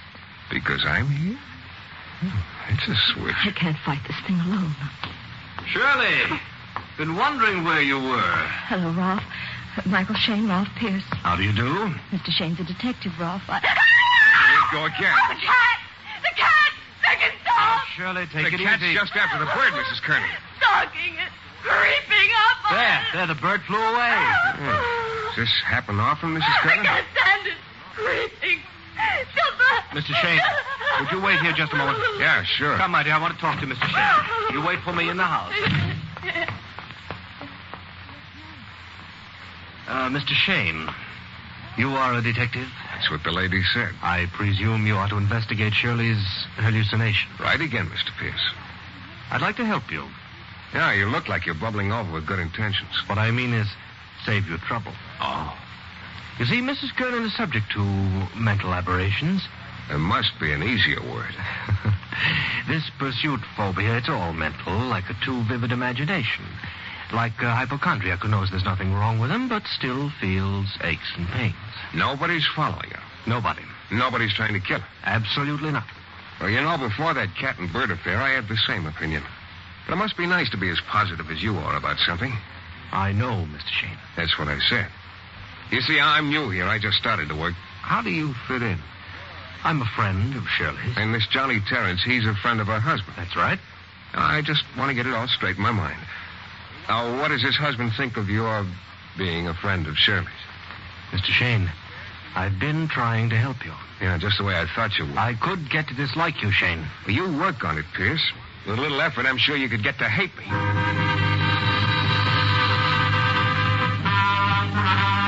Like I said, if it wasn't for that cat and bird business, I'd have probably washed it off quick, charged the 20 to experience, and gone home.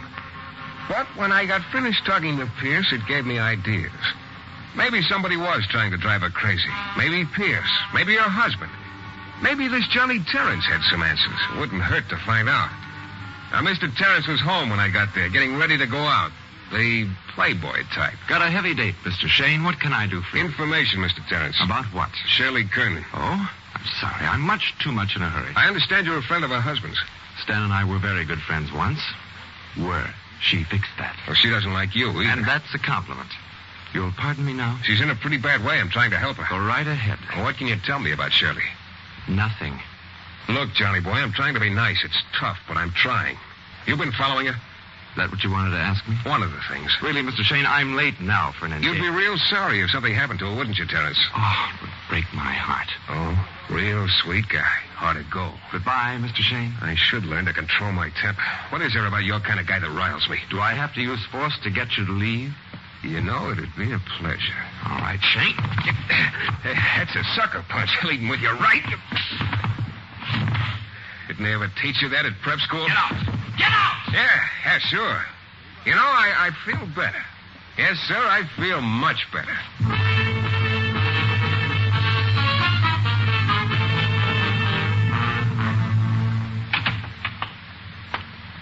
These lounge lizards are all cut from the same pattern.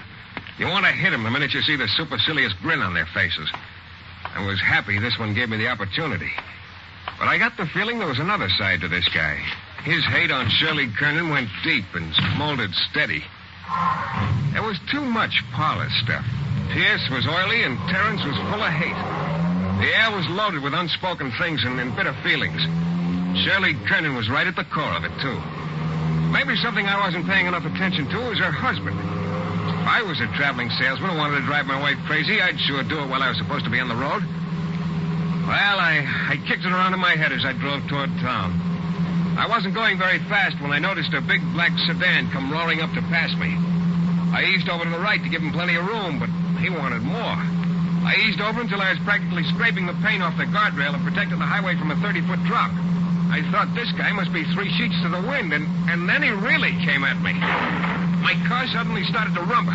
I tried to fight the wheel and get a look at the guy in the sedan, but I couldn't do both. I couldn't even do one. The guardrail splintered like matchsticks, and the steering wheel jumped out of my hands. I felt the car go up on its nose, poised for a second like a graceful elephant. Sometimes I get a head full of sense. I ducked. The rear end won the toss, and we started downhill, bouncing and rolling and twisting. I hung on and just hoped.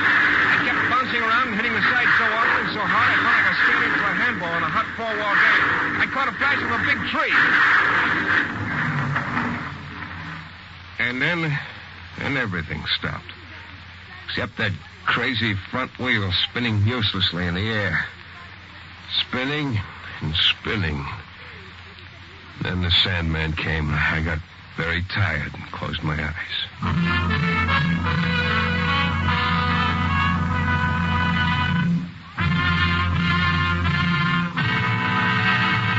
In a moment, we'll return to the new adventures of Michael Shayne and the pursuit of death.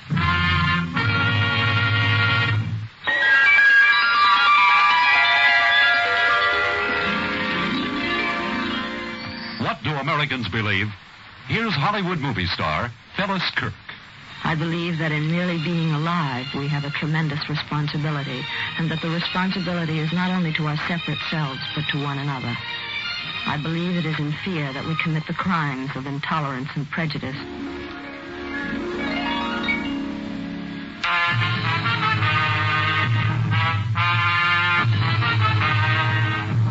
My first reaction to Shirley Kernan's hysterical fear about someone following her all the time and waiting to pounce on her was that she needed a doctor, not a private detective. But a couple of things happened that made me curious. First, there was this thing with the cat and the bird that almost made her go off the deep end. And then Ralph Pierce, her friend, tried to ease me out. And the parlor punk Johnny Terrence seemed to have some secrets, too. Finally, I got into an argument with a black sedan and lost the argument. My car went through the guardrail and over, and then I passed out. When I came to, the front wheel was in the air, still turning lazily like a ballerina ending a pirouette, so I knew I hadn't been out very long. Then a door was pulled open, and I saw a lot of sky, and Pierce's head right in the middle of it. Why, Mr. Shayne, what happened? I was driving along, and I saw you. Hello, Pierce. You just happened along, huh? Why, yes. I was driving along, saw this car down here. I had no idea it was yours. Yeah, it's quite a coincidence. Yes, here. Let me give you a hand. Yeah, thanks. Can you walk all right? Yeah, I guess so. No broken bones. At least no important ones. Do you have many enemies, Mr. Shayne? Whoever took me on this joyride wasn't a friend, Pierce. I'll take you to town in my car. You can call for a tow car at the first gas station. My insurance company's sure going to hate me. You know, Mr. Shayne, what I was telling you before about Mrs. Kernan, perhaps I was wrong. Think so, huh? I still don't believe Shirley's suffering from anything but delusions. But whoever did this to you perhaps was meant as a warning. To mind my own business? Yes. This sort of thing happens to be my business. Certainly the money she's paying you can't compensate for bodily danger. Maybe not, but... is that your car, Mr. Pierce? Yes. Black sedan. Right fender scraped and dimpled. You know, the car that pushed me over is a dead ringer for yours. As you said before, quite a coincidence, isn't it? You seem to be quite a boy for coincidences. You see this bump on my jaw where it hit the dashboard? Yes. Well, here comes another coincidence. You'll regret this. Now, later. I'm too busy now. If you want to ride back to town, the tow car will be coming back in a while. Why don't you wait, Mr. Pierce?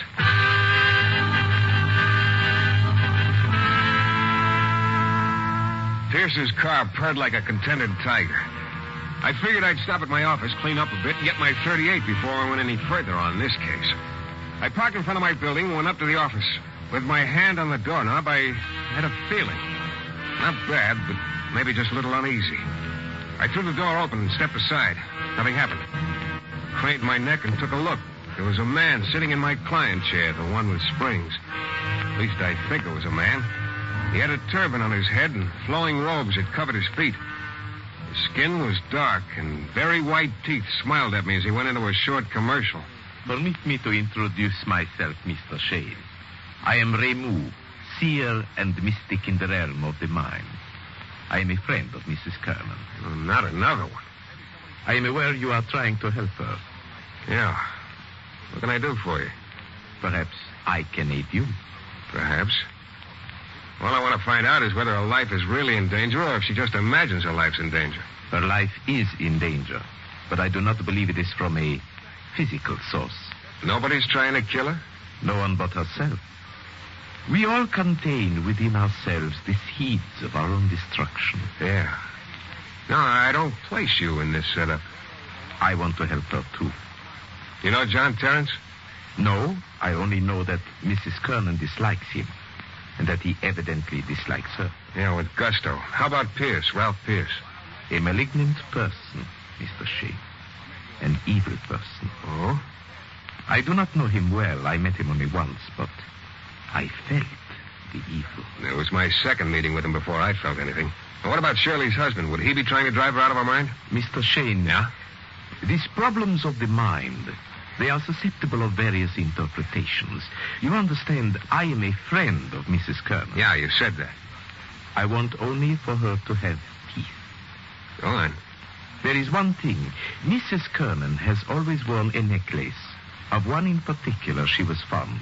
A heavy gold mesh necklace. For many weeks now she has ceased to wear it.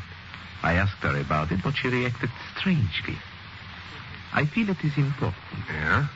Well, what's the matter? Don't your feelings have the answer?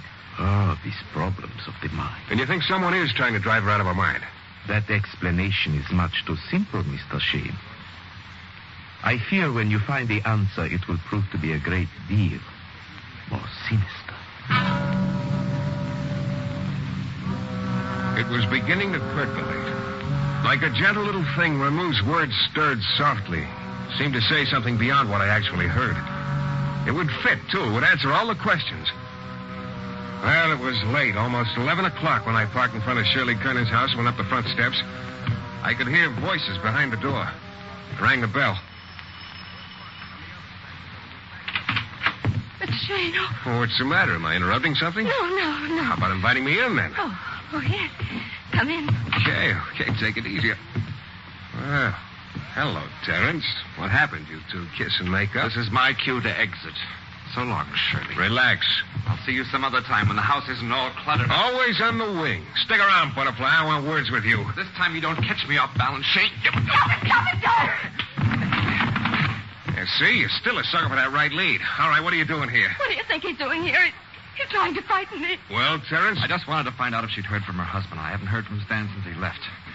He usually writes. That's all, Terrence? Yes. You could have telephoned for that. I did. She refused to talk to me. Have you heard from your husband, Mrs. Kernan? No. It's gone quite a long time, hasn't he? Doesn't he usually write? Are you going to start on me now? I thought I could depend on you. Pierce, Shirley. How about Pierce? Don't you depend on him? Shut Don't up! lie and cheat, Shirley. Don't you make Stan's life miserable? No wonder he likes to go on the road, to get away from you. No wonder he doesn't write. I hate you.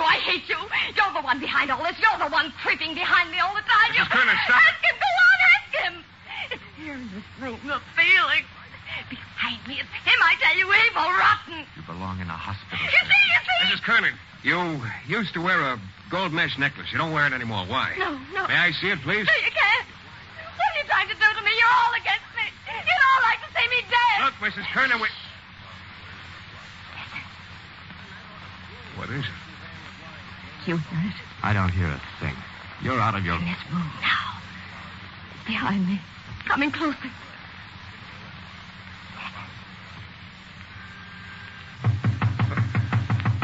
Well, whatever it is, it's not inside the room. It's not behind you. Come in.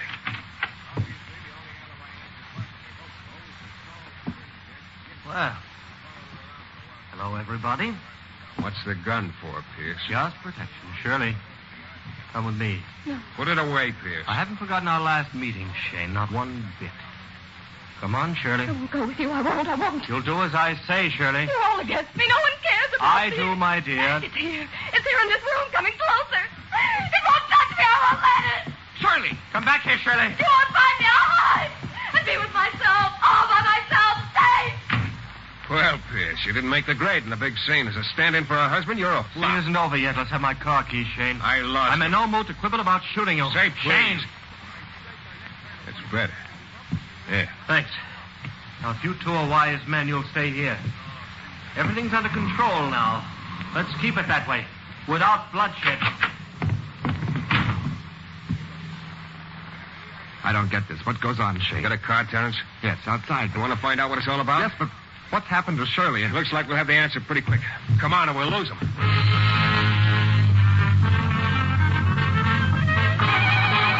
Terrence drove. He was a pretty good driver for a guy who spent most of his time steering his way around nightclub tables. We went through the downtown section faster than the law allows, keeping Pierce's car in sight. Once or twice we spotted Shirley's coupe a few blocks ahead of Pierce. Pierce didn't know it, but he was mighty helpful. We kept on in Indian file. They're heading out of town. We're doing 70 and not catching up. How are the tires on this jalopy, Terrence? Front ones are fine. In the back? We'll find out. Uh-huh. Well, maybe I had you wrong, Terrence. You got guts. Thanks, Shayne. Come around the office sometime. Give you a few lessons in the manly art. It's a deal if I can practice on you. Like I said, maybe I got you wrong. They're taking a fork to the left and slowing up. All right, careful. We're getting too close. Got one of the headlights. All right, turn them off. We don't need them. Pierce's shot at us was sort of a feeble last effort, and the cause he must have known was lost. We got around the bend. Pierce's car was just pulling off the road, a few feet behind Shirley's coupe. It was a grassy place near the river. Shirley was running, her hair flying in the wind. A bright moon had cut the clouds. It was almost like twilight, sort of eerie. Pierce started out after her as we parked, and we started after them. Shirley, come back! She reached a sandy place in the bank and fell to her knees. Pierce got to her and started to bend down to pick her up, but he stopped halfway and just watched, sort of fascinated. And then it hit me full force. I stopped dead. What is it, Shayne? What's she doing? It's all over, Terrence. Nobody can help Shirley Kernan anymore.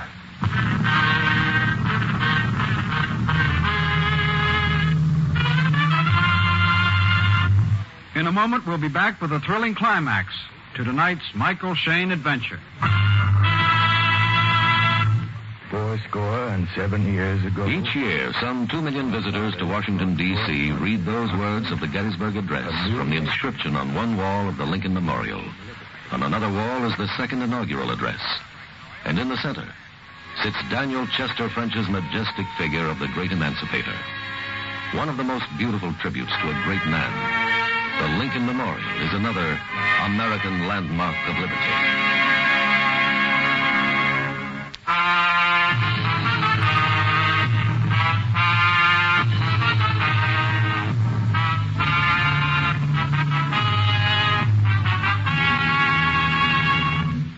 Stood there about 50 yards from the river. Watched Shirley Kernan on her hands and knees at the bank of the river. I was all cold inside, sort of sick. Terrence had stopped when I did. He didn't get it. Come on, Shayne. What are you waiting for? All right, Terrence. Shirley's hands were in the sand when we got there. She was digging furiously and mumbling to herself. Pierce was quiet, watching. Hands and be clean again. And I'll be me again. Nobody will be able to touch me or hurt me. I'll be me. And all alone. Shirley, don't, my dear. I'll handle it, Pierce. All right, Mrs. Kernan. It's all right. I must take. I must. No, everything's all right. Nobody will hurt you. Nobody will hurt me. No. You're safe now. Oh. I don't get it, Shayne. I sound like a broken record, but I don't get it. The strain was too much. Pierce can tell you. Can't you, Pierce? Yes.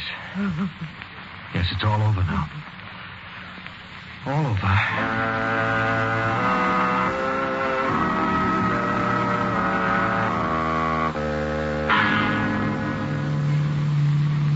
We left Shirley's car there. She drove back to town with Terrence and me. Pierce followed. Shirley was like a child now, looking up at me with those big eyes as if I were going to protect her. Only there wasn't even fear in her eyes anymore. Just a blank kind of look that I never want to see again. She's really cracked up, hasn't she? Yeah, like Humpty Dumpty. And all the king's men can't help. But why? What caused it? Oh, it's simple enough. The way she lost control when she saw a cat stalking a bird on the lawn. The delusion she had of being followed, the idea someone was trying to jump on her from behind, and her gold necklace. I know all that, but I don't... Well, you see, she was running away. Nobody was following her. No, I don't have to run anymore. No. What was she running away from? Herself. What? Her conscience. Pierce knew it all the time, I guess, or suspected. He was trying to protect her, but he couldn't do it. No one could. Sometimes you get a case you don't like. But you're in business and you take what you get. Shirley's mind had played a trick. It had forced the knowledge of her guilt into her subconscious so that she was able to forget what she'd done. But her subconscious couldn't forget. The two forces fighting each other finally snapped her mind. I guess there's always some kind of retribution, one way or another. In her case, the toughest kind. Next morning, when the police got to the spot at the bank of the Mississippi with shovels, they found what I knew they would. The proof of Shirley's guilt. The grave of Shirley's husband, Stanley Kernan. He'd been choked to death from behind with a gold mesh necklace.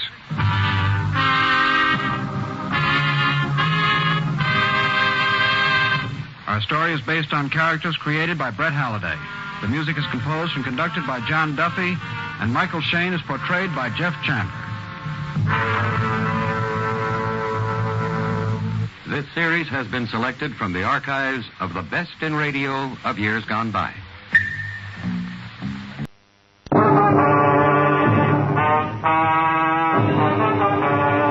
room was dark except for a ray of moonlight coming through the window.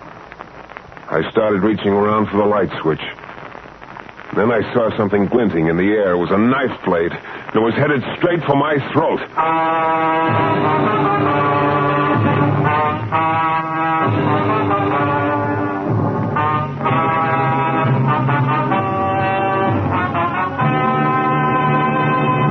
The New Adventures of Michael Shayne, Private Detective, starring Jeff Chandler.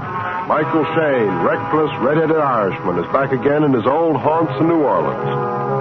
This is your director, Bill Russo, inviting you to listen to another transcribed episode, which we call The Case of the Mail Order Murders.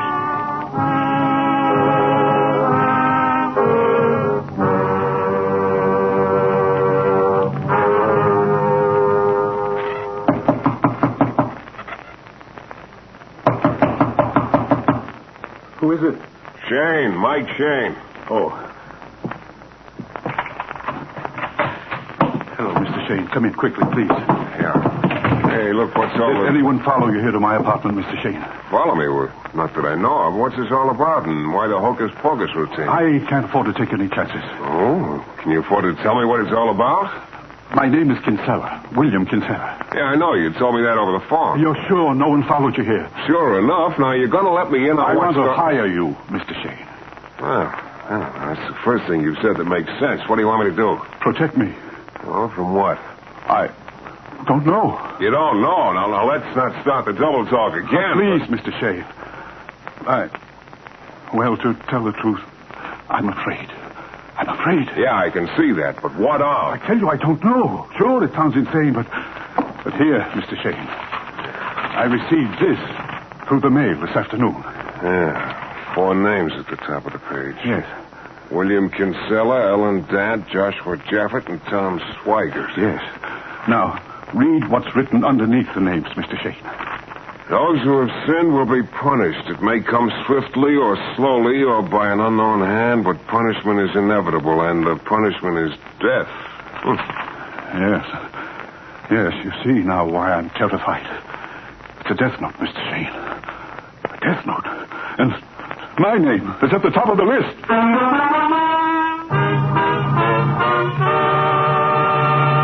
In a moment, we'll return to the new adventures of Michael Shayne and the case of the mail order murders.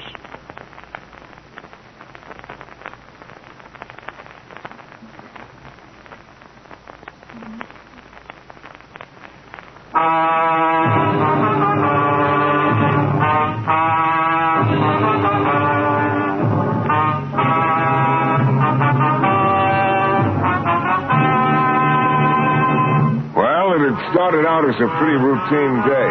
I'd helped an elderly lady find a necklace which turned out to be mislaid instead of stolen, and I'd spent the afternoon at a pretty stuffy wedding reception guarding the gifts. But then in the evening, a jittery little guy named Kinsella called me over to his apartment and showed me a death note he'd just gotten, listing his name with 3 others. One look at Kinsella's face told me he thought the guy who'd sent the note meant business. Mr. Shayne, you've got to protect me. Money's no object. First, Now, just a minute, Mr. Kinsella. Let's slow down a little, huh? Have you any idea who might have sent the note? None. Not at all, Mr. Shayne. It's a complete and horrible mystery to me. Sounds like some kind of fanatic or crank. Those who have sinned will be punished. Yes, it does sound like some sort of fanatic, but who? This the first notes you've gotten? No, there have been others, but I never paid much attention before because the notes were vague. But this note mentions death, and it lists names. Yeah.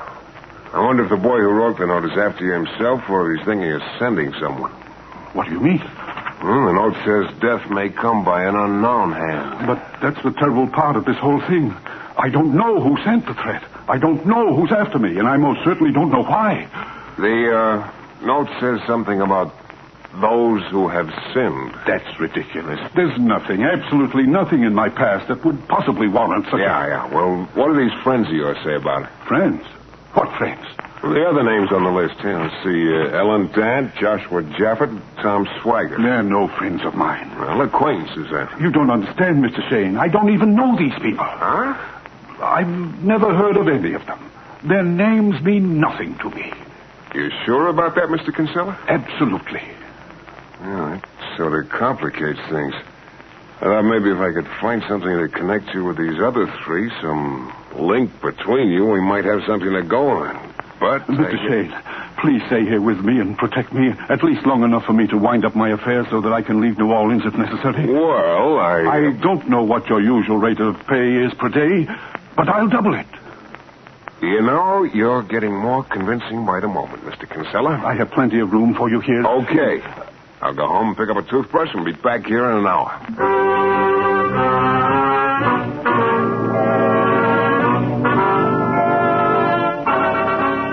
I went outside and down the street. I was thinking about how terrified Kinsella seemed to be about the whole thing. I was wondering if maybe he knew a little more about why someone wanted to kill him than he'd told me. Then about half a block away from Kinsella's apartment, I spotted what was undoubtedly one of the last of its kind in existence.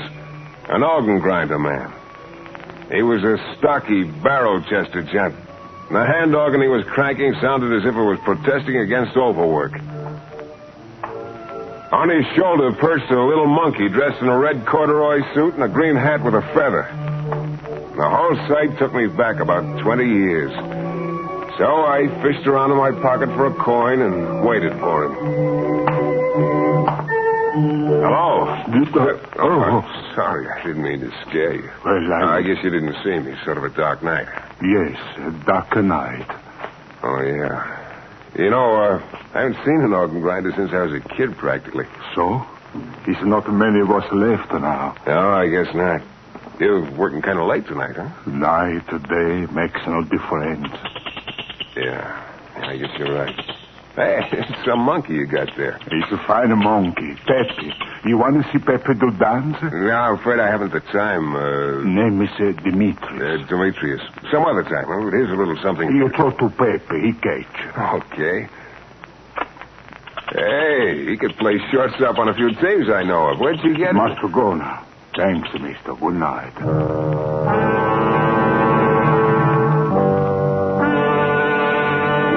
Started cranking the hand organ again and moved on down the street. Pepe turned around, stared at me a moment, and then delicately stuck out his tongue. Such gratitude. I went to my room, picked up my things, and went back to Kinsella's apartment. He showed me to my new room. I suggested he lock his door and also his window because it was a ground floor apartment. Then we both turned in. I guess it was a little after midnight when something woke me up. I couldn't tell just what it was, but I remembered vaguely hearing some kind of sound. I got out of bed and went out in the living room. Turned on the lights. Nothing there. Then I went to Kinsella's bedroom door. Mr. Kinsella? Mr. Kinsella. Hey, Kinsella. What is it? It's Shayne. Open the door. What's the matter, Shayne? You had me worried for a minute. I guess I was sound asleep. What is it? Something woke me up. A slight noise. I thought I'd better check to make sure you're okay. Oh, yes, I'm all right. Matter of fact, I was having a very pleasant dream. I could hear some sort of strange music. Seemed like it was right under my window. Music?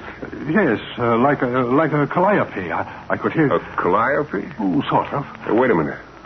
Could it have been a hand organ? Why, yes, that's what it was. I dreamt I... Maybe the music wasn't a dream. Demetrius really does work late. Huh? What are you talking about? Skip it. Well, let's turn in again.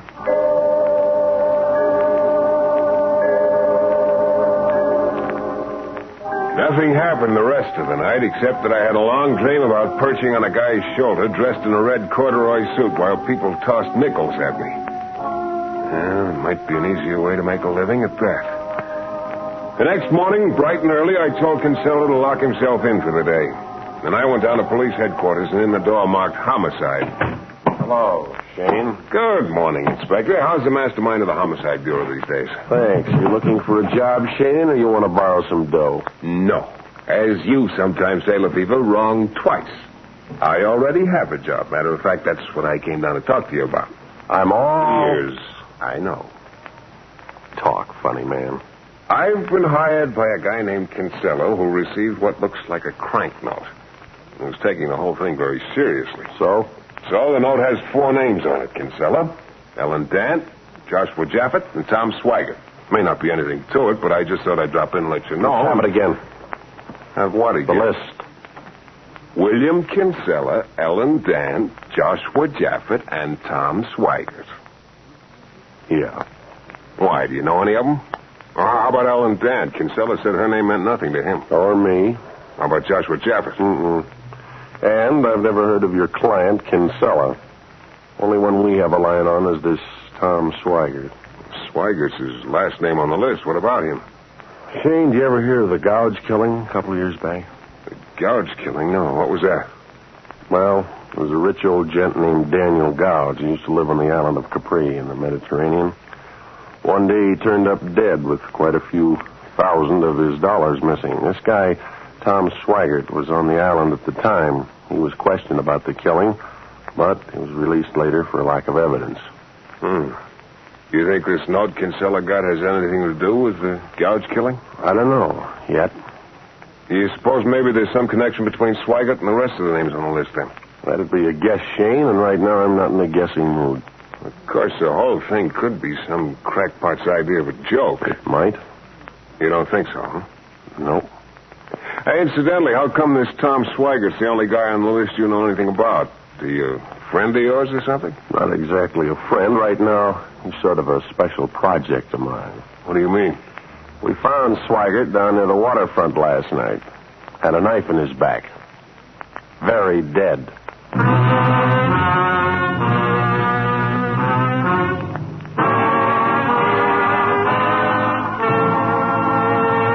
In a moment, we'll return to the new adventures of Michael Shayne and the case of the mail-order murders.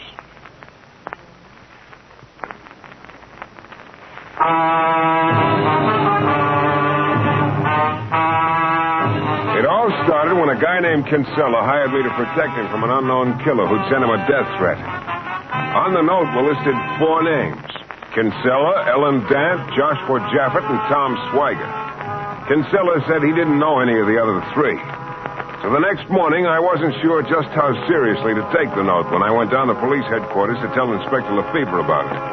But Lefevre took it very seriously, and with good reason. He told me that the last man on the list, Tom Swigert, had been murdered the night before. So, like I say, Shayne, whoever wrote that note means business. You know, Lefevre, it'd be interesting if it turned out that the reason Swigert was killed had something to do with that Gouge killing. I don't feel like playing guessing games. Well, maybe we'll find out before long, huh? Shayne, you're a real nice boy. Lefevre, there's only one reason you ever say those sweet things to me. That's when you want me to keep out of something. Yeah. Why? Because whoever wrote that note wasn't kidding. He's vicious and deadly. He's already killed once, and there are 3 more names on his list. So? So if you get mixed up in it and get in his way, you could get burned bad. Thanks for the advice, Lefevre. No charge. Tell you what, I'll carry my little fire extinguisher with me full time. You do that, Shayne. Just one more thing. Oh, no, Lefevre. You're not going to give me that don't leave town routine again. I was going to suggest that you do.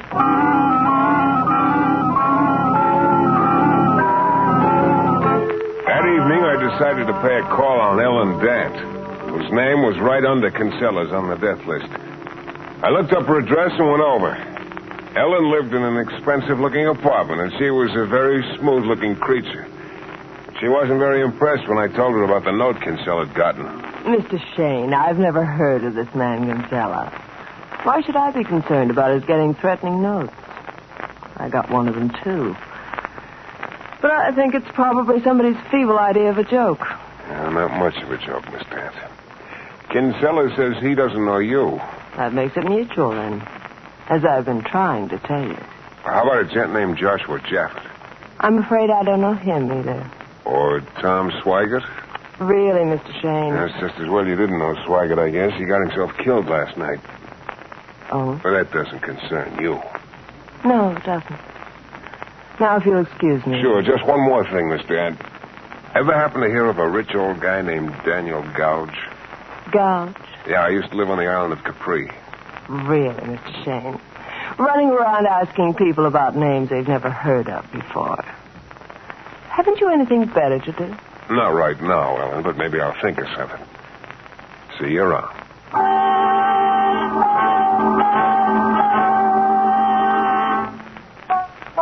My next stop was at the home of Joshua Jaffet over on the other side of town. He was a tall, thin guy with thick glasses, a sharp nose, and a sharper tongue. And he kept the nose buried in an enormous stamp album. Mr. Shayne, must you stand in my light? I can't even see these stamps, let alone get them in the right place. I'm sorry. There's that better? A little. Quite a collection you got there. One of the best. You seem to specialize in stamps from the Mediterranean. Any law against that? Not that I know of. Ever done much traveling around there? None. Now, where did I put that Malta step? Now, look here, Shayne. I'm looking. This is all foolishness, complete, utter foolishness. Just because I got a crackpot note from some prankster, there's no reason for you to come around and bother me with your silly questions. I've told you I don't know any of the people on the list. Now, if you can't... Maybe I... Mr. Shayne, will you stop standing in my light?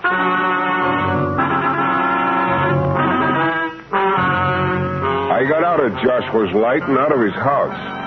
But outside, it occurred to me friend Joshua had been just a little too quick to say no when I asked him if he'd ever been in the Mediterranean.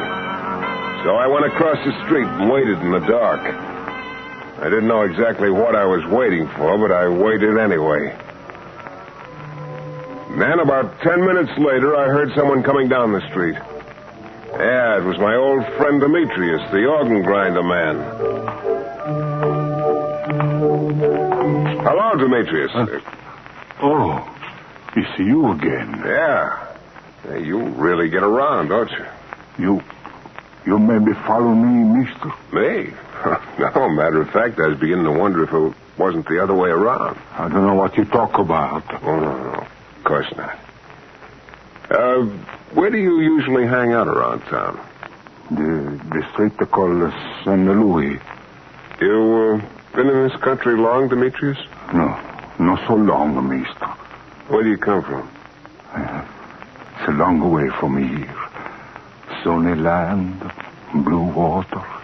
It sounds like the Mediterranean. Yes, it's a beautiful place. That's what they tell me, Demetrius. Good night, mister. Demetrius disappeared around the corner. I stood there a while longer across the street and up a little way from Jaffet's house. It was about 10 minutes later that a dark-colored coupe turned the corner and eased to a stop in front of the house. Someone got out and headed for the door. I couldn't see very much, but it looked like a woman. Then as she opened the door, the light from the hall outlined her face. It was Ellen Dant. Yeah, the girl who said she'd never heard of Joshua Jaffet. She closed the door behind her, but not more than 2 minutes later, she came flying out again and jumped into a car. I started across the street toward her. Hey, wait a minute. Ellen! Hey! But I was too late. I crossed the street and walked in the open front door of Jaffett's house. There was no one in sight. I started down the hall, and when I got to the library, I stopped. Yeah, there was Jaffett, all right. Sitting at his desk, his nose still buried in the stamp album. And like Tom Swigert, he had a knife in his back. And also like Swigert, Jaffett was dead. I stood there a minute or two looking at the charming sight in front of me, and then I went over and picked up a telephone. Calling me, Shayne? The fever. Looks like the boy we're after is quite a knife artist, huh? Yeah, but I'm not so sure he's a boy. You know, the more I think about it, Lefevre, the more it looks like these killings are tied up with the one over in Capri 2 years ago. Mm-hmm. You found out any more about what really happened over there? A little, not much. This rich old guy, Gouge, lived alone, except for one combination servant and secretary. Looks like now there were several in on the killing. Maybe it was a hired job, huh? Shayne, I told you once to get out of this deal. Now I'm telling you twice. I think you're biting off a lot more than you can chew. You forget, Inspector. I have a real strong jaw. Mm-hmm. Just be sure you don't lead with it.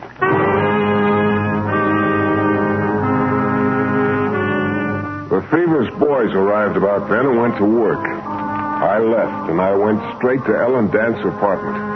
Because it looked to me like this case was going to wind up real fast, and I couldn't think of a better place to wind it up than at her apartment. I didn't even bother to knock because the door was unlocked.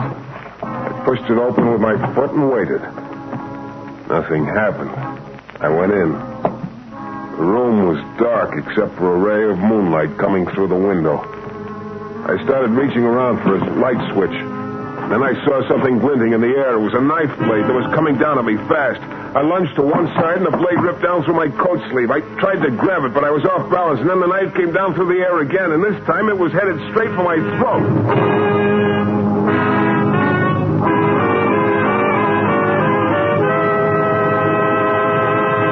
We'll be back in a moment with a thrilling climax to tonight's Michael Shayne adventure.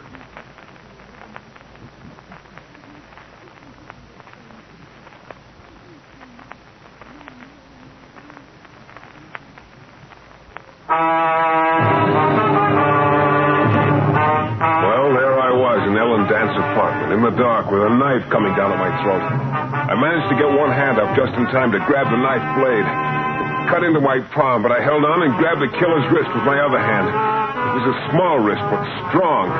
The knife started twisting up at me, so I put everything I had into one wrench and dove for the floor, twisting the killer's wrist as I fell. Suddenly, the knife went skittering across the floor. I jumped to my feet just as the door slammed. I went out in the hall, but whoever it was had been too fast for me. There was no one in sight out on the street when I got there. So I gave up the chase and headed for Kinsella's apartment. And I wasn't in a very pleasant mood. Look, Kinsella, I'm getting awfully tired of this whole deal. But, Mr. Shayne, you lied to me when you said you didn't know what this is all about. Oh. All right, Mr. Shayne. It's true. I have lied to you. But you apparently know a lot of the story already. I might as well tell you the rest. Spill it. I was Daniel Gouge's secretary in Capri. He was murdered for his money. I found out who the killer was. I've been running away ever since. The killer has been following me and has had someone else after me. Someone I don't know. Yeah? Why didn't you tell the police who the killer was? I know I should have done that long ago, but I don't expect anyone to understand, but it was because of the way I felt about the killer. I couldn't help myself. I see. Just one more question. Did Daniel Gouge have any particular girlfriend? Yes, Mr. Shayne. Okay. We're going to set a little trap. Here's a pencil. I want you to write a note to Gouge's girlfriend, Ellen Dance. Mr. Shayne. Tell her you'll turn her in unless she meets you on the corner in front of my office at midnight with some dough. But I couldn't do that. Look, I'll be there with you. I wasn't thinking of myself. I just... Look, you want to go on this way forever? No, but... Write it. Very well. What are you going to do with it? Gonna use it as bait. You're not exactly the world's best penman, are you? I'm sorry. It's because I'm nervous and upset, I guess. I'm having a hard time forming letters. Yeah. I'll write another note. Never mind. I think I won't be able to read this one all right. Okay, Kinsella, stay here in your apartment until 11:45, then take a cab to my office and meet me on the corner in front. I think maybe we'll get this whole thing wound up. I put the note in my pocket and left. I went over to St. Louis Street and hung around until Demetrius, the monkey organ man, came along. I made a little conversation with him and invited him to the party in front of my office. Then I called the Fever's office and left an invitation for him, too. I was hoping it'd be quite a gathering. Kinsella was the first to arrive, right on the dot at midnight.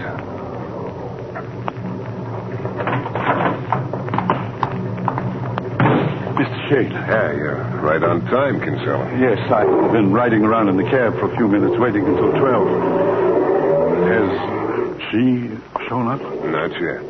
We'll just stand here in the shadows and wait. Mr. Shayne, would it be all right if I sort of kept out of sight when she comes? I just would rather not see her after all that's happened and, well, because of the way I feel about her. Yeah, I think that'd be okay, Kinsella. I'd appreciate it very much. It isn't easy for me to do this. Mr. Shayne, someone's coming. Relax, it isn't Ellen. Shayne? Hello, Lefevre. I got your message. Now, what's this all about? Just giving a little party, Lefevre. I knew you'd never forgive yourself if you missed it. Mr. Shayne, who's this? Lefevre, a friend of mine. Lefevre, this is Mr. Kinsella, my client. Hello? I'm afraid I don't understand this, Mr. Shayne. I thought just you and I were to be... Wait a minute. Yeah, here he comes. Here who comes? The guest of honor. A guy named Demetrius. Why, it's an organ grinder. Mm-hmm. Mr. Shayne, do you think that he is working for Ellen? Well, we'll soon find out. Hello, Demetrius. Hello, mister. This supposed to be the floor show, Shayne? You never can tell, Lefevre. Mr. Shayne, will you kindly explain what this is? Mister. What's the matter, Demetrius? Who is this man with you? Well, he's my client, Mr. Kinsella. Why? He is the one, mister. He is the one. Huh? Yes, he is the one I saw leave his apartment the night the first man was killed. Yes, this is Kinsella. Let's have that again. Why, the man's insane. Yes, I saw him. And then when the second man was killed, I was near his house. I looked through the window. I saw this Kinsella stab him to death. I tell you, he's crazy. And then tonight, when you were at the woman's apartment, mister, this Kinsella was there too. He attacked you. Kinsella's got a gun. I see it, Lefevre. I see it. Oh. Well, I think that'll keep our friend Kinsella on ice until your voice and caught him away, Lefevre. Yeah. So Kinsella was the knife artist, huh? Sure looks that way. Now, if we only had the girl, we'd be... She's been in jail for an hour, Shayne. We picked her up. Oh? Did you get a story out of her? Yeah. From what she said, it looks like she, Jaffet, and Swaggart hired a guy to kill Gouge over on Capri. The three of them then decided to cross the killer. They took the dough and left in a hurry. So now it turns out that Kinsella here was the killer, and he's been looking for them ever since. That sounds logical. He put his own name on top of the death list to take suspicion off of him. Well, all I can say is you're longer on luck than you're on brain, Shayne. Oh? Arranging this little trap to pick up the wrong girl. Plenty lucky for you this guy Demetrius spilled what he'd seen and broke the case for you. I guess you're right, Lefevre. Yeah, maybe next time you'll remember to keep out of these things. I'll try to, sir. Mister. Oh, yeah, Demetrius. I'd almost forgotten you were here. Thanks. Thanks a lot for all your help. Well, that's all right, mister. Here's a little something for your trouble. No. Over here. Thank you, mister. Thank you.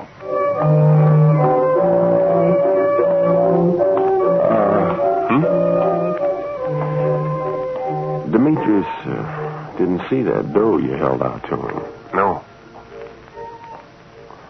He's blind. Mm-hmm. Demetrius is blind. Shayne, like you say, Lefevre, it's lucky he broke the case for me, isn't it? Good night, genius.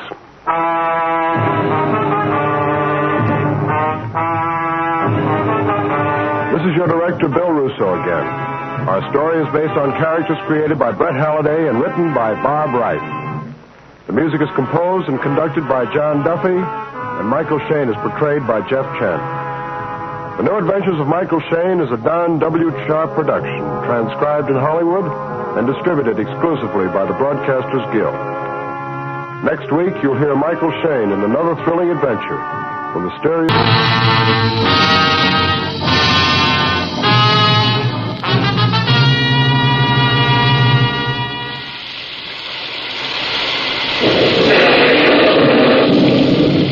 The first flash of lightning lit her up in a blinding silver light.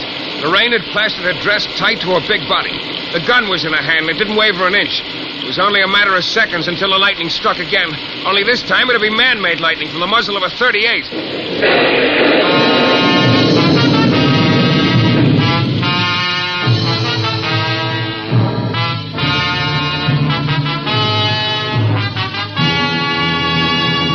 The New Adventures of Michael Shayne, Private Detective. Michael Shayne, reckless, red-headed Irishman, is back again in his old haunts in New Orleans.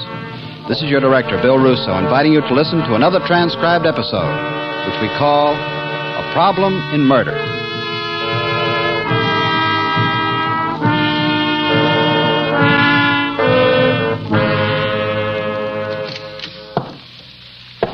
Hello, Shayne. It's nice to know that when homicide calls, you come right down. Why, sure, Inspector. Don't I always oblige? Sit down. Thanks. You working? Sort of. For who? A guy with the unlikely name of Lemuel Barrington. You like Shayne as a name? You like Lefevre? What kind of a job? All I know is what he told me in my office. He wants me to meet him at 5 this afternoon at a house he just rented out on Chef Highway. He's from out of town. You're not working for anybody else? No. You know a fellow by the name of Frank Carter? Mm-mm. You sure? Hey, you look like the original cat with a canary in his mouth. What's the pitch, Inspector? Or aren't I old enough? Let's take a walk, Shayne. Okay. After you. Thank you, sir. Who's Frank Carter? A stiff. Yeah, that's what I figured, in as much as we're on our way downstairs. We're a pretty nice gang down here at headquarters, don't you think, Shayne? Oh, princes. We go out of our way to be polite. We don't mess people up. We even treat some private detectives real nice. We cooperate. And sometimes you get some cases solved for you that way. Now along comes a thing, and we got to go to work. You know, when somebody gets himself killed, then we got to find out who did the killing. It's our job. Mm-hmm. Now, this thing now, we like to feel that the people we cooperate with us. I can go along with the cooperation, Inspector. Sure, Shayne. I knew you would. Right under that sheet. That's Frank Carter. Yeah. It's not very pretty. Nobody's pretty when they stop a .38 slug with their head. Still dressed and everything. You want to know if I ever saw him before, Well, now, you see, it's easy when you know what we want. I never saw him before. Now, Shayne. A very dull type. Where'd you find him? In an alley down by the waterfront. Well, then what are those grass stains doing on the knees of his trousers? It's raining outside. I get it. He walks on his knees, huh? Could have slipped. Oh, it looks more like he was doing something on his knees, Inspector. Those aren't skid marks. The grass stains are rubbed right into the cloth. Mm-hmm. It's the face I want you to remember. No can do. Try. Not a glimmer. Harder. All right, you've been playing 20 questions with me since I came in. I give up. What's the answer? Stick your hand in his coat pocket. Oh, no. Go on, Inspector. You pull out the surprise. All right. Take a look. Yeah. Michael Shayne, private detective, I know it was a good idea to have those cards printed. It's good advertising. Yeah, well, you might have advertised yourself right out of business, Shayne. It's funny how a guy you never saw in your life turns up dead with your card in his pocket.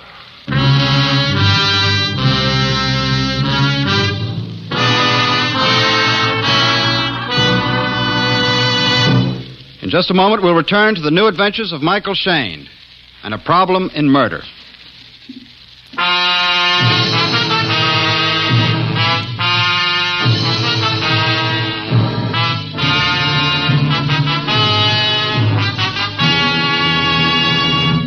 The day started out wet, promised to get a good deal wet. New Orleans rain has a habit of overdoing things. A character from out of town, Lemuel Barrington, stepped into my office to make a date for me to meet him later in the day. And then I got a phone call from Inspector Lefevre at Homicide. He wanted a date, too, but right away. So I swam over to police headquarters, and he took me downstairs to the morgue for a look at a stiff named Frank Carter with a .38 slug in his head. The inspector thought I ought to know the dead man because he happened to have one of my business cards in his pocket. I didn't, so he let me leave for my appointment at Barrington's house way out on Chef Highway. The water had reached hubcap level by the time I got there. It was a lonely spot, lonely and soaked. I splashed my way across the road, dashed under the portico. It was pretty dark. There weren't any lights on in the house. I pushed the button. I never did like rain. It's swell for farmers and crops and irrigation, but like I always said, why does it have to rain on the sidewalk? Maybe he wasn't home yet. Well, at least it was dry under the portico, and he should be along soon. Oh. Well, why don't you turn on the lights, Mr. Barrington? I felt like the back of my neck had been smacked with a sledgehammer, and I'd never be able to straighten it again.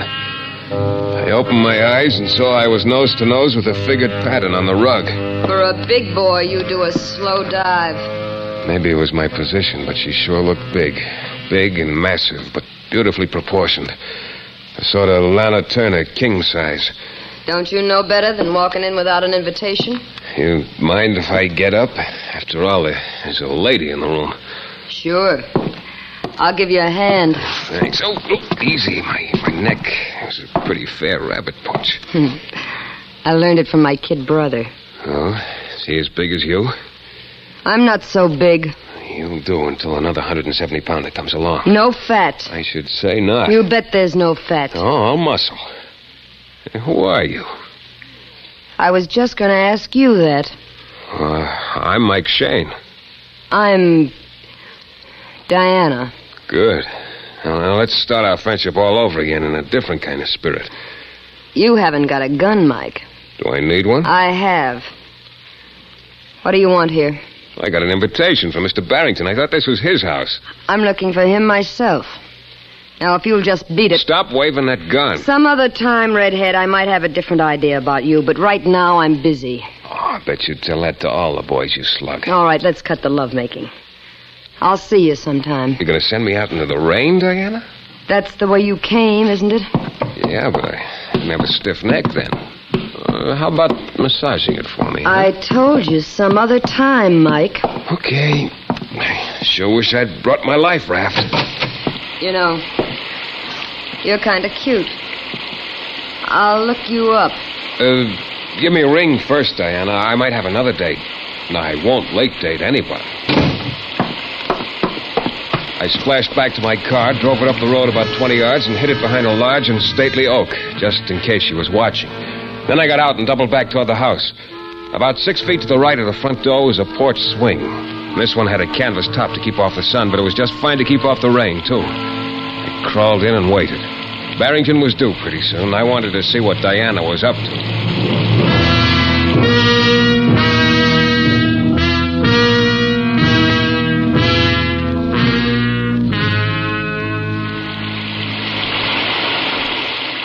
It was cozy on the swing, stretched out.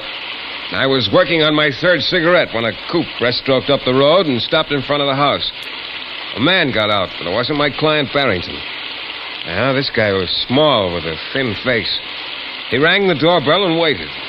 Then rang it again and waited. And pretty soon the door yawned open and he stepped inside. The last I saw of him, he was staggering under a rabbit punch. I began laughing inside. Within 3 minutes, the door opened and the little guy came out. He staggered to his car, and as he raced away, he splashed water all over a squad car coming toward the house. Inspector Lefevre and Sergeant Dykes got out and made the run for the portico. I poked my head out from under the cover of the swing. Bring it, Dykes. It must be pretty important to bring you out in this rain, Inspector. Oh, Shayne. Leave it to you to find a place to lie down. What are you doing out here? Waiting for my appointment with Barrington. Yeah? Anybody in? You'll find out. I'll stand by here. What are you grinning about? Am I grinning? Yeah. Open it, Dykes. Maybe nobody's home. Well, just walk right in. You kind of dark there? Go on, go right in. I don't know what you're expecting, Shayne. Dykes, try upstairs. I'm disappointed. I thought... Oh, what happened in here? Well, obviously somebody was looking for something. Not very neat about it. It must have happened in the last 20 minutes. Oh? What are you doing here, Inspector? I'm working on a case, remember? Frank Carter. Oh. And I'm real glad to see you here, Shayne. You mean there's a connection? A guy by the name of Lemuel Barrington and this Frank Carter had some business together. Not really. And Lemuel Barrington's your client. And this is Barrington's house. Now tell me what you know, huh? Well, you know I don't hold things back from the police. Yeah, sure. What are you doing here? Well, this is where I'm supposed to meet Lemuel. He hasn't showed? Nope. Now, you still haven't told me what's going on. Well, according to some papers we found in Carter's place, his deal with your client involved $50,000 in cash. Oh, could be that's why this place is turned inside out. Who did it? Diana, probably. Diana who? She didn't say. Who is she? She didn't say that either. Maybe she was in that car that passed us when we came up. No, that was somebody else. How do you know? I've been watching from the swing. Oh. If you really want to know what's happening to Diana... Yeah? Listen. Hey, that's my squad car. With Diana at the wheel. Now, look, Shayne, this is the last rotten trick you'll play in the department. I'll lift your license, and I'll see you never work in this town again. One more thing, Shayne. What's that? As far as this case is concerned, I figure you in it up to your eyeballs. Now you can drive us down to headquarters.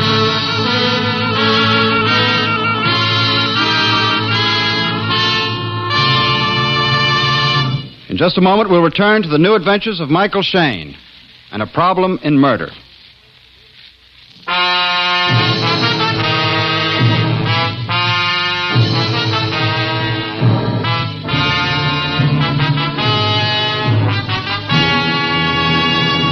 Well, I went down to headquarters for the second time. But Inspector Lefevre didn't have anything on me but a suspicion I knew more than I told him. Frank Carter had wound up in the morgue with grass stains on his trousers and my business card in his pocket. I'd never seen him before, but Lemuel Barrington, a client of mine, seemed to be mixed up in the Frank Carter thing. I'd gone out to Barrington's rented house on Chef Highway, but he didn't show up. An Amazon named Diana was there. After clipping me and another guy, she methodically tore the place apart, looking for $50,000. Since she'd made off with the inspector's car, I obliged him by driving down to headquarters, being very careful not to embarrass him more than I thought he could take. Then I went back to my office to pick up my phone messages.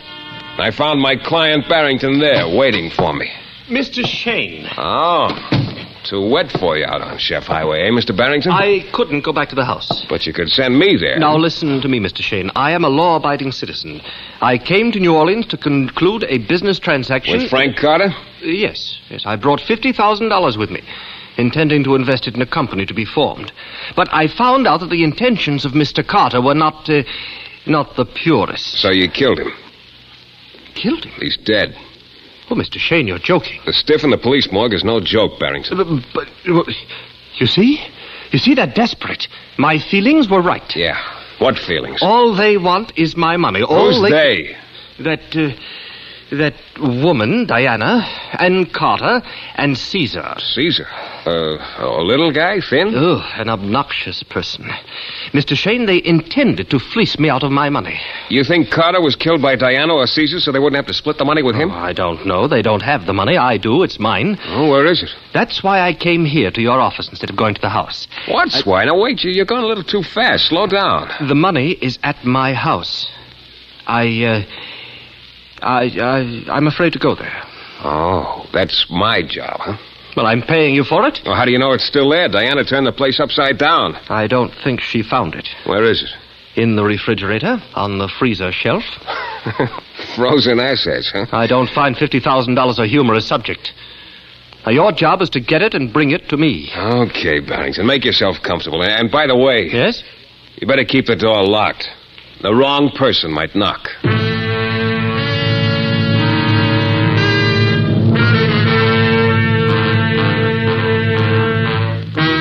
I drove out Gentilly Boulevard and onto Chef Highway, the water 4 inches deep and rising steadily. It was a good day to curl up with a book if you happen to be literary-minded.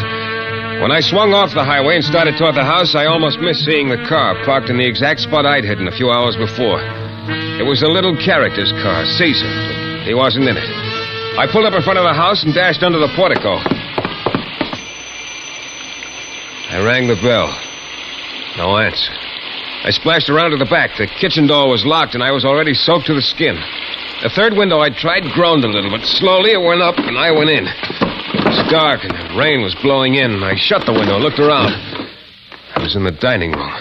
I started toward the hall, but suddenly I felt something cold and hard nestle up against my 14th vertebra. 1 second, bud.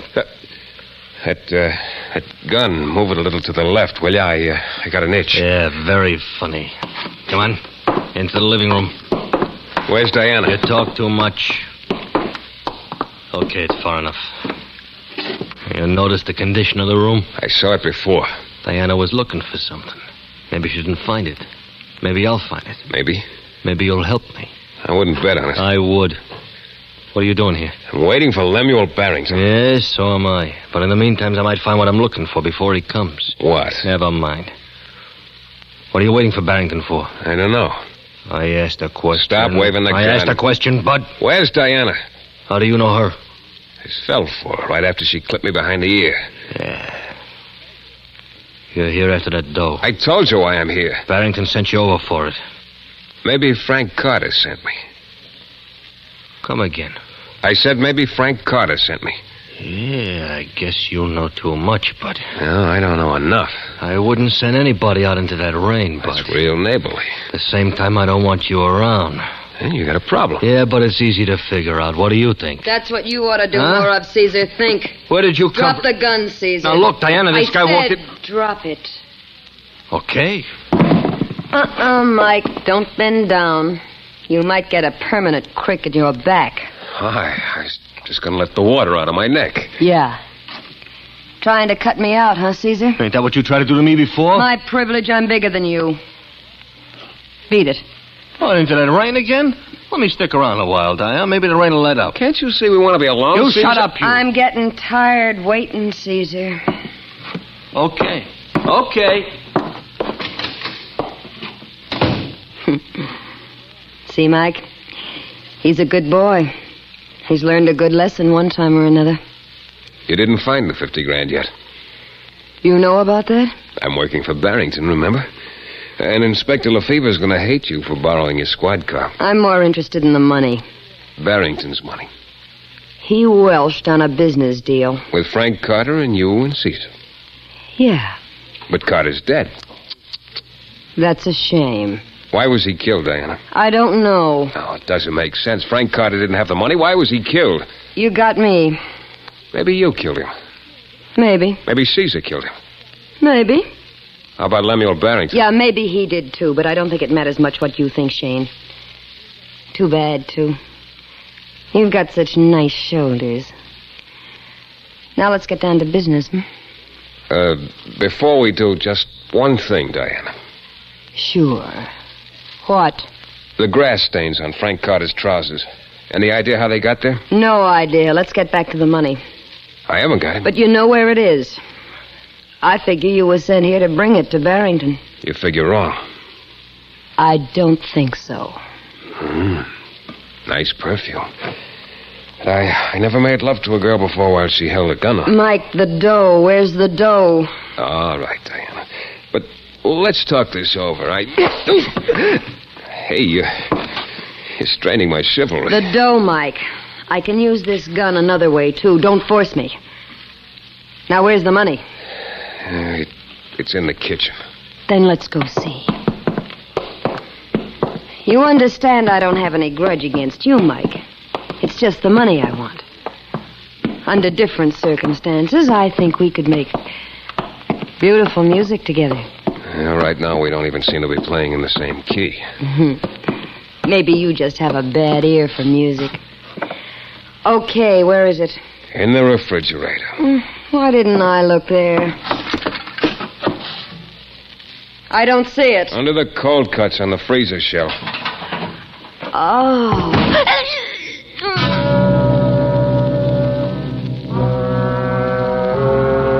She let out a yell when I slammed the door shut on her head, and she dropped the sheaf of bills. I grabbed the money and made a dash for the front door and heard her start after me. I started around the side of the house, heading for the trees about 50 yards of water away. But behind me, the front door burst open and... Oh, that was too close. I doubled around and started toward the back of the house. It was tough going through all that water. A streak of lightning lit up the whole backyard, and I caught a glimpse of it not 20 feet behind. It was black again, and I turned to start around the house, and something hit me in the shins. I spread-eagled in a foot of muddy water. Another flash of lightning hit, and she was almost up to me now. The rain had plastered her dress tight against her body. The gun was in her hand. It didn't waver an inch. It was only a matter of seconds until the lightning struck again. Only this time it would be man-made lightning from the muzzle of a Colt 38.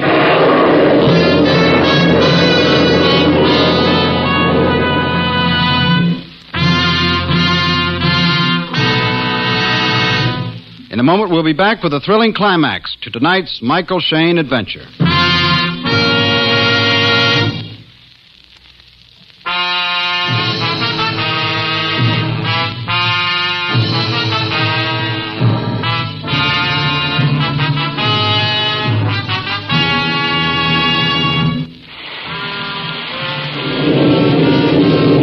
I started to get to my knees and felt more than heard her sloshing toward me.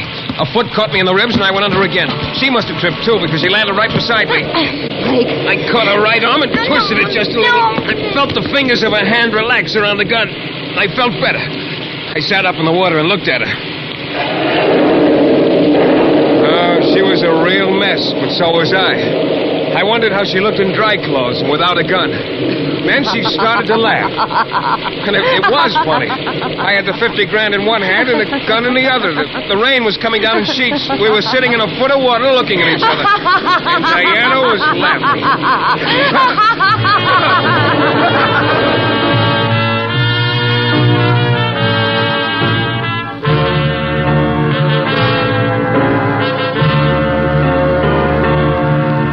I guess maybe the laughing jack did it.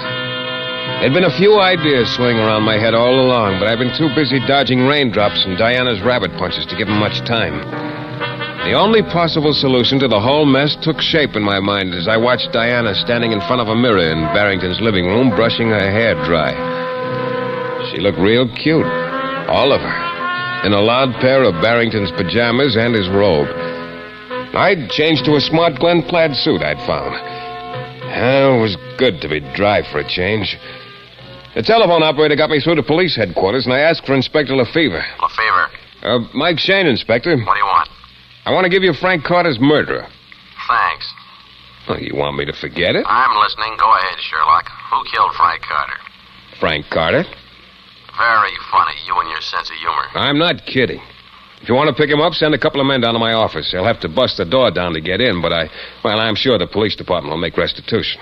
You better be sure you know what you're talking about. Never surer.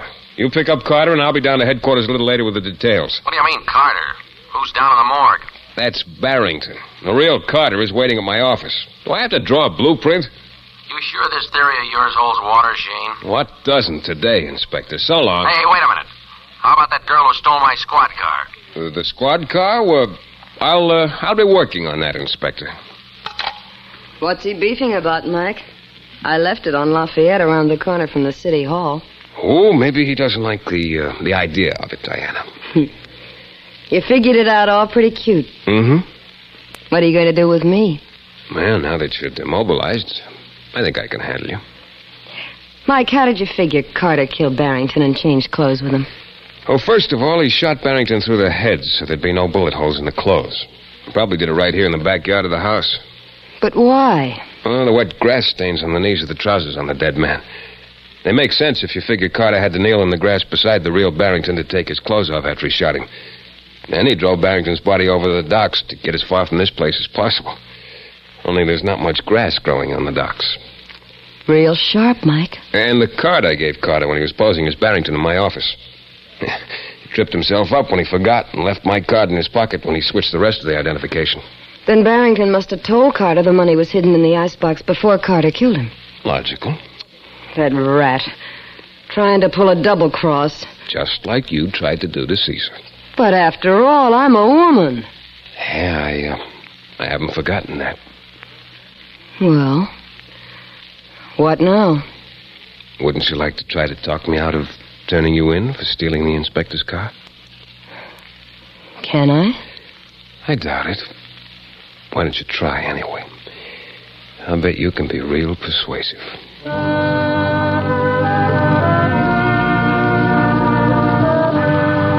Barrington's 50 grand went to his family in his hometown. That is, 50 grand minus my fee. I eventually got my clothes dried out, but the back of my neck will never be the same. Inspector Lefevre agreed there were extenuating circumstances. The rain in Diana's borrowing his squad car. He was, in his way, grateful for me handing over the murderer complete with details. He'd neglected to report the car stolen anyway. He was a little embarrassed about it. And maybe that crick in my neck will serve a good purpose. I've got a date with Diana. She's going to see if she can't make it feel better.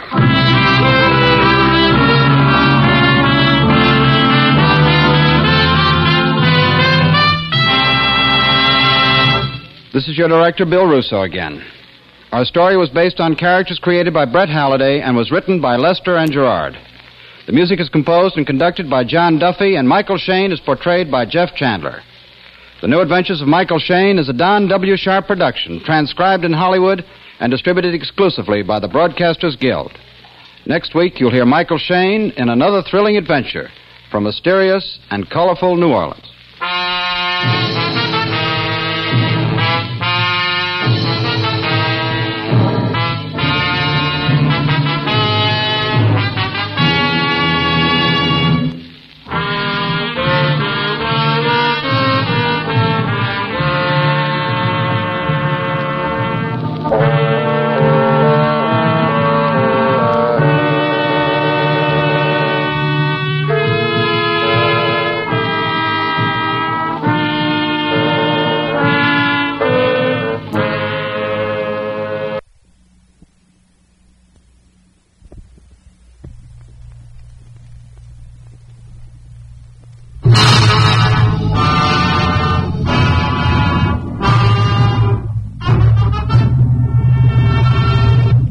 Corner of my eye, I caught the glint of a gun outside the window. I dove for the floor just as it went off. The slug burned a furrow across the top of my head. But I staggered to the door and lurched outside. Then a fist like a bowling ball caught me on the side of the head. Down I went.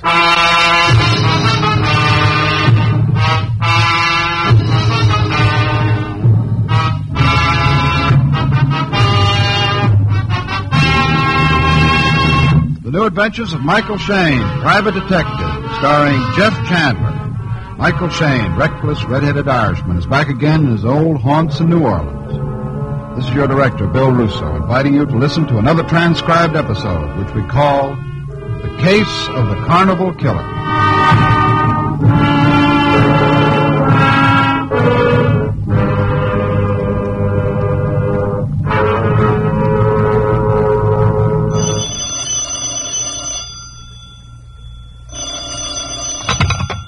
Hello? Michael Shayne? Yeah, that's right. Hello, Red. Well, hello. Who's this? My name's Diane, but you don't know me. We'll have to change that. You're a sleepyhead. I've called your office twice already this morning. Uh-huh. You sitting at your desk, Mike? Yeah, why? Open the top drawer. Huh? Go ahead. Open it. Okay.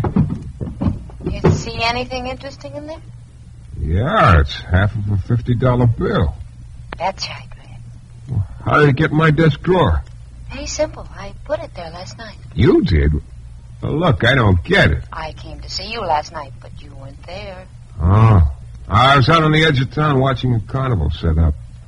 Oh, that's quite a coincidence. Anyway, I left the half of 50 for you. Very nice of you, Sugar, but I'm afraid half a bill isn't going to do little Mike much good. I know, Red. But if you'll come over to room 23 of the Donna Hotel in an hour, I'll have the other half for you. You know, you just made yourself a date, Diane. Just one thing. Hmm? Any particular reason why you're giving me $50? Why, someone's been bothering me, Red. I want to find out who. That good enough? For $50, it's plenty good enough. Okay, I'll be over in an hour. I'll bring my half of the 50. Oh, one thing more, Red. Yeah, what is it? Bring your own Scotch tape.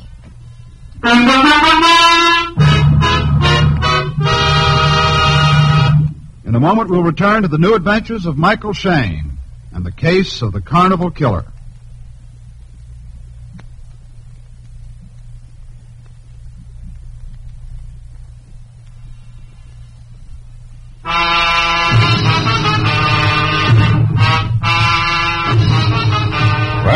a few interesting phone calls in my time, but never any to top the one from a sugar-voiced girl named Diane, who told me she'd put half of a $50 bill in my desk the night before while I was out on the edge of town watching a carnival get set up. Diane told me to come to a room at the Donna Hotel in an hour, and she'd give me the other half of the bill, which was the best offer I'd had all week. So, about 45 minutes later, after I finished the morning paper, I was just about to leave and go on over when there was a knock on the door. Come in. Mr. Shayne? Yeah. How do, Mr. Shayne, sir? My name's Landau. Landau? Yeah, I run the carnival. You was out there last night. You left your card. Oh, yeah. I thought maybe you might want a little work done, patrolling, stuff like that. Well, no, I don't think so, sir. I usually take care of things like that myself. Yeah, I'm sure you could. Huh? You know Midget. Midget? Oh, you're right, Mr. Shayne. Oh, you're sure right. I'm no midget, I'm not. Yeah, well, look, it wasn't that funny. Take it easy. You're blowing the papers off my desk. Look, it's nice of you to come all the way in here to tell me you don't want to hire me, Lando, but I don't quite understand why. Oh, well, that's the point, Mr. Shayne, sir. I do want to hire you. Huh? But you just said No, the patrol, the carnival. No, sure not, Mr. Shayne. No, sir, I want to hire you to find someone for me. Oh? Who is it? Well, here's a picture. No wonder you want to find her, Lando. Yeah, she's in one of my acts, Mr. Shayne. She's a dancer, and she disappeared last night, and, well, I'm worried about her. Yeah, I'd be worried, too, if a girl looked like that left me. Her name is Diane, Mr. Shayne. Yeah, she's sure a beautiful... Huh? I said her name is Diane. Yeah, that's what I thought you said. I sure do miss her. You say she disappeared last night, huh? That's right. I had to call off her act. The customers didn't like it a bit, so that's why... Yeah. Okay, Landau, I'll take the job. I'll get in touch with you as soon as I turn up anything. Well, no, I sure do appreciate that. Yes, I sure do. You know, I got a strong hunch Diane isn't going to be hard to find at all. Well... looked like easy money day for Shayne. First, a girl named Diane called up and offered me $50, and now this giant Lando is hiring me to find a girl named Diane. Simple, huh? After he left, I put the snapshot he'd given me of Diane in my pocket and went over to the Donna Hotel. The door to room 23 was ajar. No one answered, so I pushed it the rest of the way open and went in. Diane was sitting in a chair by the bed. Yeah, she matched the snapshot in my pocket, all right. She was wearing a green scarf around the neck. Ordinarily, it wouldn't look good on her. Right now, it didn't. Maybe it was because it was knotted too tightly around her throat. Diane had been strangled. I stood there staring a couple of seconds. Then I heard the door close behind me. Hello, Shayne. Inspector Lefevre. Yeah. What are you doing here? Just waiting to ask you what you're doing here. No, Looks like you two had sort of a one-sided quarrel. Look, I just got here. Sure, this trip. I haven't been here before. No? Lefevre, this is one you couldn't hang on me with a meat hook. I didn't kill her. Mm-hmm. Oh, smart nub. If I had, why would I come back into a room? Because you dropped half your fee. My what? I found the torn half of my $50 bill here. 50? Yeah. Now, you wouldn't by any chance have the other half, would you? Well, Anyway, you don't mind if I search you, do you? No, look, Lefevre. Stand still. Just a formality, Shayne. Just... Well, what do you know? Okay, so I've got the other half of the bill. Well, what does it prove? I don't know. Yet. Now, look, this is a story. I've never seen the girl before. Yeah. I'm giving it to you straight, Lefevre. She phoned me and told me she'd put one half of the bill in my desk. She said to come over and pick up the other half. Hey, look, what time did she die? We haven't found out yet. Why? Because I talked to her on the phone at 10 when she was very much alive then. 10, huh? Yeah, just about an hour ago. I didn't leave my office after that until just a few minutes ago. We'll check. Yeah, I know you will. Oh, look, this has been swell, but if you don't mind, I'll be leaving. Okay, Shayne. I don't mind. Just one thing. What is it? New Orleans is a great city. So what? Stay in it.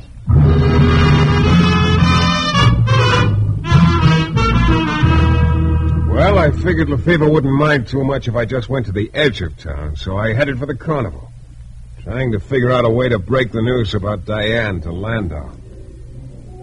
When I got to the carnival grounds, I could see that everything was set up and ready to go. It was still too early in the afternoon for much of a crowd. There were just a few people wandering around seeing the sights. I looked around for Landau, couldn't spot him. Then I saw a very handsome-looking woman in her middle 30s walking toward me. She was dressed in a gypsy outfit, and in her hand she carried a deck of cards. Mister. Yeah? I tell your fortune, mister. No, thanks. I am Carlotta. I can tell your fortune good. I give you a reading with cards. Not today, Carla. Hey, you seen Landau around anywhere? What do you want with Landau? I want to talk to him. That okay with you? Landau is not here. Yeah, so I see. Well, how about looking in that crystal ball and telling me where I can find him? You make fun of Carlotta. Oh, relax. Landau is maybe in town. He come back tonight. Okay, thanks. You leave message for Landau? No, I get... Oh, wait a minute. I might as well. The rest of you carnival people ought to know, too, I guess. What you talking about? There was a girl dancer with the carnival named Diane. What about Diane? She's dead. Murdered. Dead? You don't seem very surprised, Carlotta. I knew. What do you mean you knew? I knew she would die. How'd you know? 2 nights ago, I give Diane a reading with cards. I turn up death card for her. Oh, you had me fooled for a minute. I thought we were on the trail or something. I tell you, I knew. The cards told me. The cards tell me everything. Okay, Carlotta, okay. Have it your own way. Go on back to your solitaire. I'm going to take a look around. She glared at me a moment and then turned away. And I started wandering around again. Then as I passed the shooting gallery, I saw a very smooth-looking young guy doing some fancy shooting. Matter of fact, it was a little too fancy. I stopped to watch him. Nice. Yeah. You look like you've been practicing. Yeah. You, with the carnival? Uh-huh. What's your specialty? Pickpocket eye. Oh, sounds interesting. It isn't. Just an act. You, hear about what happened to the dancing girl, Diane? Yeah. Any idea who might have... No. Oh? Now, look, Private Eye. Landau told me about Diane getting killed. He also told me he hired you. I told him I thought he was nuts. Why? You're just busting out all over with questions, aren't you? Yeah. Okay, wait a second. I'll keep it simple. Wasn't anybody in the county who killed Diane. Nobody had it in for her. You sound pretty sure. I used to go around with her. I ought to know. I see. You say you used to go with her. When did you break up with her? 10 minutes ago, when I found out she was dead. Had enough answers for you, Shayne? Yeah. For now, Jimmy. Jimmy. And why don't you just drop it? The whole deal. Thanks for the tip, sharpshooter.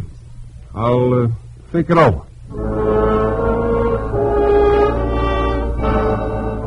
Nice guy, Jimmy. I started walking back toward where I'd parked my car. The crowd was a lot larger now. Just about dark. I passed the merry-go-round. There were about half a dozen kids riding on it. And then the withered little old-timer who was operating it looked up and saw me. He motioned to me, and I went over to him. Howdy, mister. Hello. You're the private dick, ain't you? Yeah, that's right. Landau pointed you out to me. Name's Chickasaw. Oh? What's on your mind besides running the merry-go-round, Chickasaw? Running the merry-go-round, sure. Sure, that's all old Chickasaw's good for these days. Me that's run carnivals would make this look sick in my time. Well, you sound kind of bitter. Run the merry-go-round in this county is about as low as you can get, mister. Nothing but punks in this county makes me sick. You don't think much of the others, huh? Punks, all of them. Just punks. Except maybe Carlotta. She's not so bad. But that jug-headed ape Landau, that greasy little slicker Jimmy. All the women running after him like crazy. Why, Carlotta taught that punk all he knows about his act and the carny, too. Look, Chickasaw, I don't think you motioned me over just to tell me you don't like any of these people here. You're right there, mister. I want to talk to you about Diane getting bumped off. Yeah, what about it? I think maybe I can help you, mister. Hey, wait a minute. What's the matter? Over there, near that sideshow. Look. The girl I was staring at. A girl just melting into the crowd. I blinked and looked again. Then I pulled a snapshot out of my pocket and looked at it. Yeah, there wasn't any doubt about it. There she was, very much alive. Diane, the girl who'd been strangled.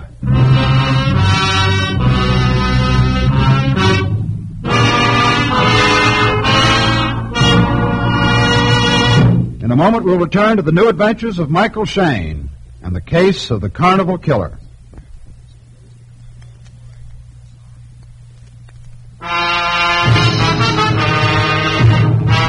It all started when a carnival dancer named Diane telephoned me and told me to come over to her hotel and pick up the other half of a $50 bill she'd left in my desk drawer. And just as I was getting ready to leave my office, in came a large economy-sized character named Landau, who ran the carnival and who wanted me to find his missing dancer, Diane. I put two and two together, and they led me to Diane's hotel room.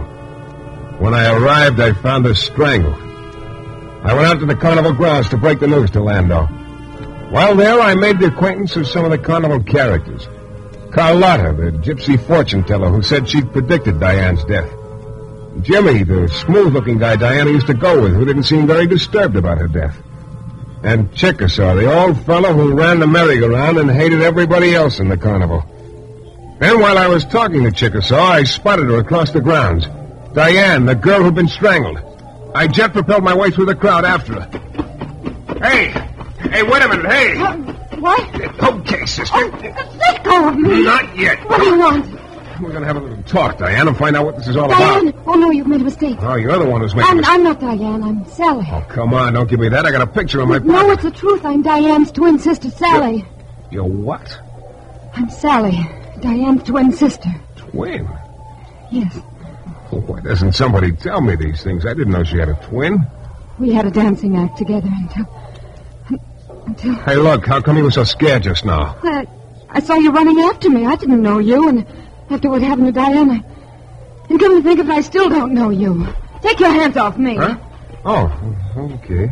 And in the future, please try to think of something better to do than running around scaring people. Good night. I'll be darned. Fever, how long have you been standing behind me? Couple of minutes. Did you see that girl I was talking to? She's Diane's twin. Yeah. But what time did you say Diane telephoned you this morning? 10 o'clock. That complicates things. What do you mean? I've been checking alibis. Seems that the carnival outfit, all except Diane, of course, had breakfast together this morning. Landau, the twin sister Sally, Carlotta, that Romeo character Jimmy, and Chickasaw. All of them. So what? So they sat down to breakfast a couple of minutes after 10. Oh. Landau was the first to leave about 10:40. Says he came right to your office. Yeah, that checks. Yeah. The rest hung around until after 11. That means all of them look pretty clean. It could mean that. Unless, of course, I can find a little dirt somewhere along the line to throw on one of them. See you later.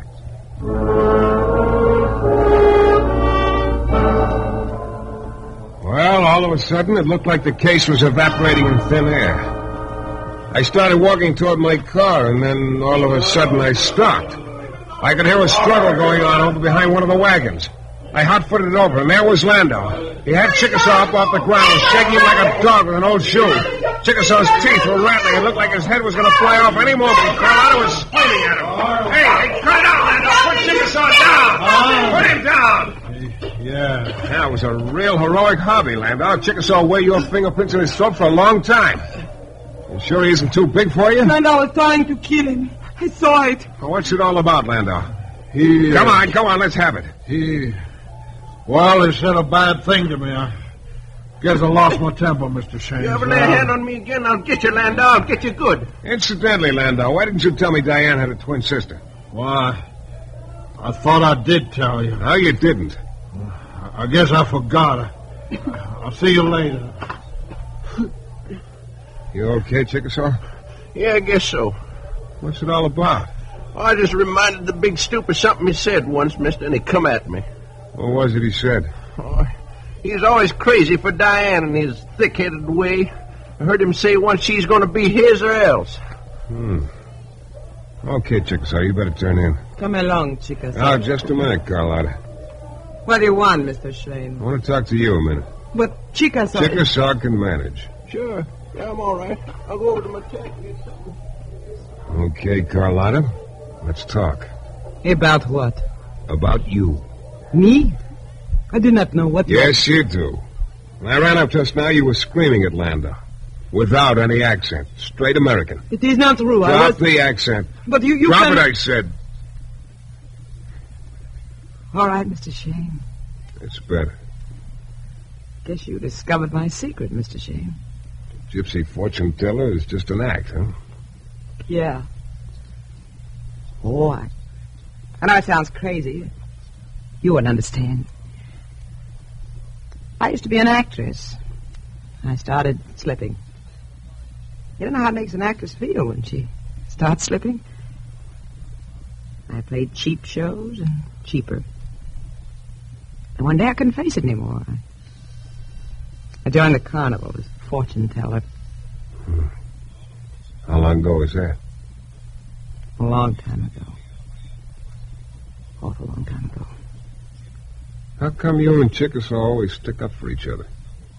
He's the only one in the carny that knows about me.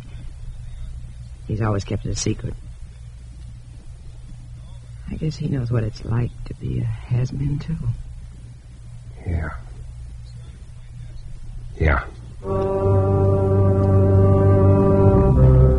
Carlotta turned away. It looked like she was crying. I got in my car and drove back to town, and I was thinking about a lot of things. About the two has-beens, Carlotta and Chickasaw. About Diane's twin sister, Sally. And about the good-natured Landau picking on a guy half his size. Suddenly I realized the case had come alive again. There was still a little matter of a few assorted airtight alibis. I got to my office and started for the phone to call Inspector Lefevre, but he beat me to it. Hello. You're in trouble, Shayne. In trouble? Me? What? Look, Lefevre, what is it now? I've been checking alibis again, and I finally found one that don't hold water. Whose is it? Yours. What? Oh, now look, little man. You say Diane talked to you on the phone at 10 a.m. That's right. We double-checked the autopsy. Diane died not later than 9. I tell you... So she couldn't have talked to you at 10. For the last time... So you're in trouble. Lefevre, I don't care what the autopsy showed. My phone rang at 10 o'clock and... Hey, wait a minute. I'm waiting. Lefevre, hold everything, and... And what? And don't leave town. It was 1 a.m. when I arrived back at the carnival. It was closed up. There were lights on in a couple of wagons. I could see Landau wandering around nearby. I looked up Chickasaw, and he pointed out Sally's wagon to me. The door was open. Just as I got there, someone came out. It was Jimmy, the sharpshooter. Well, the junior detective again. Yeah. You sure get around, don't you, lover boy? Enough. You don't mind if I have a talk with Sally, do you? You don't take advice, do you? Sometimes. When somebody tells me to lay off a case, I figure that's good reason to get interested. Suit yourself. Good night.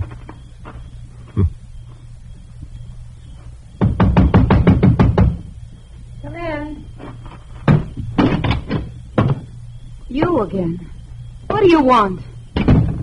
I want to know why you killed your sister. What? I think you killed Diane, then impersonated her on the phone an hour later. No, you're wrong. I think that's why you were so scared when I grabbed you earlier tonight. Please, it's not true. No, it looks pretty convincing from where I sit. You've got to believe me. Protect me. Protect you? What are you talking about? I'm not Sally. I'm Diane. Let's have that again. It's true. I'm Diane, the one everyone thinks is dead. My sister was the one who was murdered. I've been posing as Sally ever since. Oh, look, this is getting more mixed up by the minute. If what you say is true, why haven't you told anyone? Because I've been afraid. Sally was killed because the killer thought she was me. If he ever finds out, he'll try again. Why? I think it's because of Jimmy and me. Who is it? Who's after you? Who killed your sister by mistake? I'm not sure. Mr. Shayne, the window, look out! Out of the corner of my eye, I caught the glint of a gun outside the window. I dove for the floor just as it went off. slug burned a furrow across the top of my head. But I staggered to the door and lurched outside. Then a fist like a bowling ball caught me on the side of the head. Down I went.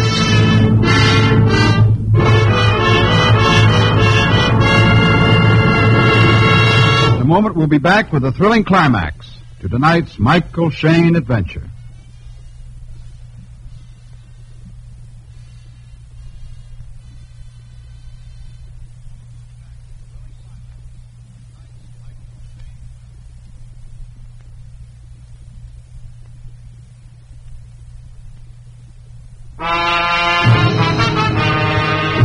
Well, what with a bullet crease on top of my head and a fist on the side of my head, I was feeling pretty poorly.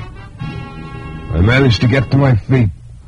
There, staring down at me, was Landau. Mr. Shayne, sir. You the one that socked me, Landau? Well, I guess I am, but I'm sure sorry. What were you doing outside the wagon? Well, I was standing over near the merry-go-round. I heard the shot come running over. I saw someone disappearing inside the big tent, and you come out of the wagon. I didn't know it was you. Hey, wait a minute. You say somebody ran into the big tent? Who was it? Oh, I couldn't tell. Okay, Landau. I'll take a chance you're telling the truth. Now, you stay put. I'm going to take a look in the tent. If there's nobody there, I'll get back to you. Believe me. I started walking toward the tent. It was a big one, maybe 50 feet in diameter. Everything was quiet. I got to the entrance. I pulled open the flap and dove inside, low. The slug that whistled over my head meant Landau was telling the truth. The killer was in the tent with me. It was pitch black inside. I kept low and reached around until I found a stick. I tossed it over into a corner. Now I had the gun spotted. About 20 feet ahead of me and a little to my left. I inched my way closer. And I stopped. There's a folding chair in front of me. I got to my knees slowly. I grabbed the chair and shoved it to one side. Then I dove at the gun. I wrenched it away hard. The killer just sort of crumpled over there. And it was the has-been. A phony fortune teller, Carlotta.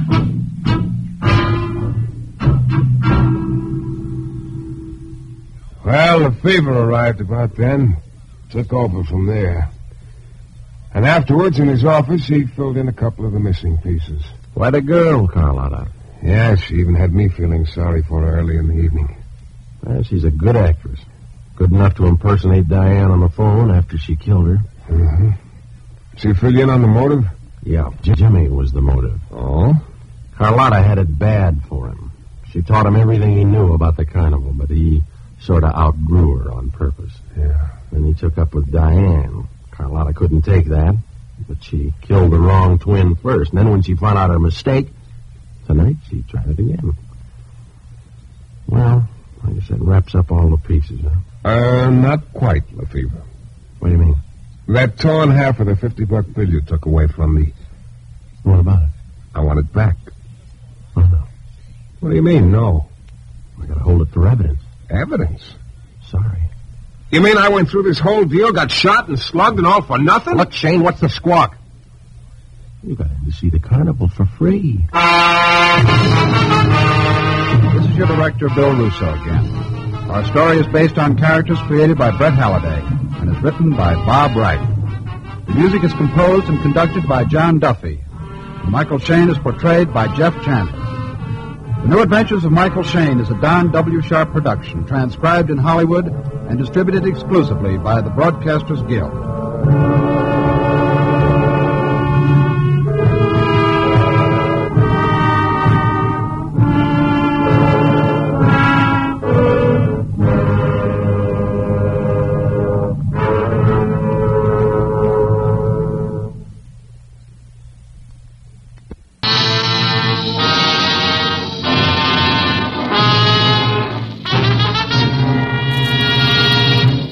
I turned around as soon as I heard the noise. There, standing behind me, was a thing. About my height, with a face that was almost human, but was covered with hair. There were two giant claws with blood on them.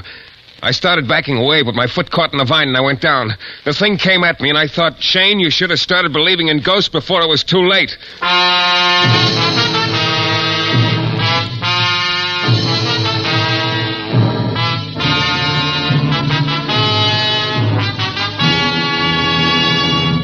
The New Adventures of Michael Shayne, Private Detective. Michael Shayne, reckless, red-headed Irishman, is back again in his old haunts in New Orleans. This is your director, Bill Russo, inviting you to listen to another transcribed episode, which we call The Case of the Bayou Monster.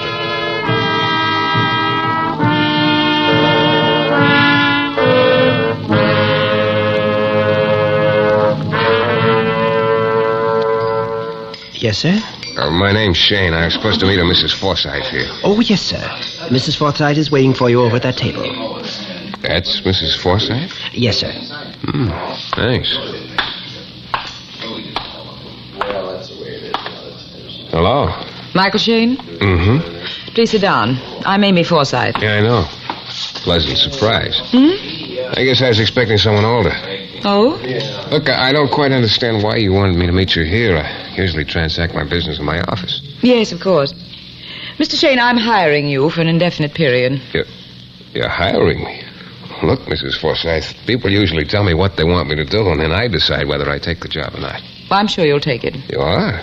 You sound like you were used to getting your own way. Mr. Shayne, the Forsythes have been getting their own way for something like 200 years. 3 cheers for the Forsythes. That's what's made us so powerful and so decadent. It's very interesting, but as an unpowerful, undecadent Shayne, I still haven't heard any reason for you to be so sure you're hiring me. $50 a day, Mr. Shayne. You're hiring me. That's better. Family place Bon Chance is out in the Bayou country. Bon chance. That means good luck. Yes. My great-great-grandfather had a very ironic sense of humor. The place has been atrociously bad luck for at least one member of each generation. Oh? But that's beside the point. What I want you to do, Mr. Shayne, is come out to Bon Chance. Stay there until you've found something or someone for me. And remove it. Something or someone? I don't get it, Mrs. Forsythe. That's not surprising. Because what I want you to find and remove is a ghost, Mr. Shayne. A ghost.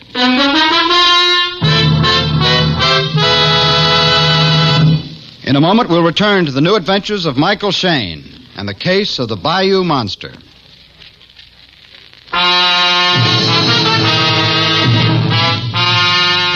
Well, I've gotten a lot of strange assignments in my time. But when Mrs. Amy Forsythe hired me to run down a ghost at the ancestral mansion Bon Chance back in the swamp country, I set some kind of record for myself. Amy was sort of a strange girl. At first, you thought she was very pretty. But then you began to notice little things about her that weren't. Her mouth, for instance, cruel, and her nose a little too thin. Her eyes might have been just a shade farther apart. Yeah, she looked like the last of an old family on its way out. But that $50 a day she offered me spelled lots of good times for one Michael Shayne, so I took the job. I was to drive to the landing and meet a boatman who'd take me to Bon Chance that afternoon. But before I left, I dropped in to see Police Inspector Lefevre. Hello, Shayne. So what do I owe this, Honor's the word, Inspector. Honor? Oh, I just dropped by to tell you there aren't any dead bodies in my office today, Lefevre. Well, things are slack all over. And to tell you I'm going ghost hunting. Come again? No kidding. I've been hired to find a ghost at a place called Bon Chance back in the swamps. Shayne, you're a nice boy. Why, Inspector? I wouldn't want to see anything happen to you. Huh? So why don't you just stay away from Bon Chance? Bon Chance. Yeah. Hey, look, what is this, Lefevre? Don't tell me you believe in ghosts. No, I don't believe in ghosts, Shayne. I've lived around this part of the country all my life. Been in the force here in New Orleans 17 years. I've seen a lot of strange things happen, but I don't believe in ghosts. And why all of... The whole Forsythe clan is a jinx outfit from way back. Jinx? What do you mean? Something happens in every generation. Something bad. You know, Inspector, the more you talk, the more interested I'm getting in this new job of mine. I'll send you a full report. Okay, Shayne. Okay. I just hope you'll be alive to sign it. Yeah, that's my friend, Inspector Lefevre. Always there with a reassuring word. 3 hours later, a little after sunset, I drove up to the landing where I was to meet the boatman who'd take me to Bon Chance. He turned out to be a Cajun named Akil, a thin fellow with a long mustache. I got in the pirogue, a long, narrow boat, and Akil shoved off. He sent the boat skimming along at an amazing clip. And pretty soon we were deep into the bayou. The pale moon wasn't doing a very good job of piercing the misty haze that hung over the swamp. What with the matted trees and vines overhead, it was like a tunnel. A noisy tunnel at that. Sounded like the soundtrack to a jungle movie. You've been with the Forsyth family long, Akil? Me. I work for them long time, since little children. Oh? You ever hear anything about a ghost at Bonchance? Yes. He's Luke Garou, he. Luke Garou? You call him werewolf, hmm? A werewolf? Look, you don't actually believe what... Did you ever see this werewolf? I think, yes. What?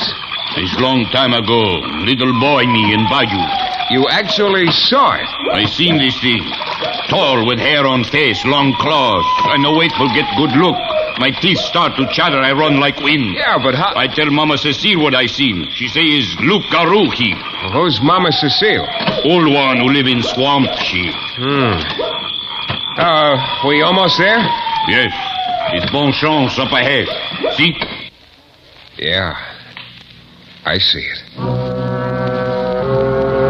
There it was, rearing up out of the swamp ahead of us. A rotting, gloomy mansion that sagged a little here and there, as if the ground below it was slowly sinking into the swamp. The whole place looked like an unburied corpse, and there was a smell of decay in the air. We tied up at the landing, and a servant waiting with a torch took me up to the house. The little breeze that had come up was pushing the flame back and forth, and in the flickering light, the whole place looked like something you might dream about after eating too much lobster. Amy Forsyth, 2 men, and a giant hound dog were waiting for me in the library. Quiet, Dirk. Quiet! Mr. Shayne, I'd like you to meet my uncle, Edward Forsyth. Mr. Forsyth? How do you do, Mr. Shayne? And this is my husband, Paul Forsyth. Mr. Forsyth again. Hello. And this is Dirk, my dog. Yeah, I thought it was a Shetland pony at first. Dirk's been with the Forsyths since he was a pup. Lately, I've kept him with me. You know, I made quite a discovery. Everybody around here seems to be named Forsyth. Amy and I are sort of third cousins, twice removed, I believe.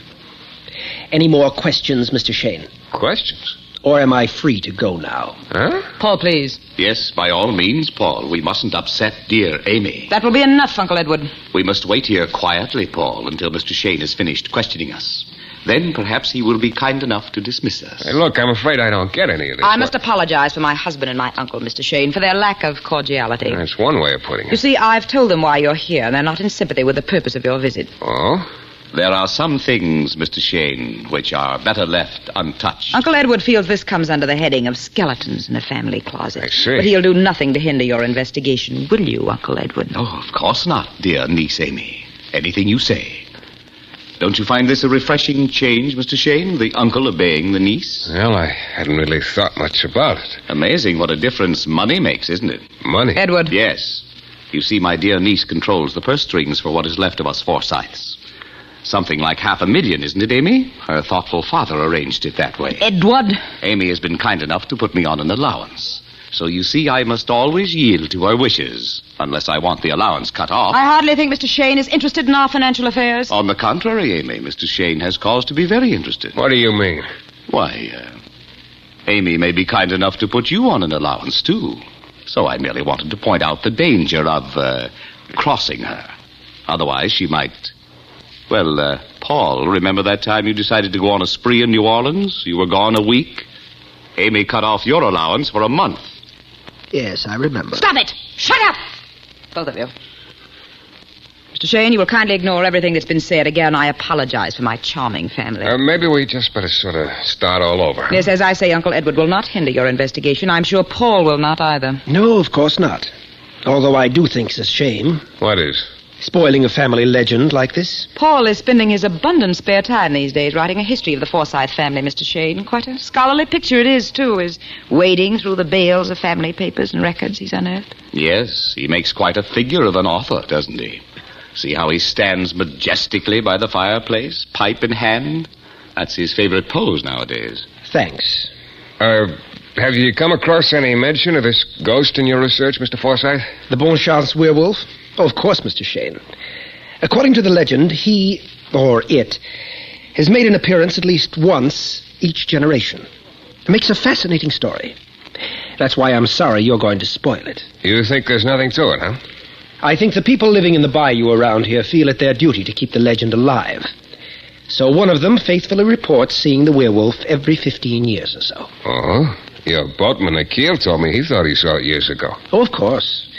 Akil has been with the family all his life. He feels it his duty to help keep the story going. If it's just a legend, Paul, perhaps with your brilliant mind you can explain the moaning we've been hearing lately. Moaning? Yes, Mr. Shayne. An uncanny moan which seems to float through the house some nights. According to what everyone says, it's the werewolf moaning. Very simple, my dear.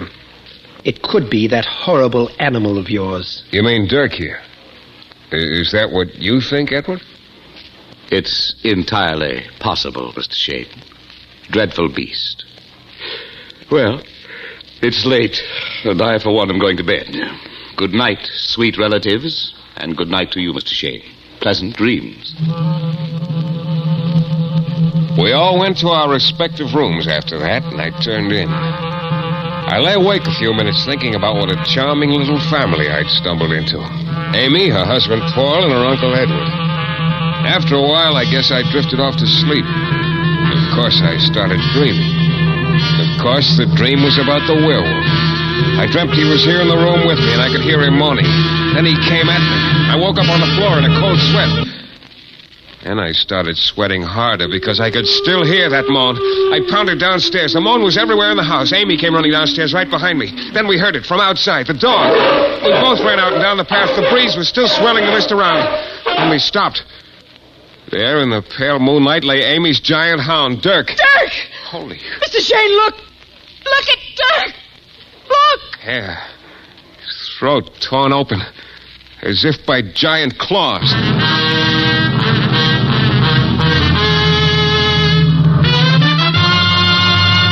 In a moment, we'll return to the new adventures of Michael Shayne and the case of the Bayou Monster.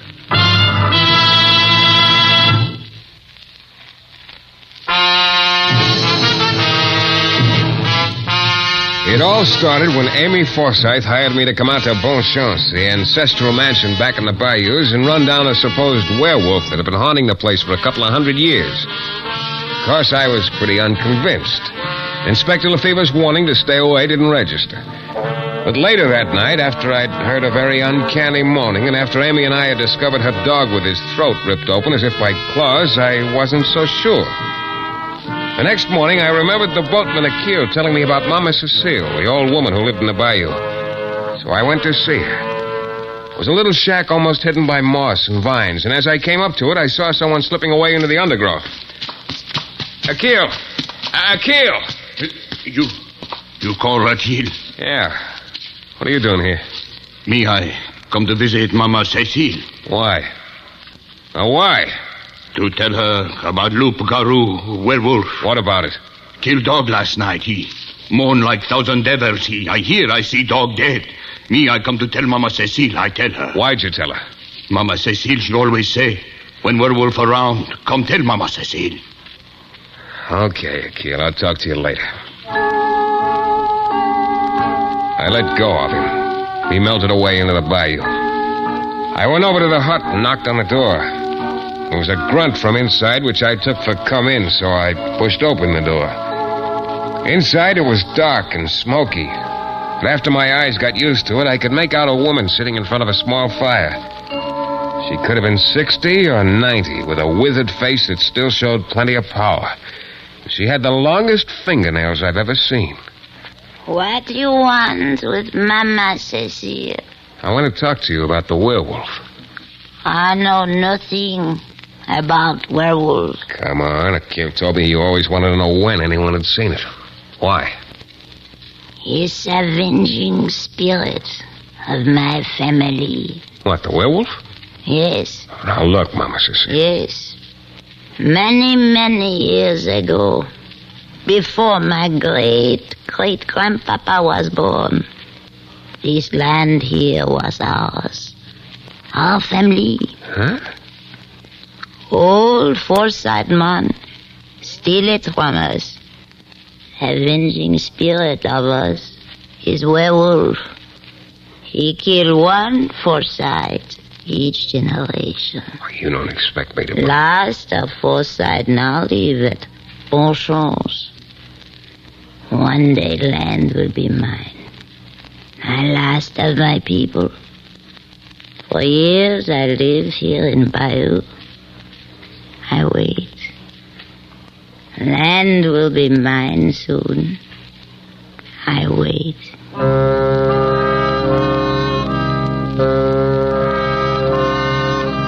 I somehow got the idea Mama Cecile meant exactly what she said. And the picture of that woman sitting in her hut just waiting for 50 years or so chilled me a little. I went back to Bonchance. Amy and her husband were in the library. She was squirming nervously in a chair, and he was in his favorite pose by the fireplace, and both of them looked slightly green around the gills. Mr. Shayne, what do you propose to do about this horrible thing? Well, I'm not quite sure yet. But you've got to do something. We can't go on like this. Yeah, I know. Paul, you're sort of the family historian. There's an old woman back in the bayou named... Mama Cecile. Yeah. She claims the first of the Forsythes sort of stole the land around here from her family. What? As a matter of fact, she's probably quite right. What, Paul? What? Yes, I found an entry in old Josiah Forsythe's journal, something over 100 years ago. He practically admits it. Well, nice to know your ancestors were thieves. My dear, couldn't you tell? This is no time for your feeble attempts at humor, Paul. Mr. Shayne. Where's Edward this morning? My dear uncle informed us the occurrence last night was more than his delicate nerves could stand. He said he was going to stay in New Orleans a couple of days. I see. Well, look, I'm going to wander around here a little today, just sort of looking around. I'll be back around sunset. Well, I should think so, Mr. Shayne. Not one moment later. I wandered around in the back country most of the afternoon. And then just about sundown, when I was walking through some pretty slushy ground on my way back to Bonchance, I spotted a rowboat a little way offshore among some trees. There was a guy sitting in that boat who looked awfully familiar. As soon as he saw me, he rode over to where I was standing. Hello, Shayne. Well, Inspector Lefevre, what are you doing around here? Fishing? Yeah, sure. See? Just caught it. Some fish. Any smaller, you'd have to hold it with tweezers. The big ones haven't started biting yet. Look, Lefevre, if you had a whale in that boat, you couldn't convince me you came clear out here just to fish. Unless it was to fish for the Bonchance werewolf. Still hunting ghosts, huh, Shayne? It wasn't a ghost that tore that dog's throat open last night, or maybe you haven't heard about that. Yeah. Shayne, like I told you before, you're monkeying with stuff that could backfire. A lot of things could happen to you in this bayou, all of them bad. Is this a word to the wise day for you, Inspector? You can call it that. Why don't you stick to something safe? Fishing, for instance. Like me. Sure. Like you. Look, when you're fishing, if you hook one that's too big for you, you can always break your line and let him go. Meaning I might not be able to, huh? Meaning fishing's a nice, safe sport. I'll tell you what. I'll sleep on it, Lefevre. Yeah, well, you do that. Just one thing, though. What's that? Be sure you wake up.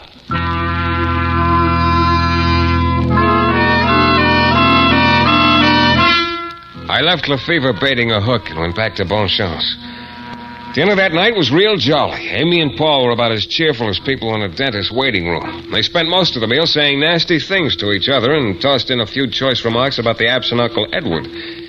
We all turned in early, and I must have fallen asleep right away. But not for long. Suddenly, I was wide awake. Everything was very quiet, except for a faint noise downstairs. I slipped out of bed and reached for the light switch. No lights. I opened the door softly and eased into the hall. Amy's door was open, and even in the darkness, I could see her bed was unoccupied. Paul's door was open, too, and his bed was empty. I went downstairs as quietly as I could, and I heard that faint noise again, like somebody bumping into some furniture. It came from the library. I got to the door and stopped. I could see the dim outline of something coming toward me. I held my breath and waited. All right, just stay where you are now. Relax, Shayne, relax. Inspector Lefevre, I thought you were fishing. At this time of night? Don't be silly. Nobody home, huh? I don't know. The room's got empty all of a sudden. What's the matter with the lights? You got any other questions I can't answer? Look, there should be some candles over on this table near the fireplace. Yeah, here's one. You got a match? Yeah. Yeah, that's better. Hey, listen. What's that? Lefevre, that's the moan they say the werewolf makes. What? That sounds way too close for comfort. Hey, what's the big idea blowing out the candle, Lefevre? I didn't blow it out. Well, something did. You feel a draft or something? Well, a breeze was starting to blow up when I got here. Maybe the walls leak. Funny, man. There's a damper on the fireplace somewhere, like just... Oh, here it is. What happened to the moan? Well, what do you know? Here, light the candle again. Keep it away from the fireplace. Now, look. This damper on the side of the fireplace. I'll turn it like it was before. Yeah. When the damper's in that position and the breeze is blowing from a certain direction, the air passing through the narrow part of the chimney makes that wailing sound. That's your werewolf's moan. It's not my werewolf, Shayne. So what does all this prove? A couple of things. Right now, we better find Amy and Paul in a hurry. All right. You take one direction from the house, I'll take the other. Okay. And if you find anything, yell. I will, Lefevre, believe me. I started out. In a couple of minutes, I was out of sight of the house. It was pretty sloshy going along here, and I had to take it slow. Every now and then, a damp hanging vine would slap me across the face. A couple of times, I slipped and went down. And then up ahead of me, I heard it. It was Amy. She was in a bad way. I tried to run. Finally, I managed to get onto drier ground. There was a faint trail in front of me, and I pounded along it. I rounded a bend, hurdled a fallen tree, and then I stopped. It wasn't a pretty sight. Amy was lying on the ground in front of me. And her throat looked like her dog's throat had looked. But Amy couldn't feel it anymore. She was dead.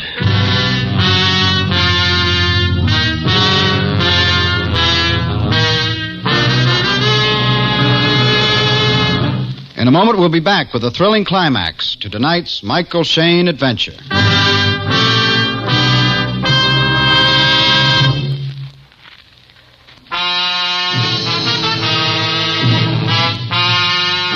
Well, there I stood, looking down at Amy lying there dead, hoping I'd never see a sight like that again. Then I heard a noise. I turned around. There, standing behind me, was a thing. About my height, with a face that was almost human, but was covered with hair. And there were two giant claws, and there was blood on them. I started backing away, but my foot caught in the vine, and I went down. The thing came at me, and I thought, Shayne, you should have started believing in ghosts before it was too late. Then the thing dove at me, and one of those claws came whistling through the air at my throat. I got my arm up just in time, and the claw bit into my shoulder. Then I realized it was an iron claw. I got one fist loose and pumped it into the thing's face a couple of times. Then I got both hands around its throat and squeezed. The other claw was coming down at me, closer and closer. I squeezed harder, and then suddenly the monster went limp. I pushed him off me. He was just getting slowly to my feet when the fever pounded up. You all right, Shayne? Yeah, I guess so. Can't say as much for my friend here. He a big enough fish for you? Yeah. I used to dream about things that looked like that when I was a kid. I never thought I'd see one. Yeah, well, this one's human. That's a mask, and those are iron claws. Yeah. Pull the mask off him. Yeah. Well... You know him? Yeah, I know him. It's Amy's husband, Paul Forsythe.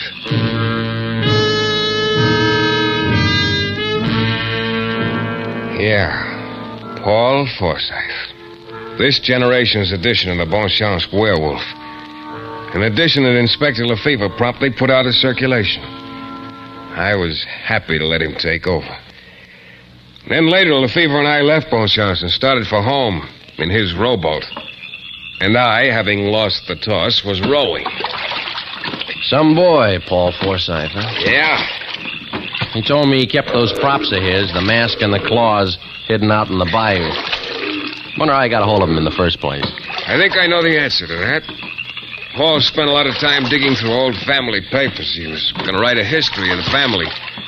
Probably came across the secret there, where the mask and claws were hidden, how to work the damper on the chimney.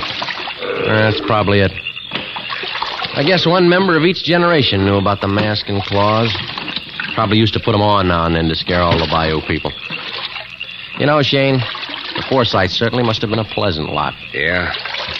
That'd be their idea of a joke, I guess. Only Paul decided to revive the legend for more practical purposes. He fill you in on the motive? Yeah. Money? Mostly. He would have gotten control of the $500,000 Amy had. Add to that, he had a girl in New Orleans. Add to that, he hated Amy. It's funny. What's that? Oh, just that the legend of the Bon Chance werewolf's been going on for over 100 years. All there really was behind the legend was a mask, a pair of iron claws, and a howling chimney. And the fact that most of the people around here believed in it. Don't forget that. Yeah, I guess you're right. Hell, I can see how you could get believing almost anything out in this bayou. I'll be glad to see the last of it. It gives me the creeps. What? Stop rowing. What's the matter? Shh. Hey, what are you reaching for, your gun? Now, look at the big one. Big what? Fish. I'm going to hook him. Oh, the fever. Quiet, Shayne. I told you I came out here to fish, didn't I?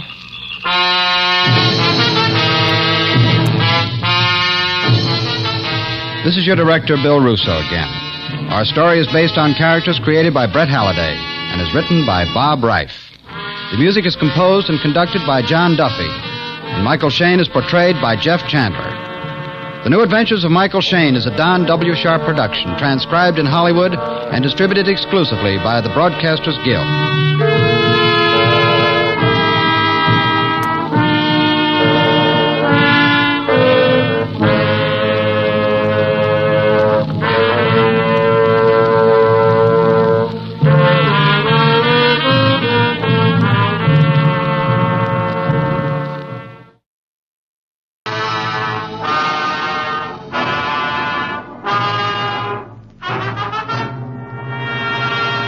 She closed my office door behind her, started walking slowly toward me.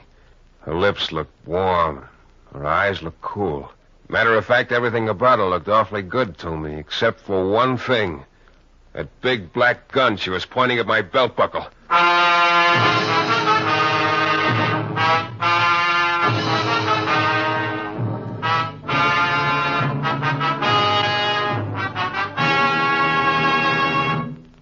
The New Adventures of Michael Shayne, Private Detective. Michael Shayne, reckless, red-headed Irishman, is back again in his old haunts in New Orleans. This is your director, Bill Russo, inviting you to listen to another transcribed episode, which we call The Case of the Wandering Fingerprints.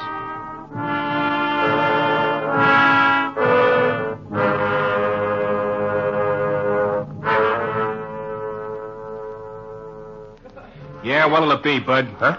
Oh, nothing. I'm just waiting for somebody. Nothing. Look, Mac, you're in a bar. People usually drink in bars. That's what we're in business for. Okay. Give me a bottle of pop. Oh, what? A bottle of pop. That's what I thought you said. Look, Junior, do you mind? No. Thanks. Mike Shayne? Yeah. I'm Ziegler. Bring your drink over to the table here. Okay.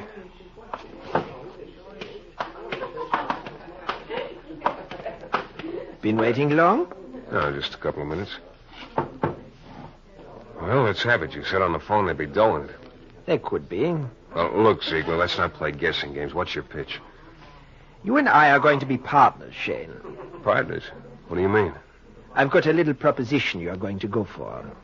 You know, you sound awful sure of yourself. Oh, I am. Well, let's have it. All right.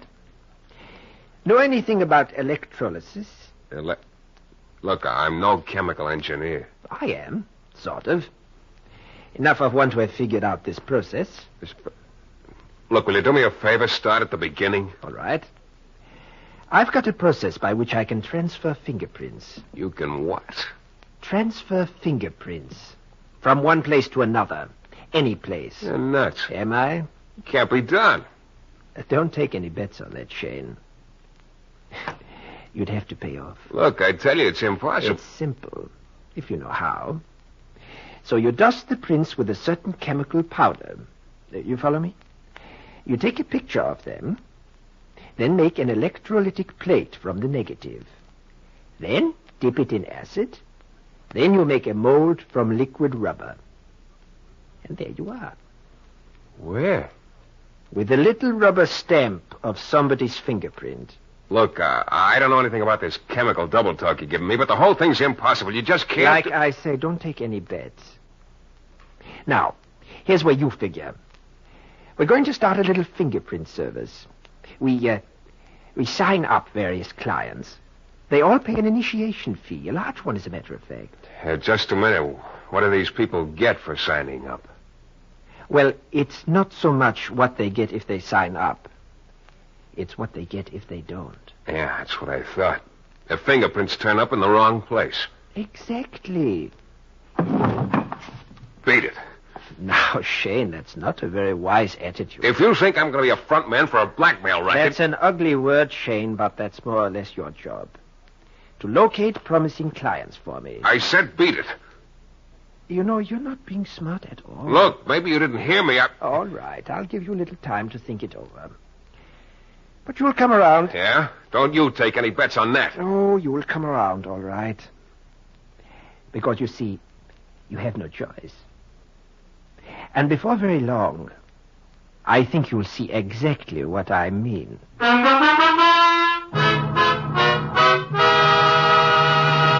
In a moment, we'll return to Mike Shayne and the case of the wandering fingerprint. Well, you run into all kinds, I guess. But that day, I'd hit the jackpot when a character named Ziegler told me to meet him in a bar and offered me the charming job of being a front man in a friendly little blackmail setup. I still didn't believe he could transfer fingerprints like he said, but he sure seemed convinced of it. I turned down his deal in a hurry. He implied I was making a large-sized mistake. Then, as I sat at the table watching him leave, I saw him stop at another table near the door. There was a cool-looking brunette sitting there alone. Ziegler said something to her and jerked his head in my direction. The brunette favored me with a long, cold frown. Then Ziegler left, but the brunette kept dissecting me with her eyes. I got the hunch that she was in the deal some way with Ziegler. Finally, even though the expression on her face was pushing me back, there was just too much there for me to stay away from. So I picked up my glass and went over to her table. Hello? The answer is no. What did I ask? What else would you call it? Look, maybe we'd better run through this again from the beginning. Why? Well, maybe we'll come out with a different answer. One that makes a little more sense. The answer will still be no, and that makes plenty of sense to me anyway. Good night, Mr. Shayne. Well, I sat there with my mouth open while she walked out the door. I was one puzzled guy. What that little conversation was all about was way beyond me. Either I'd missed a few key words here and there, or else the girl was passing up a great career as a mind reader. The bartender came over to the table about then and started picking up the glasses, so I left. It was still early, and I suddenly felt like doing a little of the town. So I called a redhead I know and asked her if she was busy. She wasn't, so we took in the town. The next morning, feeling chipper as a school kid on Saturday, I tripped down to my office, opened the door, picked up the mail on the floor, and started for my desk. Then I stopped. The chair behind my desk was rocking slowly back and forth, and it was occupied. Hello, Shayne. Well, Inspector Lefevre. Inspecting again? Sit down. Yeah, thanks. You decided to move your headquarters here, or is this a social call? Wrong twice. Well, it's early yet. I'll sharpen up. Now, let's see. What could it be this time? Murder? Maybe robbery? Robbery. Arson? Huh? Robbery. Look, I was kidding. I wasn't. No, wait a minute, Lefevre. What goes? You know an old family named Chartier, Shayne? I live in the quarter. Chartier? No, why? Sure. I said no. Haven't paid any social calls on him lately? Say, last night? Look, I told you I don't know him. Why would I be paying him a call? Just trying to give you a break, Shayne, but you won't even go halfway. What are you talking about, Lefevre? I'll tell you. Last night, the Chartier home was broken into. A bunch of jewelry was stolen. What's that got to do with me? I don't know yet. Maybe plenty. We found your fingerprints there. My Oh, no. Oh, yes. Oh, Inspector, there must be some mistake. My fingerprints couldn't have been there. Shayne, fingerprints are sort of a hobby with us. There wasn't a mistake. They're your prints. How come? I don't know how come. Oh, no, it couldn't be. You're pretty hard to convince. Oh, that's not what I meant. I meant... skip it. It'd sound like it was right out of a book. What would? Look, Lefevre, I didn't rob the Chartier home. Give me credit for more brains than that. I had given you credit, Shayne. That's what puzzles me. Hey, any idea what time the robbery took place? Between 12 and 1. Yeah, you know, I'm awfully happy to hear that. Mm-hmm. Alibi? Yeah, I had a date with a redhead. Yeah. You happen to remember her name? Of course, she's a friend of mine. Patty Baddock cooking. Patty Baddock. Now, Shayne. Look, could I make up a name like that? You could. We'll check it. Yeah, I know you will, Inspector. And, keep in touch, huh? Yeah, I know. Don't leave town. Mm-hmm. One more thing. What is it? How about a little shot of oil for your chair? as usual, the inspector left me with a lot of questions and no answers. Not even an answer about the squeaky chair. I sat there for quite a while trying to figure out another logical explanation. And I finally gave up. Because as far as I could see, there was only one answer. Ziegler was able to transfer fingerprints. And he'd taken this very quaint way of proving it to me. I spent a little while in a half-hearted search for a can of oil and gave up. I guess I must have been staring unhappily out the window for maybe 15 minutes when I heard a slight noise behind me. I turned around and looked up. There, standing beside my desk, was my friend Ziegler. Hello, Shayne. You again. Me again. You had a visitor a little while ago, didn't you? Inspector Lefevre. So? What did he want, Shayne? He just heard a new joke and had to run right down here and tell me. I think he wanted to tell you about that robbery at the Chartier place. And about your fingerprints being there. Okay. I don't know how you did it, but... It's very simple. I told you. My process. Yeah, your process. Look, you may not realize it, but I was just lucky enough to have an alibi for last night. If I hadn't... Oh, but I do realize it. I know you had an alibi. And that's just the way I wanted it. You what? Certainly. I didn't want you to get into trouble. This time. Look, I don't get it. But I don't want to get it. This little game you're playing, it's not going to work. I told you once, I'm not going to be front man for your blackmail pitch, and I still mean it. You know, you are hard to convince. Well, I guess I have no other alternative. What do you mean? Oh, just that I'd hate to have the same thing happen to you that happened to Al Metcalf. Metcalf? You have heard of Al Metcalf, haven't you? Yeah, I've read about him in the papers. He's on trial for murder. That's right. Hey, wait a minute. Are you trying to tell me that... I'm just pointing out that Al could have been a partner of mine. He had the same opportunity you have. But he was difficult about it. He turned me down. Cold. So? But they've got a case against him. It's 3-2. He'll be found guilty. Oh, yes, indeed. And it's interesting, isn't it, that most of the case against him is his fingerprints at the scene of the crime. You mean you you planted them? I wouldn't want that to happen to you, Shayne. So don't keep me waiting any longer. You don't exactly leave me much choice. Right. So you're my boy, Shayne, from now on. And don't ever forget it. Inspector Lefevre's already had you on the carpet for robbery. Think of the fun he's going to have when he gets you for murder.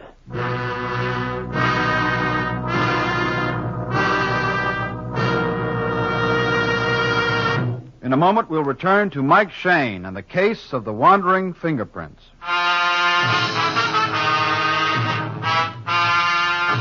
Well, it all started when a character named Ziegler offered me a partnership in a fingerprint-planting blackmail corporation.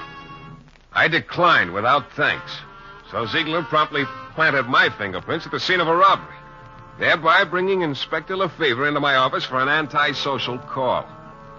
The inspector left after a few minutes to check my alibi, and then Ziegler dropped in. He told me he could, if necessary, plant my prints at the scene of a murder, like he said he'd already done with a guy named Al Metcalf, who, as a matter of fact, was facing a murder rap right now. Well, that sort of weakened my opposition. Ziegler pronounced me his boy. He told me to meet him that night in the same bar, and he'd give me my instructions then. After he left, I grabbed the phone and called Inspector Lefevre. Homicide, Lefevre. Shayne, Inspector. Yeah. There is a Patty Batterkirk. Now, wait a minute. And you were with her last night. So you're in the clear in that robbery, I guess. Thanks. I don't get it at all. Say, incidentally, what's Patty so mad at you about? That's not what I called you about, Lefevre. Look, you're holding a guy named Al Metcalf on a murder rap. You've been reading back issues. Metcalf's been our guest for weeks. Well, it's a bum rap, Inspector. Metcalf's innocent. Really, Shayne? I tell you, he's innocent. Shayne, I'll make you a little proposition. Yeah. You run your business, we'll do likewise. Look, I'm trying to tell you Metcalf's fingerprints were planted at the scene of the murder. Yeah.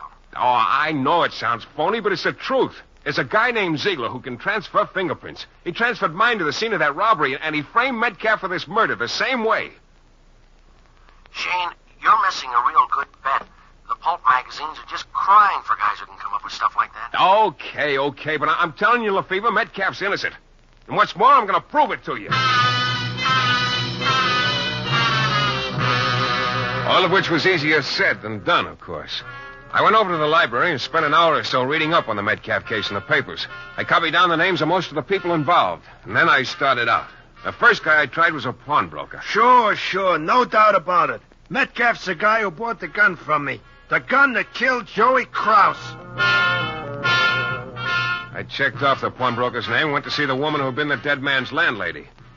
I saw this Al Metcalf go into Mr. Krause's room that night, just about 5 minutes before the shot was fired. And Metcalf was the only visitor Mr. Krause had that night.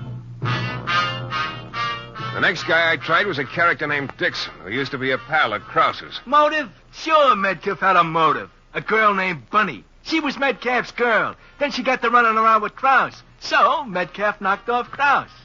But take my word for it. Don't go bothering Bunny, 'cause she's my girl now. Yeah, all the answers were the same. Al Metcalf was guilty. He really had killed Joey Krause. Well, about then, I got on the trail of a very interesting thought. Wild, but interesting. But also about then, my watch said 8 o'clock, and I was due at the bar to meet Ziegler. So I didn't have any more time for meditation. But I knew that somehow, some way, I had to find a weak spot in Ziegler. Something that'd give me a club, too. And then I thought of a gag that might just possibly give me that club. It was old, but it could work. Ziegler was sitting at his table waiting for me. As I walked over to him, I could see he didn't look very happy. Sit down, Shayne. Yeah, thanks. You're late. A little. I don't like people to be late. What kept you? Look, in case you don't know it, I work for a living. What kept you, Shayne? I was conducting a little investigation. Who for? Me, okay? Shayne, you have quite a few things to learn about working for me. Your attitude, for one thing. It'll have to change. But we'll let that go for now. I've got a list of people I'm going to give to you. I want you to contact each of them and sign them up. You can start... Cigarette? Thanks. Here's a light. Help yourself. Thank you. Now. Oh, just one thing. What is it? The girl. What girl? The brunette who was sitting over near the door the last time I talked to you here. Oh, you mean Susan. Do I? What about her? That's what I'm wondering, where she fits in. Well, let's just say that you and she and I will be sort of in business together. I see. Why? Oh, just that after you left, I went over to her table. Well? I thought we might make a little light conversation, but she wasn't having any. She can be difficult. Shayne, all this talk about nothing in particular, I somehow get the impression you're trying to stall me. That would be very foolish, Shayne. Yeah, Ziegler, I've been trying to stall, but it hasn't worked, so I'm not going to stall anymore. Okay, give me that list. I'll go to work.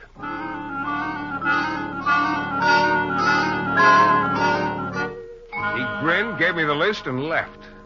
Yeah, I was right. I wasn't going to stall anymore. Because that stray thought I'd started working on before had come back. And what brought it back was my remembering I'd taken my drink over to Susan's table that time before.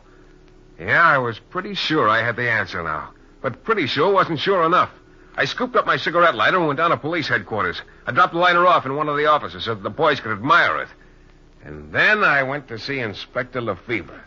Oh, that boy just loved to swing back and forth in desk chairs. He was at it again.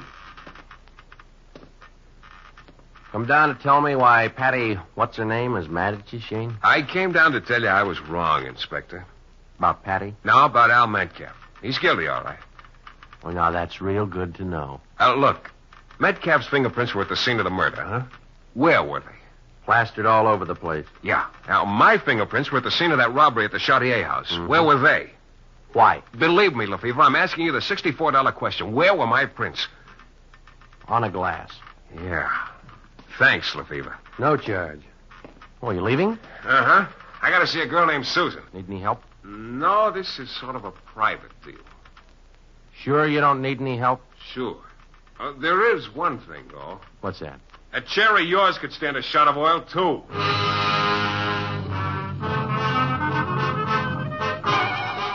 I walked out before he could think of an answer, but I had to hurry. I picked up my lighter and a few interesting facts with it and went back to my office. I sat there for a few minutes trying to figure out how I was going to find Susan. But I needn't have bothered, because just about then my office door opened. In came Susan. She closed the door behind her and started walking slowly toward me. Her lips looked warm and her eyes looked cool. Matter of fact, everything about her looked awfully good to me, except for one thing, that big black gun she was pointing at my belt buckle. Well, You just won't take no for an answer, will you, Shayne? let's not start that double talk again. I tried to tell you before it was no deal. Look, do you have to keep pointing that gun at me? And what's no deal? The setup with Ziegler. Oh, I think I get it now.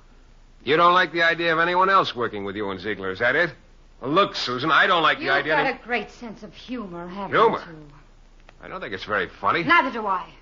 Look, maybe I'm stupid, but none of this makes Stay sense. where you are. None of that little palaver we had the other night in the bar made sense I either. said stay where you So are. you're working with Ziegler. I still don't see why... Oh, I'm working with Ziegler. That's a laugh. You're the one who hates... Hey, get back! Too late, sweetheart. You... Let go of me! That's better. That was too big a gun for a lady to be carrying around anyway. Or aren't you, lady? Oh, Hey, no, not that. Now, look, stop it, will you? All right. That's better. Now, let's get this thing straightened out. You're not working with Ziegler? Of course not. He threatened to plant my fingerprints and implicate me in a murder. Well, I'll unless be... You too? Oh, sucker. Meet a sucker. You see, I could have been implicated, too. It was all innocent enough, but I could have been made to look bad. Yeah, we're both in the same boat. Matter of fact, it's sort of nice in here. You can let go of me now. But I still don't see how Ziegler could have gotten that glass with my prints. I thought you took it. Hey, wait a minute. You can let That bartender. The one who was so anxious for me to buy a drink. He came over to our table and picked up the glasses right after you left. He gave it to Ziegler. He's our boy. Oh, Shayne. Oh, yeah. Yeah, I seem to have a hold of you. Maybe... Maybe we better wind up this Ziegler business, huh? Yeah.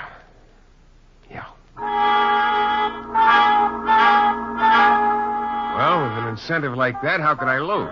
I charged over to the bar, but the bartender I was looking for was off duty. I got his address, though, and went over. Yeah, what's all... Oh, it's you. Yeah, it's me. You don't want to beat it, and I'm coming in. Hey, cut it out. Never mind, Jim. Ziegler. Close the door, Jim. Okay. And Shayne, back up against that wall over there. Well, looks like I hit the jackpot, Ziegler. Yes. And it's such a pity, too. Because this machine isn't going to pay off with anything except a slug.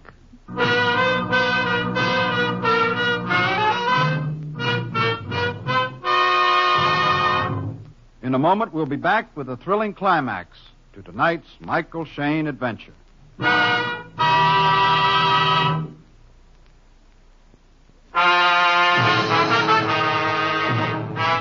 Well, there I was. I'd figured out the whole deal, but at the moment it looked like there wasn't much future in being a genius. One look at the bartender and Ziegler showed me they didn't think so either. So you figured out my little scheme, eh, Shayne? Yeah, lucky me. You know, I thought the mention of the Metcalf case was going to keep you in line. You pulled that one out of the headlines and tried to make me think you had something to do with it. It seemed to work for a while, anyway. Yeah, until I found out Metcalf really was guilty. We're wasting time, Ziegler. The rest wasn't too tough. I have to admit it was a pretty slick little scheme.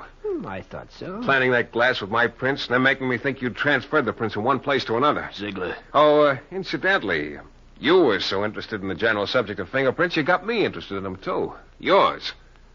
Mine? Uh-huh. I got them off my cigarette lighter. Remember, you used it. Clever, clever. And the boys down at headquarters did a little checking for me. I found out a couple of cities are interested in you. Topeka, for one. A bunco charge there, I think. You're always a man for a fast deal, huh? You're very thorough, Shayne. I admire it. But... all right, Jim. Yeah. The bartender picked up an empty bottle. Then he held it by the neck, swung it onto the side of the table, and broke it. That left him with a jagged stub in his hand. He started toward me with it. I don't like broken glass, but there wasn't much I could do. I raised my arm in front of my face. Take care of him, Dykes.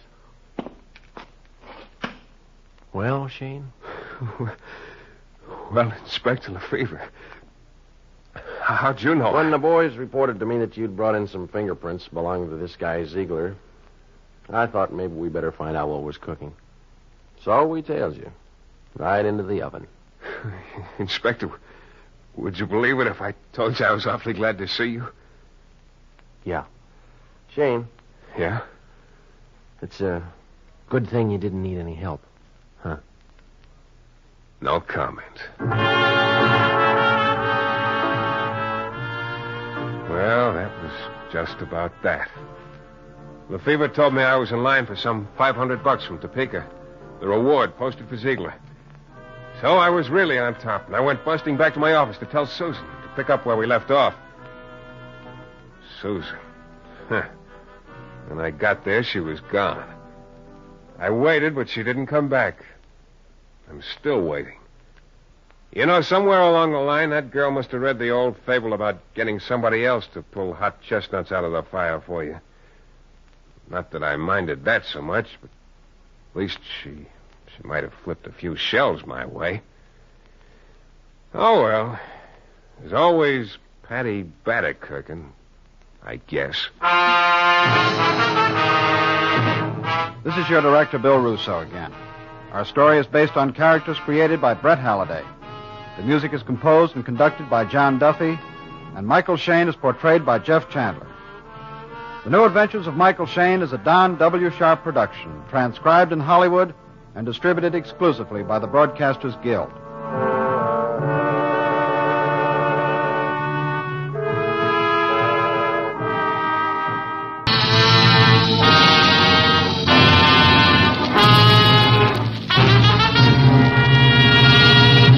I spun around, and it was death with a long stick that whipped me across the face. Again and again, it crashed on my head, on my eyes, across my mouth. The strength leaked out of me, and I tripped headlong into a merry-go-round of huge black horses. And then I heard the door of the tomb slowly swinging shut.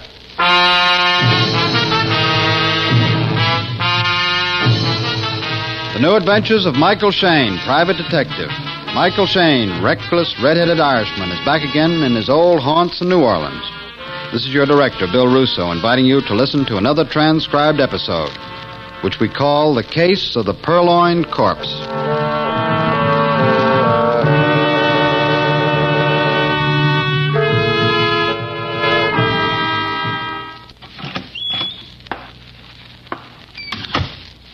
You're Mr. Shayne, aren't you? The private detective? I guess you must have had that all figured out when you walked in here.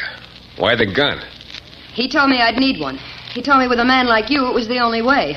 Why, whatever gave him that idea? He said that was the only way I could persuade you to come with me. He must be quite a boy. Which head was he talking out of? I don't like your humor, Mr. Shayne. I didn't come here to be entertained. Sure. Shall we go? You mean you'll come with me? Just like that? Uh-huh. Wherever you go, dollface. Only I hate to be hurried. Don't!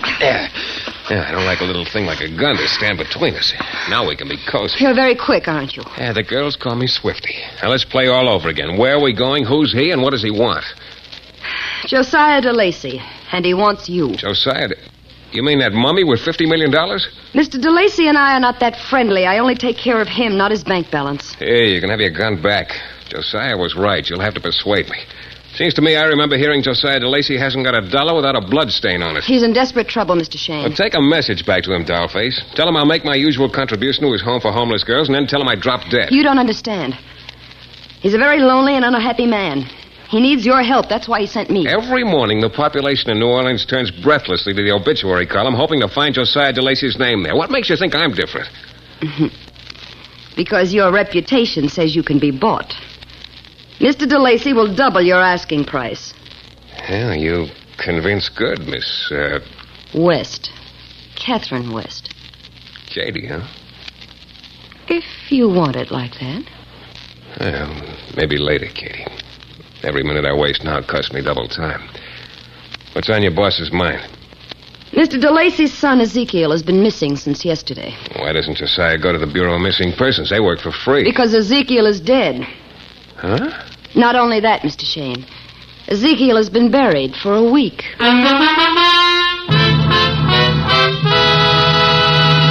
In a moment, we'll return to the new adventures of Michael Shayne and the case of the purloined corpse.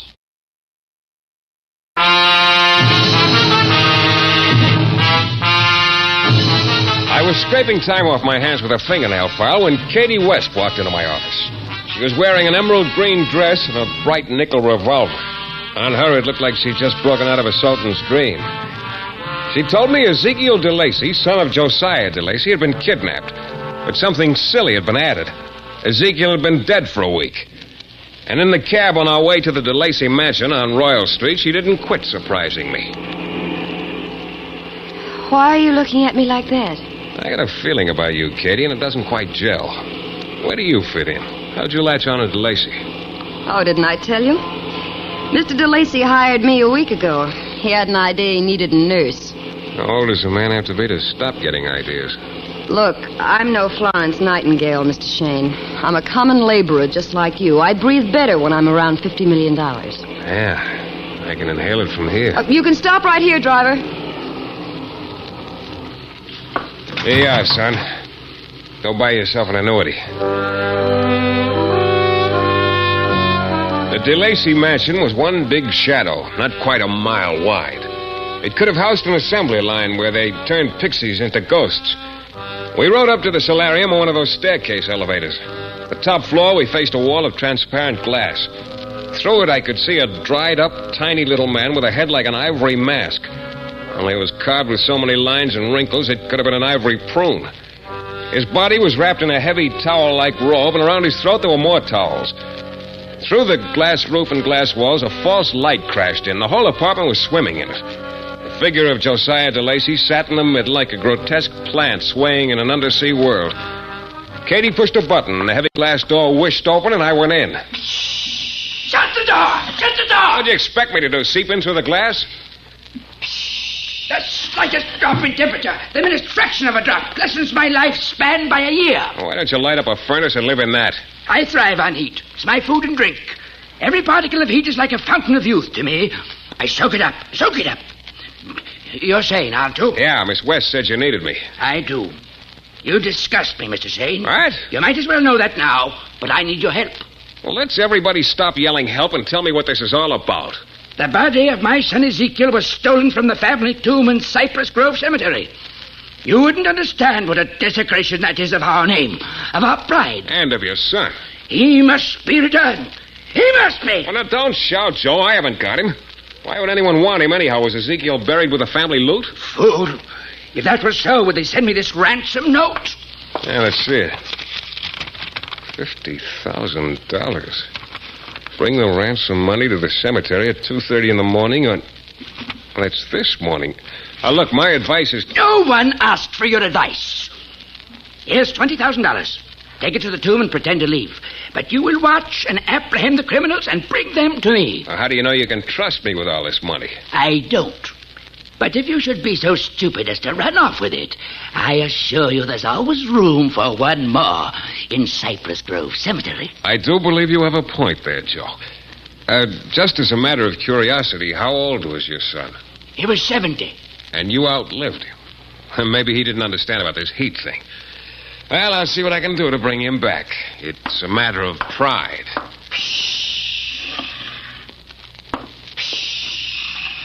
Phew. Boy. How'd you make out? Oh, keen. Just keen.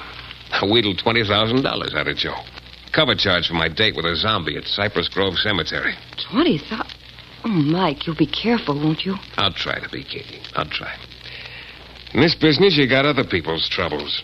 You can never tell whose side you're on when you get your troubles secondhand. At 1:30, I had enough of the all-night movie, so I walked over to Canal Street and hopped a streetcar marked cemeteries. I went to the back of the car, took the packet of money DeLacy had given me, and removed a sizable portion of it. I marked the bills with a pencil and put them back in my coat pocket. Cypress Grove. Cypress Grove. I got off the car and entered the cemetery. Just to the right, in back of a Chinese mausoleum, I found what I was looking for. The door to the tomb was open. I went in. The coffin stood gaping and empty and disappointed. I kneeled to put the ransom money on the marble floor, and then I heard it. The sound of a cane or a thin club whooshing through the air.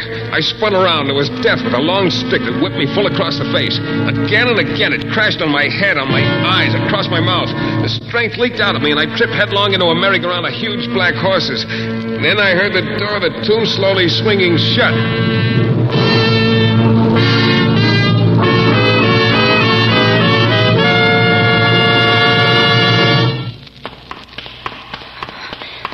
Michael. Come on, try, Michael. Try. How'd you get here? I followed you. I frightened them away when they heard me coming. Did you see who they were? No, it was too dark. You're a dodger. Yeah, now Ransom's gone. All right, get me out of here before you really have to bury me. She was strong, that girl. Strong enough to get me up and out of there and back to my apartment. She kissed me goodnight with a smile, and then she went away. It was 1,000,000 years later when the noise got inside of me and kept growing and growing until I was one big noise all over. Yeah. Mr. Shayne? I don't know. Some days it's very hard to tell. Very hard. This is Miss Cleo Dauphine of the Josiah DeLacy Sanctuary for Homeless Girls. Can you come down here right away? You want a testimonial? I think homeless girls are the best because they're... Mr. Shayne, this concerns murder. Murder and Ezekiel DeLacy. When I got to the Josiah DeLacy Sanctuary for Girls, I was amazed at the frivolity of the building. It was like a charming and graceful old French lady doing a discreet version of a can-can. From somewhere within the house, a music box was playing an old tune. I crossed a courtyard and entered the building. 60 or 70 years ago, a ladylike girl had a dream of what her home would look like. This was it. Standing in the middle of the room was a distinguished-looking woman dressed in black and carrying a cane. Mr. Shayne? I bow. I'm Cleo Dauphine. It's an honor, Miss Cleo. Lovely place you have here. Well, thank you. We think so. It's so quiet. Are the guests at work or at play? Guests? Oh, would you care to meet them? Oh, if it's not too much trouble. Oh, not at all. Penelope? Penelope? Yes, Cleo? Mr. Shayne is here. He'd like to meet you. Oh, I do want to see that young man. Penelope, this is Michael Shayne. Oh, how nice. How do you do, ma'am? Mr. Shayne wanted to meet the inmates of the Josiah DeLacy Sanctuary for Girls. This is my sister Penelope, Mr. Shayne. We are the girls. You mean just the two of you? Just the two of us. Oh, I'm sorry to disappoint you. I'm not disappointed, Miss Dauphine. I couldn't be more delighted. Oh, you may leave now, Penelope. Must I, Cleo? Yes. Oh, you have all the fun. Please come again, Mr. Shayne. It's rare that we have gentlemen calling on us. Well, that's their misfortune. Oh, Cleo, he makes me feel all fluttery, as if there were a little bird beating its wings against my heart. Really, Penelope? Goodbye, Mr. Shayne. Bye. Yeah, if I were 40 years older, I think I could feel the little bird, too. Many young gentlemen did. Miss Dauphine, on the phone you said something about a murder in Ezekiel DeLacy. May we talk about that? Mr. Shayne, Ezekiel DeLacy is not dead. Shall I go out and come back in again? The smell of all roses does something to my hearing. No, you heard me correctly. The body that was laid to rest in the De Lacy mausoleum was not Ezekiel's. Then whose was it? Would you care to see? Please follow me. You'll find this most interesting. She led me upstairs and into a darkened chapel-like room. There was a pungent odor of incense. Huge Spanish candelabra stood in the four corners and cast a ghostly, wavering light over a body that lay on a raised platform. It was the body of a man who had accepted death much against his will. You didn't have to be a detective to see the reason why. Right in the middle of his forehead was a neat little hole. Neat, like in bullet.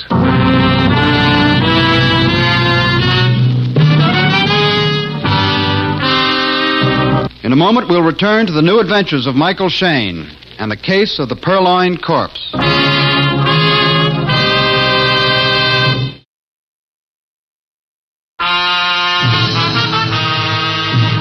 The whole thing was just about as easy to hang on to as a handful of smoke. There was a girl in it named Katie who could light candles in your brain. There was also Josiah De Lacy, an old man who might have told me some big lies. His son Ezekiel had been dead for a week. I was hired to find out what made the body lively enough to disappear from Cypress Grove Cemetery. And then there was Miss Cleo Dauphine and her sister Penelope of the Josiah De Lacy Sanctuary for Homeless Girls. And scattered somewhere in between meeting all these gay people was a beating I took in Ezekiel's tomb. And finally, looking very unhappy about the whole thing, was a dead man with a bullet hole in his forehead. Mr. Shayne, I insist that this is the man who was buried in Cypress Grove. And you also say he's not Ezekiel De Lacy? Precisely. Well, the way I heard it, Miss Cleo, is that Josiah buried his son and seems willing to part with a hunk of cash just to see that Ezekiel enjoys a cool and untroubled rest. I detest quibbling, Mr. Shayne. I knew Ezekiel very well as anybody did. Yeah. Well, now, don't surprise me too much, Miss Cleo, but tell me gently. Is Ezekiel alive? I saw him at the funeral. Well, and who do you think this body belonged to when it was breathing? I'd be very glad to tell you, Mr. Shayne. The murdered man you see lying there is...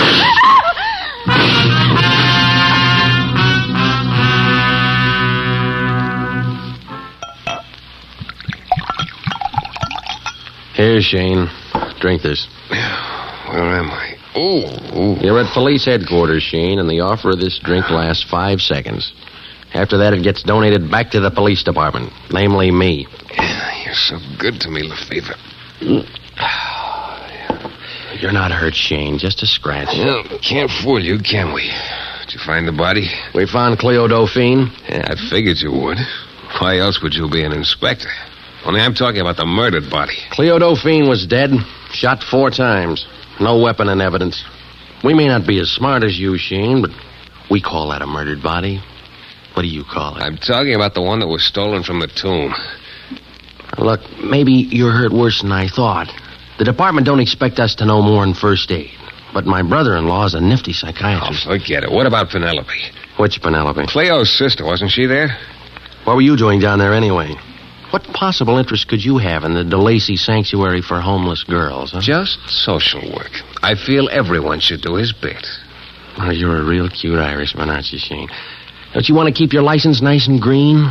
It could dry up and blow away if you keep breathing hot lies on it. Now, don't crowd me, Lefevre. I got an idea I can hand this thing to you all prettied up with a ribbon around it. But try real hard, huh? If you don't, it'll break my heart. Maybe yours, too.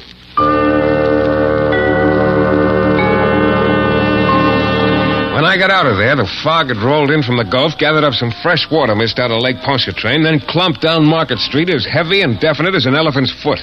All of which made it a lovely evening for a walk. Now, maybe walking had helped me add up a few answers I'd missed. But then one answer drove up in a pretty blue convertible. Mike? Hey, Mike. Well, a bright ray of sunshine in an otherwise drab day. Get in, Mike. Sure. Honest Joe De Lacy fix you up with this hot rod? Mike, what's happened to you? You just vanished. I've been looking every place for you. Glad you were, doll child. I want to check a few things with you. Now, look, when you came to my office, you told me Ezekiel De Lacy had been dead for a week. You sure of that? Of course I'm sure. Ezekiel DeLacy died a day before his father hired me as a private nurse. But you don't really know if he was dead or not. I saw Ezekiel buried, Mike. I attended the funeral with his father, Josiah. Well, how many other people saw him? Mr. DeLacy and I were the only ones at the funeral. You know how much people hate that family. Well, then you never saw Ezekiel except as a corpse. Well, no, how could I? Don't let it worry you, Katie. But I do worry, Mike. Oh. I do. About you, Mike. Why, Katie, you're talking about the man I love. Hey, why are we stopping? We're out of gas. Come here. What can I do? Why, Katie, you wouldn't want me to walk home, would you?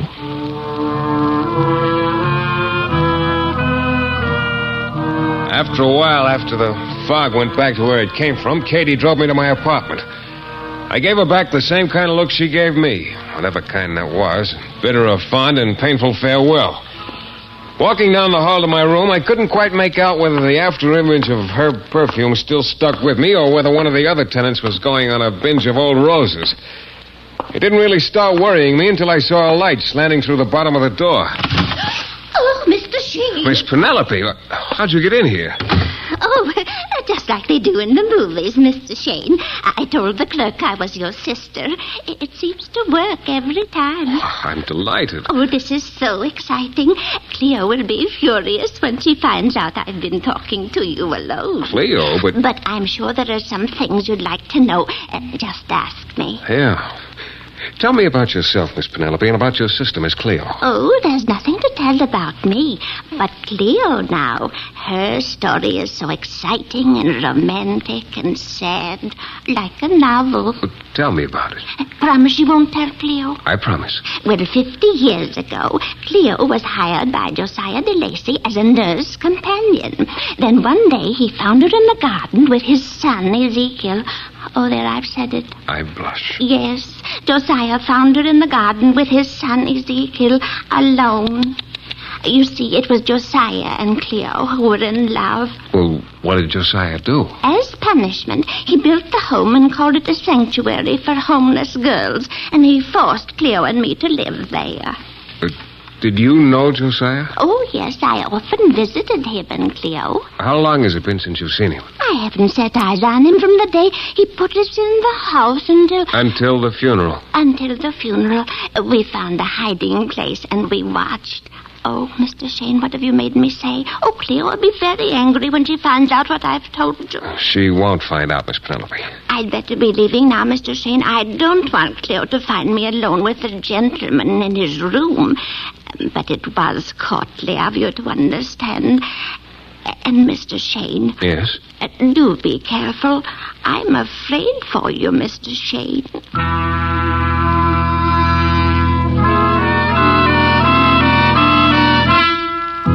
There was only one place left to go after that, so I went. Katie answered my knock and let me in. She looked swooningly at me, but I wasn't in the mood. I told her to wait for me outside in the car.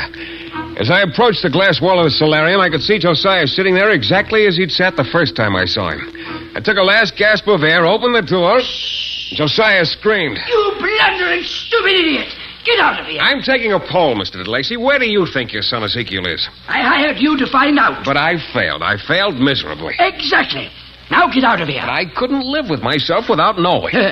Poison is always a good way out, Shayne. Or you could jump right from here.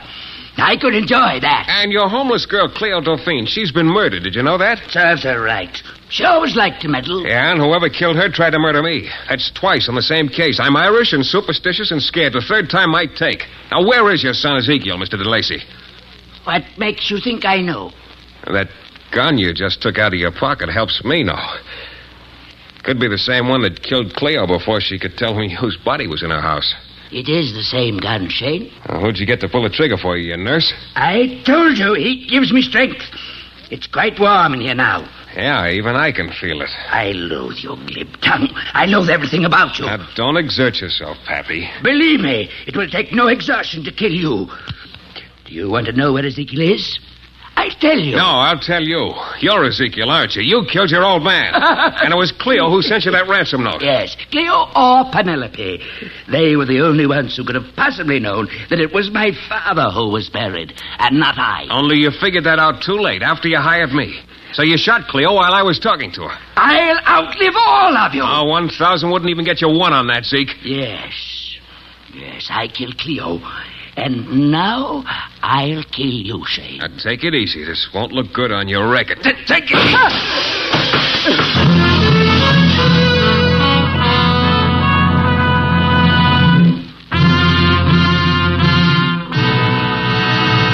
In a moment, we'll be back with a thrilling climax to tonight's Michael Shayne adventure.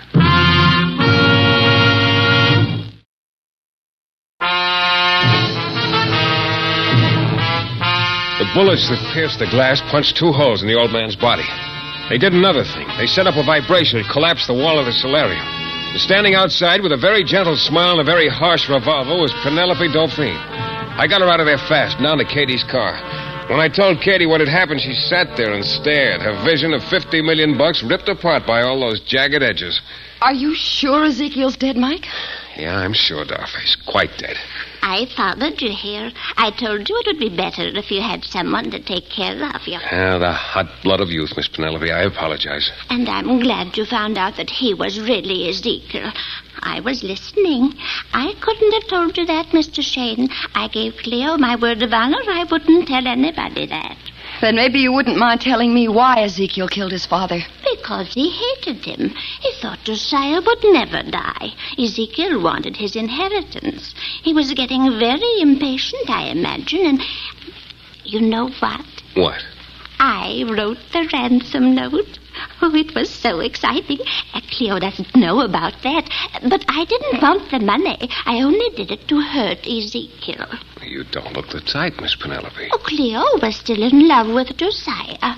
That's why we brought his body to our nice house, and I put him in our own vault. That's why those policemen couldn't find it.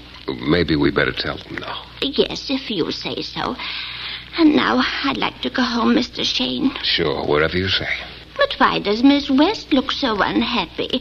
She can get another job. Yeah, she probably will. Don't take it so hard, Katie. I can't believe it. All that money just waiting to be plucked. I thought this would be the one time... Why, whatever is she talking about? Well, this nurse companion racket might pay off another time, Dollface. Do I hear an offer? How about dinner at Galatoire's private dining room, huh? That is, if you lend me $20, your late boss forgot to pay me. Oh, I'd be glad to lend it to you, Mr. Shayne. I guess it can be arranged. Here you are, Mike. Thanks. Now, let's turn on the dash light for a second. Oh, Katie, you foolish girl. What's the matter? Yes, is something wrong, Mr. Shayne? Never try to pass a marked bill, Katie, especially to the fellow who marked it. You marked it? Mm-hmm. Right before you tried to blame me in the cemetery. Now you'll have to have dinner at police headquarters with no marguerite sauce. Why, you dirty, and after all double-crossing... the trouble I had getting reservations at Galatoire's. Will you join me, Miss Penelope? Of all the low-down, contemptible... Why, I'd be delighted, Mr. Shayne.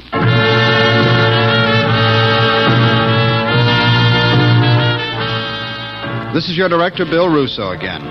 Our story is based on characters created by Brett Halliday. The New Adventures of Michael Shayne is a Don W. Sharp production, transcribed in Hollywood and distributed exclusively by the Broadcasters Guild.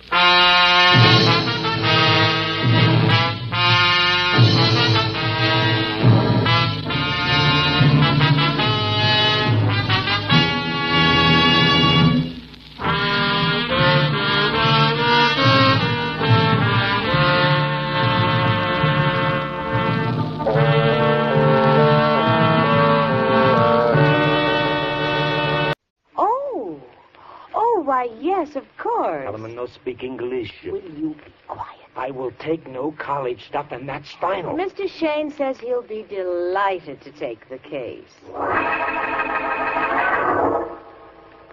The Hastings Manufacturing Company and the K-Site Corporation present Michael Shayne, Private Detective, starring Wally Mayer and Kathy Lewis.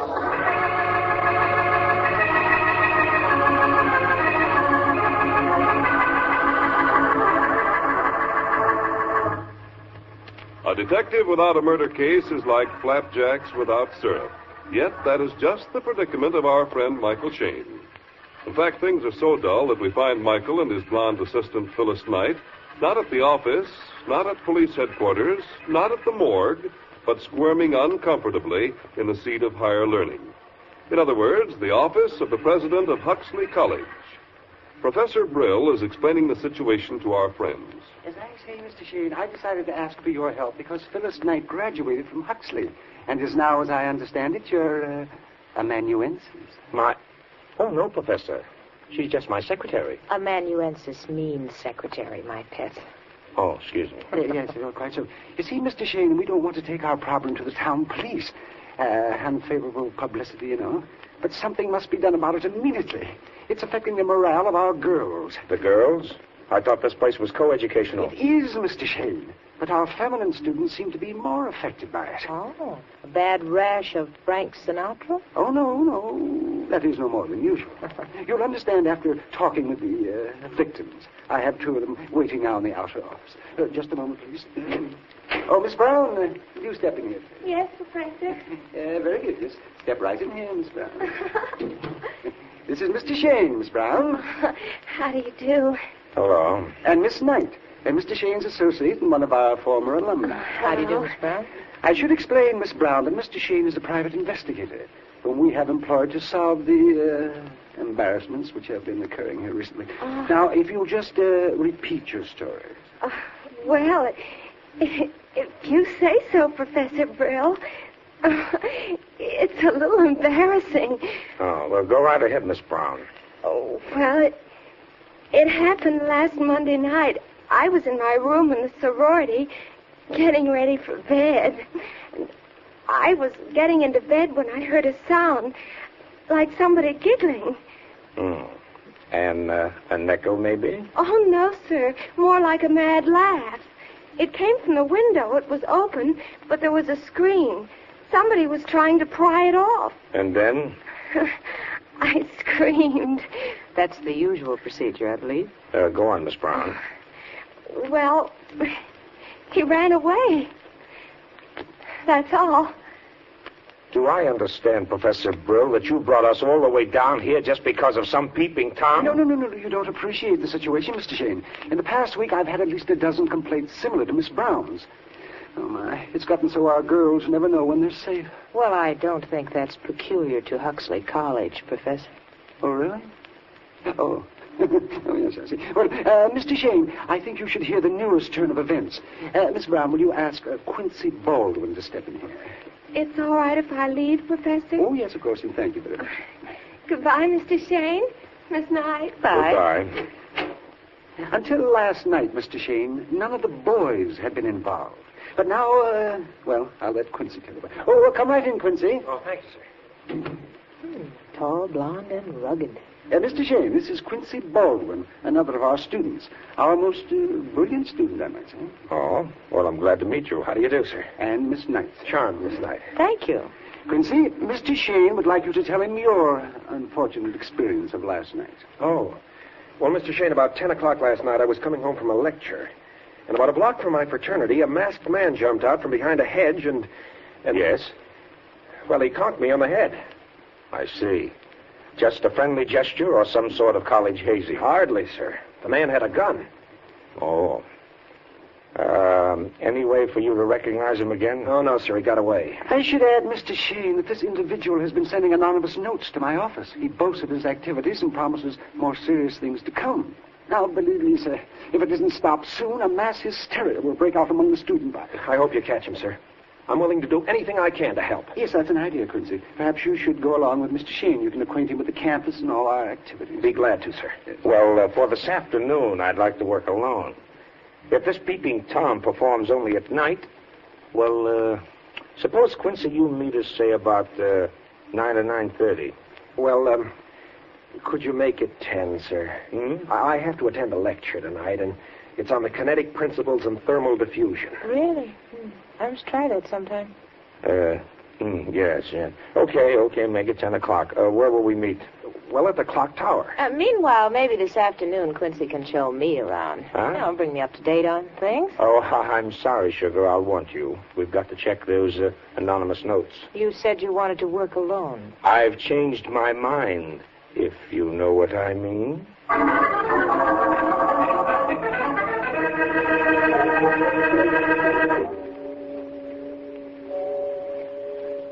Well, that tower clock is 5 minutes slow, according to my watch. Mm-hmm. Our good-looking friend should be here now. Oh, good-looking bookend, if you ask me. Oh. Yeah. And since when do you go for blonde guys with curly hair? Will you look who's talking? You spent plenty of time wandering around the girls' gym this afternoon. Research, honey, research. And it looks to me like this particular seat of learning has got quite a spread, baby. You know what I mean? I get it. Hey, here comes our blonde menace right now. Oh, hello there. Hello. Sorry to be late. The lecture was wonderful. I wish you could have heard the professor on the separation of the isotopes. Oh, no. Have they separated again? Oh, yes. All over town. Mrs. Isotope couldn't stand his drinking. Oh, well, I know it was causing talk.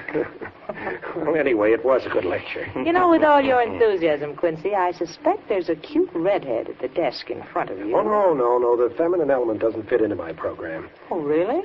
Look, I may seem a little over-enthusiastic, but you see, my father used to teach here at Huxley, psychology. So erudition is probably bred into the corpuscles, you might say. Well, guys have been shot for saying less. Well, suppose we get started, huh? The sorority houses are on Elm Street, aren't they? Yes, the street here to our right. Oh, I'm blamed if I know where we start. Just ambling down Sorority Row, waiting for some gal to yelp isn't my idea of an investigation. Have you checked on the notes this individual has been writing? Yeah, I did that this afternoon. The guy printed them with a pen. No dice. You know, this place hasn't changed a bit. Street's quiet as a grave at 10 o'clock. May I make a suggestion, Mr. Shayne? Yeah, shoot. Well, it might look better if you and Miss Knight were alone for a while. If you were to get in your car and park under a tree and, well, you follow my train of thought. Well, I think I caught the caboose, at least. In basic English, you mean smooching. You know, you're improving, Quincy. That's the first sane idea we've had. Please. Oh, Mr. Shayne. Wait a minute. Mr. Shayne. Isn't that Professor Brill? Yes, and running, too. Oh, Mr. Shayne, I thought I might miss you. Something terrible has happened. Just terrible. Yeah, what? At the sorority. One of the girls has been murdered.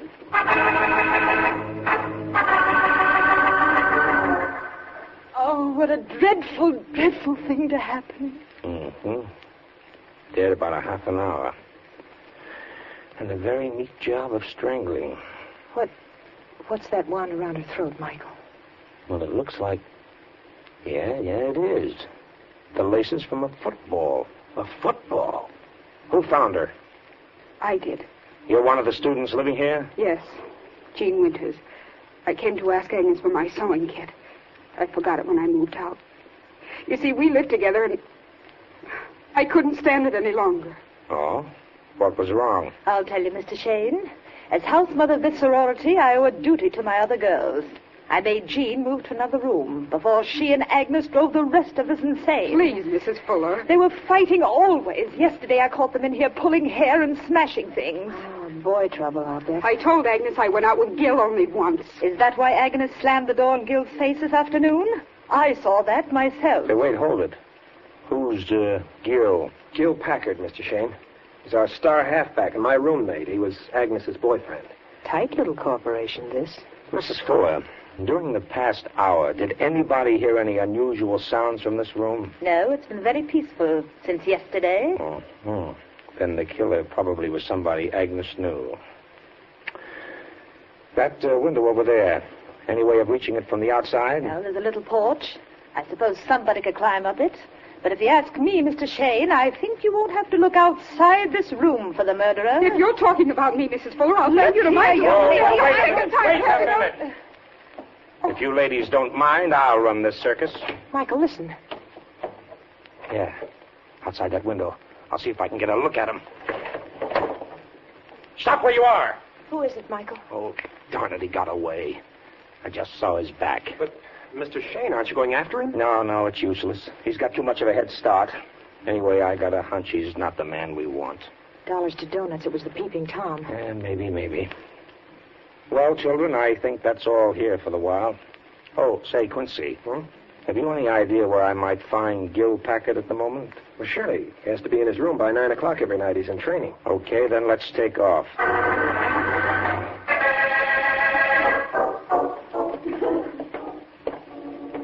Our room is right down the hall here. Fine. I don't know your purpose, Mr. Shayne, but I can tell you Gil has nothing to do with this affair. I didn't say he had, Quincy. I'd just like to get a list of Agnes's possible enemies. I can't rely too much on Miss Jean Winters. You might also check on the spat between Gil and Agnes. This is our room. Oh, hello, Quincy. Gil, this is Mr. Shayne and Miss Knight. They want to see you about something. Just a social call, Mr. Packard. Oh, say, you got quite a scratch on your cheek there. It's bleeding. Yeah. I was just changing the bandage. I got it in a scrimmage. Oh, won't you have a chair, Miss? Knight. Thank you.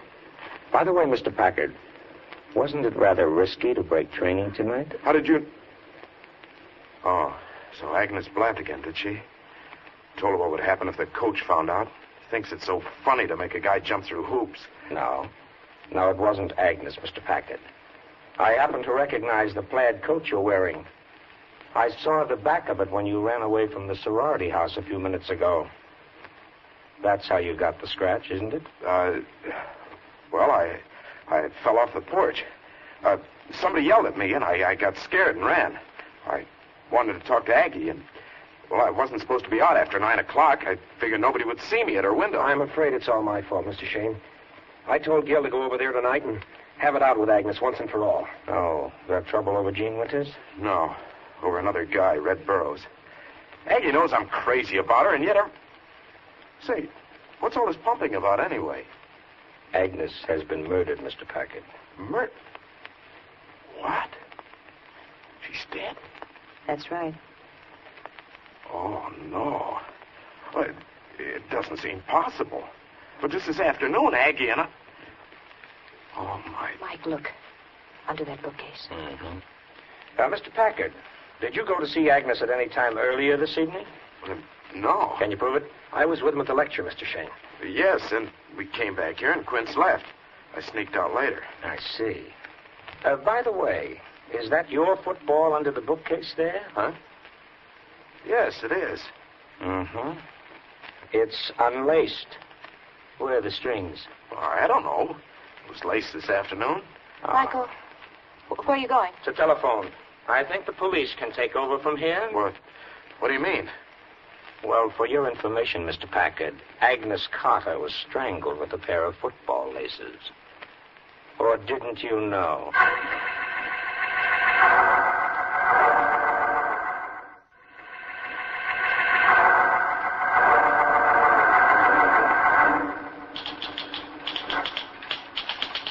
Good morning. Oh, good morning, Mr. Shayne. We'd like to see Professor Brill. Well, I think he's busy right now. He telephoned for us to come right over. Oh, then I'll tell him you're here.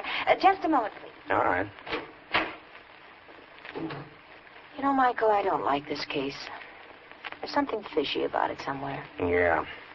Fishy as an aquarium. It's too blamed simple. Then you don't think Gil Packard did it? No. Oh, we had to arrest him. Circumstances were too strong. But, you know who our man is? Who? Handsome face. That Quincy bird. What? Shh, quiet. You can go right in. Oh, thanks. Come on, baby. Mr. Shayne, Miss Knight, I'm glad you could come. Quincy here's been pestering me for one solid half hour. Yes, Mr. Shayne, you've got to clear Gil. He didn't do it. You know who did? Well, no, but I'm sure Gil is innocent. Why, I've roomed with him for 2 terms now, the most popular boy on the campus. He's a swell fella. He wouldn't do such a thing. And besides, I was with him most of the evening. But he did break training and wanted to lie about it. Oh, he was just scared. Oh, my. The whole thing is most regrettable, most regrettable. I anticipate a very unfavorable reaction among our regents and alumni. Well, Quincy, I don't see that there's much that can be done. Oh, Gil will be given a fair trial. Mr. Shayne, almost anybody could have killed Agnes. She had plenty of enemies. The girls didn't like her. The boys got 2 times. She had a Messalina complex. Is that bad? Psychological double talk, Michael. It means a lady wolf. Agnes went for one boy after another. The minute she knew he was in love with her, she'd throw him over to show her power. Gil was just another one. Any of those boys might kill her, or one of the girls. Jean Winters, for instance. Anybody might. Pardon me. Professor Brill, this special delivery letter just came. Oh, yes, thank you. Oh, you needn't wait. Yes, Professor Yes. Oh, excuse me while I see what this is. Yeah, sure. Well, if it's as you say, Quincy, everybody on the campus is in this. I think I'll let the local police handle it. Oh, my. This is frightful. What's wrong? Mr. Shayne, read this letter. Professor Brill, I told you couldn't stop me, even from murder. Nobody can outwit me, least of all that wolf-brained detective you've hired. You'll be hearing from me again. That's all. It's unsigned. Well... Now you'll believe me, Mr. Shayne. Gil is innocent. Maybe not. Gil could have mailed this letter before we arrested him to make it look like the work of your peeping Tom. Well, what do you propose to do now, Mr. Shayne? Go home, Professor. What? Yep. Yeah, I don't feel like playing blind man's buff any longer. The local police can take over. But, Mr. Shayne... I'm sorry. I should remind you, Mr. Shayne, your fee was dependent upon catching this peeping Tom, who is now a murderer. That's okay, Professor. At least I can say I've been through a college. You coming, Phil? Oh, yes. Oh, by the way, Professor. Yes. Could you tell me who was the most popular girl on the campus? Let me see. Oh, Claire Fisher won the last popularity contest. Why? Oh, nothing. Goodbye, gentlemen.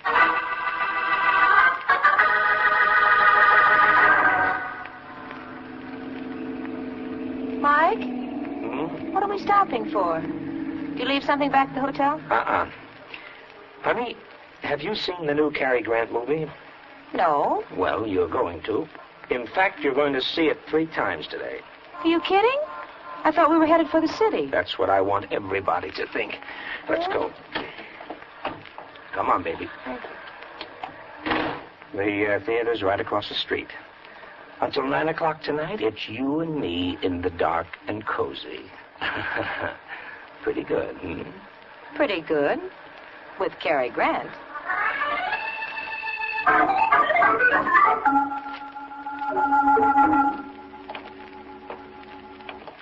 Oh, look, my dear Mr. Shayne, do we have to keep walking around the same block all night? Mike, let's stop a minute. I tell you, it's going to happen. I feel it in my bones. Oh, I still say nobody's going to pull 2 murders 2 nights running.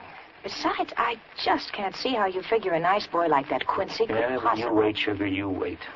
If I've guessed right, and I think I have, it's going to happen right across the street in that same sorority house. I see. You and the gent sat down over a cup of tea and decided it all, I suppose. Hey, isn't that Quincy coming along the sidewalk? And Miss Jean Winters. Carrying tennis rackets. Must have had a night game. Hello, Quincy. Oh, Mr. Shayne. I thought you'd left. Well, we were delayed. Just taking a last stroll around the place. Well, how are you tonight, Miss Winters? All right, thank you. Have a good game? Oh, all right. I don't like playing at night. She says she can't see the ball under the lights. I have enough trouble hitting it in the daylight. I know what you mean. I have the same trouble. Oh? Do you play, Miss Knight? Oh, I used to, a little. I don't get a chance very often now. Come on, Quince, let's go. Just a minute, Jean. Is there anything I can do, Mr. Shayne? No, thanks. We're just taking a last look at the campus. Listen, Quincy, if you're going to restring these rackets... All right. Well, goodbye, Mr. Shayne. Miss Knight. Goodbye. Good night. Good night.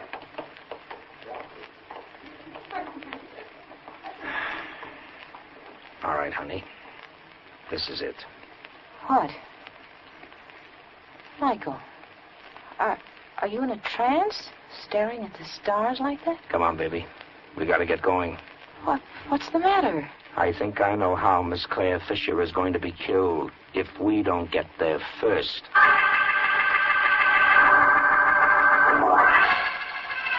There. That's Claire's room, the lighted window, third to the right. On the ground floor? Yeah. May I ask, Mr. Shayne, how you knew which was her room? Or shouldn't I mention? More research, honey. I checked it before we left this afternoon. Now keep in the shadow of these bushes. We don't want anybody to spot us. How do you know Claire is going to be the one to be killed? Just a hunch, honey. Figuring it from his angle. Look, our light just went out. Okay. Now look. We've got to get across that stretch of lawn without being seen. If we muff this, it may be the end of Claire. You say when? All right. Now, aim for that big bush under the first window. Yeah. Then work along the building to her window. You all set? Yes. Okay, let's go.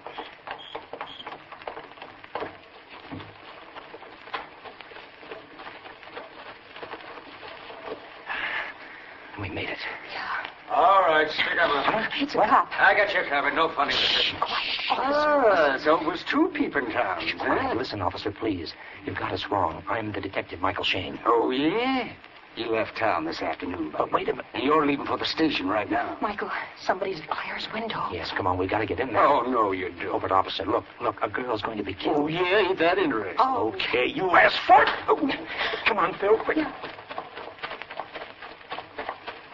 Michael, he's gone in the window. Hey, you, come back. Now, you get that cop and come running.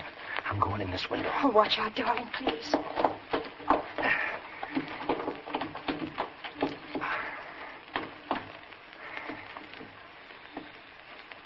All right, Quincy. Up with the hands. It's dark in here, Mr. Shayne. You can't see me. But you'll feel me. Oh, why, you... Oh, you... No, you don't.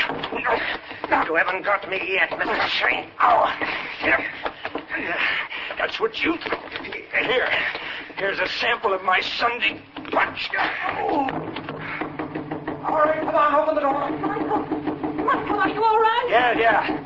I'll let you in. Wait a minute. Hey, what's going on here? Come on, turn on the light. Yes, yeah. Here we are, officer. Oh, Michael, you're hurt. Oh, brother. Did he give me a Swedish massage? And Claire. Oh, look. Holy saints. You wasn't kidding me. Another murder. No, not quite. I can feel her heartbeat. Strangled. With what? Tennis strings, baby. Tennis strings. Well, officer, you'd better clamp the bracelets on Mr. Quincy Baldwin. Huxley's most brilliant student is coming too. Yeah, thanks to you, Mr. Shayne. I am the most brilliant student. The rest are sheep, fools. Seems to me you have a rather extreme way of proving the point. Girls didn't like me. I was too brilliant. The boys were jealous of my brains, even Gil. The Peeping Tom. They reacted just as I wanted them to. I started it just as a game to watch the sheep react, an experiment in psychology. Experiment in murder, you mean? It was easy. And Gil was such a fish. I helped you, Mr. Shayne. I even risked my neck. There was the thrill of danger. But you didn't catch me, Mr. Shayne. You just blundered onto it, you stupid man. Well, hardly, Quincy. You see, you made a couple of slips. You were the only boy that the Peeping Tom picked on. And then you were so helpful to us. You didn't come directly to meet us at the clock tower. You took a few minutes out to kill Agnes. Michael, how did you know you'd try to kill Claire tonight? His ego. You remember when I asked Professor Brill who was the most popular girl? Yes. Well, that was it. Gil, the most popular boy. Claire, the most popular girl. You couldn't resist that, Quincy. I still say you're stupid. Yeah? Well, it could be. But you'll be wearing the dunce cap, Quincy, when you sit in the gas chamber.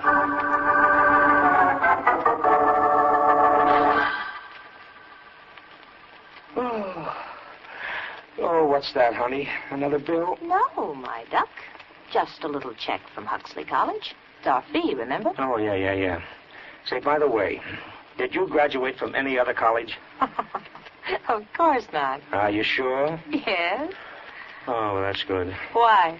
Well, colleges give me an inferiority complex. That stuff about thermal diffusion and kinetic, what do you call them? That's no place for a dick. Oh, well, it's all right, Michael. I like you just the way you are. Oh, you do, huh? Mm-hmm. Besides, you're intelligent, and that's what counts in the long run. You wouldn't change me, Well, Well, what? well, you might take your feet off the desk. Huh? Oh, why, certainly, Miss Isotope. Why, thank you, Mr. Isotope.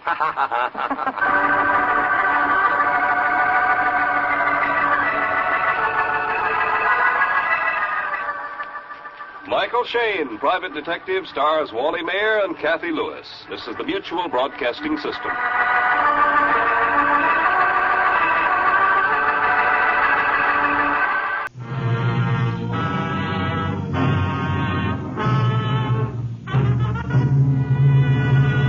The big gun in his hand turned over and over.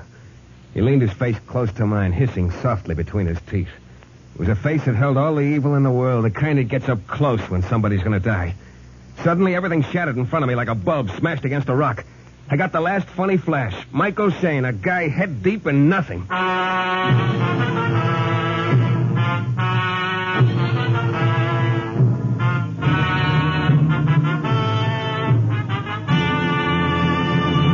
The New Adventures of Michael Shayne, Private Detective. Michael Shayne, reckless, red-headed Irishman, is back again in his old haunts in New Orleans. This is your director, Bill Russo, inviting you to listen to another transcribed episode, which we call The Case of the Crooked Wheel.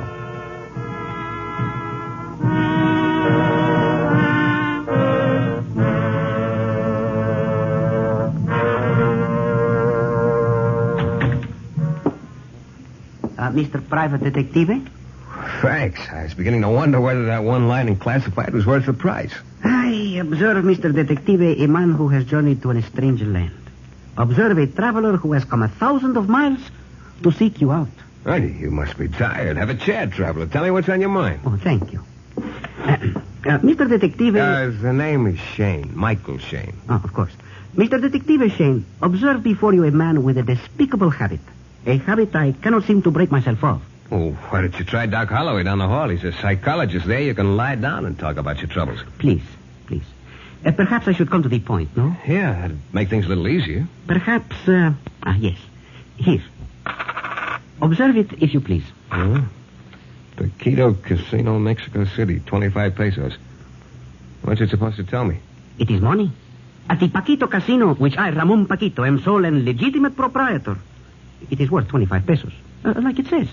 And I, Ramon Paquito, give it to you. Free, gratis, for nothing, no obligations. Yeah, thanks. Now, about this habit you got, how bad is it? Aye, terrible. I give away money, Mr. Detective Shayne. Every week at the casino, I give away thousands of pesos. Free, gratis, for nothing, no obligation? Precisely. Well, how can you make a living like that? Well, 2 days ago, I asked myself the same question.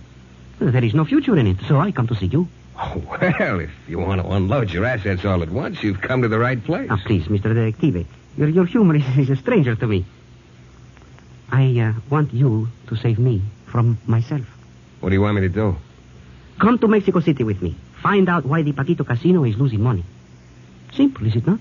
Well, that's going to cost you a chunk of dough, Mr. Paquito. $20 a day. That's 100 pesos. Plane fare and expenses. Don't quibble about bagatelle, Mr. Detective. Now, will you come? Sure. Just one thing, Mr. Paquito. You said you wanted me to save you from yourself. What did you mean? Observe me well, Mr. Detective Shayne. Yeah? Do I appear as a person who could cut a man's heart out? No. I, Ramon Paquito, could do it with a smile on my lips. Yes, Mr. Detective Shayne, if what I suspect is true, I would whistle a song sentimental while I commit a murder.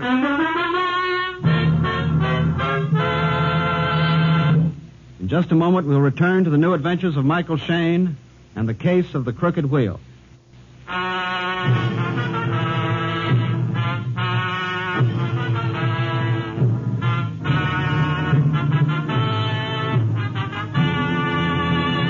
The airplane trip across the Gulf gave Senor Ramon Paquito the time he needed to fill in the details. Somebody had a gimmick to beat his roulette wheels. Another couple of weeks of the process, and Ramon would be wearing a serape and huaraches instead of a double-breasted pinstripe. All of which had made him angry enough to want to kill whoever was outsmarting him. We landed late the next afternoon. The senor registered me at the Hotel Blanco, gave me directions how to reach the casino later, and then took off. I decided to give the town a whirl before it was time to punch the clock. The shops on Avenue Nacional were a sight to see, but I couldn't afford much looking. I settled for a Mexican-style back scratcher, then wandered down a side street for local color. It was just when I hit the first block of wooden shacks that two things happened.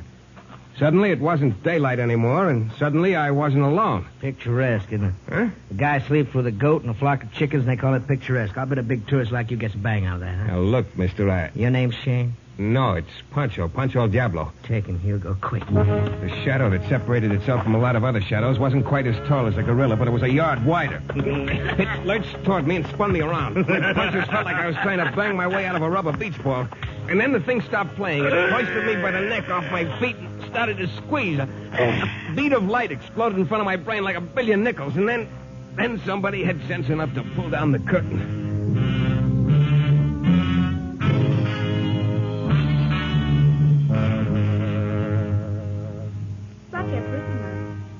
My first thought was that it's a lousy place to be dead in.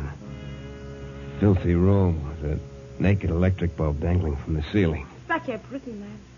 I tried to focus, but it was too tough getting through the pain. Something was playing tricks with my hair. I curved my eyes backward, and then I knew for sure I'd been killed. There was an angel leaning over me. In time, I'd be able to make out the wings. Such a pretty man. Open your eyes, Chico. There. Oh. Feeling better? You're a very lucky man, Mr. Shayne. Oh. In a few more seconds, your neck would have been broken. Then both of us would have been unhappy. You and I. Yeah? Who are you? Call me anything you like, Chico. Whatever suits you. It's a real dramatic touch, Angel, but who are you? How did I get here? I am Kathy. That's all you need to know. No, I need to know a lot more. Like, how did you get me here? Like, how do you know who I am? Simple, Chico. They carry you up here and went through your pockets. That would have killed you. Except I have a better idea. Like what?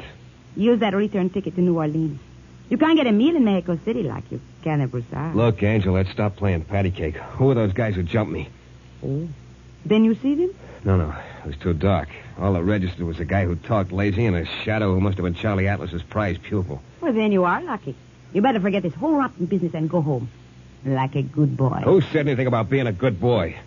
You hardly look in any condition to exert yourself, Chico. Now, come here. I hate you. Yeah. Now that we're practically soulmates, Gabby, start lying to me. Start from the beginning and make it a good story. What are you talking about? Who are you and what's this all about? Go home. Now, look, Angel. Go home, Mr. Shayne. Go home before they pick you out of the gutter and put you to bed on a slab with a tag around your toe. And she wasn't kidding. It did something frightening to watch that angel face tighten into a lot of hard lines. I knew I couldn't get any answers out of her, so I hopped a cab to where I figured there might be some. The Paquito Casino. Ramon Paquito, sole and legitimate proprietor. He saw me as I came through the door. Ah, Mr. Detective Shayne. Hi.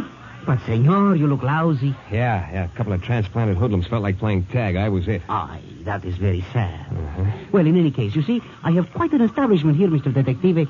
It would grieve me if I had to part with it. Yeah. Don't say, Rojo. Number 12 on the red Yeah, face. it's quite a layout.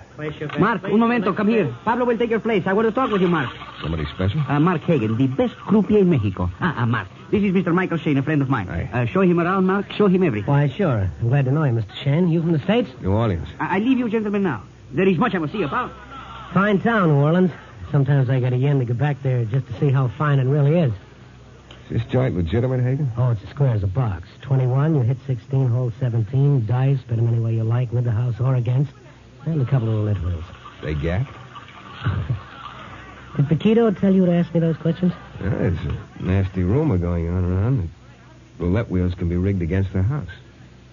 Yeah, I don't like you, Mr. Shayne. I don't know who you are or what you've got on your mind, but I don't play like that. Paquito is my friend. Okay, Hagen, I'm sorry. Sorry I made a mistake. I tried and I was wrong. No hard feelings. Plenty of hard feelings, Mr. Shayne. I think I'd like it better back at the table. You can look around by yourself. So I did. As far as I could see, nobody was dealing second cards. The dice didn't shimmy after they hit the backboard. And the roulette wheels were giving the house better than an even break. And then she walked in. Gabby. Angel face in an evening gown that wouldn't quit. All smooth and round and cotton candy blonde hair. She stood in the doorway and looked around the room, then nodded slightly to a guy in a fawn-colored dinner jacket that fitted him like a dream. I walked up to her, watched the frown grow at the corners of her mouth. You fool. Get out of here. 10 years ago, I had a vision about a woman who looked like you. You don't know what you're doing. There are a lot of women, Gabby, a lot of kinds of women. I don't know whether I like that or not. You don't scare easily, do you, Mr. Shayne? Not very. Should I be scared? Suit yourself. It's your life. Yeah, and I expect to take it back with me. The kind of phrase, Mr. Shayne. I make book on that. And I'll coin one right back at you, Angel. 5 will get you 10. Hasta mañana, redhead. Only for you, tomorrow won't happen. I watched her sway the path through the ankle-deep rug to the blackjack table. She bought some chips and busied herself with the game. I took a stand at the roulette wheel next to the fawn-colored jacket and watched. Just watched. There was something to see.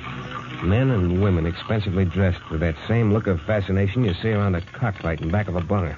Cinco Negro, number 5 on the black.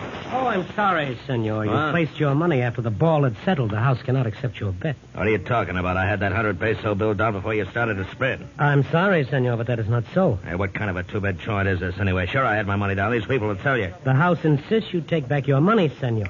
There is no question about the honesty of this Look, casino. now, pay me, brother, before I take this dive apart. You first. There is trouble, Mark. Yes, this gentleman, he placed a bet after the wheel had started. He's talking through his hat, mister. Give me my dough. Your 100 pesos, senor. The bill you laid down on the table. Now, if you please, get out. And he did, too quickly. The big guy folded the bill carefully, winked, grinned, and got out. In another second, I knew the reason why.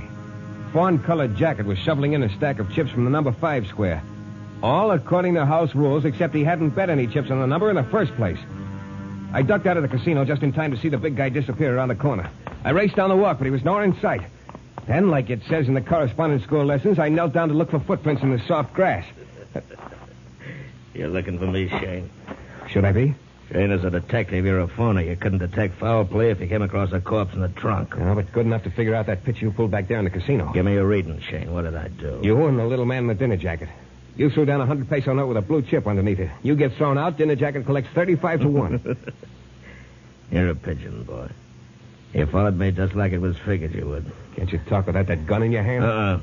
It's good for shooting pigeons. Right now, you. Oh, wait a minute. No more minutes, Shayne. You got no more time. Bite your lip or say a prayer or just close your eyes and take it. It's all yours, boy. Now hold on to it. Big gun in his hand turned over and over. He leaned his face close to mine, hissing softly between his teeth. It was a face that held all the evil in the world, the kind that gets up close when somebody's going to die. Suddenly, everything shattered in front of me like a bulb smashed against a rock. I got the last funny flash. Michael Shayne, a guy head deep in nothing.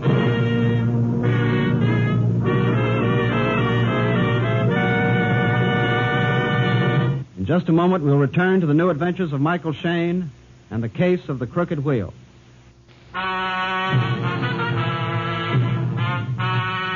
There are some guys in this world crazy enough to leave their happy home just for the opportunity of getting choked by a gorilla and getting shot by a man who has fun watching people fold up under the impact of a slug. Guys like me, all for $20 a day in expenses. And it started out as a simple noggin job, trying to ferret out who was beating Senor Ramon Paquito's roulette wheels at his casino in Mexico City. Only somebody was having a personal fiesta, having me bounced around. As a result, I was catching the habit of waking up in strange rooms after each current beating. This time, I fought my way through the numbness in my right shoulder long enough to squint out at what was around me. There were several things. Daylight, 4 walls, a roulette wheel on a round table, and a guy I'd seen once before, who I figured didn't ever want to see me again. Mark Hagan, Senor Paquito's number 1 croupier. Take it easy, Shayne. You better not try to move for a while. I didn't know you cared, Hagan. I brought you to my room. Seemed like the only decent thing to do. How'd you find me? I followed you. I was afraid I was a little too late. I apologize for that. Well, what made you come after me? That gag they pulled with the pawn chip is the oldest dodge in roulette. I had an idea you were a right guy after you went after that big fellow. I had an idea I could be of some help. Did you ever see those guys before? The big one and the skinny lad he worked with? They've been around. The fellow you followed is called Hugo. The other one's named Drew. I didn't know they knew each other. I should have been more careful.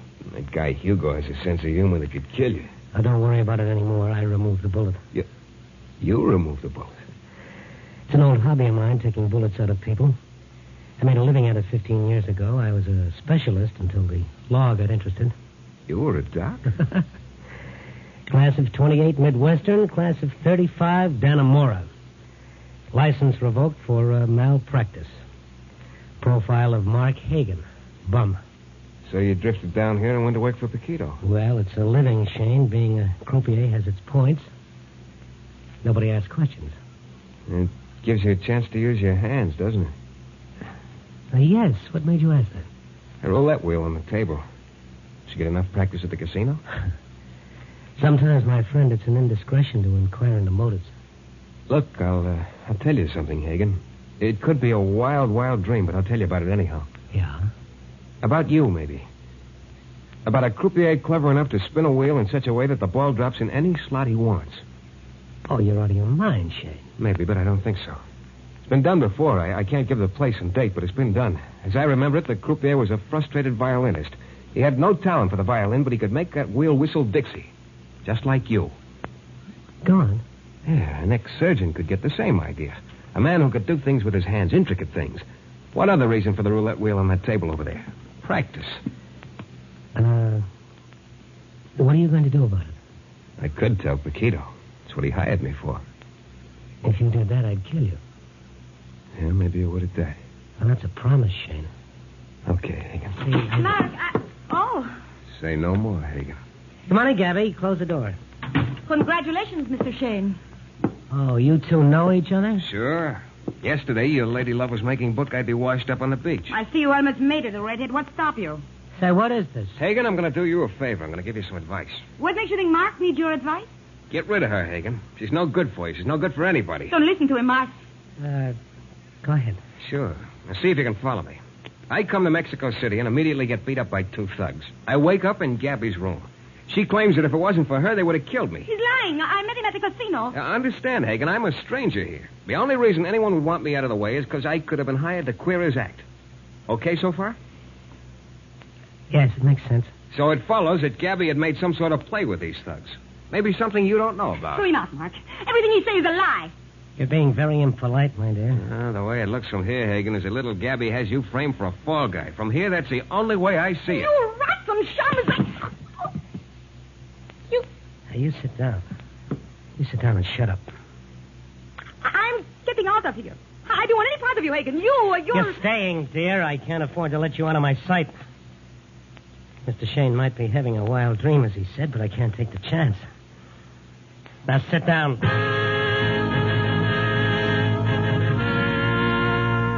I left the happy couple and walked out into the midday Mexican sunshine. Things were beginning to add up.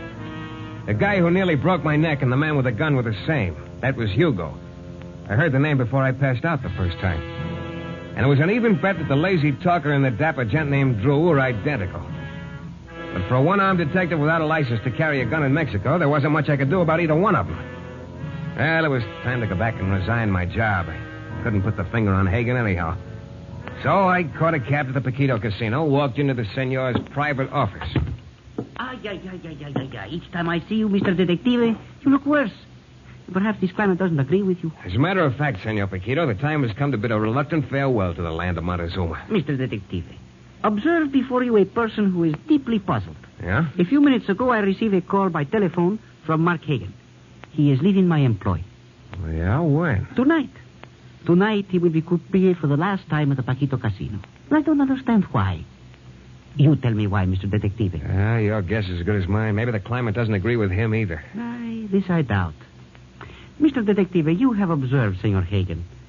What is your impression as to his integrity? Like I said, your guess is as good as mine. It isn't up to me to guess anyhow. You can mail me what you owe me to New Orleans. I'm quitting, senor. Yes, but why? Every time somebody tries to knock me off, they come a little bit closer. Now, Huster, whatever it is, to you. Wait. Look, just this evening. Remain here at the casino. This I ask you as a favor personal to Ramon Paquito. I even say please, listen. Please. Well, I don't know, senor. I don't know what good I can be to you. But perhaps no good at all. You just stay here. Observe. That is all I ask you to do. For this, double wages, double expenses. Well... Very well, triple. Sunday night, triple play. Agreed? Agreed, senor. I will observe.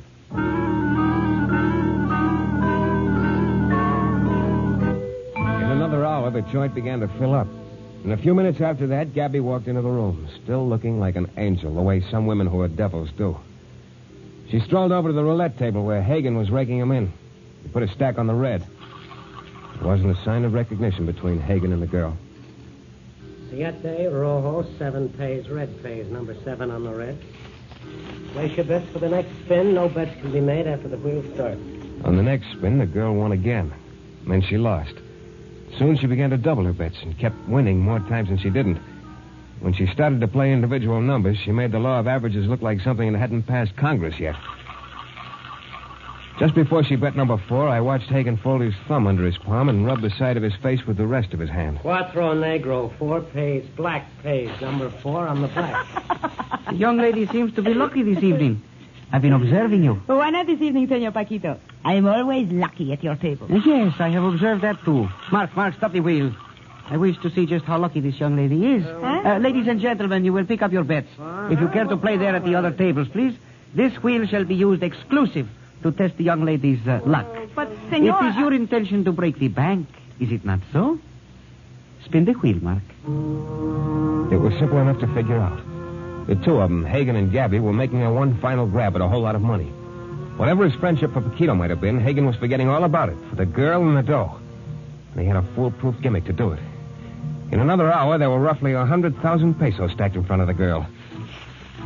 If the young lady doesn't mind, there's a gentleman who wishes to join her. It was a dapper lad in a dinner jacket, the guy named Drew. Gabby stiffened when she saw him. I don't know.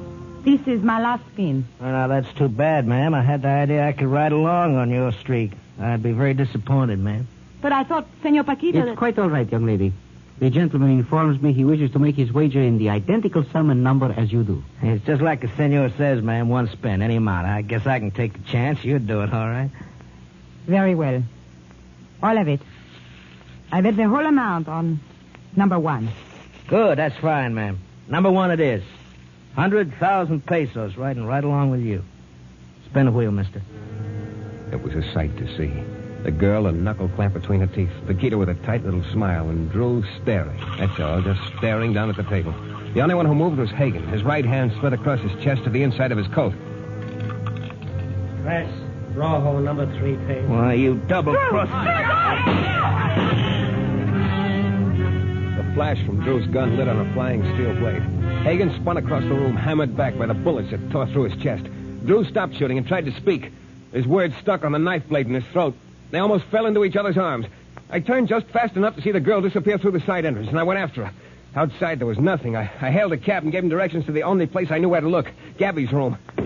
I took the wooden stairs 3 at a time, down the hall to the door marked number 6. But it's true, but that's just the way it happened. Oh. Yeah. Come in, boy. Looks like we're the only ones left, huh? Yeah. Everything you ever part of dies, doesn't it, Hugo? Too true, boy. It looks like I'm batting 1,000 today. Hugo, no. Hugo, put that gun away. No more killing, Hugo. No more, no.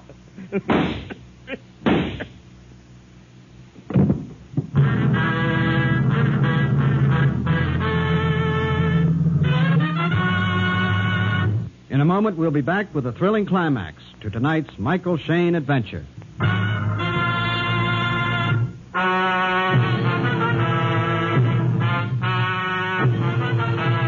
I watched the smoke curl up from the snout of Gabby's revolver and mix with her yellow hair and then float up to the ceiling. She stared at Hugo's crumpled body, let the gun drop from her limp fingers. I picked it up. Then she stared at me. Aren't you going to thank me for saving your life? Sure, thanks.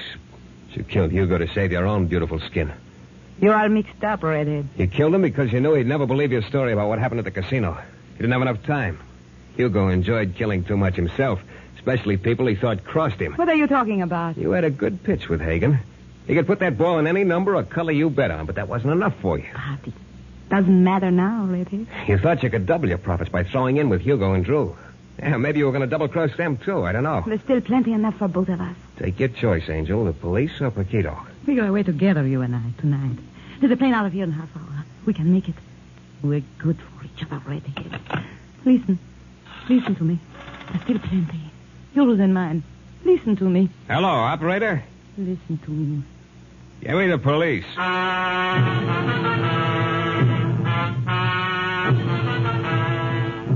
This is your director, Bill Russo, again. Our story is based on characters created by Brett Halliday. The New Adventures of Michael Shayne is a Don W. Sharp production, transcribed in Hollywood and distributed exclusively by the Broadcasters Guild.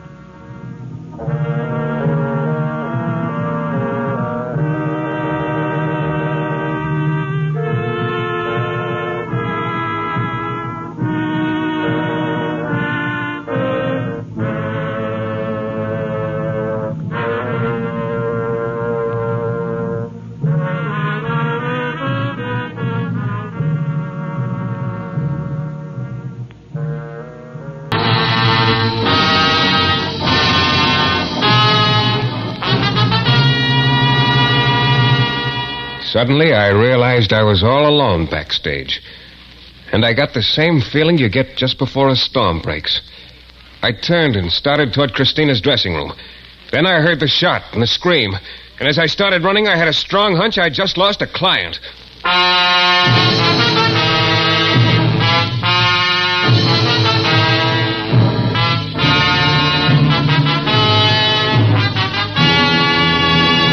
The New Adventures of Michael Shayne, Private Detective. Michael Shayne, reckless, red-headed Irishman, is back again in his old haunts in New Orleans. This is your director, Bill Russo, inviting you to listen to another transcribed episode, which we call The Case of the Left-Handed Fan.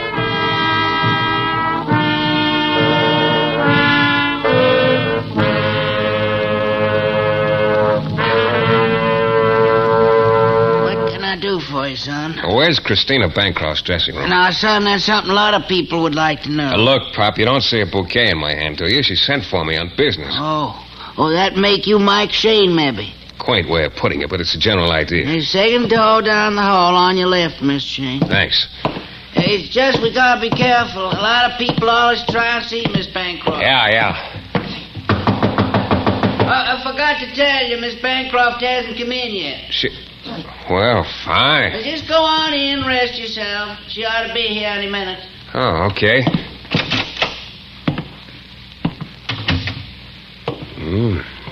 Quite a place. Nice. So that's Christina Bancroft. Some picture. Oh, there you are, Mr. Shayne. I'm so sorry to have kept you waiting. Please forgive me. You know how these interviews are. They stretch on and on and on until you think you will simply go out of your mind. But I'm so glad you're here now. We've almost half an hour until curtain. This thing has me so petrified I haven't slept for a solid week. Just look at these circles under my eyes. Oh, they're ghastly, aren't they? Now, maybe we get all this straightened out. It's been such a strain, such a strain. And the worst part of it is the unknown element. If it were only something out in the open, it would be different. But it's the not knowing that's been tearing me to pieces. What's the matter? Huh? Mr. Shayne, why are you looking at me like that? Why, well, you're not exactly ugly, you know, Miss Bancroft. Oh, did you expect I would be? No, it's just that well, skip it. All right, Mr. Shayne, will you take the case? You must. I simply can't. Now, wait a minute. Don't Don't start that again. Hmm? Look, can't we go through this thing slowly and calmly? You're not on stage now. You're just talking to poor little me, Mike Shayne, and you're leaving me way behind. How about a little less razzle-dazzle? Okay. Huh? Just okay. Yeah, that's what I thought you said. I get wound up sometimes. You certainly do, Miss Bancroft. Mike, I'm scared. I really am. Yeah, I'm just finding it a little tough to adjust to the new rate of speed. Well, I've adjusted now, so you're scared. What of? I don't know. You don't know? Now, look. I want to hire you for 3 days. For protection, Mike. Why 3 days? The play ends its New Orleans run in 3 days. After that, I'm going away for a while, alone. And I'm not going to tell anyone where. I'll be all right then. So I want you to protect me for the next 3 days. Just a minute. How am I supposed to protect you if I don't know what I'm protecting you from? Now, what is it? Someone. I don't know who. And I certainly don't know why. But whoever it is, he's trying very hard to kill me.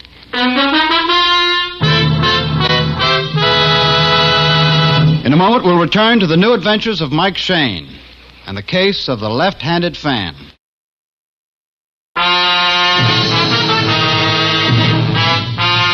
Well, one thing about my job, you meet such interesting people. Like Christina Bancroft, the actress. I guess dazzling's as good as any other word for Christina. The girl was very, very beautiful and very, very hard to figure. One moment she was quite the actress, talking a mile a minute with sparks flying and with gestures yet. The next moment she was a sweet, scared girl, quietly asking me to protect her from an unknown killer.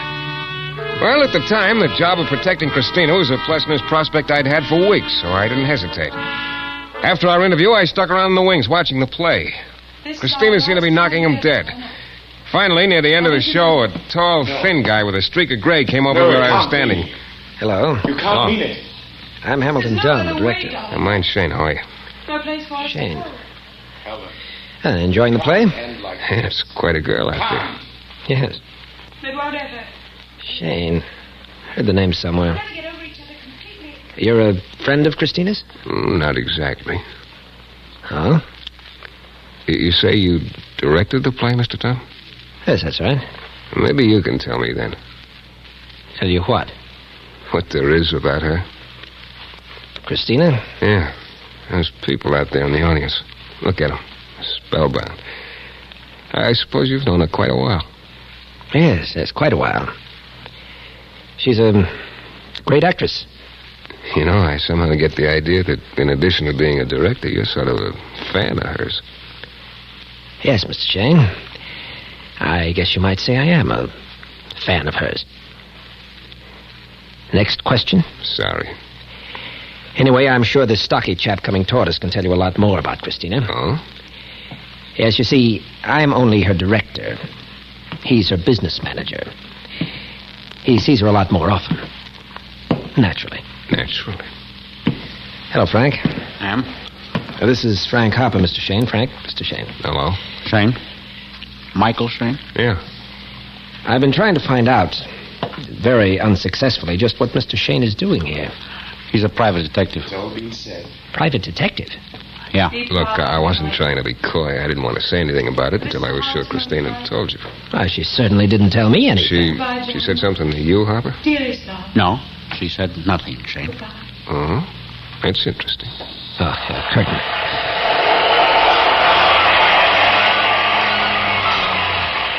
Absolutely the worst performance I've ever given in my life. Atrocious, simply atrocious. I'll never... Ham, how was I really? Why, you played a little differently tonight. More introspection and something else. You seemed preoccupied. I didn't like it quite as well. Oh. Frank, what did you think? I thought it was good. Look, I suppose the three of you have met. I'm sorry, Mike. This is Ham Dunn, the greatest director there is, isn't it? Yeah, we've all met. Christina, is something the matter? Matter? What do you mean? Mr. Shayne is a private detective. Miss Bancroft, some people to see you. Yes. Look, Ham, it's nothing really. I don't want you, Frank, to worry about it. I just want Mike to sort of do a little work for me. I'll tell you all about it later. I've got to go now. Miss Bancroft. Yes, I'm coming. Christina, I thought maybe we could all of us could have supper at our nose this evening. Oh, I'm sorry, Ham. I wanted to talk to Mike about some things, but some other time real soon. All right, Christina. Frank, you don't mind, do you? No, I've got some business to take care of anyway. Business? I'll see you tomorrow. Christina went over to the stage door and left the three of us standing in the wings.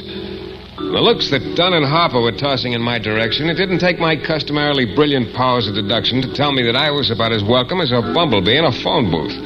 So I went back to Christina's dressing room and waited for her there. Pretty soon she came charging in and the sparks were flying again. Mike, you can see what this thing is doing to me. That atrocious performance of mine tonight, it was just that I was completely terrified. I thought All right, let's get out of overdrive, huh? But don't you see...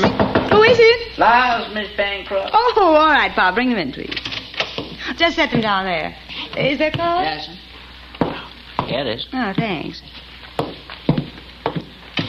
Yeah, looks like some florist made enough on that sale to retire Quite on. up to your standard tonight, my dear, but superb as usual. Everett. Of course, he'd notice. Oh, Everett? What does he expect? Perfection every night?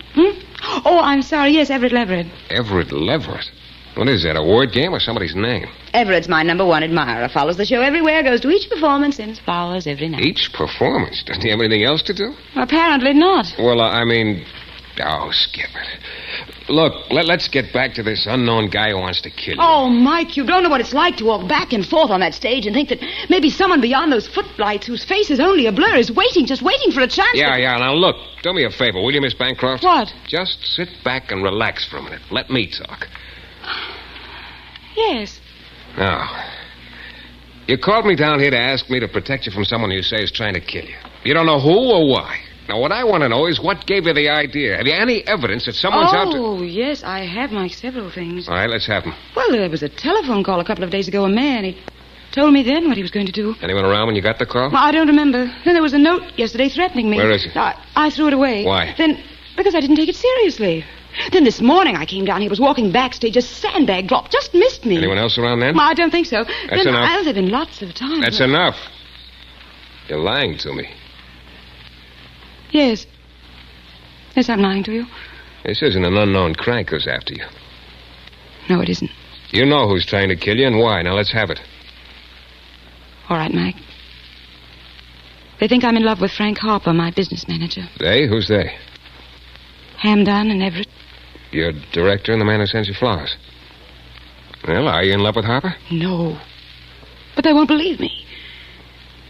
And they both told me that if they can't have me, nobody else will. I think they mean it, Mike. I think either one of them is perfectly capable and willing to kill me or anyone else who stands in their way.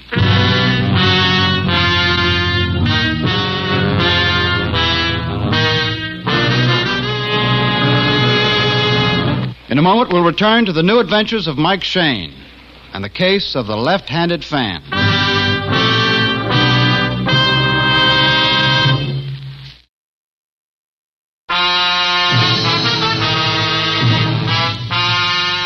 Well, it all started when an actress named Christina Bancroft asked me to protect her for the 3 days she was going to be playing in New Orleans. Seems that her director, Hamilton Dunn, and a wealthy admirer of hers with the quaint name of Everett Leverett had both told her that if they couldn't have her, nobody else would either. Yeah, all in all, it looked like just the kind of setup where somebody was apt to wind up dead. My job was to see that it wasn't Christina. The next day was Sunday, and bright and early in the morning, I was knocking on the door of Everett Leverett's hotel suite. He was a thin, elegant-looking gent, just about as well-groomed as a guy can be, and still not be running in the Derby. You say you're a friend of Christina's, Mr. Shayne. That in itself is sufficient credential here, but what precisely is the intent of your visit? I came to talk a little about Christina and about you. Two highly compatible subjects of conversation. Yeah. You know, I don't get you at all. Why... The usual question, why do I follow Christina around from city to city? More or less it. Because I have found in Christina the one thing that all men seek, Mr. Shayne. What's that? What indeed? The perfect foil for oneself. Yeah. I don't get what's in it for you, though, all this traipsing around. Let us say that my life is not without its occasional satisfactions, Mr. Shayne. Oh? All men love Christina. My distinction is that of them all, I alone understand her. Really understand her. She knows this. What do you mean, understand her? Well, for contrast, let's consider someone who obviously does not understand her. That third director of hers, Hamilton Dunn. You don't think he rates an Oscar, huh? The man has a genius for misinterpretation. He consistently fails to apprehend Christina's character in all his direction. She's complex. He makes her simple. She's dangerous. He makes her harmless. She's basic. He makes her superficial. Sounds like you made quite a study of it, Mr. Everett. Leverett. Leverett.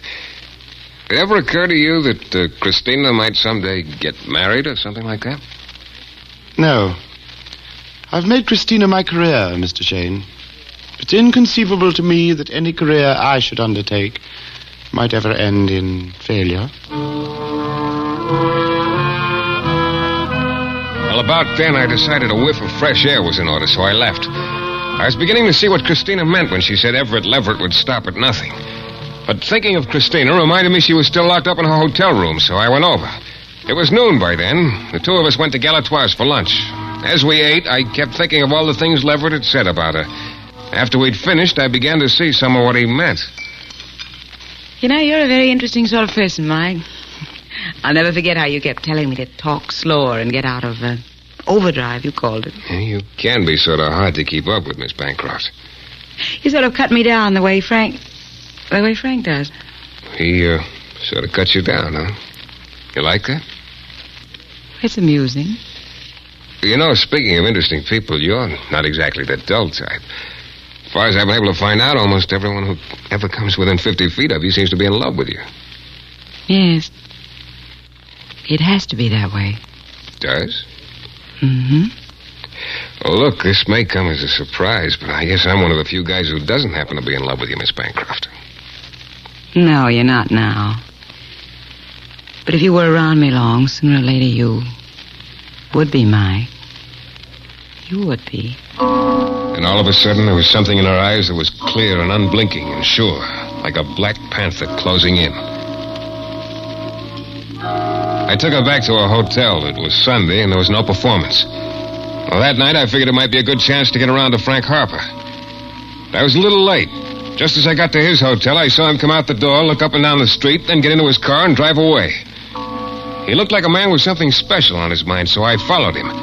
He drove across town to St. Charles Avenue and along it a few blocks to an apartment house. I stopped a little way down the street. Harper got out of his car and went inside. At first, I didn't notice the long black convertible that had eased to a stop across the street. In a few minutes, Harper came out again. There was a blonde with him. A very smooth-looking article, I might add. They got in his car and drove off. I got out of mine and started across the street toward the black convertible, but it was already pulling away in the opposite direction. Hey, wait a minute! Hey! Too late. The convertible had jumped away from the curb like a startled kangaroo. I couldn't see who was in it. The next day, Christina stayed in her room all day. And that night, I took her to the theater for the last performance of the play. It was also my last night on the job, and I wasn't sorry. After the show, I was standing near the stage door when a long black convertible eased into the alley. Yeah, the same convertible I'd seen the night before. And who got out was my old friend Everett Leverett. Where's Christina? Over there, talking to Dunn. Oh, yes, Dunn. Everett? Good evening, my dear. Are you ready? Everett, I'm terribly sorry. I won't be able to make it this evening, I'm afraid. I see. Frank and I have some business affairs to discuss. I see. But maybe I could call you later, That will be fine. Good evening, Mr. Shayne. Christina and Frank Harper started for her dressing room. I wandered around the wings for a few minutes, doing nothing in particular. Then it hit me that things were awfully quiet all of a sudden. I looked around. Hamilton Dunn was nowhere in sight. Neither was anyone else. I was all alone backstage. I suddenly got the feeling you get just before a storm breaks. I turned and started toward Christina's dressing room. Then I heard the shot and the scream. As I started running, I had a strong hunch I'd just lost a client. I pounded down the hall into her dressing room, then I stopped. Christina was crouched over in one corner, whimpering. But Frank Harper lay face down on the floor, dead, with a bullet hole in his back. Christina, what happened? Come on, stop it. Tell me what happened. Frank and I were talking. I saw the door to the next room open a little. Yeah. Man with a gun. And Frank saw it, too. He jumped in front of me. The gun fired. Whoever it was dropped the gun and closed the door. Yeah, I see the gun. I'll leave it right there for the police. And there's a door leading outside from this room, huh? Yes. Oh, my. All right, stop it. Can't you understand? Frank got the bullet that was intended for me.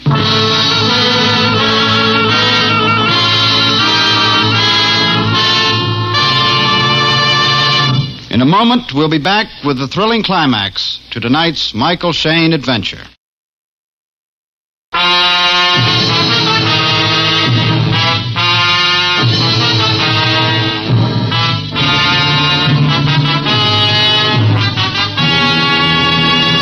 Well, right from the start, the setup had spelled murder. I had to admit I wasn't expecting Frank Harper would collect the bullet that was earmarked for Christina.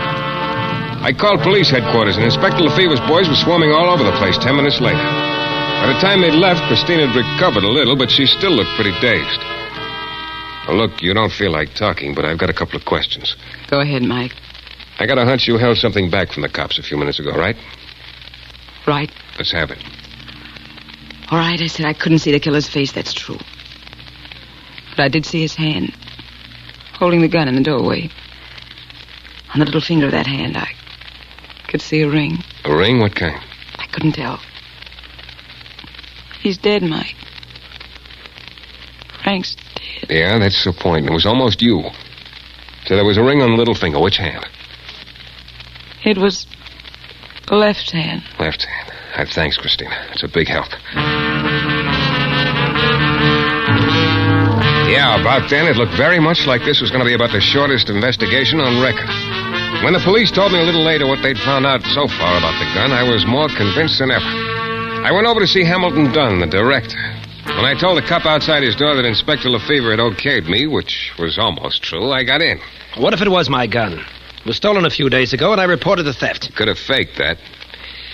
Shayne, I didn't do it. Now, why would I try to kill Christina?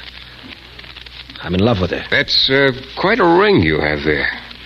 Ring? Yeah, on your little finger. Well, it's just a signet ring, nothing special. Why? Skip it. You got a light? Light? Oh, certainly. Lighter here somewhere. Oh, here it is. Thank you. Very much. The signet ring was on the little finger of the same hand he'd used to work the lighter. His right hand. So Dunn was in the clear. And in my book, that left just one guy to see. Everett Leverett. I must say I'm glad to see you, Mr. Shayne. It's been very dull sitting here in my suite.